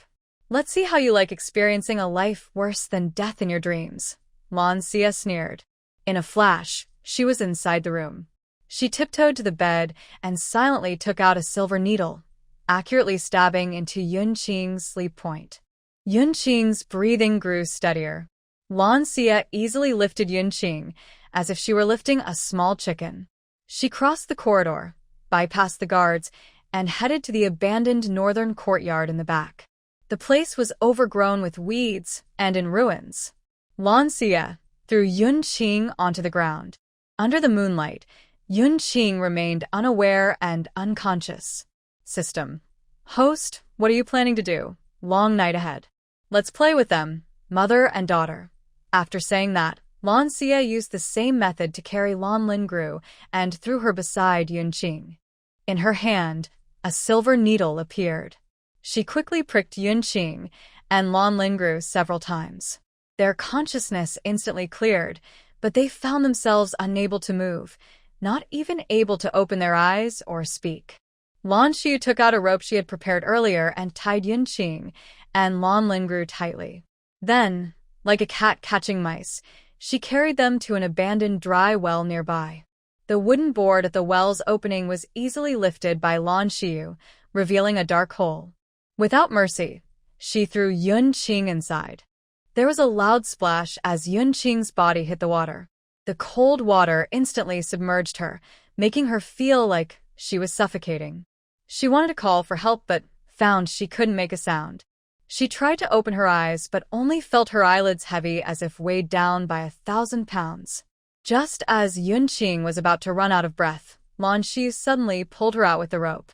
Cold air rushed into her lungs, and Yunqing took deep breaths. Then, Lan Xiyue threw Lan Lingru into the well again. She repeated this process, causing the mother and daughter to teeter on the edge of life and death. Each time they were pulled out, it was a severe mental and physical torment. Ha ha ha, Lan Xiyue laughed wildly at the well's opening, her laughter echoing in the night sky, sounding very harsh. She was having fun, not noticing that someone was watching her from the shadows. Mo Lian, hidden in the dark, twitched his lips. He knew this girl, who was attacked during the day, wouldn't just let things go. He didn't expect to see this scene. The system didn't scan the surroundings and didn't realize that Mo Lian was watching with interest, so it couldn't warn Lan Xiyue. Finally, when the mother and daughter were almost out of strength, Lan Xiyue had enough fun. She clapped her hands and said, "My kind-hearted lady, I will let you go tonight." After saying this, she carried the mother and daughter away. Mo Lian's lips curled into a smile. Kind-hearted? Does this woman misunderstand the meaning of kindness?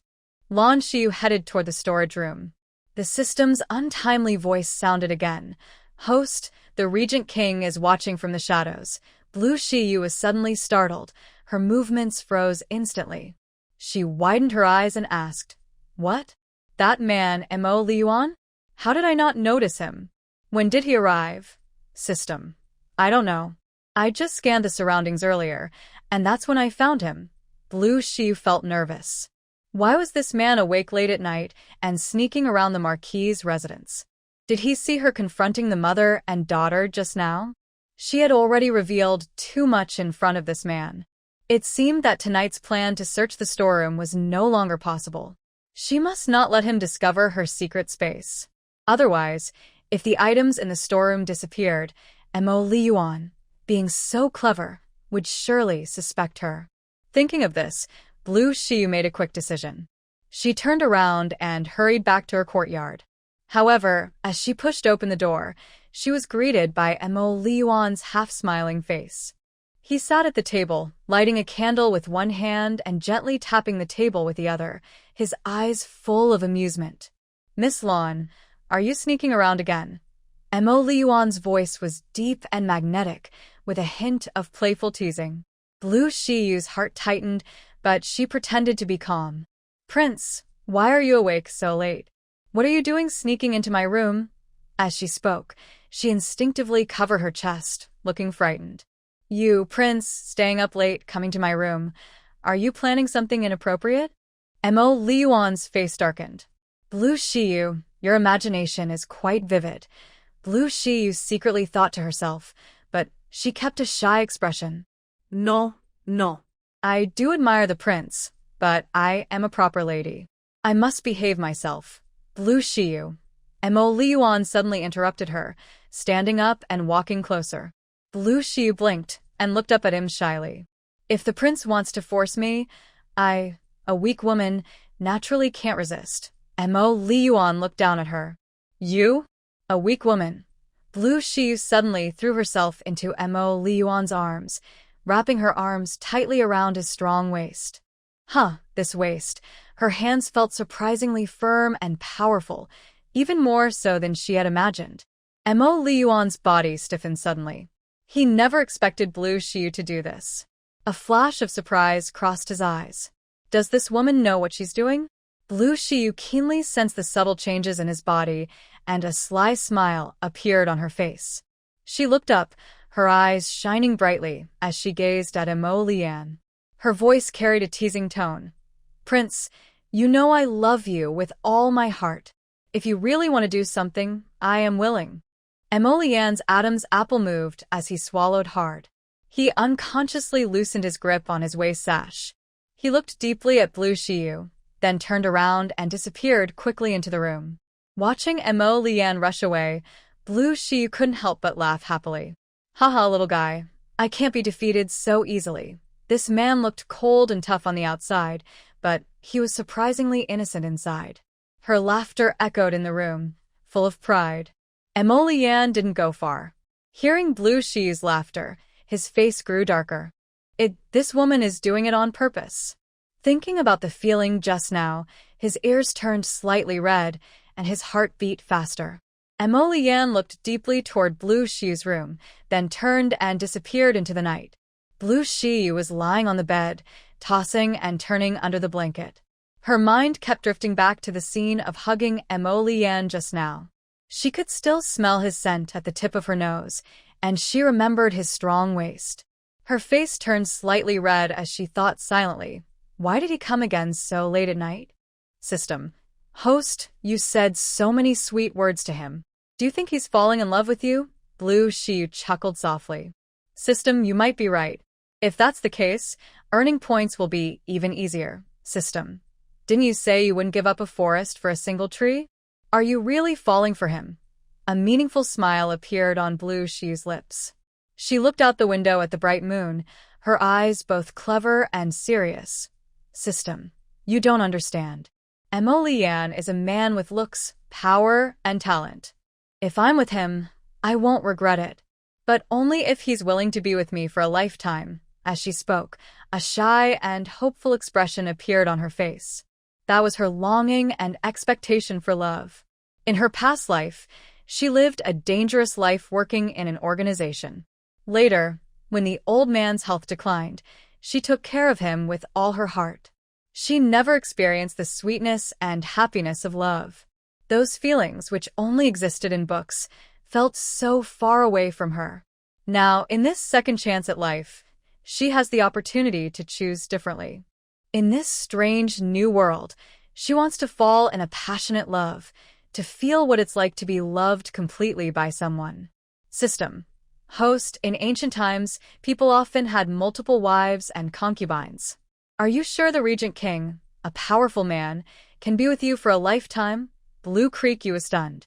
Her beautiful dreams were instantly shattered.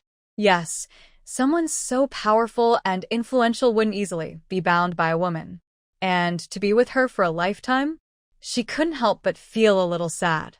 She patted her cheeks to wake herself up. She refused to be a love-struck fool. The world is so beautiful. How could she give up because of a man? She secretly told herself, Blue Creek, stay clear-headed. Earn enough points, gather enough life points, and then just enjoy life in this world. She closed her eyes, took a deep breath, and pushed all distracting thoughts away. The moon hung high in the sky, its silver glow filling every corner of the regent's mansion. Quietly, a subtle, almost imperceptible ripple stirred. In Ming Lian's heart, an inexplicable emotion disturbed him, making it hard to calm down. Back at the mansion, stepping into the main courtyard, Ming Lian's steps felt heavy. His mind kept replaying Blue Creek's image, her every smile, every subtle movement, etched so clearly in his heart. This uncontrollable feeling made him more and more restless. Ming Lian picked up his long sword. The moonlight reflected off the blade, making it look even colder.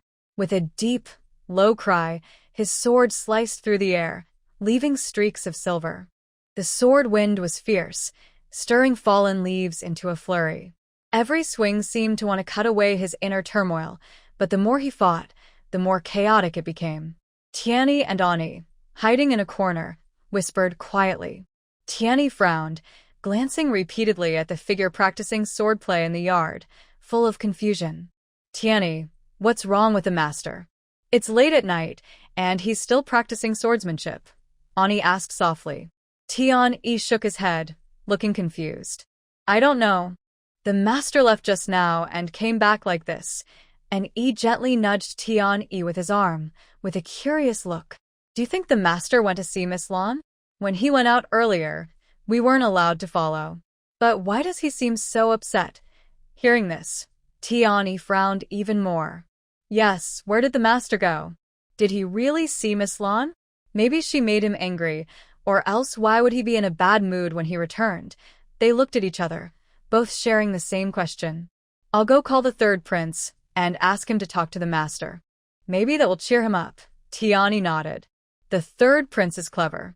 That might work. And Yi disappeared into the night like a ghost, heading straight to the third prince's residence. He arrived at the third prince's house and went directly to Mo Yifun's room. Mo Yifun was awakened and looked angrily at an Yi. "An Yi, why are you disturbing my sleep in the middle of the night? Do you want to get beaten?"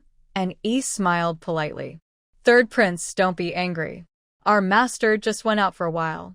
When he came back, he seemed upset and has been practicing swordsmanship in the yard." Hearing this, Mo Yifun looked surprised. "Really? The little emperor is practicing swordsmanship late at night? That's unusual. Who can influence his mood?" Mo Yifun became interested and got up to dress. He decided to go to the regent's palace to find out what was happening. Under the cover of night, Mo Yifun arrived at the main courtyard of the regent's palace. He saw Mo Lian dressed in dark robes, wielding his sword like a dragon. Each swing was heavy, as if he wanted to pour all his emotions into his sword dance. His face was grim, and his eyes showed a complex, hard-to-explain emotion, making Mo Yifun very curious. "Little Emperor, what's wrong? Did someone upset you?" Mo Lian paused, his long sword like a dragon soaring into the sky, suddenly swinging toward Mo Yifun, who was laughing and joking. "Wow, little Emperor, I didn't upset you, did I?" Mo Yifun dodged clumsily from the sharp sword, shouting. The sword light flashed like a web, and each clash seemed to tear the air apart. Under the almost crazy attack from Mo Lian, Mo Yifun hurriedly dodged, and his robes were torn in several places by the sword energy.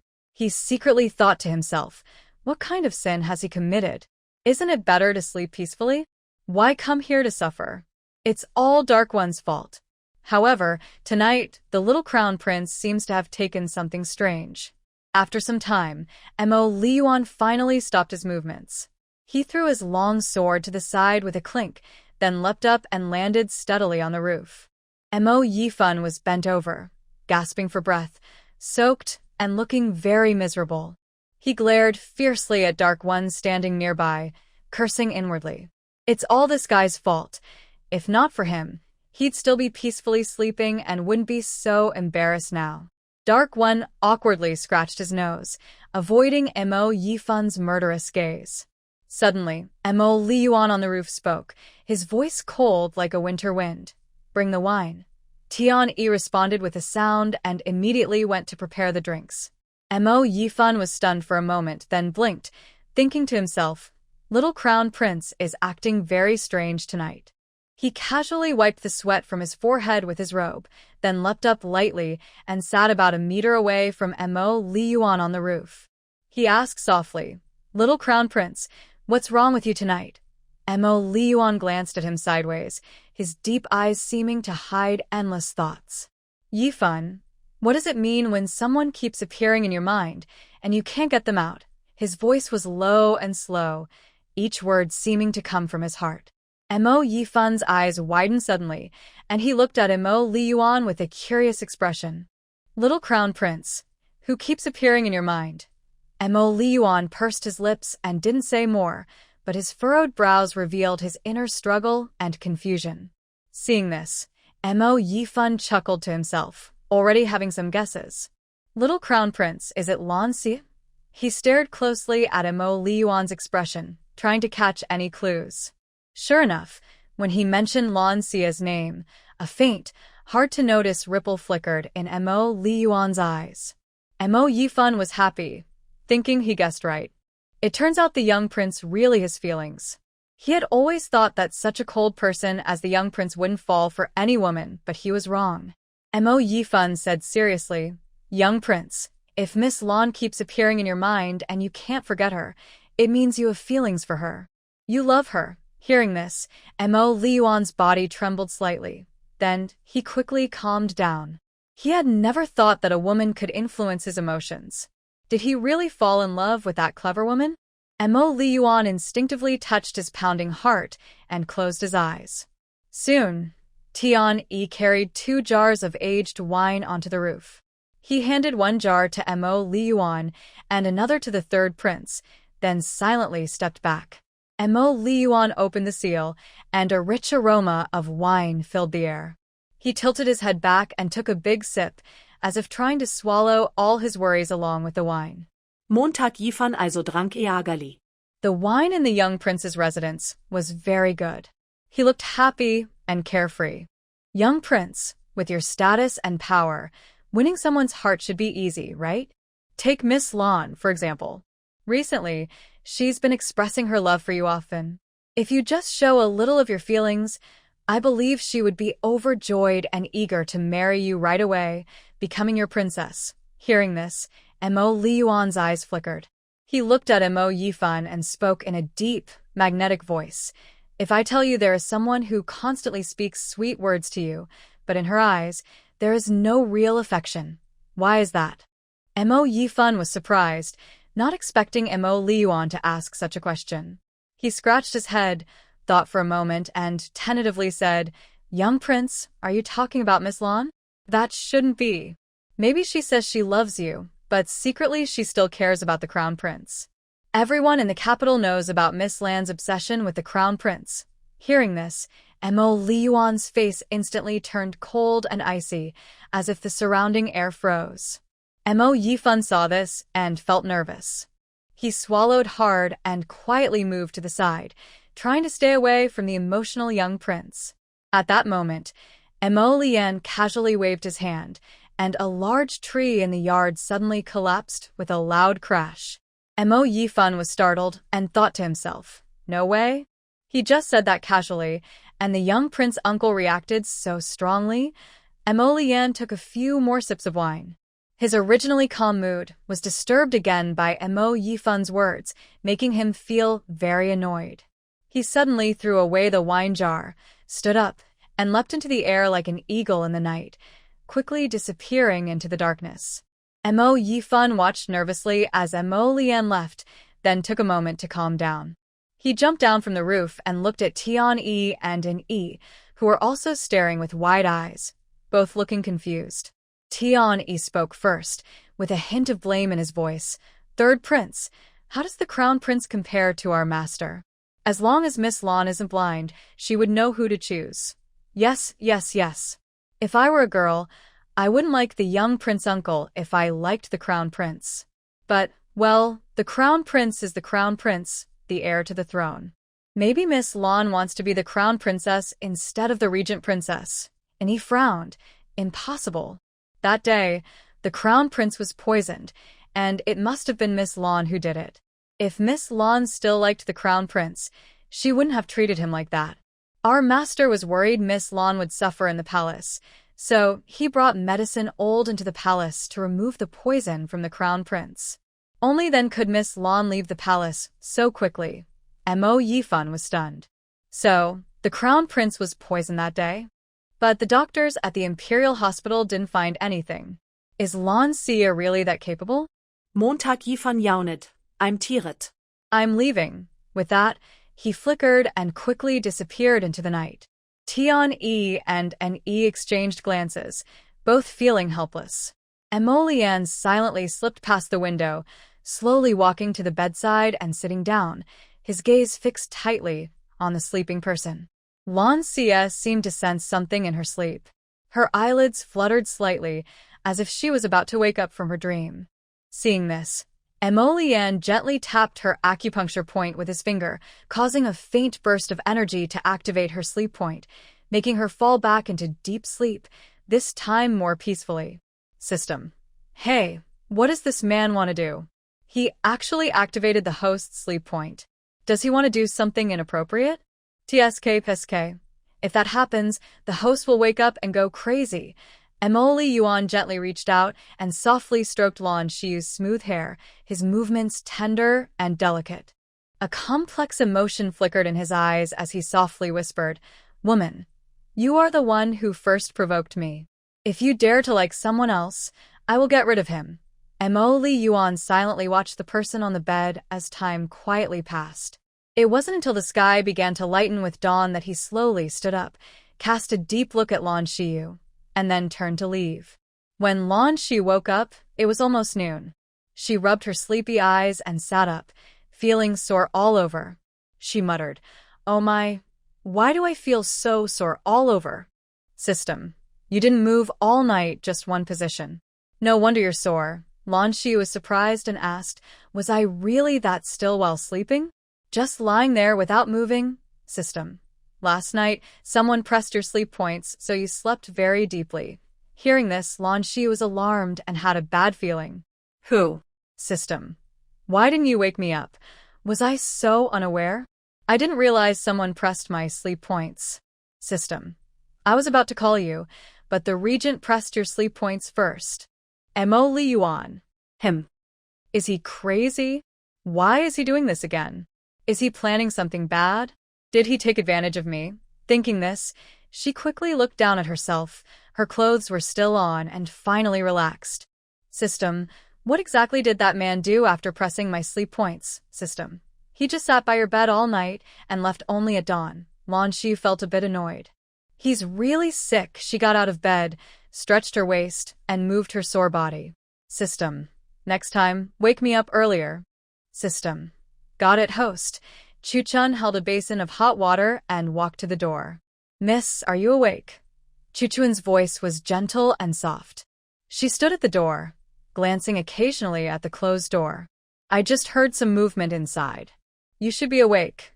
After speaking, Chu-xia knocked on the door. Miss, are you awake? A lazy voice came from inside. Come in. Upon hearing this, Early Summer pushed open the door and entered the room. Early Spring placed hot water on the shelf. Early Summer looked at Lan Xiyue and said with a smile, Miss, it's already past noon. You sleep so late. You've never gotten up this late before. Hearing this, Lan Xiyue slightly glared at Early Summer and smiled faintly. You've become bolder, teasing me now. Early Summer stuck out her tongue. Now that the young lady was more tolerant of them, she dared to joke around. Lan Xiyue walked slowly to the mirror and sat down. Early Spring took a comb and began to style her long hair. Miss, those two from Furong Court and Lingbao Court have been asking many doctors back and forth since early morning, Early Spring said curiously while combing her hair. Early Summer, who was tidying the bed, paused and looked back at Lan Xiyue. Yes, Mississippi. I heard that the madam and the second young lady, for some reason, woke up this morning soaking wet and with a fever. I don't know what happened last night at Furong Court and Lingbao Court. Lan Xiyue raised an eyebrow slightly and said casually, they've done too many bad things, and now they're getting what they deserve. Early Spring's hand with the comb trembled slightly. Mississippi, don't you find it a bit taboo? Her voice was as soft as a mosquito. Her eyes flickered with unease, clearly deeply disturbed by the word ghost. Lan Xiyue rolled her eyes and smiled faintly. It's broad daylight. What are you afraid of? If you don't do bad things, ghosts won't come knocking at your door at midnight. Hearing this, Early Spring exhaled a long breath, her expression slightly relaxed. Miss, that's what you say, but I still find it scary just to hear about it. Early Summer chuckled softly. Miss, don't scare Early Spring.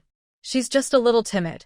Early Spring turned and glared at Early Summer, then continued to groom Lan Xiyue's long hair. Lan Xiyue's lips curled up. People are scarier than ghosts. Ghosts won't harm people. It's those with ill intentions in their hearts who do harm. Early Summer carried the changed bedding and came over.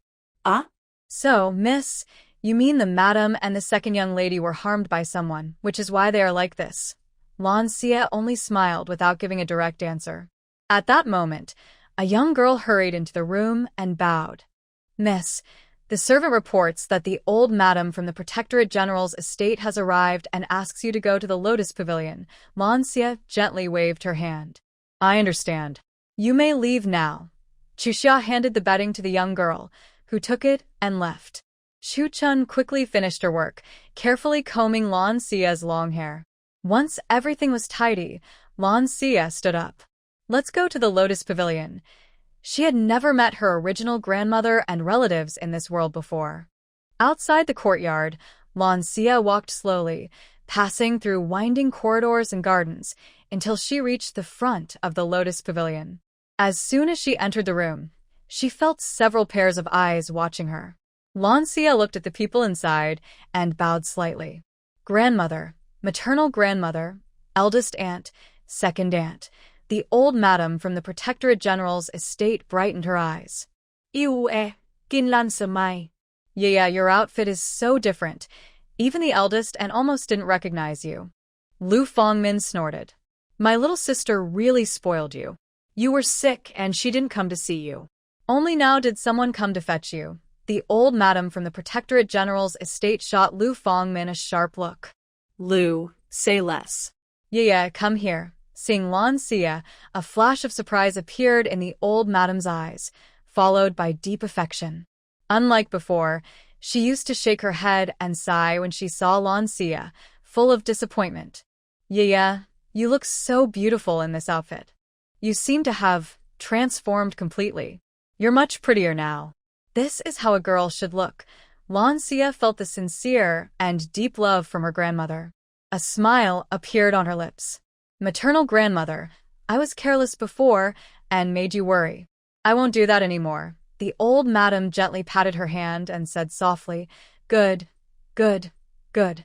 Seeing you like this makes me feel at ease. Cough, cough, cough. Just as the grandmother and granddaughter enjoyed their warm chat, a coughing fit broke the peaceful moment.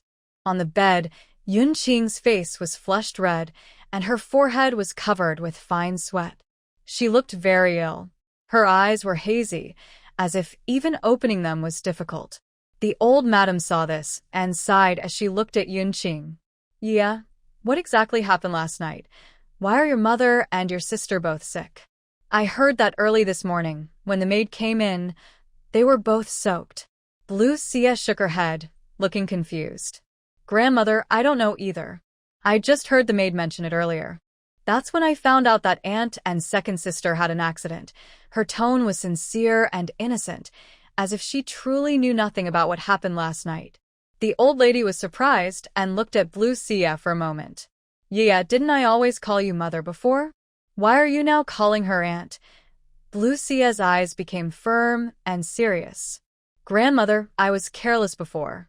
Although aunt married my father, she is not my real mother. She is just my aunt. I don't want to forget my biological mother who gave birth to me with so much effort. Lu Fongmin snorted coldly. It's not that you didn't understand before. In my opinion, you're even more clueless now. Your little sister has been kind to raise you all these years. Even in a normal family, a stepmother who marries and should be called mother. But you're getting more ungrateful. Lu Fongmin's words were sharp and harsh, clearly unhappy with Lu Xiyue's change of address. Lu Xiyue's eyes narrowed slightly. The original second aunt really is annoying and hard to like. Qinlan saw this and quickly tried to smooth things over. Second sister-in-law, we're all family. It's just a way of calling. Yeye was raised by her younger sister since she was little. Their relationship won't become distant just because of a name, right? Yeah? The old lady nodded secretly. Although she loved her youngest daughter Yunqing, she also felt sad that her eldest daughter had died early. Losing her and leaving behind a pair of young children without anyone to care for them made her heart heavy. When her youngest daughter insisted on marrying in as a second wife, she had opposed it. But when she thought of her eldest daughter's children, she finally agreed. Lu Xiyue's recent behavior had disappointed her deeply, but today, seeing her looking refreshed and different from usual, she felt a bit of pity. The eldest daughter's wife is right. We're all family. How we call each other doesn't matter, Lu Fongmin pouted. Since the old lady said so, she didn't say anything more. At this moment, Yunqing's cough sounded again. The old lady quickly stood up and slowly walked to the bed. She stretched out her thin but warm hand, gently touching her daughter's furrowed brow, then moved to her forehead, feeling the still hot temperature. Wasn't she given medicine? Why hasn't her fever gone down? When will she wake up? The old lady whispered softly, her words full of worry and concern. Green Girl bowed politely beside her, saying, The doctor said the lady caught a cold. She needs 3 doses of medicine to wake up. The old lady nodded and said, Take good care of her. At this moment, the old lady of the Ho family was helped in by a maid. She said, Dear family, lunch is ready. Please go eat first. Yunqing has a maid to take care of her, so don't worry. The dowager of the Guardian Nation nodded and replied, all right, thank you for your trouble. They followed the old lady into the front hall. After lunch, the people from the Guardian Nation's house said goodbye. Lan Xiyue personally saw them off at the door, watching their carriage disappear into the distance until it was out of sight. Just as she turned the corner of the corridor, Lan Xiyue suddenly stopped. She saw the old lady of the Ho family standing quietly there, her gaze sharp. Lan Xiyue raised an eyebrow and smiled calmly. Grandmother is waiting for me. The old lady looked at her, her eyes full of suspicion. Your mother and second sister don't know what happened last night. What were you doing? Lan Xiyue frowned, confused. Grandmother, what do you mean? I was sleeping in my room last night. Could it be that I caused trouble for auntie and second sister? The old lady thought for a moment, her tone unfriendly. That's best. If I find out you're causing trouble, just wait and see how I deal with you. Grandmother, you can rest assured. I don't have that ability, she said sarcastically. The old lady looked at her and then turned away with her cane. After she walked away, Molly, the maid, asked curiously, Old lady, was what you just said about the lady and second miss being sick related to the young lady? The old lady paused, her expression dark and unreadable. I've been feeling that girl has changed too much lately. Something's not right. She used to get along well with Yunqing and Roer, but recently she's become cold and distant. It's suspicious. I'm worried she might cause big trouble and drag down the entire Ho family. You, keep an eye on Shieling Yuan. Report to me immediately if anything unusual happens. Lan Xiyue watched the old lady walk away, whispering softly, Old thing. Standing nearby in early spring, I heard my young lady whisper softly. I couldn't help but worry for Lan Xiyue. The young lady was becoming bolder, even disrespecting the old madam.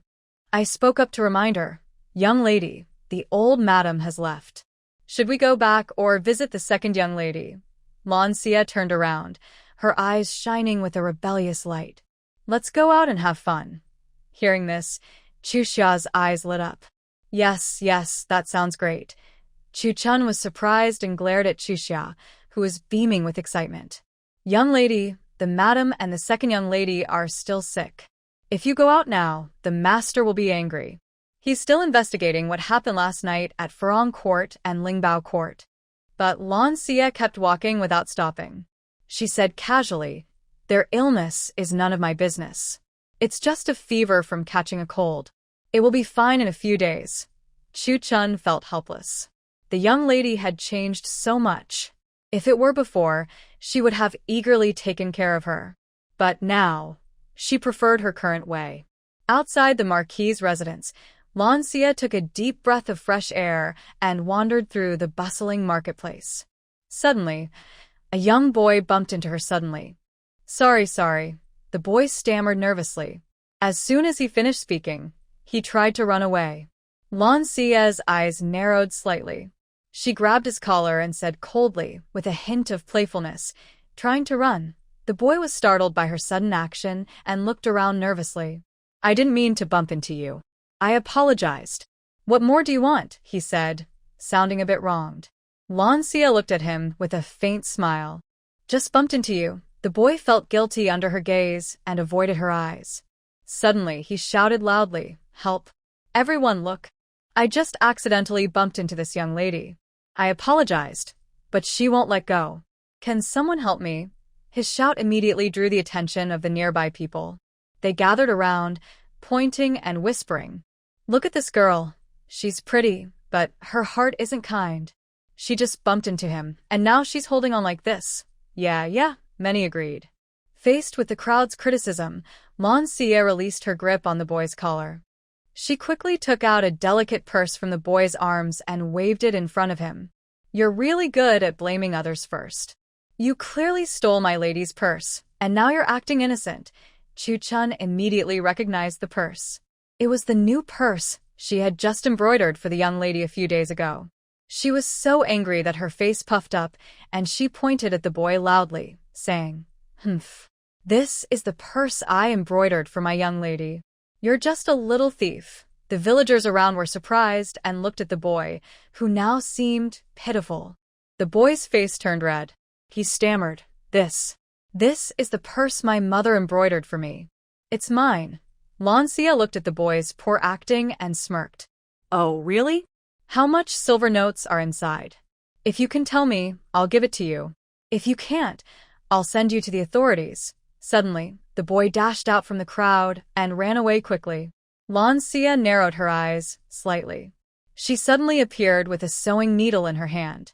The needle shot out like an arrow, accurately hitting the boy's right leg. Ah! With a scream, the boy fell to the ground. The villagers saw this and quickly dispersed. Lan Xiyue stepped forward slowly, looking down at the boy on the ground with a teasing tone. Stealing my purse and trying to leave? It's not that easy. The boy was lying on the ground, looking up at Lan Xiyue with full of hatred. You already took back the purse. What else do you want? Seeing the boy's hateful eyes, Lan Xiyue couldn't help but chuckle. Ha! You stole my purse and still act so confident? Not far away, a master and servant watched this scene. Young master, look at the ring on that woman's hand.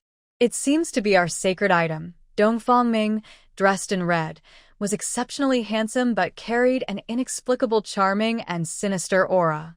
His peach blossom eyes seemed to captivate hearts. He walked over to Lan Xiyue, gently shook his fan, and discreetly glanced at the ring on her finger. Dongfang smiled mischievously. Miss, sometimes you should show mercy. Hearing this, Lan Xiyue frowned. She looked at the speaker and said, Nima system, this person looks too devilish. He doesn't match Molly Yuan at all. Blue Creek you looked at him with a half smile and said, What does it have to do with you? I do things my way, and you don't need to interfere. However, Dongfang didn't seem bothered by her attitude. Fate brought us together, so I believe we are destined. I am Dongfang, and I would like to be friends with you. How about it? Blue Creek you subtly examined him. Although he was smiling, she felt uncomfortable. Meanwhile, the boy on the ground got up and, limping, took the opportunity to run away. The two girls, early summer and early spring, watched the man named Dongfang with shining eyes. Their cheeks blushed naturally, and their hearts beat faster without knowing why. They quietly lowered their heads. Blue Creek you slightly frowned. Her nose twitched gently, and a faint medicinal scent quietly entered her nostrils. This medicinal smell was different from the strong herbal aroma typical of ordinary healers. It suggested long-term contact with medicine and the ability to blend the scent into one's own breath. This person was definitely not an ordinary individual. However, when her gaze fell on Dongfang, a strange, sinister feeling arose, contrasting sharply with the elegant, medicinal aroma. Miss, I mean no harm. I just want to make friends with you, he said. Blue Creek you raised an eyebrow, her eyes sharp as a torch, directly looking into Dongfang's charming peach blossom eyes. She said calmly, Zhang Wuji's mother once said that the more handsome a man is, the less trustworthy he is, because the more beautiful something is, the more dangerous. Hearing this, Dongfang's lips curled into a playful smile, and his peach blossom eyes sparkled with a strange light. Zhang Wuji's mother? I've never heard of him. Who is he? Are you praising me? His smile seemed to hide many thoughts, making him hard to read. Blue Creek you looked at Dongfang with caution. His devilish smile, like a cunning fox, always gave her a feeling that she might be tricked. She didn't want to get entangled with this man. Turning to leave, she prepared to walk away. Miss, please wait. Dongfang hurriedly stepped forward and blocked her way. I'm not a bad person. I just want to invite you to a meal and make friends, he said. Blue Creek you stopped and looked at him sharply. Her gaze was like a sword, directly piercing into his eyes. A bad person's face doesn't have the words bad person written on it. But your face clearly shows you're not a good person. Young lady, you are really funny. Why does my face look like I am not a good person? Lan Xiyue didn't say more. She simply walked past him quickly and left. Chuxia and Chuchun saw this and hurried to follow their young lady. Watching Lan Xiyue's distant figure, Dongfang's eyes narrowed dangerously. Next to him, Pinu whispered, Young master, I saw clearly. The woman was holding a sacred object from our Miao territory. Why didn't you just take it? Why did you let her go so easily? Dong Fongming replied coldly, "Why would a sacred object from our Miao territory be in a woman's hands?" The last elder sent people to find the sacred object, and they all suffered heavy losses. What is her relationship with Mo Liyuan, the regent of Dongyao? You go investigate this immediately. Hearing this, Pinu's expression turned serious. He quickly responded, "Yes, young master." Then he turned and disappeared into the street. Dong Fongming played with his fan in his hand. The woman's move just now, using a needle to hurt someone, was not simple. She was interesting. Why would a sacred object, lost for 20 years and not yet found, be in her hands? Dong Fongming's figure flickered and vanished instantly. Chuxia looked back on the way home, feeling a bit confused. "Young lady, shall we keep shopping?" Lan Xiyue shook her head. "I'm not in the mood. Let's go back." Chuxia and Chu Chun looked puzzled but didn't ask further. They quietly followed behind Lan Xiyue. In her heart, Lan Xiyue sighed. "System, back then so many people begged me to see a doctor. Now I have to go out and play just to earn merit. I rush to treat patients and find sick people. Is there any justice left? System.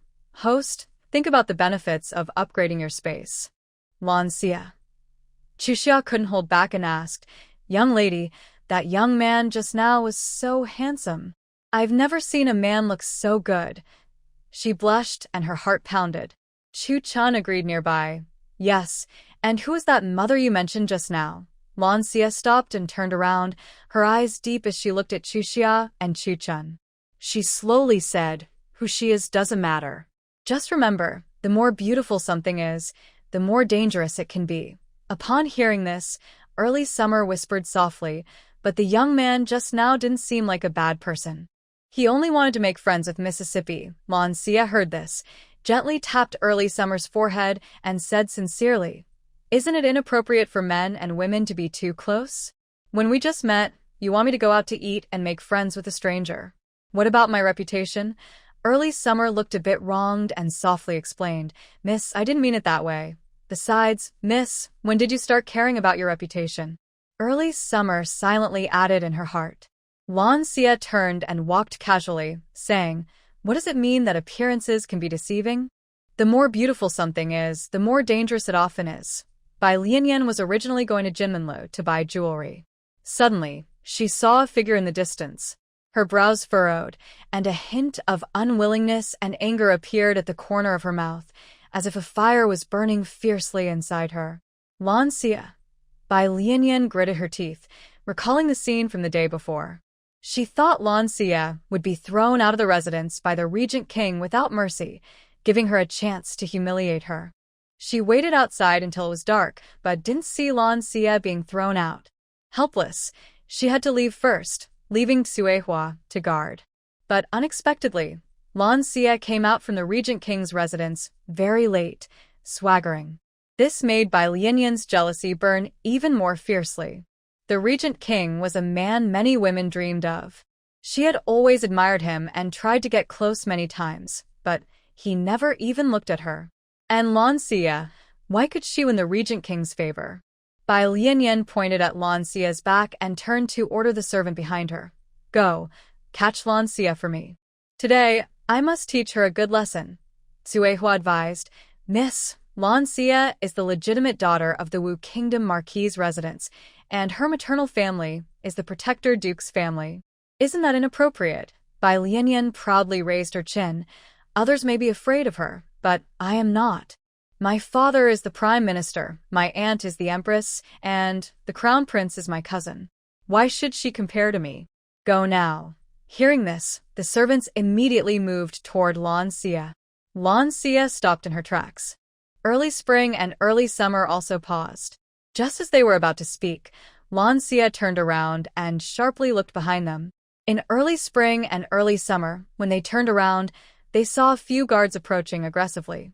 "What do you want?" Early Summer crossed her arms and asked loudly. The guards glared fiercely at Lan Xiyue. The leader snorted coldly and ordered, "Get her." Although Early Spring and Early Summer were scared, they still bravely stood in front of Lan Xiyue. Early Summer forced herself to speak. "Our young lady is the legitimate daughter of the Marquis of Wu. "If you don't want to die, get out of here." But the guards didn't listen. They kept moving closer. Lan Xiyue looked at the two girls, who were clearly scared but still blocking her way. She patted their shoulders and signaled them to step back. She slowly stepped forward. Looking at the guards, she asked calmly, "Who is behind you?" The guards ignored her and rushed forward to try to catch Lan Xiyue. Lan Xiyue Mai Kun Li. She moved quickly, like a ghost, dodging their attacks. Then she spun and kicked, hitting the leader guard right in the stomach. There was a loud bang, and the guard grimaced in pain, falling to the ground and wailing. The other guards saw this and hesitated for a moment. Then they all rushed at Lan Xiyue. She was light on her feet, easily avoiding their attacks. Her movements were fast and precise. She fought back fiercely, making them cry out in pain. Early summer and early spring watched in shock. Early summer, with shining eyes, happily clapped and cheered. "Wow, Miss is so amazing." From a distance, Bai Lianyan watched the scene. Her face turned pale, and she clenched her fists tightly, nails almost digging into her palms. These useless fools, so useless. Cuehua tugged at Bai Lianyan's sleeve, looking a little scared. She glanced nervously at the distance and said, "Miss, let's go." At this moment, Lan Xiyue saw Bai Lianyan nearby. She smirked coldly and walked straight toward her. Bai Lianyan saw Lan Xiyue approaching and took a few steps back, feeling nervous. Soon, Lan Xiyue came closer and raised an eyebrow. "White Lotus." White Lotus Yan heard this and immediately became furious, her anger clouding her judgment. "Lan Xiyue, I am not called White Lotus Flower. Can't you understand simple words? And why did you stay so long at the Regent Prince's residence the other day before coming out?" Her words carried a hint of hatred and jealousy. Lan Xiyue smirked playfully, deliberately stretching her tone. "Oh. But White Lotus Flower sounds so nice. Let me give you a piece of advice. Jealousy makes people ugly. Look at yourself now, so ugly. It's really hard to look at." Lan Xiyue pointed at a few people nearby who were still crying on the ground. "Your people? They're so useless. I just waved my hand and they collapsed. And you still dare to let them deal with me?" White Lotus Yan's face turned pale with anger. "You. Did you just wave your hand? Clearly you beat them up. You're a violent person. The Regent Prince won't like you." "I'm a violent person? And you're not the Regent Prince. How do you know he wouldn't like me?" Lan Xiyue blinked with a charming smile. "Maybe he likes my style. You." White Lotus Yan was so angry she couldn't speak. Coincidentally, this scene was seen by Mo Yifan from a private room on the second floor of a tea house. He had come to relax, drink tea, and listen to music. The noise from the argument below caught his attention, and he listened in. Mo Yifan shook his head with a chuckle. "This Miss Lan is really interesting. She's quite accurate. Our little prince really does like her." He couldn't help but think he should tell the little prince. If the little prince heard this, his usually serious expression might change. He started to feel a bit excited.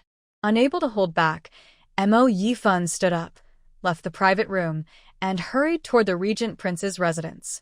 Meanwhile, White Lotus Yan's face turned from white to green, then back to white. Seeing this, Lan Xiyue nonchalantly said, "White Lotus Flower, they say women shouldn't make things difficult for other women. Since you love someone you can't have, I, the lady, am generous today and won't bother with you. But if there's a next time, don't blame me for being unkind. Otherwise, I will show you why flowers are so red." At that moment, several guards with bruised faces and limping back, their faces full of fear and pain, lowered their heads. White Lotus Yan saw this and was even more furious. She glared at them fiercely. One of the servants named Wang Xiaoxi suddenly pulled out a sharp dagger from his. Taking advantage of Lan Xiyue's inattention, he stabbed fiercely at her back. Lan Xiyue sensed the danger, shifted her body to the side, and prepared to fight back. At the same time, "Miss, be careful," Chu Xia and Chu Chun shouted in unison. Chu Xia, who was closer, rushed forward, opened her arms, and stood in front of Lan Xiyue.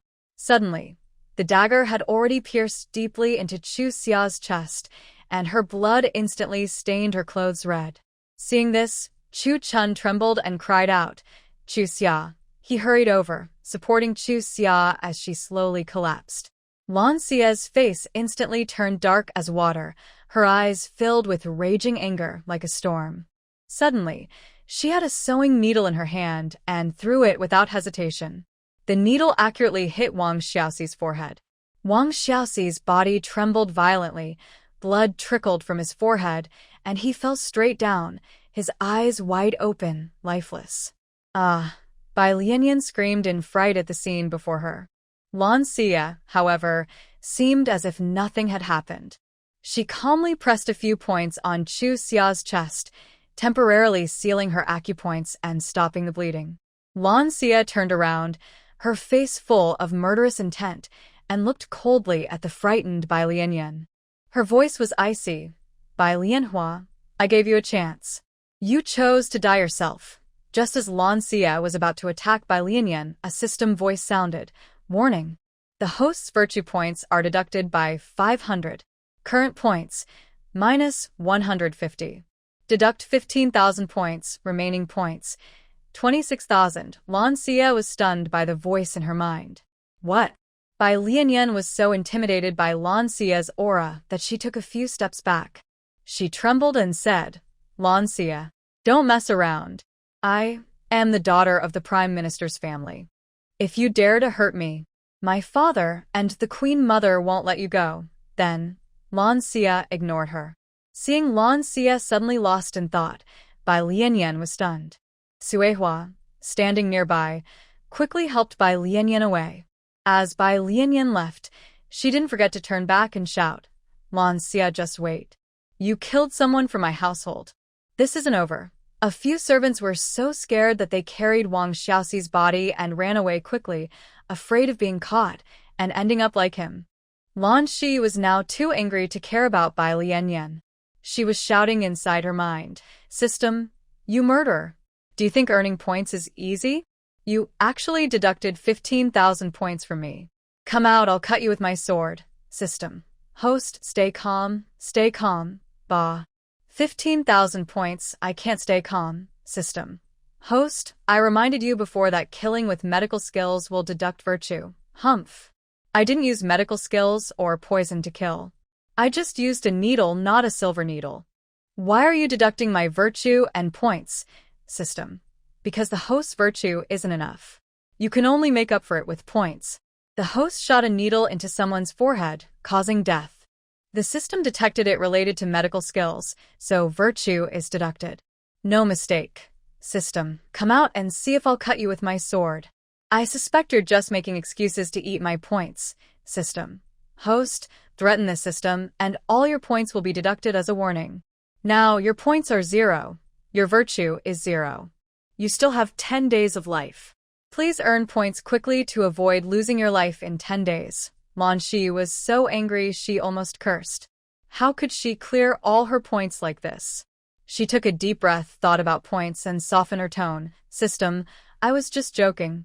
I'm not threatening you. Return my points. Deduct 15,000 if you must, but give me back the remaining 26,000 points. I want exchange for life now. System. Too late. Once points are deducted, they can't be returned. Please earn points quickly. Lan Xiyue endured again and again, speaking very humbly. She swore she had never been so meek before. I only said a word of complaint, just venting. How is that threatening you? I was just talking. Besides, you didn't even show your true form. I can't hit you anyway. Also, system, you never told me before. Ignorance is no excuse. Be kind and return my points. I want exchange for life now. The system stopped responding. No matter how Lan Xiyue called out, there was no reply. She was so angry she almost jumped. She wanted to curse the stupid system. Others have a crossing system to help them, but why is hers so useless? It's so temperamental. Why does this dog system seem so popular among people? Is it angry too? She lost all her points. Shouldn't she be the one angry? Lan Xie gently touches her chest with a pained expression. Oh my! Her heart, spleen, lungs, and kidneys are about to explode with anger. At this moment, Chu Chun cries out. Chuxia, hold on. Don't scare me.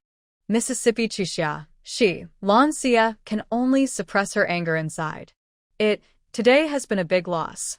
Not only did she fail to earn merit, but she also risked all her points. All her efforts these days were wasted. She should have exchanged her points for health points earlier.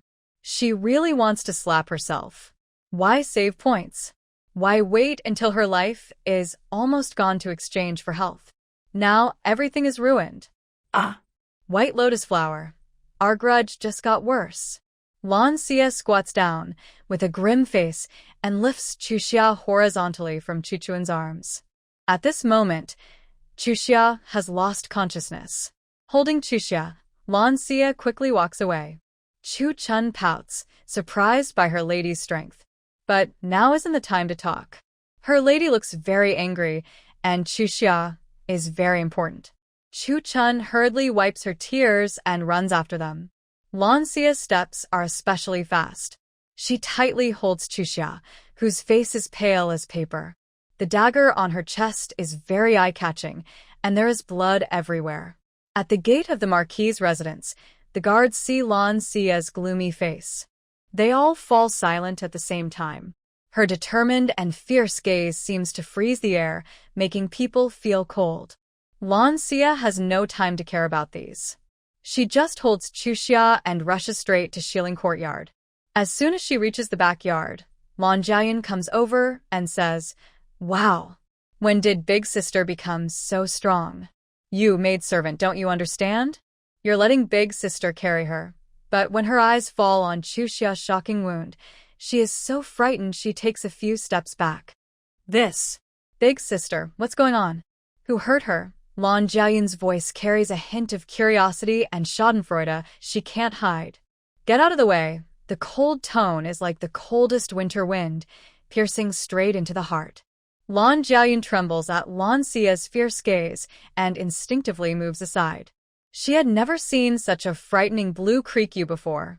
Lan Xiaoyun watched her figure walk away and stomped her foot. Humph. She's just a maid. Look at how nervous she is. Why is she the one hurt? Humph. She turned to the maid beside her and ordered, "Go find out what happened to my big sister." Why did she come back carrying her injured maid? At this moment, inside the Shilin courtyard, Granny Liang was busy. Suddenly, she saw Blue Creaku rushing and holding Chu Xia. Seeing the dagger on Chu Xia's chest and the bloodstains, she exclaimed in shock, "Miss, what happened to Chu Xia? How did she get hurt?" Her voice was full of worry and concern. Blue Creaku only looked cold and ordered, "Now is not the time to talk about that. Bring hot water immediately, along with clean cotton cloth and scissors." Granny Liang saw this and dared not ask more. She hurried to prepare everything. Chun Chun also cried as she followed Granny Liang out. Blue Creaku carried Chu Xia back to the room and gently laid her on the bed. Granny Liang came in with hot water, while Chun Chun held clean cotton and scissors. Blue Creaku didn't turn around. "Put everything aside. You two go out, close the door, and don't let anyone disturb me." Chun Chun choked up. "Miss, should I go call a doctor?" "With me here, Chu Xia will be fine." Granny Liang pulled Chun Chun out, closed the door, and looked at Chun Chun still quietly crying. She held Chun Chun's hand and softly comforted her. "Trust Mississippi, Chu Xia will be fine. I am just here to take care of her." Chun Chun responded softly within, then tearfully recounted what had just happened to Granny Liang. Inside the room, Blue Creaku used scissors to cut open Chu Xia's clothes on her chest, revealing a shocking wound. She had previously used a special method to stop the bleeding. Now, she carefully pulled out the dagger and treated the wound. Without alcohol to disinfect, Blue Creaku briefly passed a silver needle through a candle flame to sterilize it, then did the same with the embroidery needle. She set them aside, focused on the dagger in Chu Xia's chest, took a deep breath, and pulled it out forcefully. Immediately, blood gushed out like a fountain. Blue Creaku quickly dropped the dagger, took a silver needle from beside her, and with quick fingers, inserted the needles into key points on Chu Xia's chest to help her. The silver needle shimmered with a cold light. Soon, the rushing blood surprisingly stopped, leaving only a few thin bloodlines slowly seeping out. Blue Xiyue's forehead was covered with tiny beads of sweat, but she didn't bother to wipe them. Instead, she took a cloth nearby, quickly wet it, and carefully squeezed out the water. She gently and skillfully wiped the blood from Chu Xia's chest. Then, she took out a needle and thread to sew up the wound. The needle and thread seemed to come alive in her hands, moving smoothly between Chu Xia's skin. Soon, the wound was neatly stitched up. Blue Xiyue didn't stop there. She took a bag of her own medicinal powder from her space and gently sprinkled it on Chu Xia's wound. The powder could stop bleeding, reduce inflammation, and help the wound heal faster. After finishing all this, Blue Xiyue let out a long breath, stood up, and stretched lazily. She walked to the table, waved her hand, and a large pile of herbs appeared instantly. These were all bought earlier from the pharmacy. She picked out the needed herbs, then waved her hand again, putting the rest into her space. She wrapped the herbs, then went to open the door. As soon as she opened it, Chu Chun turned around eagerly to look at her. Mississippi, Blue Xiyue handed the herbs to Chu Chun and instructed, "Go boil these herbs. Use 3 bowls of water to make 1 bowl of decoction. Feed it to Chu Xia." Chu Chun took the herbs and hurriedly responded before leaving. Blue Xiyue walked to the stone table in the yard and sat down slowly. The sunlight shone on her, but couldn't clear the gloom in her heart. Madame Liang saw this and quickly stepped forward with concern. She asked, "Miss, Chu Chun just told the old servant that you're fine. Should we tell the master? Let him decide for you." Blue Xiyue shook her head. "No need. Even if I tell my father, he will only blame me for causing trouble again." Hearing this, Madame Liang sighed softly, then said happily, "When did you learn medicine, miss? That's wonderful. No one will dare say we don't know anything anymore." Blue Xiyue frowned slightly, feeling a bit annoyed. She stood up. "Nanny, watch out. If Chu Xia gets a fever, tell me immediately. I need to go rest first." Madame Liang nodded repeatedly, full of concern and understanding. "All right, I'll keep an eye on her. You go back and rest quickly." Blue Xiyue nodded, then turned and slowly walked back to her room. The door gently closed behind her. She walked over to the small bed and lay down. Lan Xiyue sighed deeply, feeling heartbroken. She had lost 41,000 points all at once. This annoying system really made her furious. System. Host, please don't think about insulting me. Instead, focus on earning more points. After all, your time is running out. Lan Xiyue was stunned. Haha, not pretending anymore, system. Okay, I'm not angry anymore. Since you're still upset, I'll keep pretending to be dead. Lan Xiyue was holding back her anger. She couldn't swallow this feeling. She had never been so wronged before. She couldn't blame the system, so she naturally blamed that White Lotus girl. In the Prime Minister's residence, Bai Xianzhe was busy in his study. Suddenly, hurried footsteps broke the quiet. A woman's tearful voice called out, "Father." Bai Lianyan, usually spoiled and pampered, was now tearful and full of grievance as she rushed into the study. Bai Xianzhe looked up and frowned. "Yan Yan, what happened? Did someone bully you?" Bai Lianyan sniffled, tears welling up, as if she had suffered great injustice. "Father, it's that Lan Xiyue. She just tried to kill me. The servant who was with me, Wang Xiaoxi, was killed by Lan Xiyue." She sobbed uncontrollably. "What?" Bai Xianzhe was furious upon hearing this. He slammed the desk so hard that the ink, paper, and brushes jumped. How dare Lan Xiyue act so arrogantly? She doesn't take our Prime Minister's residence seriously.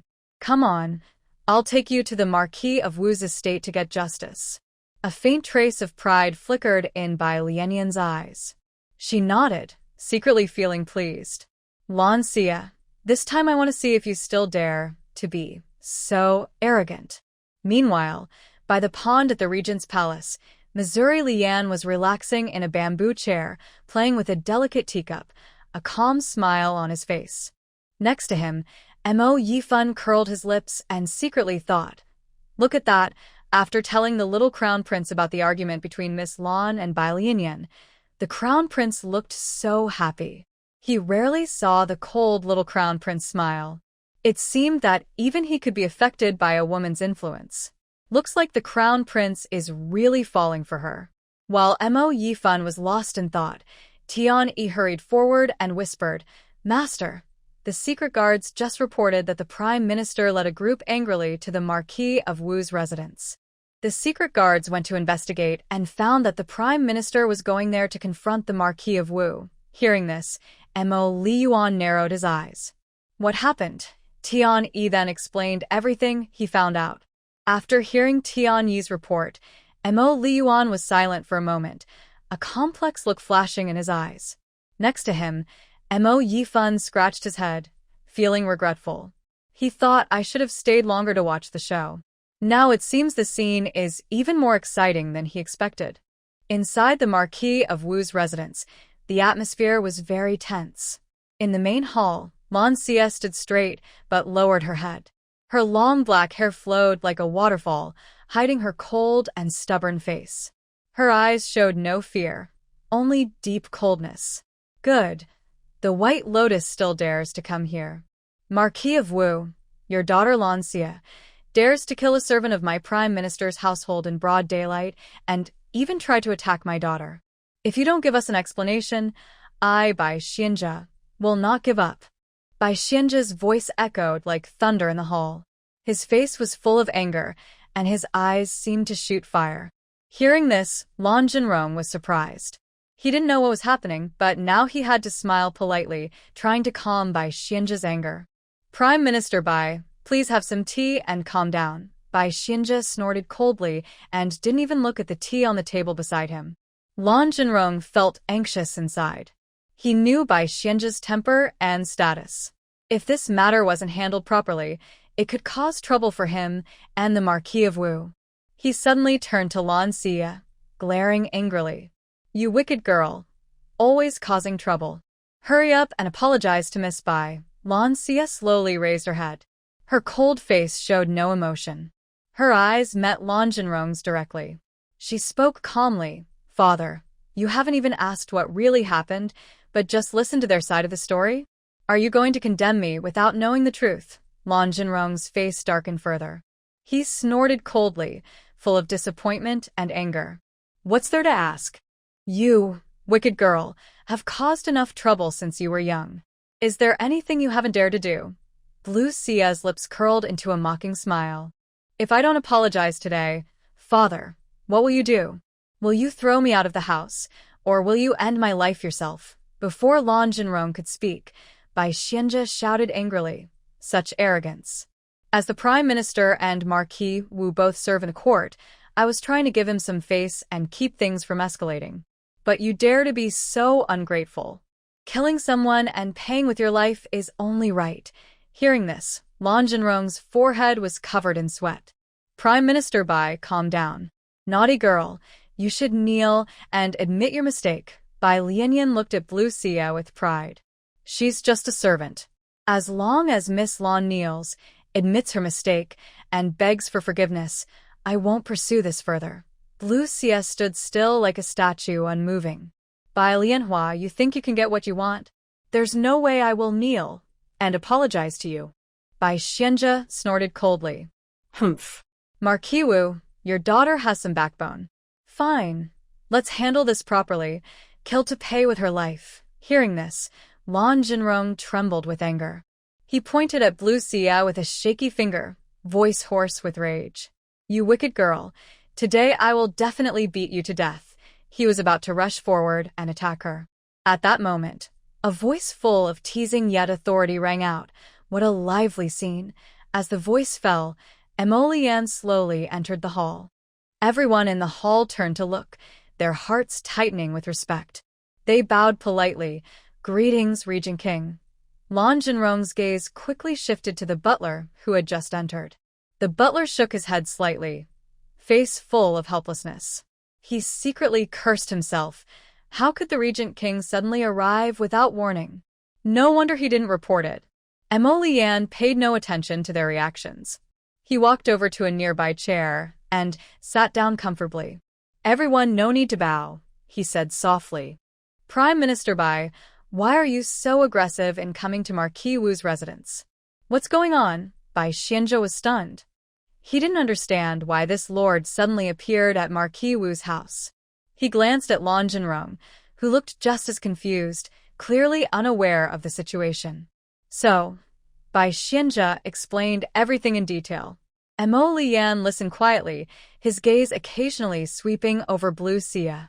This girl stood alone by the side, and somehow, he felt a little pity for her. He gently frowned. Lan Xiyue, is what Prime Minister Bai said true? Bai Lianyan quickly stepped forward, looking very wronged. Regent King, what my father said is completely true. Lan Xiyue not only killed the servant who followed me but also threatened me and tried to attack me. If I hadn't run so fast, I might have been harmed by her. She even deliberately shed a few tears to gain sympathy. Mo Liyuan only coldly glanced at her. Did I ask you? His voice was deep and strong, making Bai Lianyan shiver. She looked at Mo Liyuan with a sad face, bit her lip in frustration, and pitifully looked at her father. Bai Xianzhe shook his head at Bai Lianyan. Lan Xiyue looked at Mo Liyuan with a pitiful expression. She clearly said, Prince, you must stand up for me. Today, Miss Bai's servant threatened me with a dagger and tried to attack me. If it weren't for my maid risking her life to protect me and blocking that deadly strike, I might be lying on the bed, unconscious right now. Seeing this, Bai Lianyan hurriedly defended herself. Regent King, please don't listen to her nonsense. It's obviously Lan Xiyue who. She killed my servant. She is the murderer. Mo Liyuan calmly called out. Tian immediately stepped forward. Master, the facts are as Miss Lan said. Mo Liyuan nonchalantly said, Prime Minister Bai, is this the good daughter you raised? Full of lies and with a wicked heart. Hearing this, Prime Minister Bai's forehead broke out in cold sweat. Was the Regent King here to support Lan Xiyue at the Marquis residence? Bai Xianzhe lost his earlier arrogance and lowered his voice. Regent King, please don't be angry. It's my poor teaching. I will definitely discipline my daughter well in the future. Next to him, Lan Xiyue looked at Lan Xiyue with a complicated expression. The hall suddenly fell silent, so quiet that even the sound of a pin dropping could be heard clearly. Only Mo Liyuan's fingers tapped gently and rhythmically on the delicate tea table, making a do-do-do-do sound. Lan Xia's fingertips lightly pinched, and a barely noticeable powder silently fell onto Bai Lianyan's sleeve. All of this did not escape Mo Lian's deep, pawn-like eyes. His eyes flickered with amusement as he quietly watched every move of Lan Xiyue. When Lan Xiyue noticed Mo Lian's gaze, her heart suddenly tightened. She instinctively turned her head, and their eyes met in the air. Her heart skipped a beat, and she thought silently, what kind of look is that man giving? Could it be that he discovered my scheme? Lan Xiyue blinked, her eyes clear like water, as if everything just now was a mistake. However, Mo Lian's lips curled into a meaningful smile. At that moment, Bai Xianzhe bowed and said, Regent King, I will take my daughter back now and discipline her properly. Mo Lian didn't reply. He just sat quietly, and the atmosphere became a little awkward. Bai Xianzhe had to turn to Lan Xiyue, trying to find a way out. Brother, this whole thing is just a misunderstanding. When we get back, I will teach my daughter a lesson. Lan Xiyue forced a faint smile and waved his hand. It's just some small quarrels among girls. Nothing serious.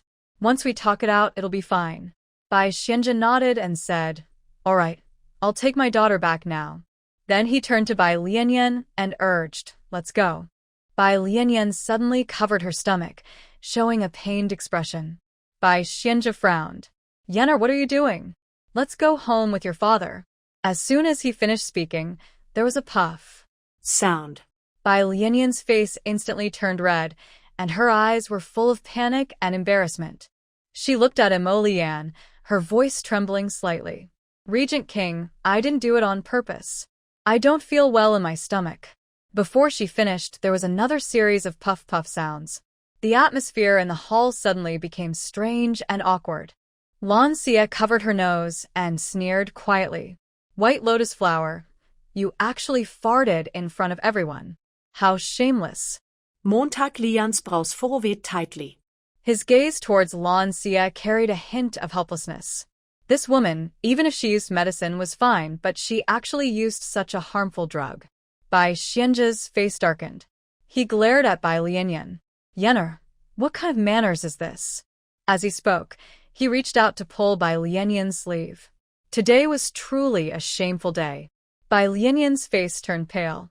She clenched her fists tightly, her eyes full of fear. The continuous sound of puff puff puff made Bai Xianzhe's face look worse and worse. He suddenly took several steps back, one hand covering his nose, the other clutching his chest as if trying to hold back the urge to. He looked at his daughter with disbelief, his eyes full of shock. Bai Lianyan covered her face, tears slipping through her fingers, her voice trembling. I don't know what's happening, father. I can't control it. Before she finished speaking, another loud series of flatulence echoed through the sky, with an even stronger smell. At this moment, Lan Xiyue had already run outside the hall. She kept fanning her hand, thinking, I took the wrong medicine. This is really miserable. But this upgraded laxative is way too strong. Mo Liyuan moved quickly as well, appearing outside the hall in the blink of an eye. Inside the hall, Bai Zhenrong couldn't bear the intense smell and hurriedly ran out. Bai Lianyan turned her head, tears in her eyes, looking at Bai Xianzhe and crying, Father, save your daughter. Before she finished, another urgent sound came, accompanied by an even more unbearable smell. Bai Lianyan was already leaking yellow liquid from beneath her. Bai Xianzhe's face turned extremely pale. He forced himself to endure the discomfort, then turned to Bai Lianyan's maid and said, What are you all waiting for? Take the young lady away. After speaking, Bai Xianzhe swept his sleeve and left the hall. Two maids, enduring the foul odor, supported Bai Lianyan and walked out of the hall, one on each side. As they walked, Bai Lianyan kept uncontrollably releasing the unbearable smell, leaving a trail of yellow liquid on the ground. Mo Liyuan and Lan Xiyue didn't know when they had slipped into the pavilion. Mo Liyuan looked sharply at Lan Xiyue and asked, Woman, why did you use such a harmful medicine that harms more than it helps? Lan Xiyue pursed her lips, secretly annoyed. This guy's eyes are really sharp. He actually saw her drugging. Your Highness, if I say I took the wrong medicine, would you believe me? Mo Liyuan raised an eyebrow and asked, Oh, then what kind of medicine were you planning to use? Pain relief powder. I took the wrong one and ended up with a super powerful laxative, she said with a hint of helplessness and regret. The medicines she had prepared earlier were casually stored in her space. When she took the medicine just now, she accidentally grabbed the wrong one. Mo Liyuan, upon hearing this, showed a hint of confusion in his eyes. Pain relief powder? What's that? Lan Xiyue explained. It's a medicine that makes people feel unbearable pain all over, but doesn't harm their life. I originally wanted to teach Bai Lianyan a lesson, but I didn't expect I took the wrong medicine, and it turned into this super powerful laxative. Mo Liyuan's mouth twitched at her words. This woman always makes strange medicines. Lan Zhenrong looked at Bai Xianzhe's distant figure, and his frustration seemed to ease as he exhaled a long breath. The Marquis' mansion is no longer as glorious as before. Although supported by the Guardian Duke's house, in front of the current Prime Minister Bai Xianzhe, they still seem weak. Moreover, Bai Xianzhe's sister is the current empress, whose power is immense and not easily shaken by the Marquis' house. Thinking of his father-in-law's secret words, Lan Zhenrong's expression grew more complicated. The Crown Prince intends to win over the Guardian Duke's house, but they haven't officially responded. However, Yun Jin has a close relationship with the Crown Prince, and old Master Yun turns a blind eye. His gaze unintentionally shifted to the pavilion in the distance, filled with many thoughts. Although the Emperor and the Regent King are siblings, everyone in the court knows the delicate relationship between them. The Emperor's attitude toward the Regent King is always unpredictable, both feared and relied upon. Today, the Regent King, who usually avoids women, suddenly visited the Marquis' house and spoke for Lan Xiyue. Now, the two are talking in the pavilion, but what they are saying remains a mystery. Still, Lan Xiyue was deeply shocked. He had never heard of a woman getting close to the Regent King before. A surge of excitement rose in his heart. He secretly thought that if the Regent King truly had feelings for Lan Xiyue, the Marquis' house might shine with unprecedented glory. But as for the Emperor, it seems the marriage of this eldest daughter can wait, Lan Xiyue whispered to himself with a serious look. One wrong step could lead to total failure, so he must act carefully and plan for the future of the Marquis' house. In the pavilion, Lan Xiyue's eyes sparkled like stars. She stared intently at Mo Liyuan across from her, not blinking. Mo Liyuan slightly squinted, observing Lan Xiyue from head to toe, secretly thinking, what strange idea is this woman coming up with now? Mo Liyuan gently responded with an, as a reply. Lan Xiyue took a deep breath. To earn points, she decided to go all out. Prince, I have something important to tell you. Please sit still and listen to me. Hearing this, Mo Liyuan raised his eyebrows slightly, a hint of curiosity and amusement in his eyes. Oh? What do you want to say? Lan Xiyue cleared her throat and adjusted her mood. After a moment, she finally spoke. Prince, I love you. I love you. She repeated this sentence over and over, and by the end, it sounded like a chant. Mo Liyuan really cooperated, sitting quietly without saying a word, just listening. His expression was dark and hard to read, sometimes serious, sometimes relaxed, as if he was thinking about something. Lan Xiyue get VP10 tirelessly. Finally, Mo Liyuan couldn't bear her chatter and scolded.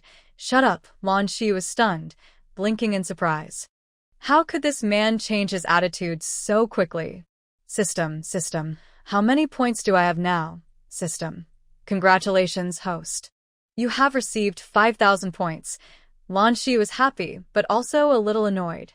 She complained to the system. System, are you cheating? If you had told me this from the start, I wouldn't have wasted so much effort trying to find the right words. It would have been so simple and more efficient. System. Host, this is not my fault. I said that expressing love can earn points. I never said you couldn't repeat your words. But host, your approach is too direct and perfunctory, Lan Xiyue pouted. This way is more efficient. Otherwise, how can I quickly earn back the points you tricked me into losing? Mo Liyuan's eyes suddenly turned deep. He stared at Lan Xiyue intently, as if trying to see through her thoughts. Who forced you to say that? Lan Xiyue suddenly looked up, confused. She looked at Mo Liyuan, not understanding why he suddenly said that. She shook her head and asked softly, Huh? Prince, why do you say that? Mo Liyuan's lips curled into a mocking smile. You used to say different love words. Now? You're so perfunctory, almost like you're just completing a task. Tell me, who forced you to say that? Moreover, when she said this, her eyes showed no affection, as if she was forced or just completing a task. The more Mo Liyuan thought about it, the uglier his face became. Blue Creek-Yu's eyes flicked around, only thinking about earning points, forgetting how clever this man was. She couldn't tell Mo Liyuan that she was saying this just to earn points, right? It's really frustrating. She forced herself to stay calm and shyly said, Prince, you worry too much. No one is forcing me. I just love you deeply. Can't help myself. Please remember my voice and never forget me. System. Points have been credited, 100 points. Total points now, 5,100. Keep going. Blue Creek-Yu thought to herself. System, I want to, but look at this man's face. He looks like he's about to eat me. Let's stop for today, so he doesn't see anything. Mo Liyuan's eyes. Huh.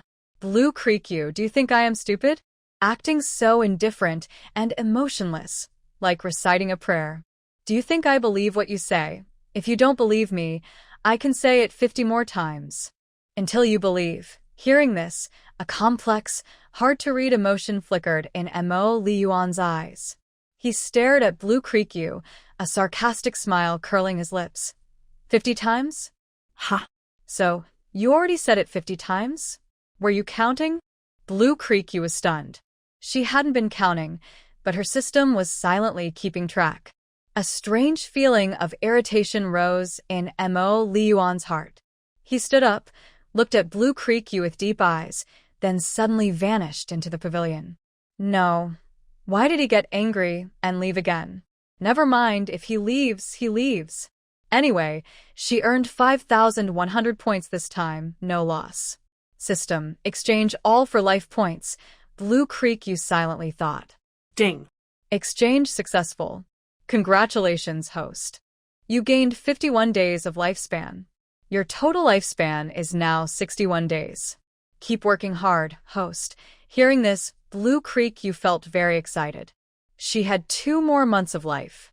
She didn't need to worry about her life for now. She stood up, lightly lifted her skirt, and was about to return to Shilling Pavilion.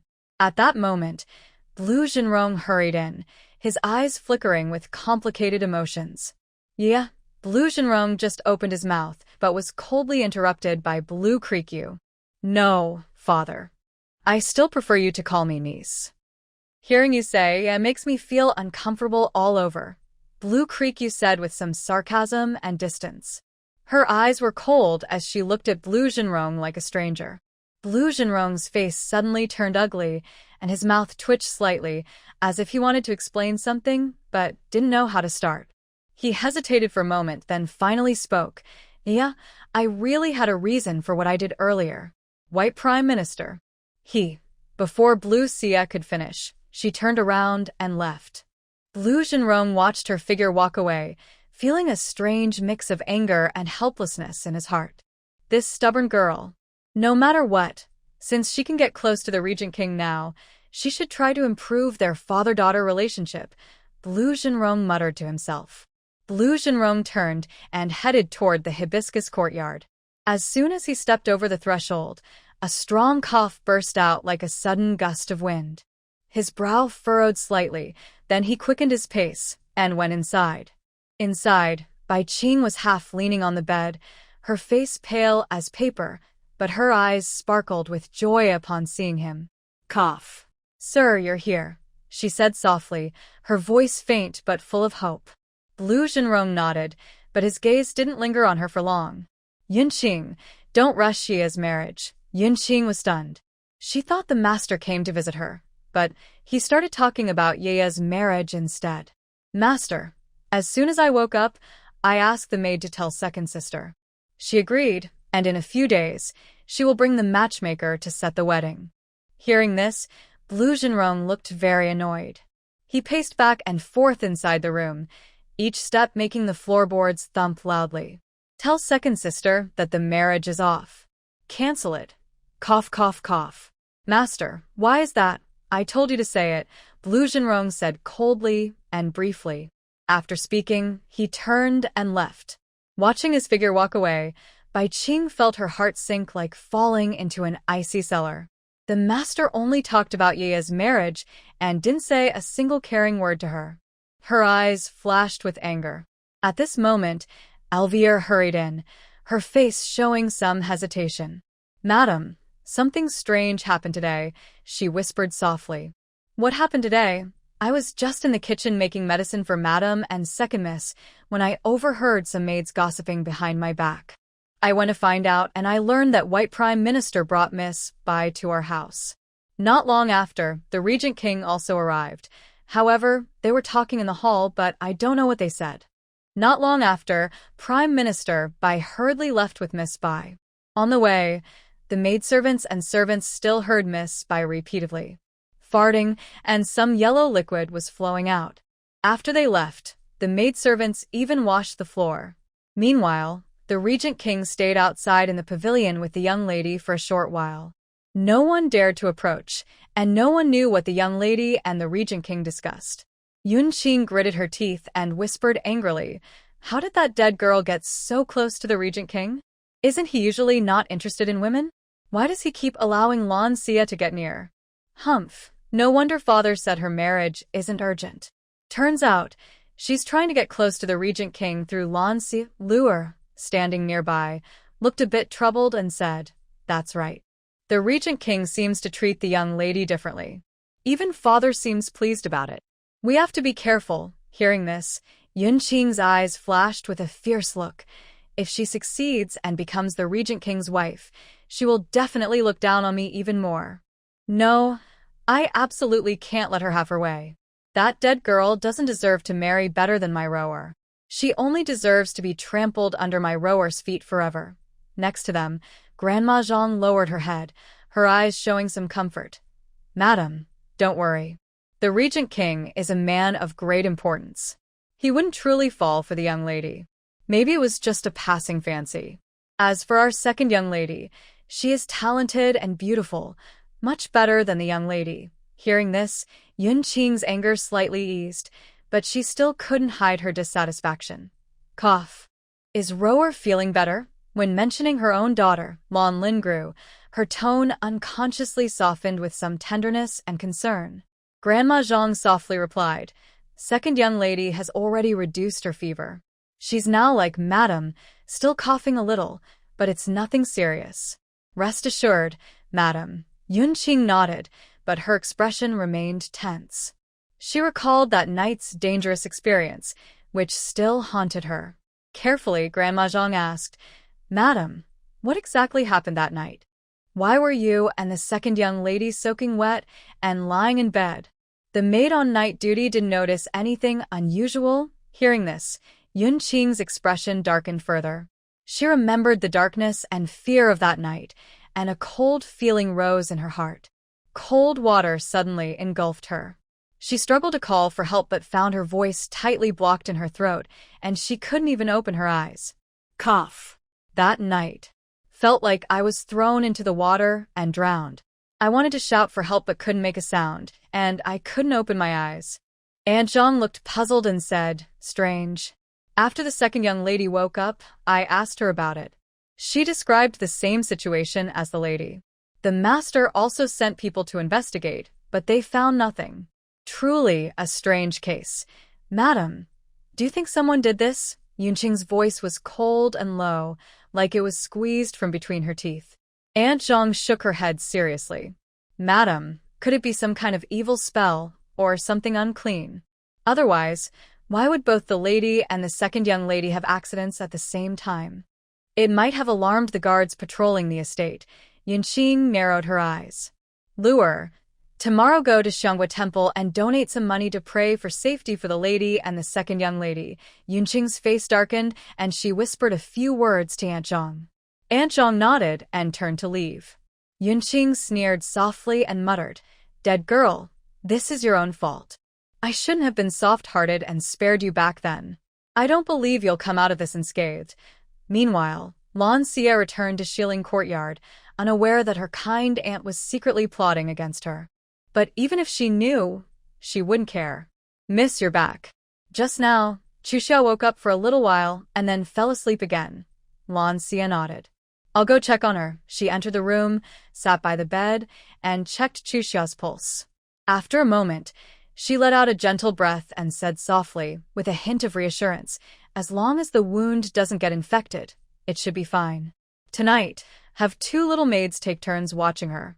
If she develops a fever, no matter how late, call me." Chuxia's tense heart finally relaxed. She looked at Lan Xiyue with admiration and gratitude. "Yes, miss. Don't worry, I will take good care of Chuxia. But miss, you're really amazing. We've served you for so long, and I didn't know your medical skills were so good. I think you're even better than those old doctors outside." Hearing this, Lan Xiyue's lips curled into a proud smile. She raised her chin and said, "Of course, I have always said that I am clever and learn everything quickly." Chun Chun nodded repeatedly and agreed. "Yes, yes, yes. Miss is the best." Her eyes were full of sincerity and admiration, as if at this moment, Lan Xiyue was a goddess in her heart. Lan Xiyue stood up and looked again at Chuxia, reminding her gently, "Don't disturb Chuxia. Let her sleep a little longer. Keep the medicine warm and ready, and give it to her at night." "Yes, I remember. The medicine ingredients you gave me are 3 times a day. We are still boiling some in the small kitchen now." Granny Liang is watching the fire there. Lan Xiyue nodded and returned to her room. She took out some more herbs from her space and started working on them. After a while, the sky outside darkened.